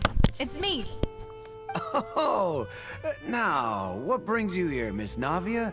I've heard that you made quite the name for yourself at the Opera House. Oh, so you've got news of that already.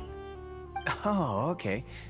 Hey, I'm also a member of the Guards, you know. The way you make it sound, people would think I was sent off to Poisson because I had done something wrong. Are you sure there isn't a little bit of truth in that? Under normal circumstances, shouldn't you have been called back to the city already? I mean, where I work, it's really up to me. Let's just say I enjoy the ambiance of Poisson. Callus did a fantastic job running the town, building Spina di Rosula from the ground up and clearing many obstructions in my way. It would be next to impossible for me to find a similarly easy but high-paying job in the city. Anyway, enough chit-chat. Are these two friends of yours? You, here for some formal business? Yes. These two are my partners. What happened at the Opera House made us realize that Linny's case and my father's may be related. We're trying to reinvestigate the details of my father's old case. Ah, I get it. You think there might be more to the case now that we know people can be dissolved into water, right? I was also flabbergasted when I first heard of it. If you want to go through the original files from your father's case, I can help you look for them. That'd be much appreciated. Thank you. Actually, I have another question. Do you have the authority to dispatch Gardamex? Of course. Without them, I couldn't possibly handle Poisson on my own. Why do you ask? We definitely can't use them to forcefully get more evidence for your father's case. Well, you see, just recently, we were attacked by a horde of unnumbered Gardamex in the city. So, if you all you would need to do was get rid of the mecha serial numbers and send them after me. Then you think too highly of my abilities. Dispatching mecha is very different from controlling them. If I had to make an analogy, when you order a dish, the chef will make it for you. You can ask the chef to cook, but not to massage your shoulders or carry your baggage. If you try to make unreasonable demands, the chef would just think you're out of your mind and ignore you completely. The same goes for me and my Gardamex. Removing a serial number is also not as easy as you might think. There are a lot of complex steps to it, and it's almost impossible to keep it a secret. So I can promise you, those mecha were definitely private units. They're certainly not cheap. So, whoever their owner is must be super rich, powerful, or both. Now that you mention it, though, being in the synth business would definitely be profitable enough to afford this.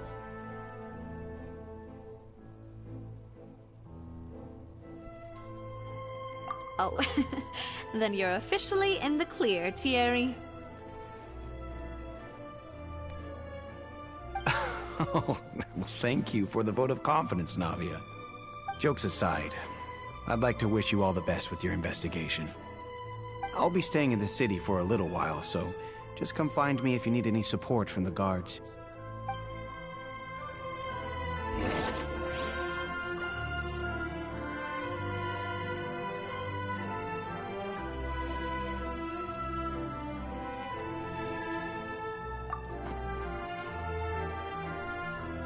The scribe's work is simple, which is exactly why I took the position.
Hello. How may I help you? I'm here to see Marcel.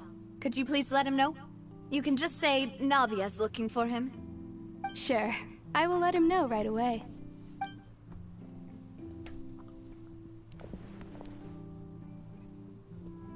Navia, hello. Sorry to keep you waiting. I'm not as young as I used to be, so my legs are giving out a bit.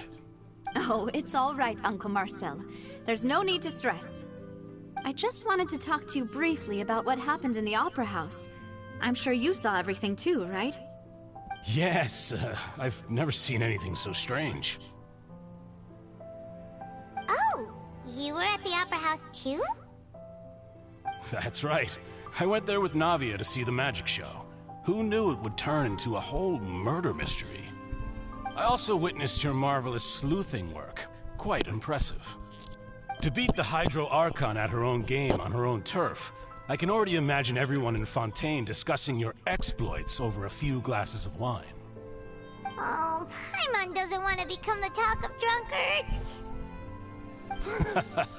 Apologies. It's just how Fontaine is as a nation. Everyone loves drama and theatrics. Uncle Marcel, you've also noticed that other thing, right?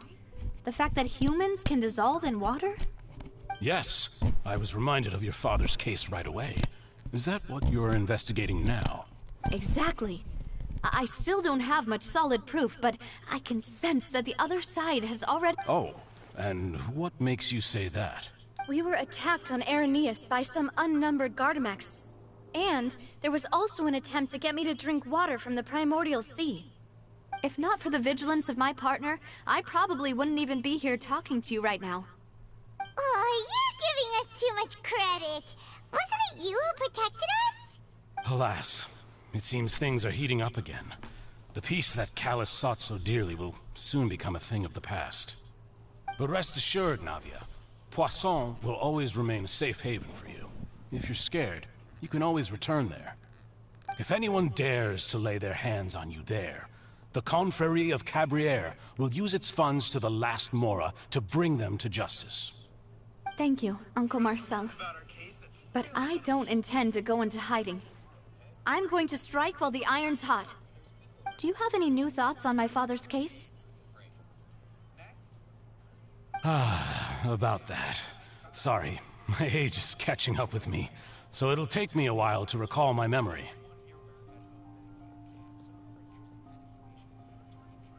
The Confrérie was responsible for that banquet, so I was out and about the whole time making sure things were running smoothly. I didn't even have the time to drink with the guests. Then I heard the sound of a gunshot, and the rest was history. Oh, it's okay. No need to push yourself. We'll ask around some more, see if there are any valuable clues elsewhere. Sounds good. Just let me know if you ever need Mora. All my wealth comes from Callus's patronage and support. I'll spend however much it takes to clear his name.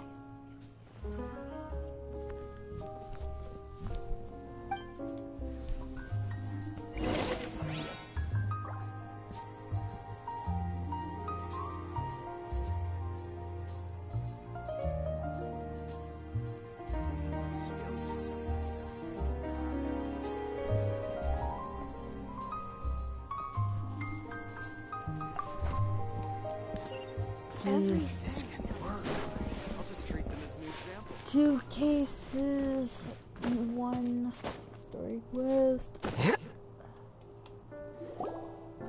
We've talked to all three suspects, purely based on their conversations with me. None of them sounded particularly suspicious. Oh no, the last one kinda... I suppose that's to be expected, though. If a single conversation's all that's needed to find them out, then my father wouldn't have needed to investigate the case for so many years.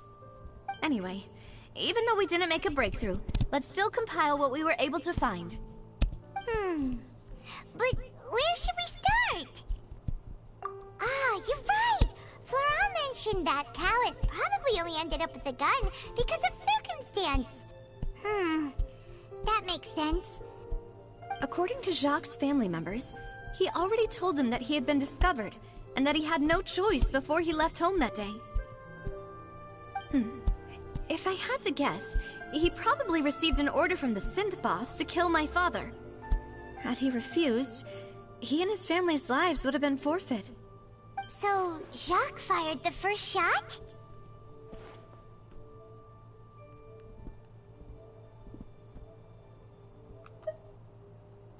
Oh? And why is that?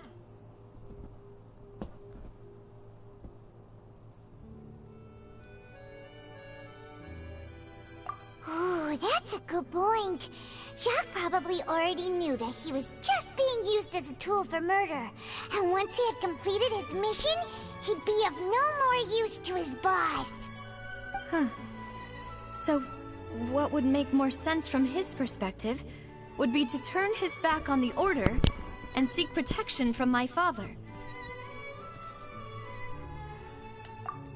Makes sense.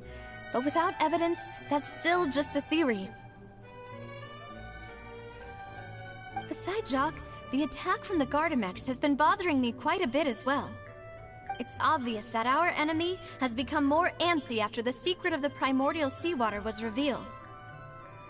Do you think he knew, even then, that we'd follow this lead to the end? Given everything that's happened since, it's quite possible. But who among the three suspects would have the ability to control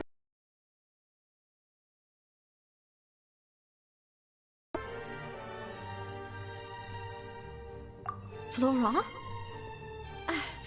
It is true that he was closest to my father, but... So you're saying he's too... Exactly. He can't. And even if he could, I don't think he would be able to dispatch a whole...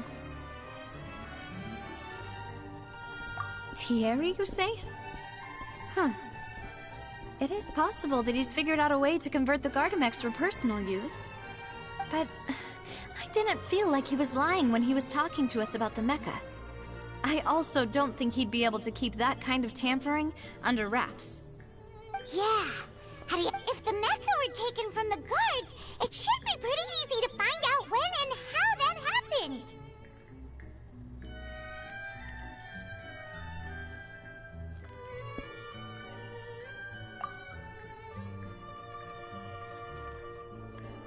Uncle Marcel? My father did really trust him. And they worked together on a large number of projects. Maybe that's how he got to know Jacques. And with funds from the Confrérie, he could also afford a large number of Gardamex. It's still really hard for me to imagine, though. After all, Uncle Marcel has been around since I was just a child. Also, wouldn't this mean he has been spending a whole lot of mora and energy to fight his own synth business? Who could it be?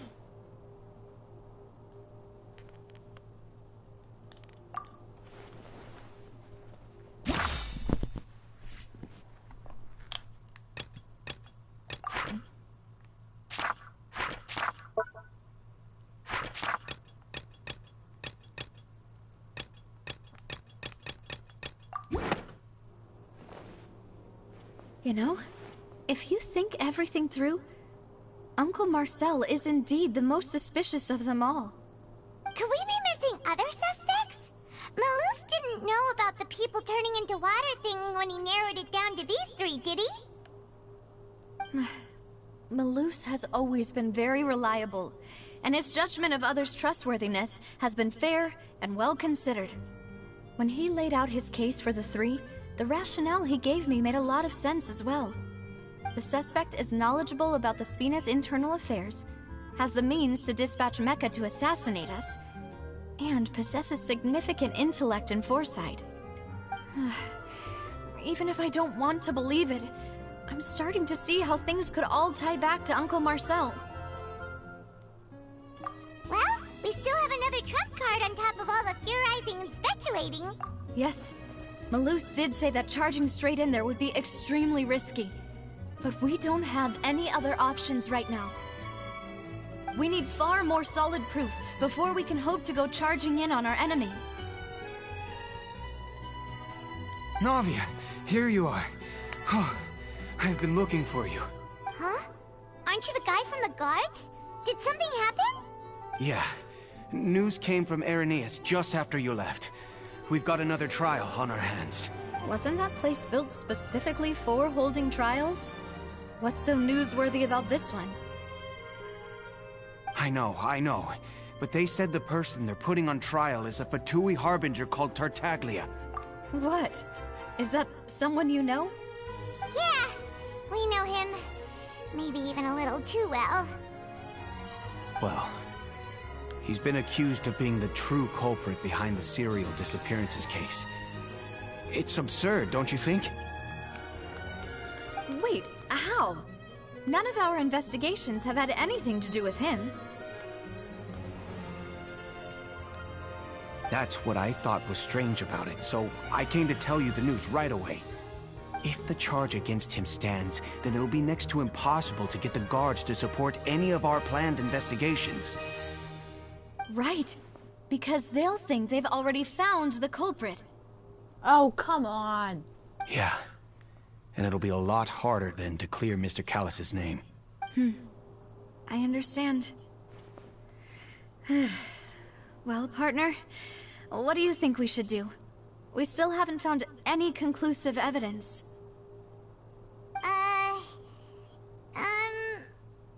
Huh? Split up? What do you mean?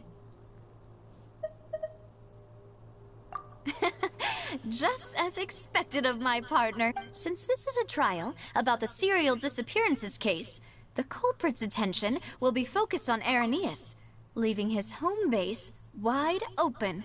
You're right. This is our best opportunity. All right then, let's do this. I won't have any chance of making that charge stick though, unless we find more evidence. It'll be up to you to make it back in time and hand the decisive evidence to me. We'll help you. Demoiselle, please allow us to accompany you. I'm ready. Ah, Malou, Silver. When did you two get here? We heard that you'll be leaving Poisson and figured that you might require our assistance. It's our hope that your confidence will be bolstered with the two of us by your side.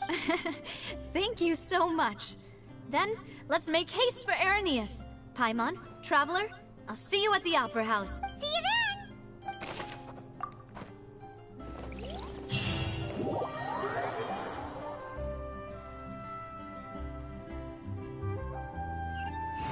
Now that Navia has set out for Irenaeus, we should also get going. The location has already been marked on the map, so let's head over. Huh. According to Malou's info, the synth production base is underwater. Let's Well, go cool. and try I to was find gonna the go there entrance. anyways.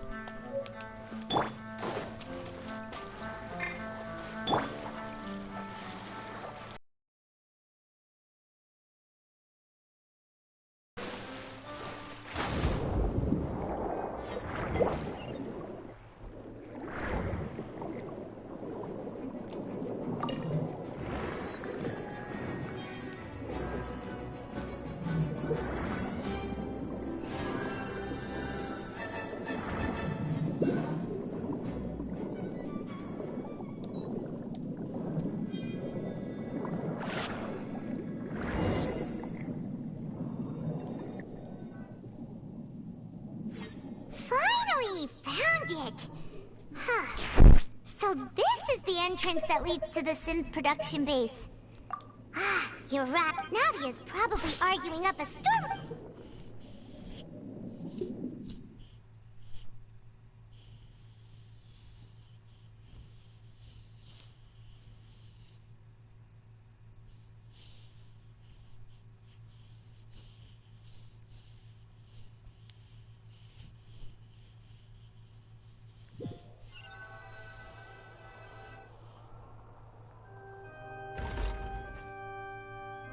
It would appear that I must repeat my Do you accept the charge that you are the true culprit behind the serial disappearances case?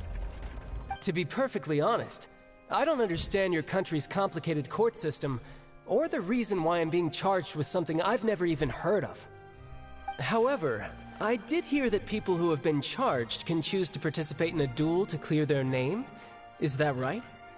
In which case, as long as I accept the charge, I can have an all-out fight with that champion duelist Clorend, right?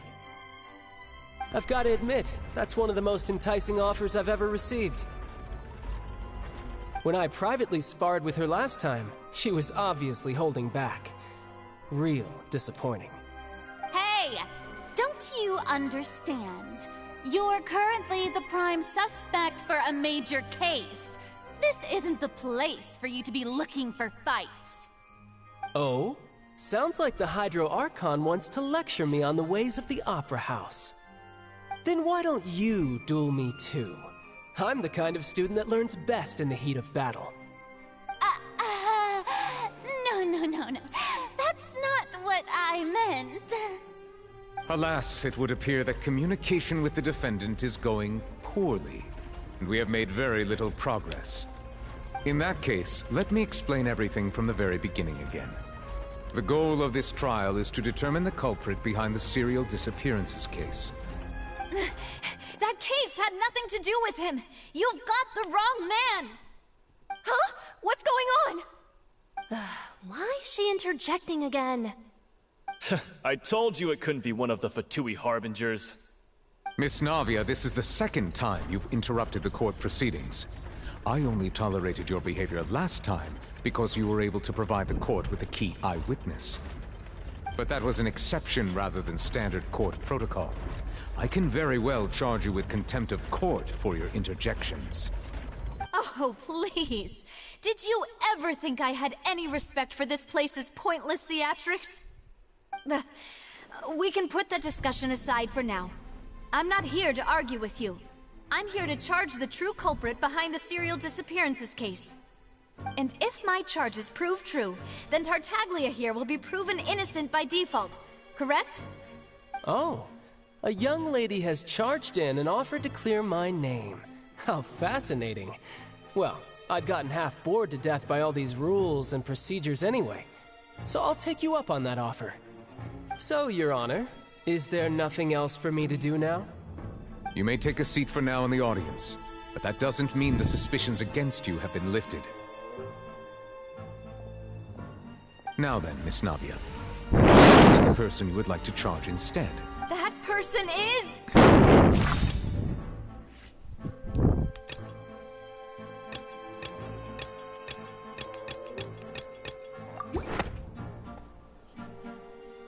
Marcel, the head of Confrérie of Cabrières.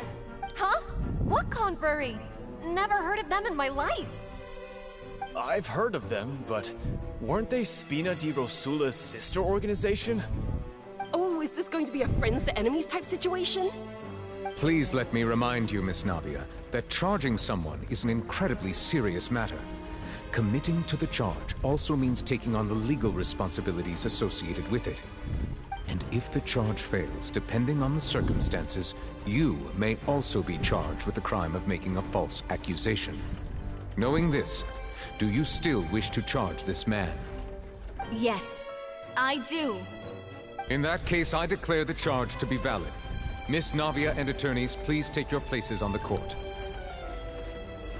Members of the guards, please contact Mr. Marcel right away so that he may stand trial.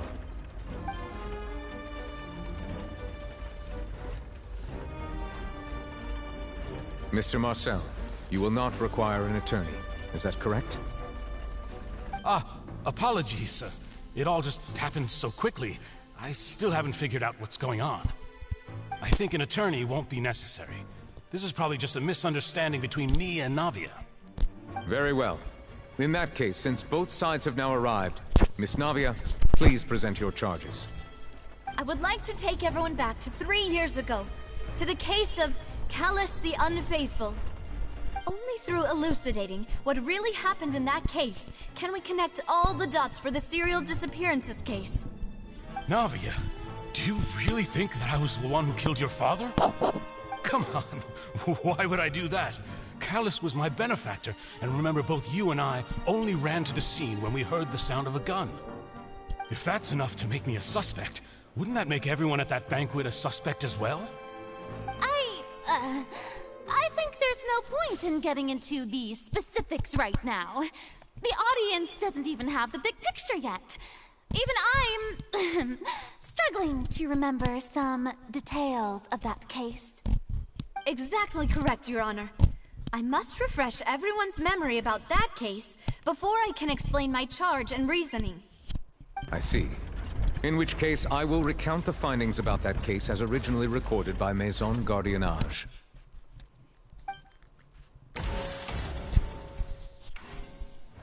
On the day of the murder, Spina di Rosula hosted a large banquet in a countryside estate owned by the Confrérie of Cabrières.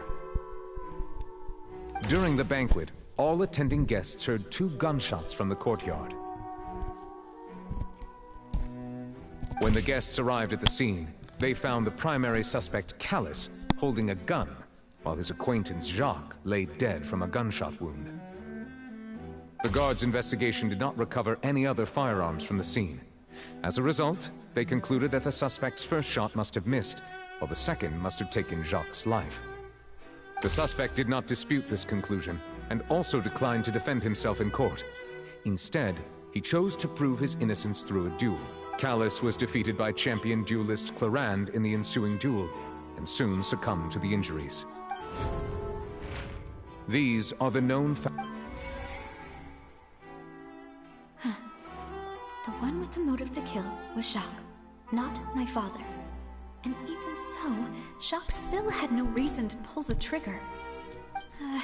In truth, the third person shot Jacques first, and was shot in turn by my father when my father seized the gun from him. After that, the true culprit turned the third person into water, erasing all traces of him from the scene. Thank you for the summary, Your Honor. Of course, the guard's conclusion appeared quite sensible to us at the time. However, we should revisit the case now that we've gained new information about the abilities of water from the primordial sea.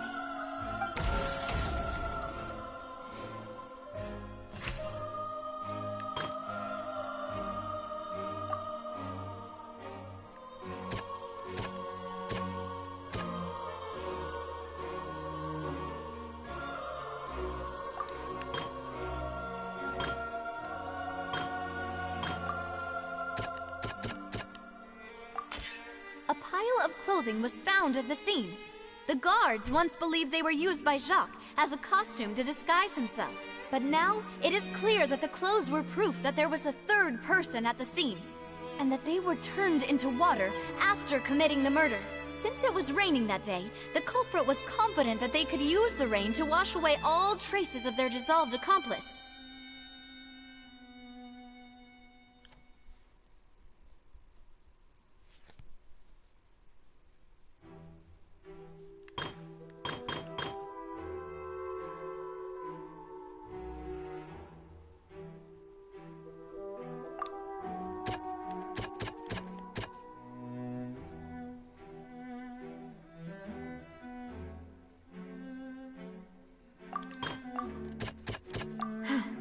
Something's not right.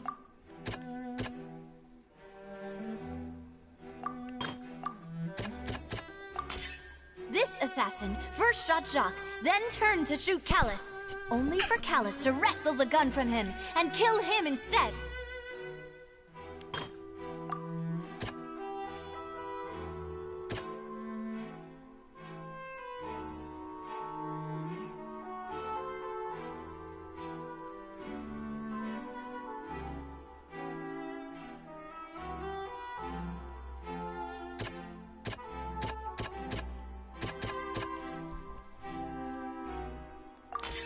The testimony of the victim's family confirms that Jacques had thoughts of assassinating Callus when he set out for the banquet.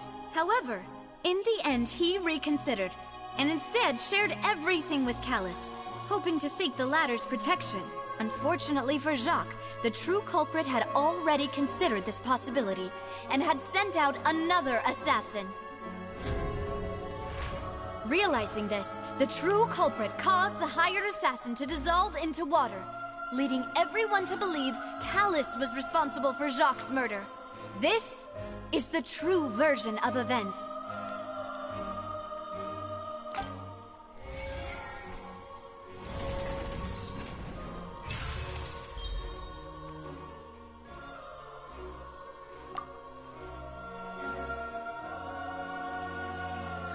So that's what happened. Wait, you're telling me something as dangerous as water from the primordial sea has been used for all these years? What a great theory. It also explains Callus's and Jacques' respective motives. I guess they didn't shoot each other after all. Mr. Marcel, you are the one being charged with the crime. You should provide a rebuttal if you wish to prove your innocence. Ah, but I think I agree with everything Navia just said. In fact, there was nothing in her speech that directly implicated me. Then, may I ask some questions? In my opinion, we primarily need to determine two things. One, do you have the evidence to back up your claims? I'm afraid not. At least not at this very moment. Boo! If you don't have any evidence, you should just go home! I may not have the evidence with me, but I know where I could go to collect it. If we look up the deserted clothes against a record of people who went missing around the same time, we should be able to find a match. Considering the serial disappearances case, the guards probably kept careful records of all missing persons from around that time, regardless of age or gender. That makes sense to me. Monsieur Neuvillette, I would consider this to be a reasonable investigative direction. Why do I feel like Farina's acting a little differently today? Maybe she's scared of embarrassing herself again? Alternatively, she's become more diligent after charging an innocent citizen in the last trial. My second question has to do with the ensuing duel.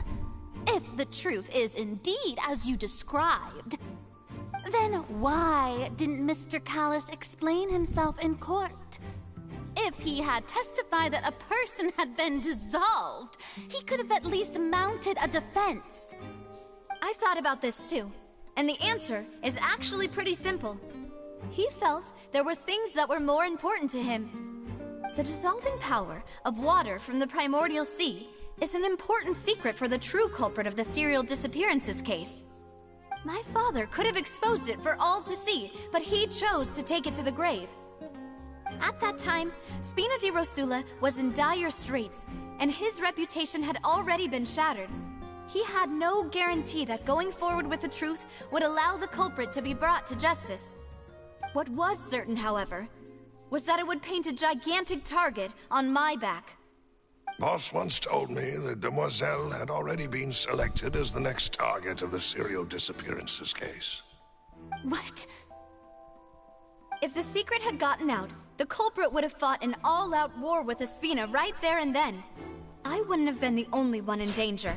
All of us would have stood to lose our lives. Of course, the guards might eventually figure out the truth of the matter and determine that we were in the right. But what good would that do? How can a hollow verdict protect anyone? Had this opera house ever given my father any kind of confidence in its brand of justice, Spina di Rosula would have had no reason to exist. But by staying silent, we retain the ability to deter our opponents and continue the stalemate. I was able to become Spina di Rosula's president, which made me harder to target, as well as giving me more time to grow and learn. And once I have figured out the truth and stepped up to the challenge, I will do what this opera house cannot, and restore my father's truth and honor back to him. So, you mean to say, your father intended to die in the duelist's ring? That's right. Do you have any proof? Of course. All you need is to ask his opponent, Clorand. I don't need your apology, your guilt, or your support from the shadows. You don't have to do anything for my sake. But since he entrusted his will to you, Clorand, you should tell us the truth about his sacrifice. So, during the duel, did you believe that Callis was intending to die?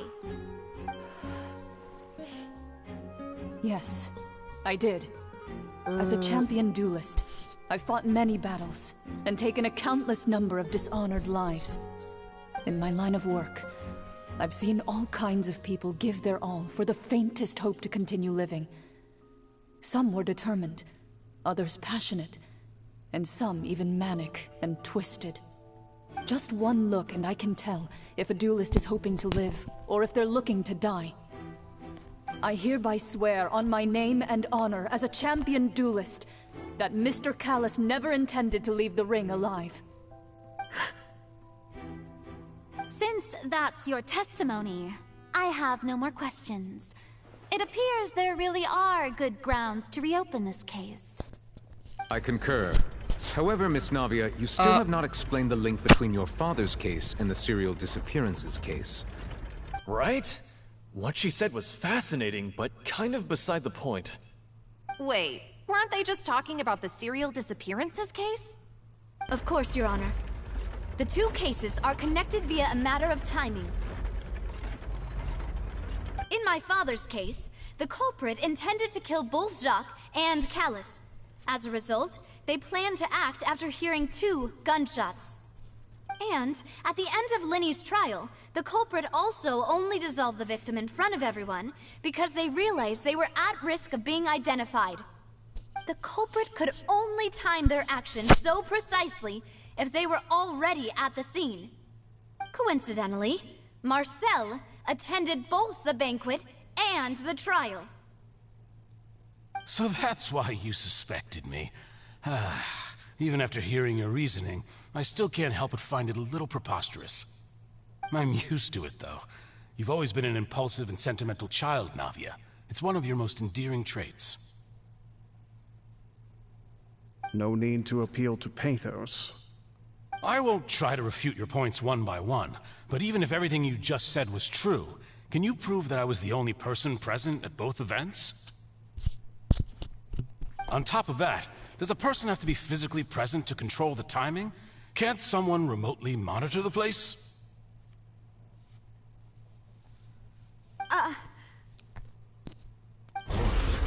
Know what she can say to that. I know that even with that, you might still think you can reduce the list of suspects with some further investigations, until I'm the only one left on the list. Alas, who won't feel at least a little hurt by an accusation of murder from a girl you see as your own daughter? But if I were to dismiss this completely, you'd also think I'm not being considerate of your feelings. Ah well, let Uncle Marcel teach you another lesson. Do you know what the biggest flaw in your reasoning is? I suppose you're gonna tell me anyways. It's timing again. I'm a businessman by trade. From that standpoint, there's no reason for me to kidnap young women. It's a high-risk action with nothing to gain. In addition, I left my home in Snezhnaya when I was young to come to Poisson and work in some trade. My business only thrived when I received Callus's patronage. But the disappearances began before I ever stepped foot in Fontaine. I do apologize, demoiselle. This was my mistake. No, it's not your fault. I'm sure he had come prepared. Is there anything else you'd like to say? Would you like to check the date of my first business license against the first known case of the serial disappearances? You can also take a look at my border entry records, or ask my friends and family when I left Snezhnaya for the first time. Could those records and testimonies do something to appease the unspeakable anguish in your heart? Seems like she got the wrong at this rate. I think you've done us but aren't you going again? He wished for you to, once you've learned to be more considerate of others' feelings, and to stop rushing headlong into things, you'd have met most of his expectations. This isn't just about me. The biggest difference between me, the people whose family, many people's, and whose, is it a man named... Huh. Oh. I'm merely surprised you'd suddenly say the name of someone I've never even heard of. I was waiting for you to say that.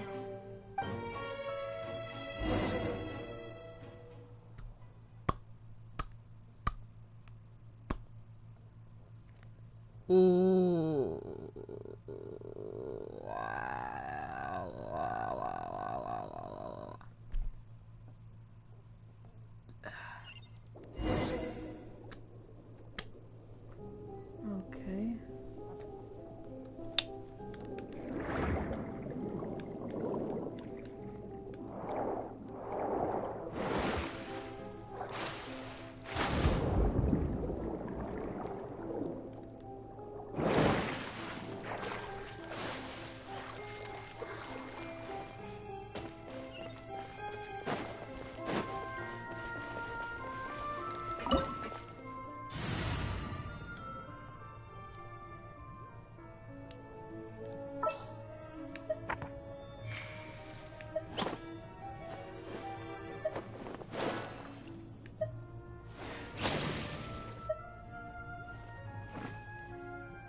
working too hard. Yeah. Flicker.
The water level is rising!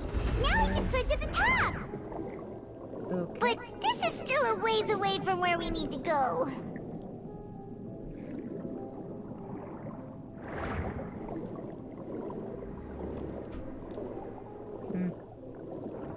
We need to make it back up.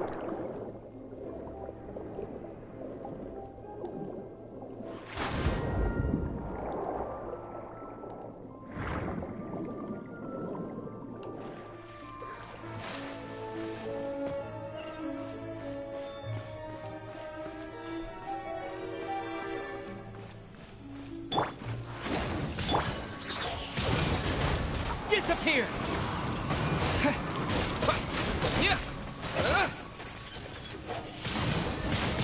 Wind blade!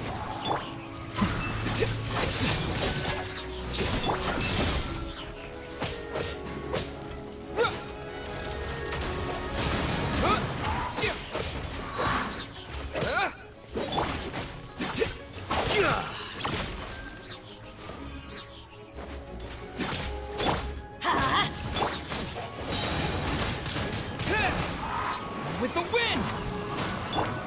Here you are.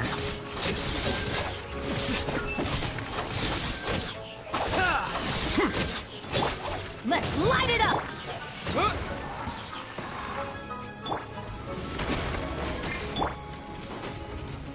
Get out of here! Ow! And then teamwork is dreamwork! A process of elimination.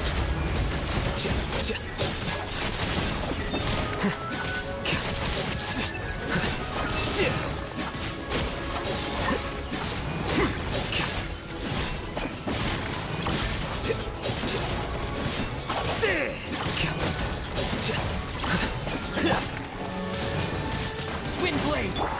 Flicker.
Yep, this is part where it cuts back over to legal action.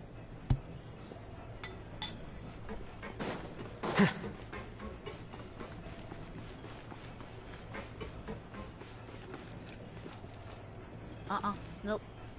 Or at least not.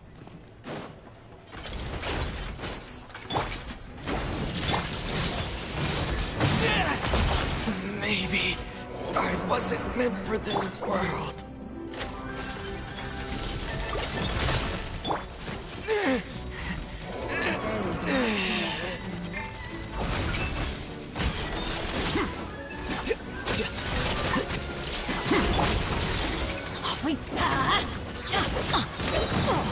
I'm going in! What a drag.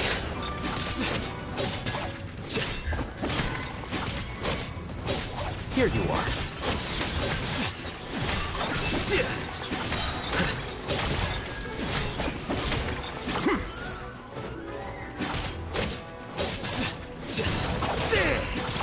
Sweet, that's by default. Let's light it up! Flicker. Scatter.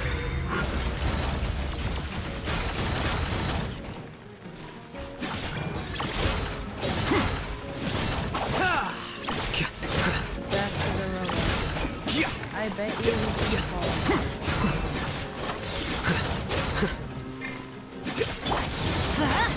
Told you. These robots. Come on, we can do it.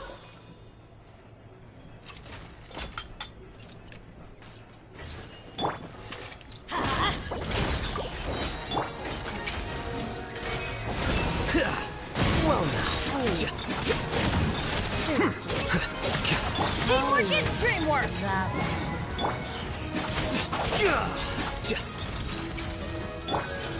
Let's dance. How bold. Let's light it up!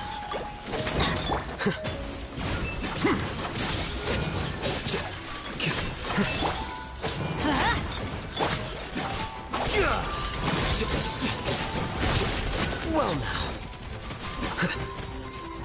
Everybody stand back! Defract.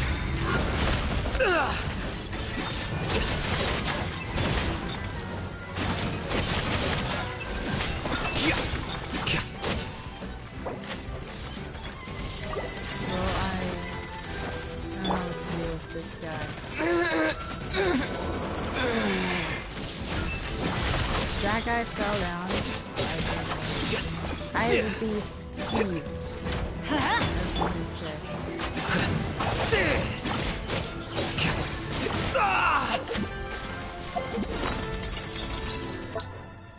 Sorry, might give me a minute. I must seriously take this gamer moment.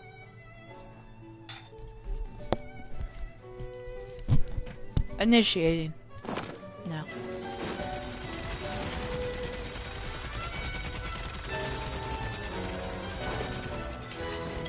Flicker.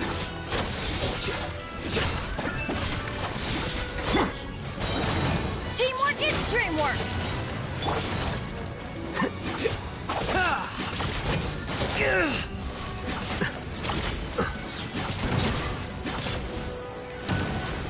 I'll protect us.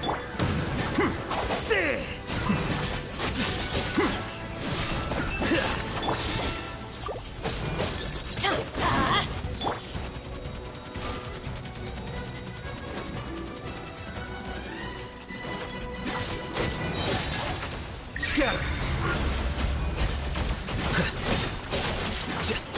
Well now.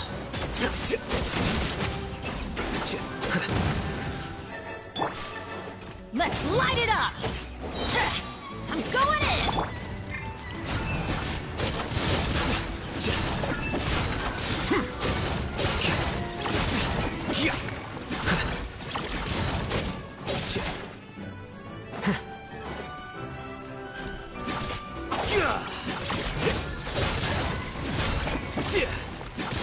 Flicker. There we go.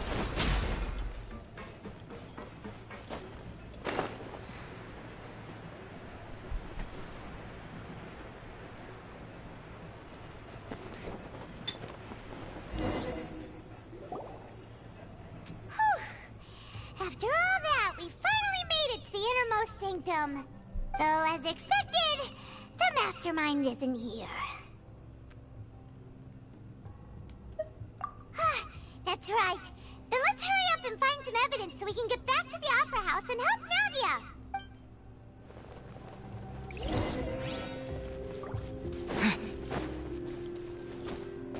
What? Oh, look! There's an full of water.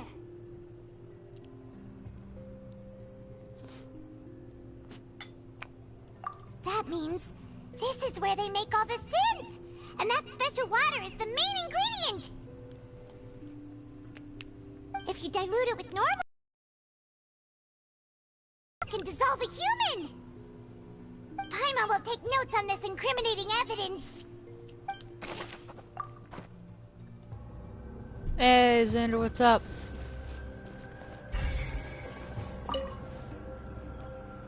Let's see what's written here. Nothing escapes Detective Paimon's eyes. Wrong. Callus. Navia's father. Oh, this seems to be an investigation report on him. Probably related to his Jack's case. Yep. It's about finding someone to assassinate Jacques and Callus because of a lack of confidence that Jacques himself would go through with it. This should prove the existence of the third person, right?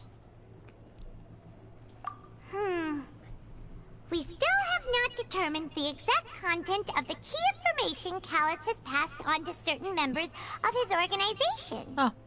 The old Yeah. dog's a real menace I decided to to deal go and with. stream Even if he abides at by 12. the promise he's made to us, Well, he you know what? I'll will go still call you have for a the minute. upper Okay, hand. I'll go call you. He can act whenever I'll he go wants to make send our it. lives miserable. The only option left is to remove him from the picture entirely. Hey, Xander, what's up? I concur. Let's send someone to kill him. Yeah. He won't declare So, war as funny long story as we about don't this. touch Navia. I decided to go and seems like we've do got a a bunch of Genshin Impact correspondence binge between and the like higher-ups. just start from like 12 a.m. or p.m. You know, and then decide to. Oh yeah, you know what? I'm gonna go and finish up the entire Hydro story quest. Little did I know, it was gonna take me 9 hours and more than 13 minutes. Basically, more than half the entire, or about half an entire day. So that's kind of scary.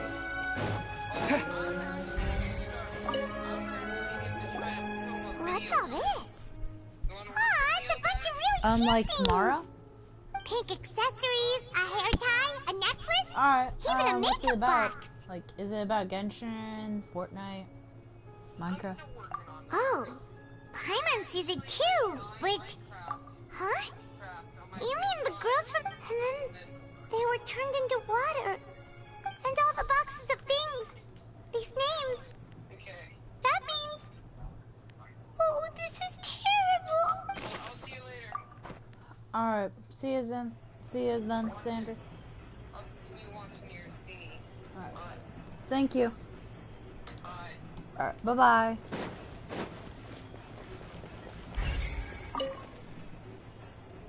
What's this over here? Looks like some kind of place for research. Experiment number 16 aims to verify Jacob Ingold's research conclusions on the primordial sea and use his theory as a foundation to achieve a breakthrough. The experiment was a failure. No individual managed to resurface from the water from the primordial sea. Female specimens 22, 23, and 24 were dissolved. Sorry, Traveler. Paimon will try her best. It's just that Paimon's never read something so scary before. How could someone write something that terrible in such a matter-of-fact tone? You read the rest. Paimon's too scared to keep going.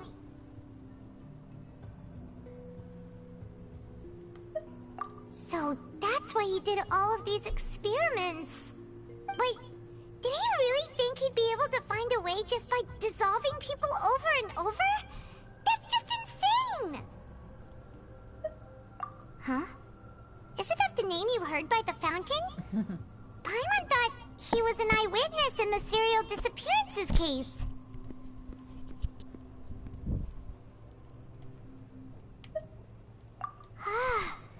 You mean Vacher is the one who did all of these... Oh no. experiments?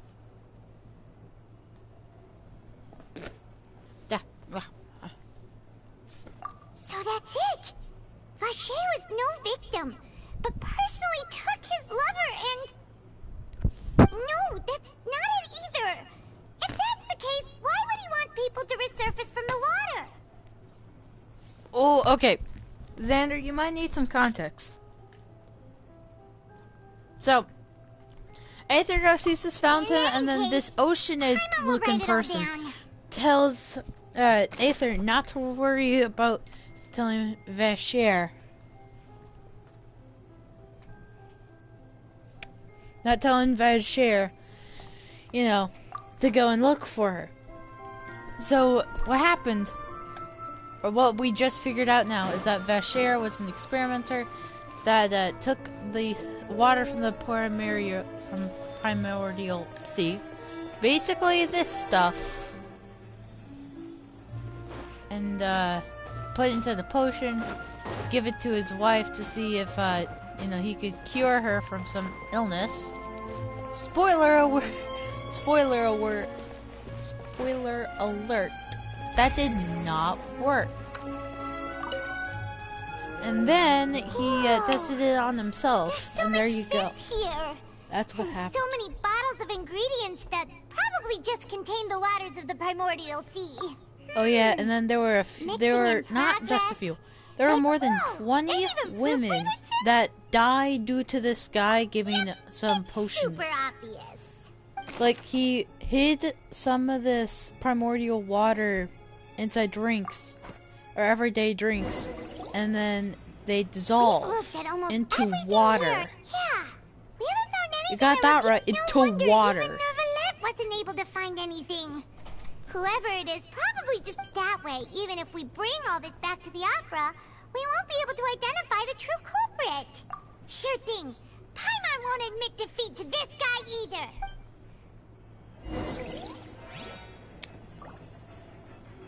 Oh yeah, you think this is the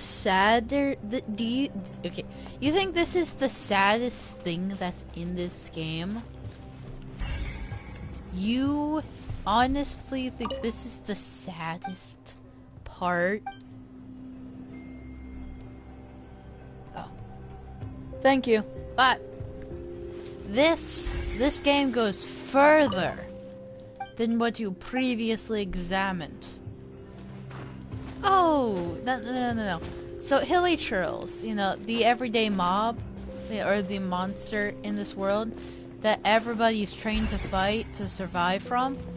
Well, what's known in this is Hilly Churls are people from a long time ago that witnessed or gone through some giant calamity and then now have the curse of immortality. Just forced to wander the streets. Hunger. Thirst. And loneliness. I actually have no clue.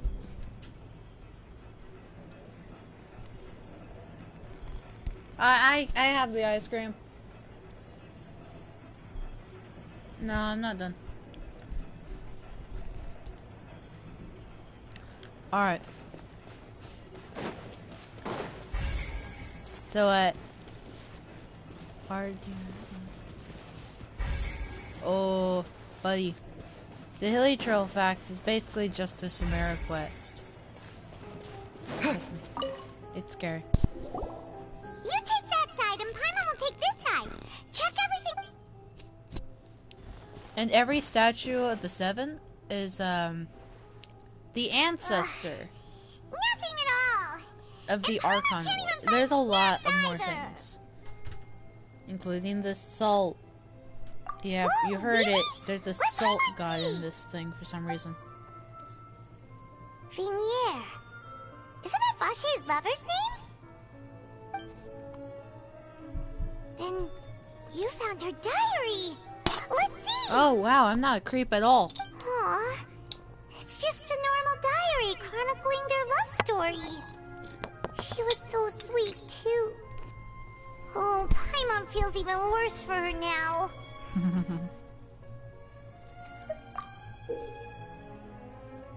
So many! A whole page's worth! But they're all crossed out. Was she unhappy with all of them? The final name she decided on was... Marcel. Wait, but Marcel's pretty old. Has this case been going on for so long that he's Vache and Vinier's grown son?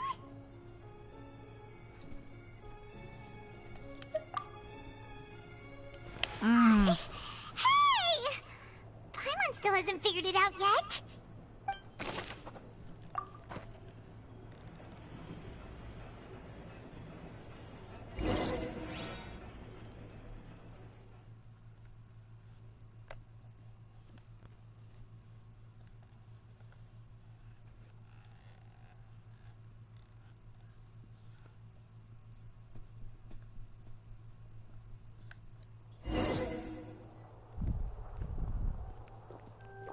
And whose image do you see, Marcel? Is it a man named Vache? Oh, so you do know that name. I'm merely surprised you'd suddenly say the name of someone I've never even heard of. Context: Vercher is Marcel's father. I was waiting for you to say that. Navia! We're back! As expected of my partner. I just knew you'd return in the nick of time. Just how often do you intend to flout the rules of this court? A lot more times than you would expect, Neuvillette. It's all right, Monsieur Neuvillette. Given their confidence, I expect they've found the crucial evidence. Correct. You said you never heard of Vacher?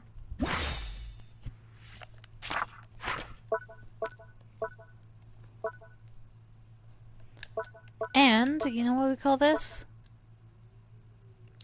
We called this... evidence. Objection, Your Honor! Take this. But the truth of it, Marcel, is that you've always been Vache. Huh? We've investigated your lair and we already know everything! After your lover, Vinier, was dissolved, you kept abducting young women to experiment on the hopes of bringing her back to you! You even created Marcel as a new identity, and destroyed all records of your past as Vache! So that's it. Even the villains in opera performances rarely go that far. Hello, Xander. And with that, Marcel's motive has now been established. Believe it or not, Xander, you just came in for the climax of the story. This information regarding your past also dismantles your prior timing defense. Well, Marcel, do you know where you went wrong? You fixated your gaze on the lover that passed away, instead of paying attention to the living people around you. So, you never noticed how we changed, or how we grew as individuals. You also never understood Boss's real expectations for his daughter. Or our determination to see things through. Yeah, agreed. Your determination.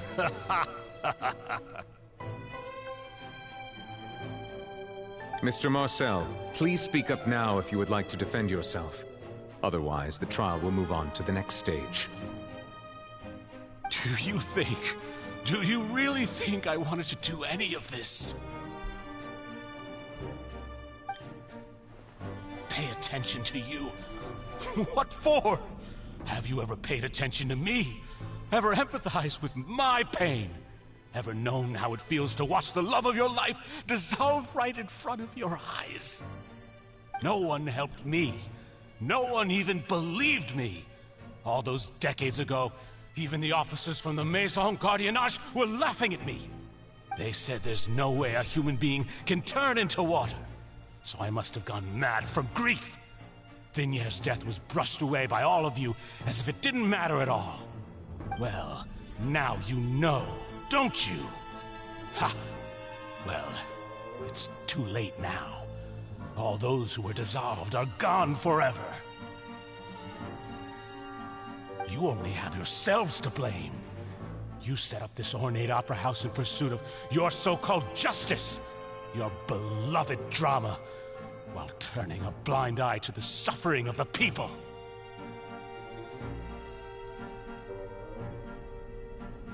Vignier is dead. We promised each other that we would always be together. Wherever she goes, I will follow. But I'm not from this blasted place, so I can't be dissolved, no matter what I do.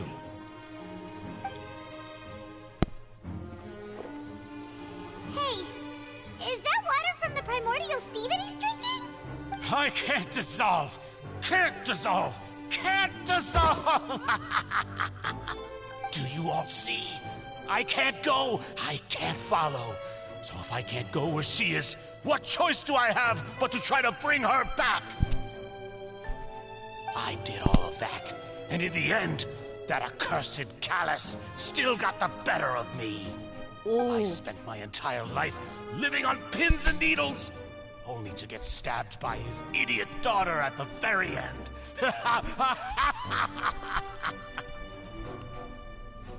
The suspect is exhibiting signs of mental distress. Guards, please restrain him.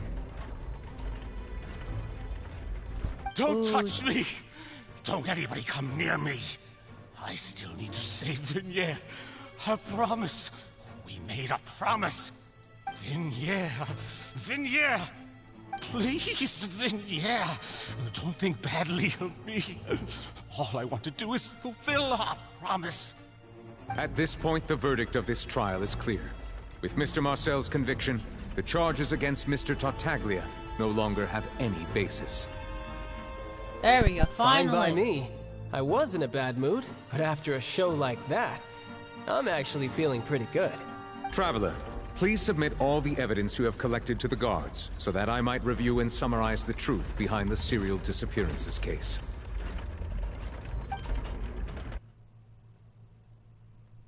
The man now known as Marcel was originally named Vacher and worked as an adventurer with his partner and lover Vignier.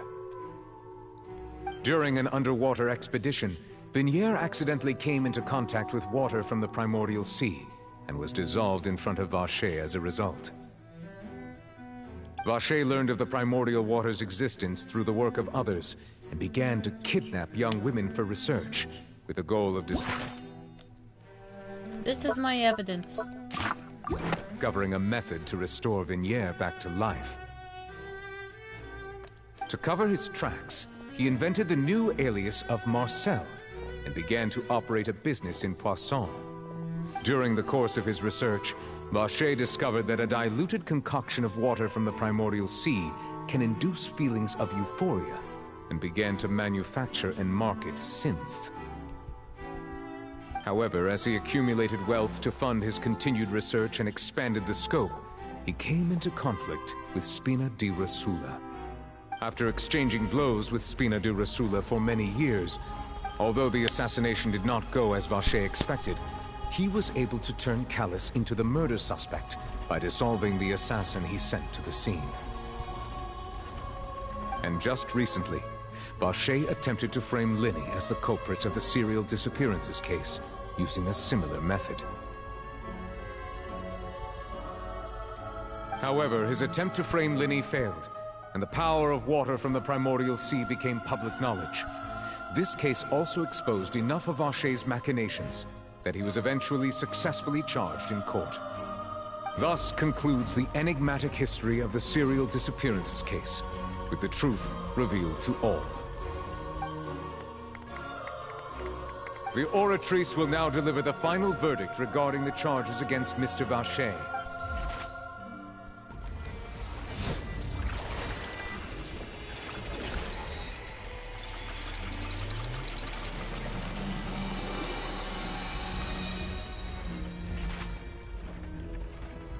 According to the judgment of the Oratrice Mécanique d'Analyse Cardinale, Mr. Vacher is...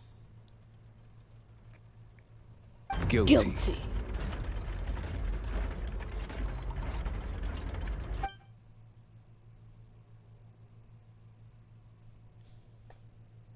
Guards! Take Vacher away. Good. It's what he deserves. With that, the serial disappearances case is over now. We really just witnessed history. Who would have thought the true culprit would be such a polite and well-spoken guy? Yippee! We helped Navia bring the bad guy to justice! He's hurt so many innocent people and now he's finally getting what he deserves! Huh? Are you okay? Oh, Xander, you think that was hardcore backstory? Navia's father. Okay, let me give you the backstory of Navia, okay? So Navia's father, you know, he was Kara, the unfaithful one, right? He was shot, or not shot. I'm pretty sure he was framed for murder, and then tried to protect his honor. Died intentionally in a duel, and that, well, so Navia didn't have her father, right? And then her mother, I think, ran away, maybe? I don't know. But she isn't there either, right? Well, guess what? Now, like, the business is in her name because of her father. Oh yeah, more story to her dad dying. Her dad dying. He asked the person who killed. Okay, so the dad who died in the duel asked the person who killed him in the duel to protect Navia during the duel. So Navia has this person stalking her, or like watching her and following her. The person who killed her dad. And I'm pretty sure... Wait, yeah, I just thought of this. What if her mother was the person who died, one of the women who died due to this thing? Because, yeah, also, more things. The business is in her name because the dad died. And then Marshall was an uncle to her. Yeah, an uncle to her. Ooh, and you know what else is bad? After, you know, protecting this innocent magician, you know, guess what? We went over to this feast with her, and guess what? She was about to eat or drink this Fanta, but Paimon decided to go and drink the Fanta because it was right next to her. And drank it, and it was like salt and bitter, but Fanta was supposed to be sugar and sweet. So Navia concluded that someone was trying to kill her with the primordial seawater. And now that we know who's guilty, and it's Uncle Marcel, I wonder who set that up.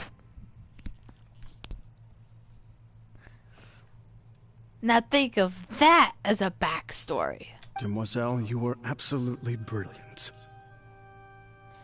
Now yes, these two people just watching her ever move. The day our late boss had always hoped for has finally come. You can rest easy now, knowing justice has been served. Yeah. Yeah. It's finally over. It's all thanks to you guys. And my partner. You're telling me? See, Papa? Spina di Rosula's still doing well with me at the helm. Well now, hasn't this been a most delicious piece of drama? The villain has been caught, justice has been served, past wrongs have been righted, and it's a big ol' happy ending. Happy ending? What kind of twisted and morbid child you are? His name is Child, but his official name from Fatui Agency is actually Tartaglia, so, yeah.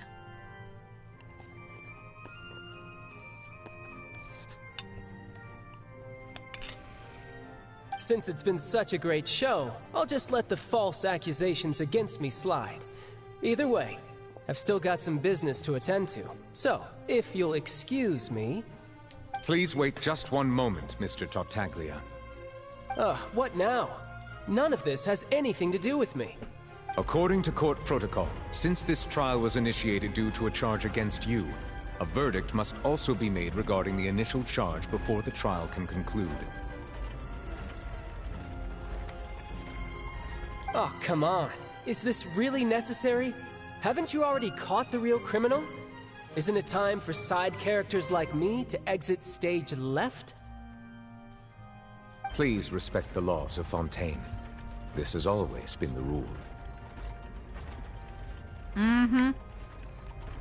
All right, but this sure is a lot of hassle. All I need to do is stand over there, right? Let's just get this over with. Through evidence presented in the public trial that was just held, it has been established that Mr. Tartaglia has no direct connection to the serial disappearances case. Mm-hmm. The guilty party has been identified, and thus it is logical to suppose Mr. Tartaglia is innocent of the charges. We now turn to the Oratrice Mécanique d'Analyse Cardinale to render the final verdict on the charges. Bruh.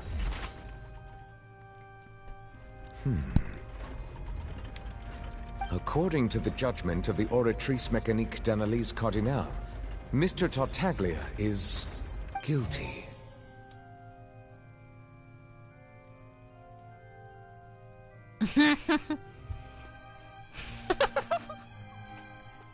What? Hey! That's not funny! Didn't you just say I'm supposed to be innocent? What's with this verdict? Is your justice machine malfunctioning? Huh? This has never happened before. The Oratrice actually returned a different verdict from the Chief Justice. I mean, have you ever heard of an innocent Fatui Harbinger? Do you think the Oratrice might have just convicted him on general principle? Bruh. But weren't the charges about the serial disappearances case? No matter what else he's guilty of, it shouldn't affect the verdict in this case, right? Just what's going on here? The judgment of the Oratrice Mécanique d'Analyse Cardinale is, by law, the final verdict of the court. We must accept the guilty verdict. What? Oh, come on! Are you kidding me? Guards, please take the suspect into custody per court protocol. Oh! Are you kidding me? What? Tartaglia. So this is how justice is done in Fontaine. What a joke. You've got your rules. Well, I've got mine too!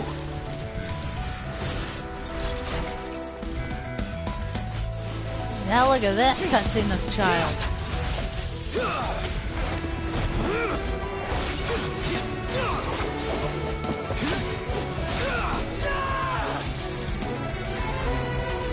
Yeah, apparently, or not apparently, the Lord, he can summon a whale.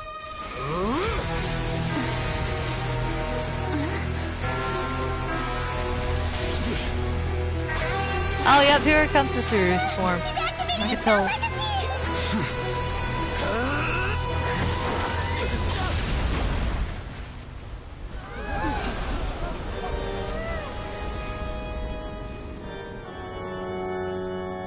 I am sorry. If you have been wronged, we will find the truth. But the rules of the court must be upheld.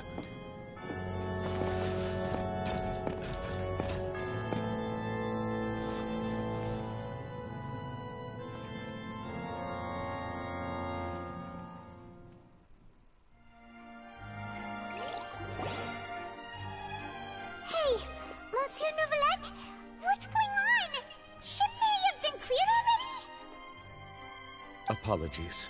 This is also the first time I've encountered such a situation. However, according to the rules established at the conception of Fontaine's court system, the Oratrice's judgment is the final verdict of the court.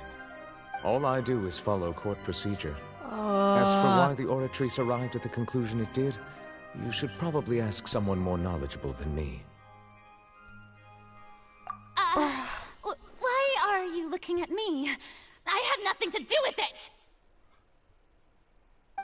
I don't know what happened there either. Hey, stop staring at me! What does Lady Farina mean by that? She says she has no idea either? But that's impossible. Didn't she create the Oratrice herself? Yeah, so are the verdicts reliable or not? Can results like this really be called justice? My dearest citizens, did you really think we'd allow an incorrect verdict to be handed out in this court? Did you be mistaken or be the result of some sort of random mishap? Don't tell me. You thought even I had been blindsided by the Oratrice's result. But the way she looked just now, it was Alright, pretty good night, obvious Xander. she had no idea what was going on. However, given the state of things, I shall give you an explanation. Everything that just took place, including my supposed shock and bafflement, was a part of an elaborate performance, with every action meant to stir up drama and excitement. Bruh. Seriously? Trial? And, of course, for every performance there is a script. Everything has unfolded exactly as I expected from the very beginning. As the embodiment of the very concept of justice, the Oratrice shall never render an arbitrary judgment!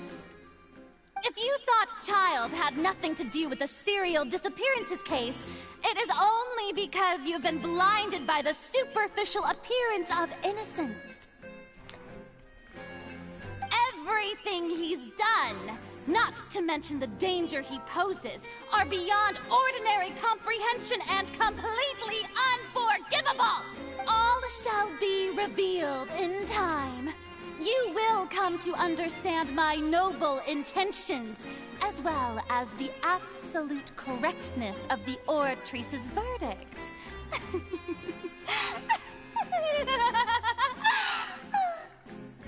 Now, having said that, although I hate to leave things hanging in suspense, it is now time for this performance to end. As the lead actress, I shall be the first to take my leave. Toodaloo! So she chose to make her escape after all, did she? So you're saying we shouldn't put much stock into what she just said? She probably just put on that performance to save face. As for the truth, it's unlikely that she actually has any idea. However, please be assured that I will continue to investigate this case in a personal capacity. Just as I promised, if the judgment has been incorrect, we will do our utmost to clear his name. Alright. Even though we feel pretty badly for him, we'll take your word for it for now. After all, he's done plenty of bad stuff, so he should have known he'd go to prison someday, right?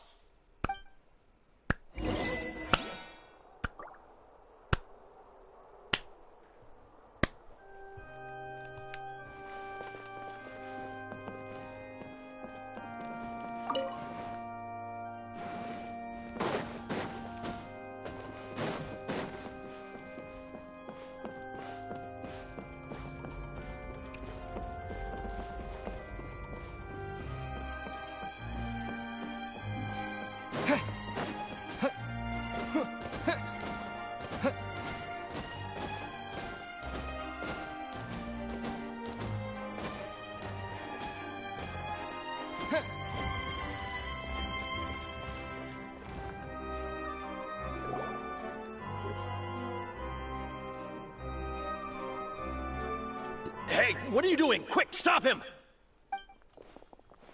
Traveler! Hey! Traveler! Marcel! What are you doing over here? Stop resisting arrest! Cease, or we'll add another charge to the list! No, wait! I just want to ask the Traveler something. I'm not looking to run away. Please, please, just let me ask this one small thing. Go on. Thank you. Thank you. I was being led away when I finally realized something. Where did you first hear the name Vacher? I erased all records of that name. So, unless... Are you still trying to prove your innocence? Give it up. You've already been convicted. Really? You did? You're sure? You met her? But how could that be? How did you manage to do it? The Fountain of Lucine? Then she's been so close to me all along. And I just never... Please give me a chance to talk to her again. Just let the Traveler take me to the fountain to see her one last time. This is the last request I'll ever make in my life. You can do whatever you want to me afterwards. I don't care. What? Give an inch and you want to take a mile? Do you think serial killers get to make requests like that? Paimon agrees. Why should we give... This request, is it worth as much to you as your life? Of course! Wait, no. It's worth even more than my life. Humans. Will they betray the instinct to live just to satisfy spiritual need? Very well. I will grant your request. Your Honor, I fear that... I will go with him. You do not need to worry about any escape. In that case, I shall leave him in your most capable hands, Chief Justice. Thank you, Your Honor. Okay. Sorry, buddy, I only came over here.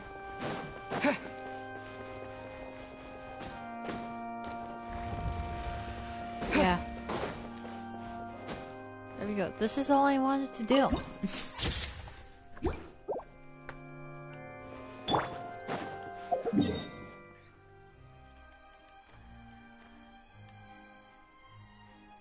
There we go.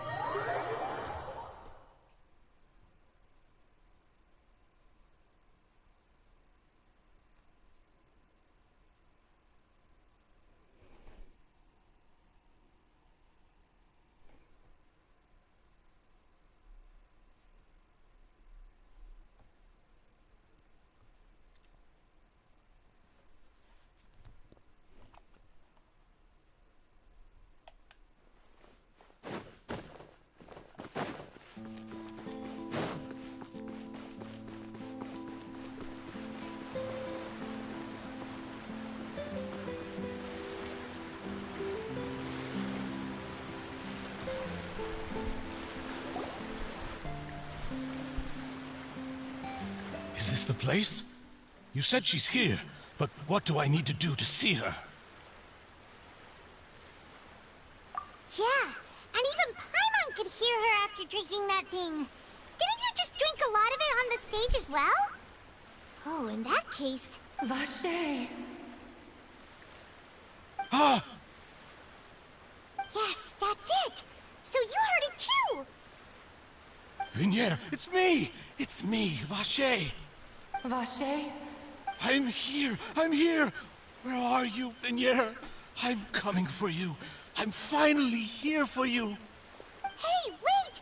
Be careful! Hey, wait!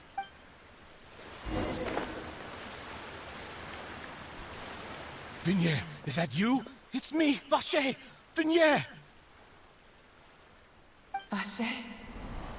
Why did you come? Didn't I say? You don't need to look for me. You look a lot older than I remember. How long has it been? It's been more than 20 years. I've suffered for over 20 years since the day you left. All this time, only the thought of bringing you back has kept me alive. Nothing else mattered to me. I must be dreaming.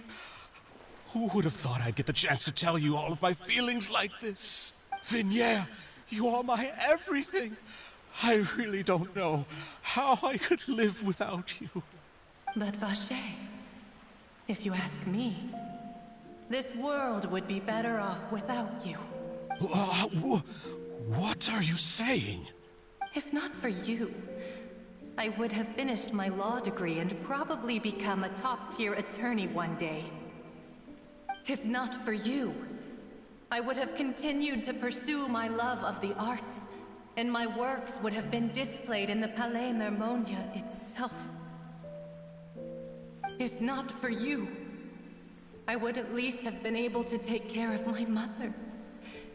And she would not have grown old and died alone, with nothing but the tears on her cheeks. It's all because of your selfishness, Vache.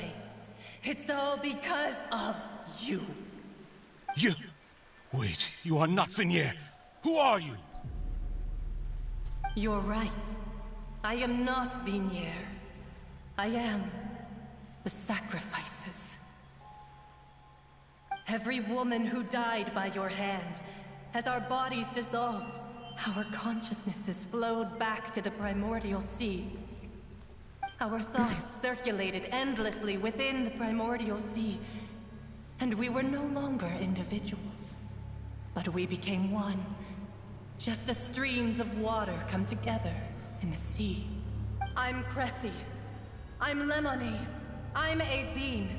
The only one I am not is Vignier. Why? But then, where is Vignier? She doesn't want to see you anymore. Every tendril of her consciousness is avoiding you.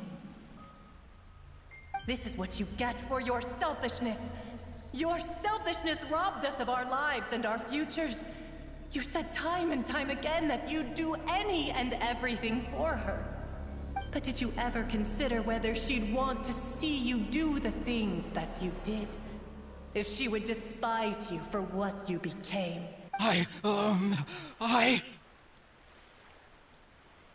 You are a liar, a heartless murderer, and a cowardly narcissist.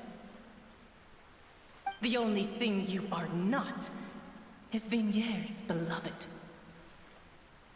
From the moment your first victim died and her consciousness merged with Vignier's, she has had nothing but pure hatred for you.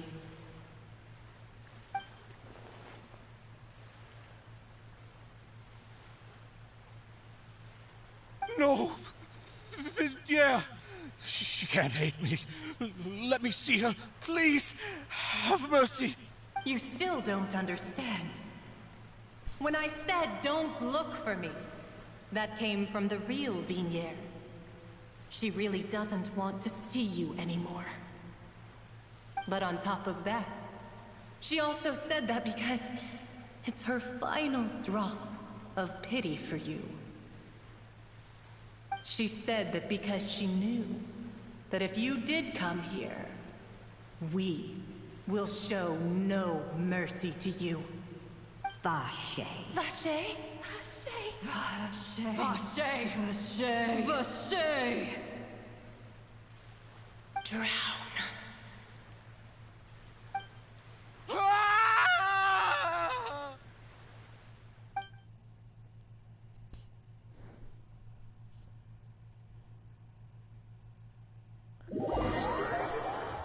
Uh-oh. Really?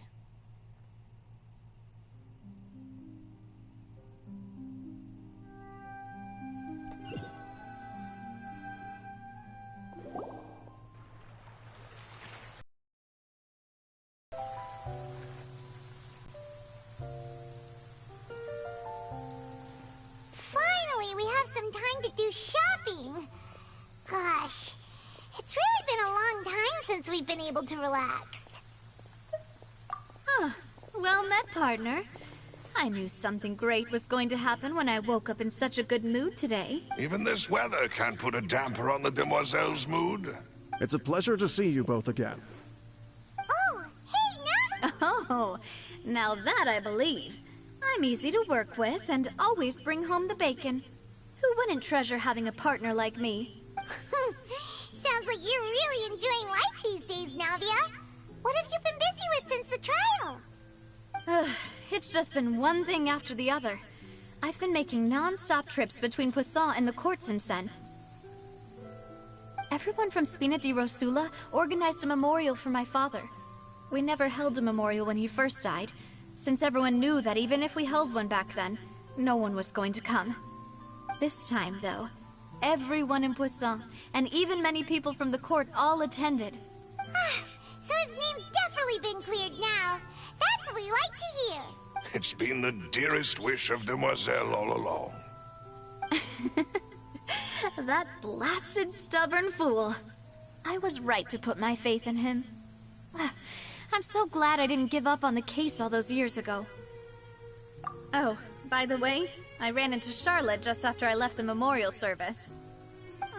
Well, maybe it'd be more accurate to say I knew she would be there, and there was no way she'd just let me go. Huh? So you know Charlotte too? The Charlotte? Journalist from the Steambird? Yeah, way back when I first became the president of the Spina di Rosula, she was all over me. Wouldn't take no for an answer. I believe the story was called The True Heart of Darkness, Secret Tales of the Yellow Rose. To be fair, though, it was a really flattering feature. So, we've been on pretty good terms ever since. She was trying to lean on our friendship to get me to do an exclusive piece on the serial disappearances case. Oh yeah, she told us about that. She's always been super interested in that case, so now her wishes finally come true too.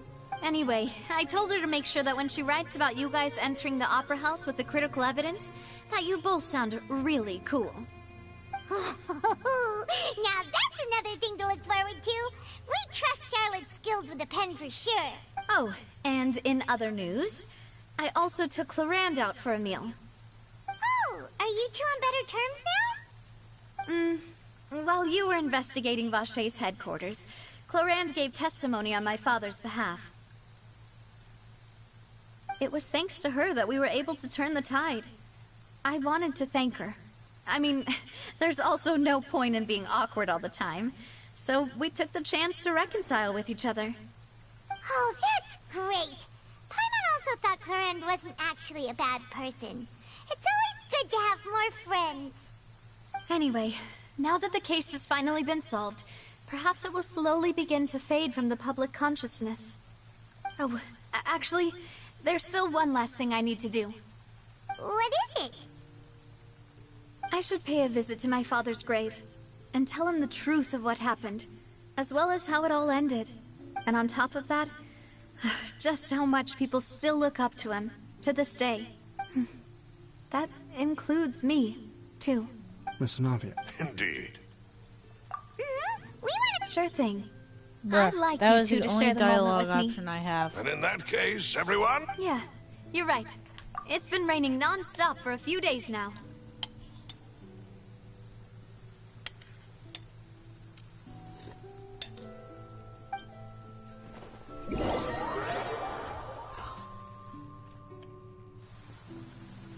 Okay, in like 10 hours.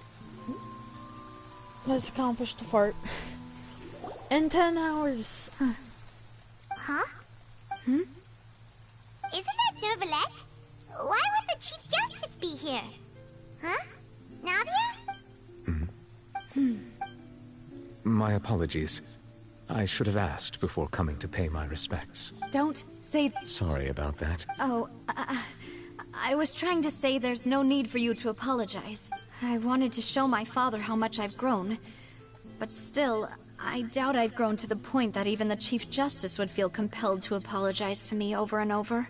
In that case, I will stop apologizing for now. You really could use some pointers on understanding human emotions, Monsieur Nervalette. In any case, why did you come to Poisson? Well, ever since that day, I've been turning a question over and over in my head. Just what is justice anyway? There was once a time when I didn't want to believe that there could be anything more important to humans than life itself. Oh, rather than that, It's probably more truthful to say I didn't believe humans were capable of resisting the most basic instinct of living things. That they could rebel against their own nature, or consider certain things to be more important than their own lives. Which is also why I didn't stop your father from beginning that fateful duel. I believed that a truly innocent man would never throw away his life like that. That there was nothing, should have been nothing more important than one's own continued survival. But Mr. Callus proved me utterly and decisively wrong. If not for his sacrifice, the serial disappearances case would have remained unsolved to this day. Mr. Callus made the choice he did for his daughter, for his associates, and for many people completely unrelated to him. And in the end, from a certain perspective, one could say that he did it all for the sake of justice. A justice that's higher than life itself. So, you asked me why I came here. I just wanted to say my apologies to Mr. Callus in person.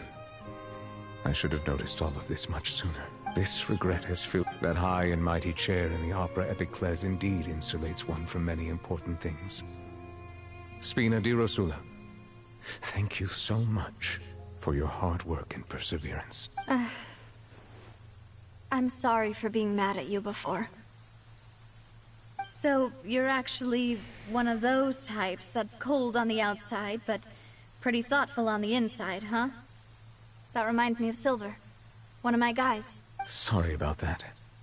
Self-expression is not one of my strong suits. Didn't I? Ah, so Navia and Neuvillette seem to have... Let's not disturb them for now.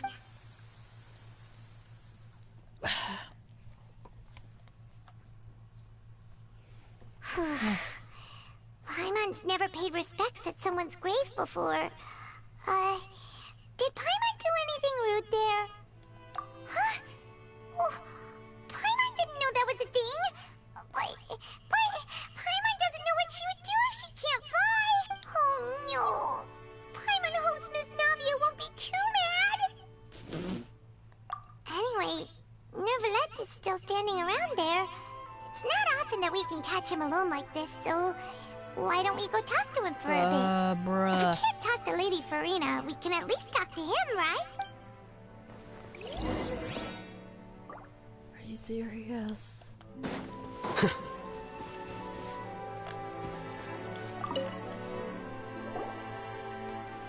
Oh, it's you two. Did Miss Navia invite you to come pay your respects to her father? Mm-hmm. We ran into Navia on the streets today, so we just followed her here. I see. Then is there something that I can help you with? Well, it's pretty hard to run into you like this, since you're usually super busy. So we figured we could try to ask you a few questions. Please feel free.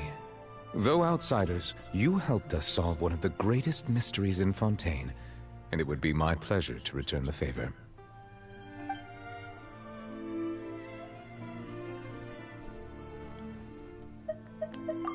Your sibling, another blonde-haired traveler.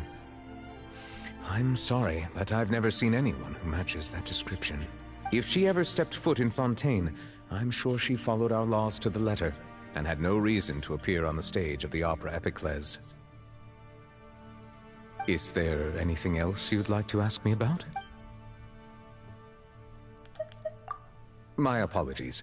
My investigation has still not reached its conclusion. However, I still believe the judgment of the Oratrice was not rendered arbitrarily. But you also said you thought he was innocent.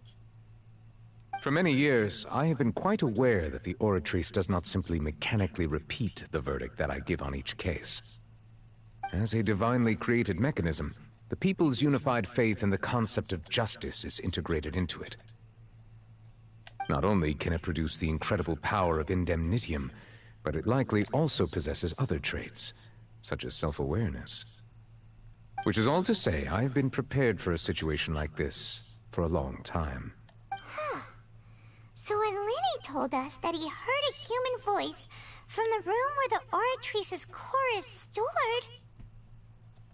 I was not aware such a thing had occurred. Perhaps that could serve to prove my conjecture. I will add that to the list of items to investigate. In any case, based on Farina, while we do intend, if we did incorrectly convict him of crimes he did not commit, we will most certainly compensate him to the fullest extent allowed by the law. If you ask Paimon, the only compensation he'll want is a no-holds-barred fight with you. Is there anything else you'd like to ask me about? So, at court, the bad guys referred to that special water as water from the primordial sea, but what is it really? Truthfully, that name is already quite accurate. I can only surmise that Vacher and his ilk only learned of its nature and existence after extensive research. There used to be a special sea on the surface of this planet. The nature of its seawater was rather different from that of the sea we know today. Most of Tevat's life forms were first born in that special sea. You could say it nurtured much of the life on this planet. Huh. So it really was where everything began. It makes sense to call it primordial then. But today, the primordial sea no longer exists on the planet's surface. What Vacher discovered must have been some kind of special case, or a remnant from a truly ancient age. Huh. So that's how it is. Oh, you really know everything, Monsieur Neuvillette. But if that's the case, then why would people, at least people from Fontaine, dissolve in that kind of water? Indeed. Why would the primordial sea, which was known to engender and nurture life, suddenly reverse itself and devour life? To be frank, that also doesn't match my understanding of this world and its laws. There must still be some unknown secrets around the people of this land. Is there anything else you'd like to ask? That the sea levels will rise and everyone will be dissolved in water, leaving Farina crying alone on her throne, but the sins of the people will be finally washed away for good. Does that appropriately summarize the version you've heard? That's right! It was Linny that told us back then. And that about covers all the main points. Yes, up to the present, I think we reached a point where we have no choice but to confront this prophecy directly. Rumors have it that this prophecy is rooted in the last words the former Hydro Archon left to the world before she passed away. A prophecy? Of the former Hydro Archon? Wow. This is the first time that we've ever heard of it. 2 parts of the prophecy have already proven correct. The rising sea levels, and the ability of the people of Fontaine to be dissolved. We should be more vigilant, and stay on the watch for further signs. Speaking of the prophecy, Farina has also always taken it quite seriously. Indeed, she has been collecting information and intelligence from across Tevat for this purpose. If the rumors were true, then perhaps this prophecy is the conundrum left to Farina by her predecessor. But with Farina being the way she is, can we really trust her to solve it? Is there anything else you'd like to... Finally. Very well. It was my honor to provide you with what answers I could. I very much enjoyed conversing with you.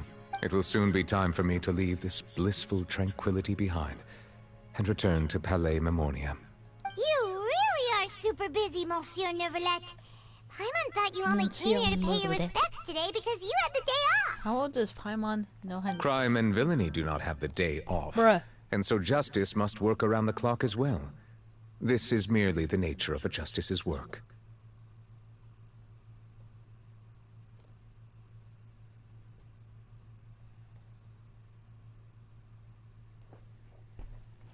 All right. Huh?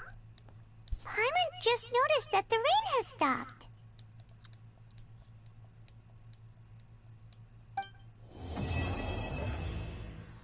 As light rain falls without reason. We're finally done. All of the problems that I faced. Like, spending 2 hours in the cave. But I mean, aside from that, resolution has yet to begin. Time to claim. 1, 2.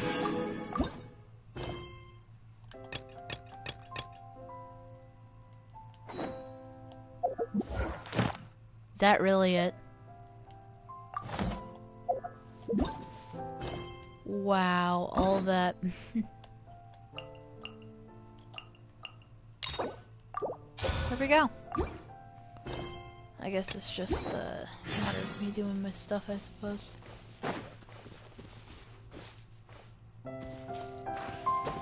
I guess I'll make a video on Lenny's reappearance, but right now it's just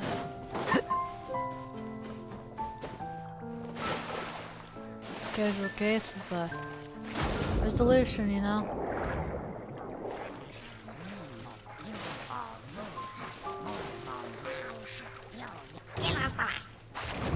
See you, buddy.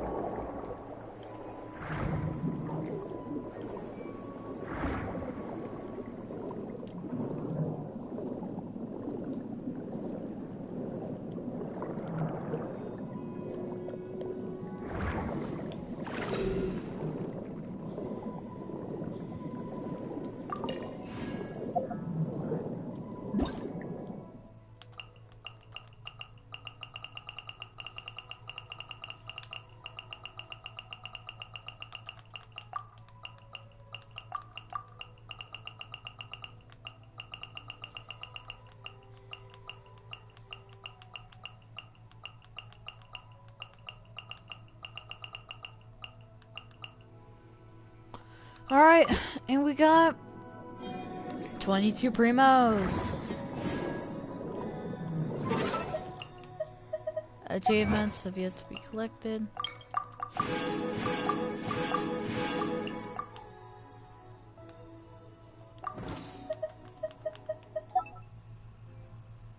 Sorry, it might take me a little bit. I need to go and do all the version highlights and stuff.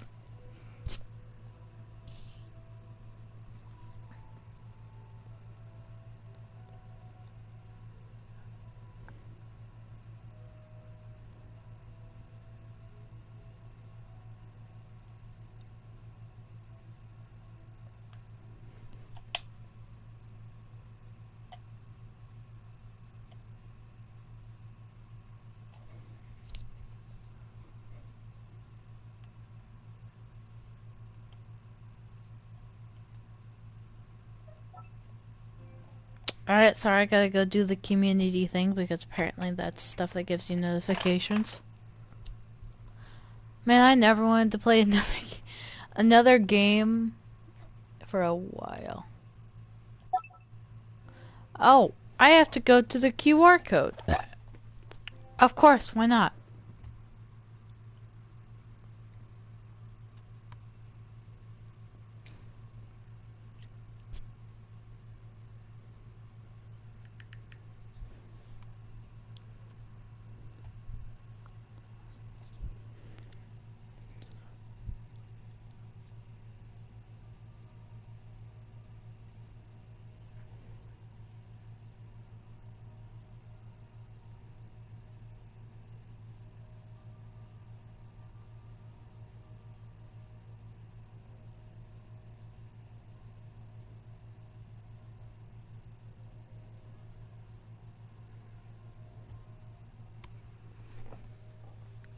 And yep, there we go. Alright, community is completed.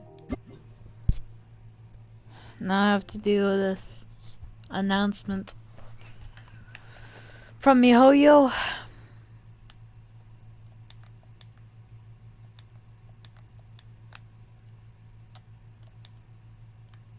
Sorry, MiHoYo. But may I say,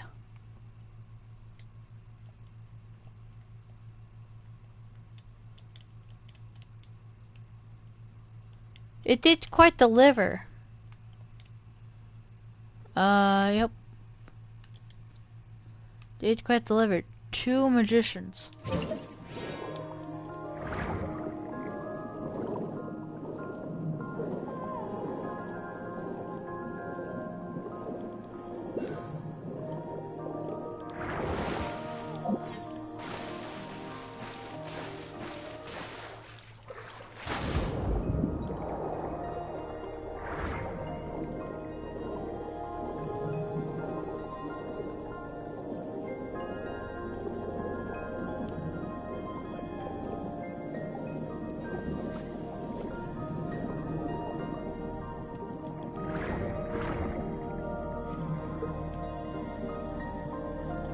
Alright, well, in conclusion, that will be it for now. I'm going... Wait, let's see how many pre-missions... So, at the beginning of the stream, I had around like 666, don't question the number, right? So, out of this, I only got 330 Primo Gems. Tell me yourself if you think that's worth it. Personally, I don't see the appeal.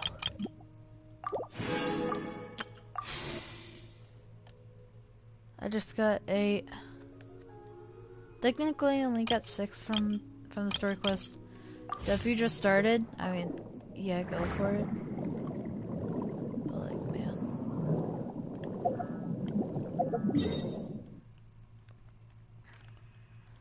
But anyways, that'll be me signing off.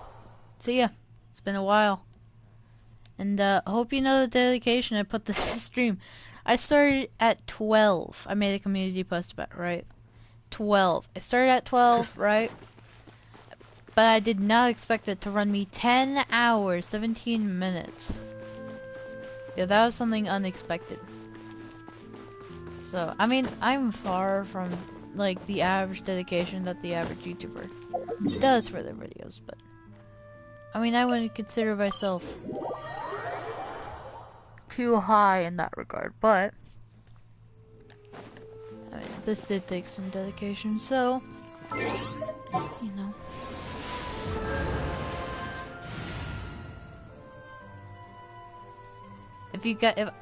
If you would give me the art of dedication yourself, of that subscribe button, then yeah, that'd be pretty neat.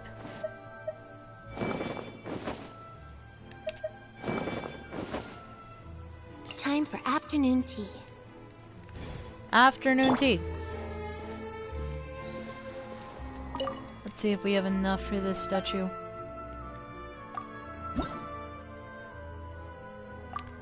Yeah, no, I do not have even half.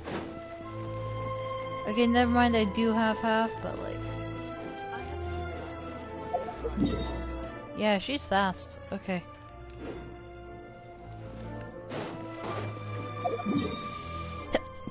Ah.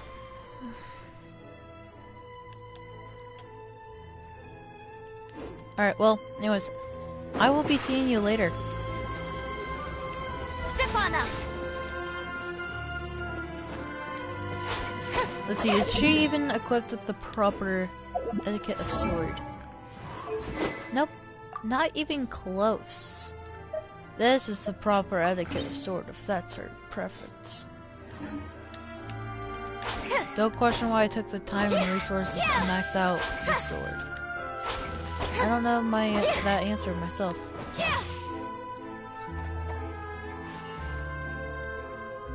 So anyways, goodbye. Over here.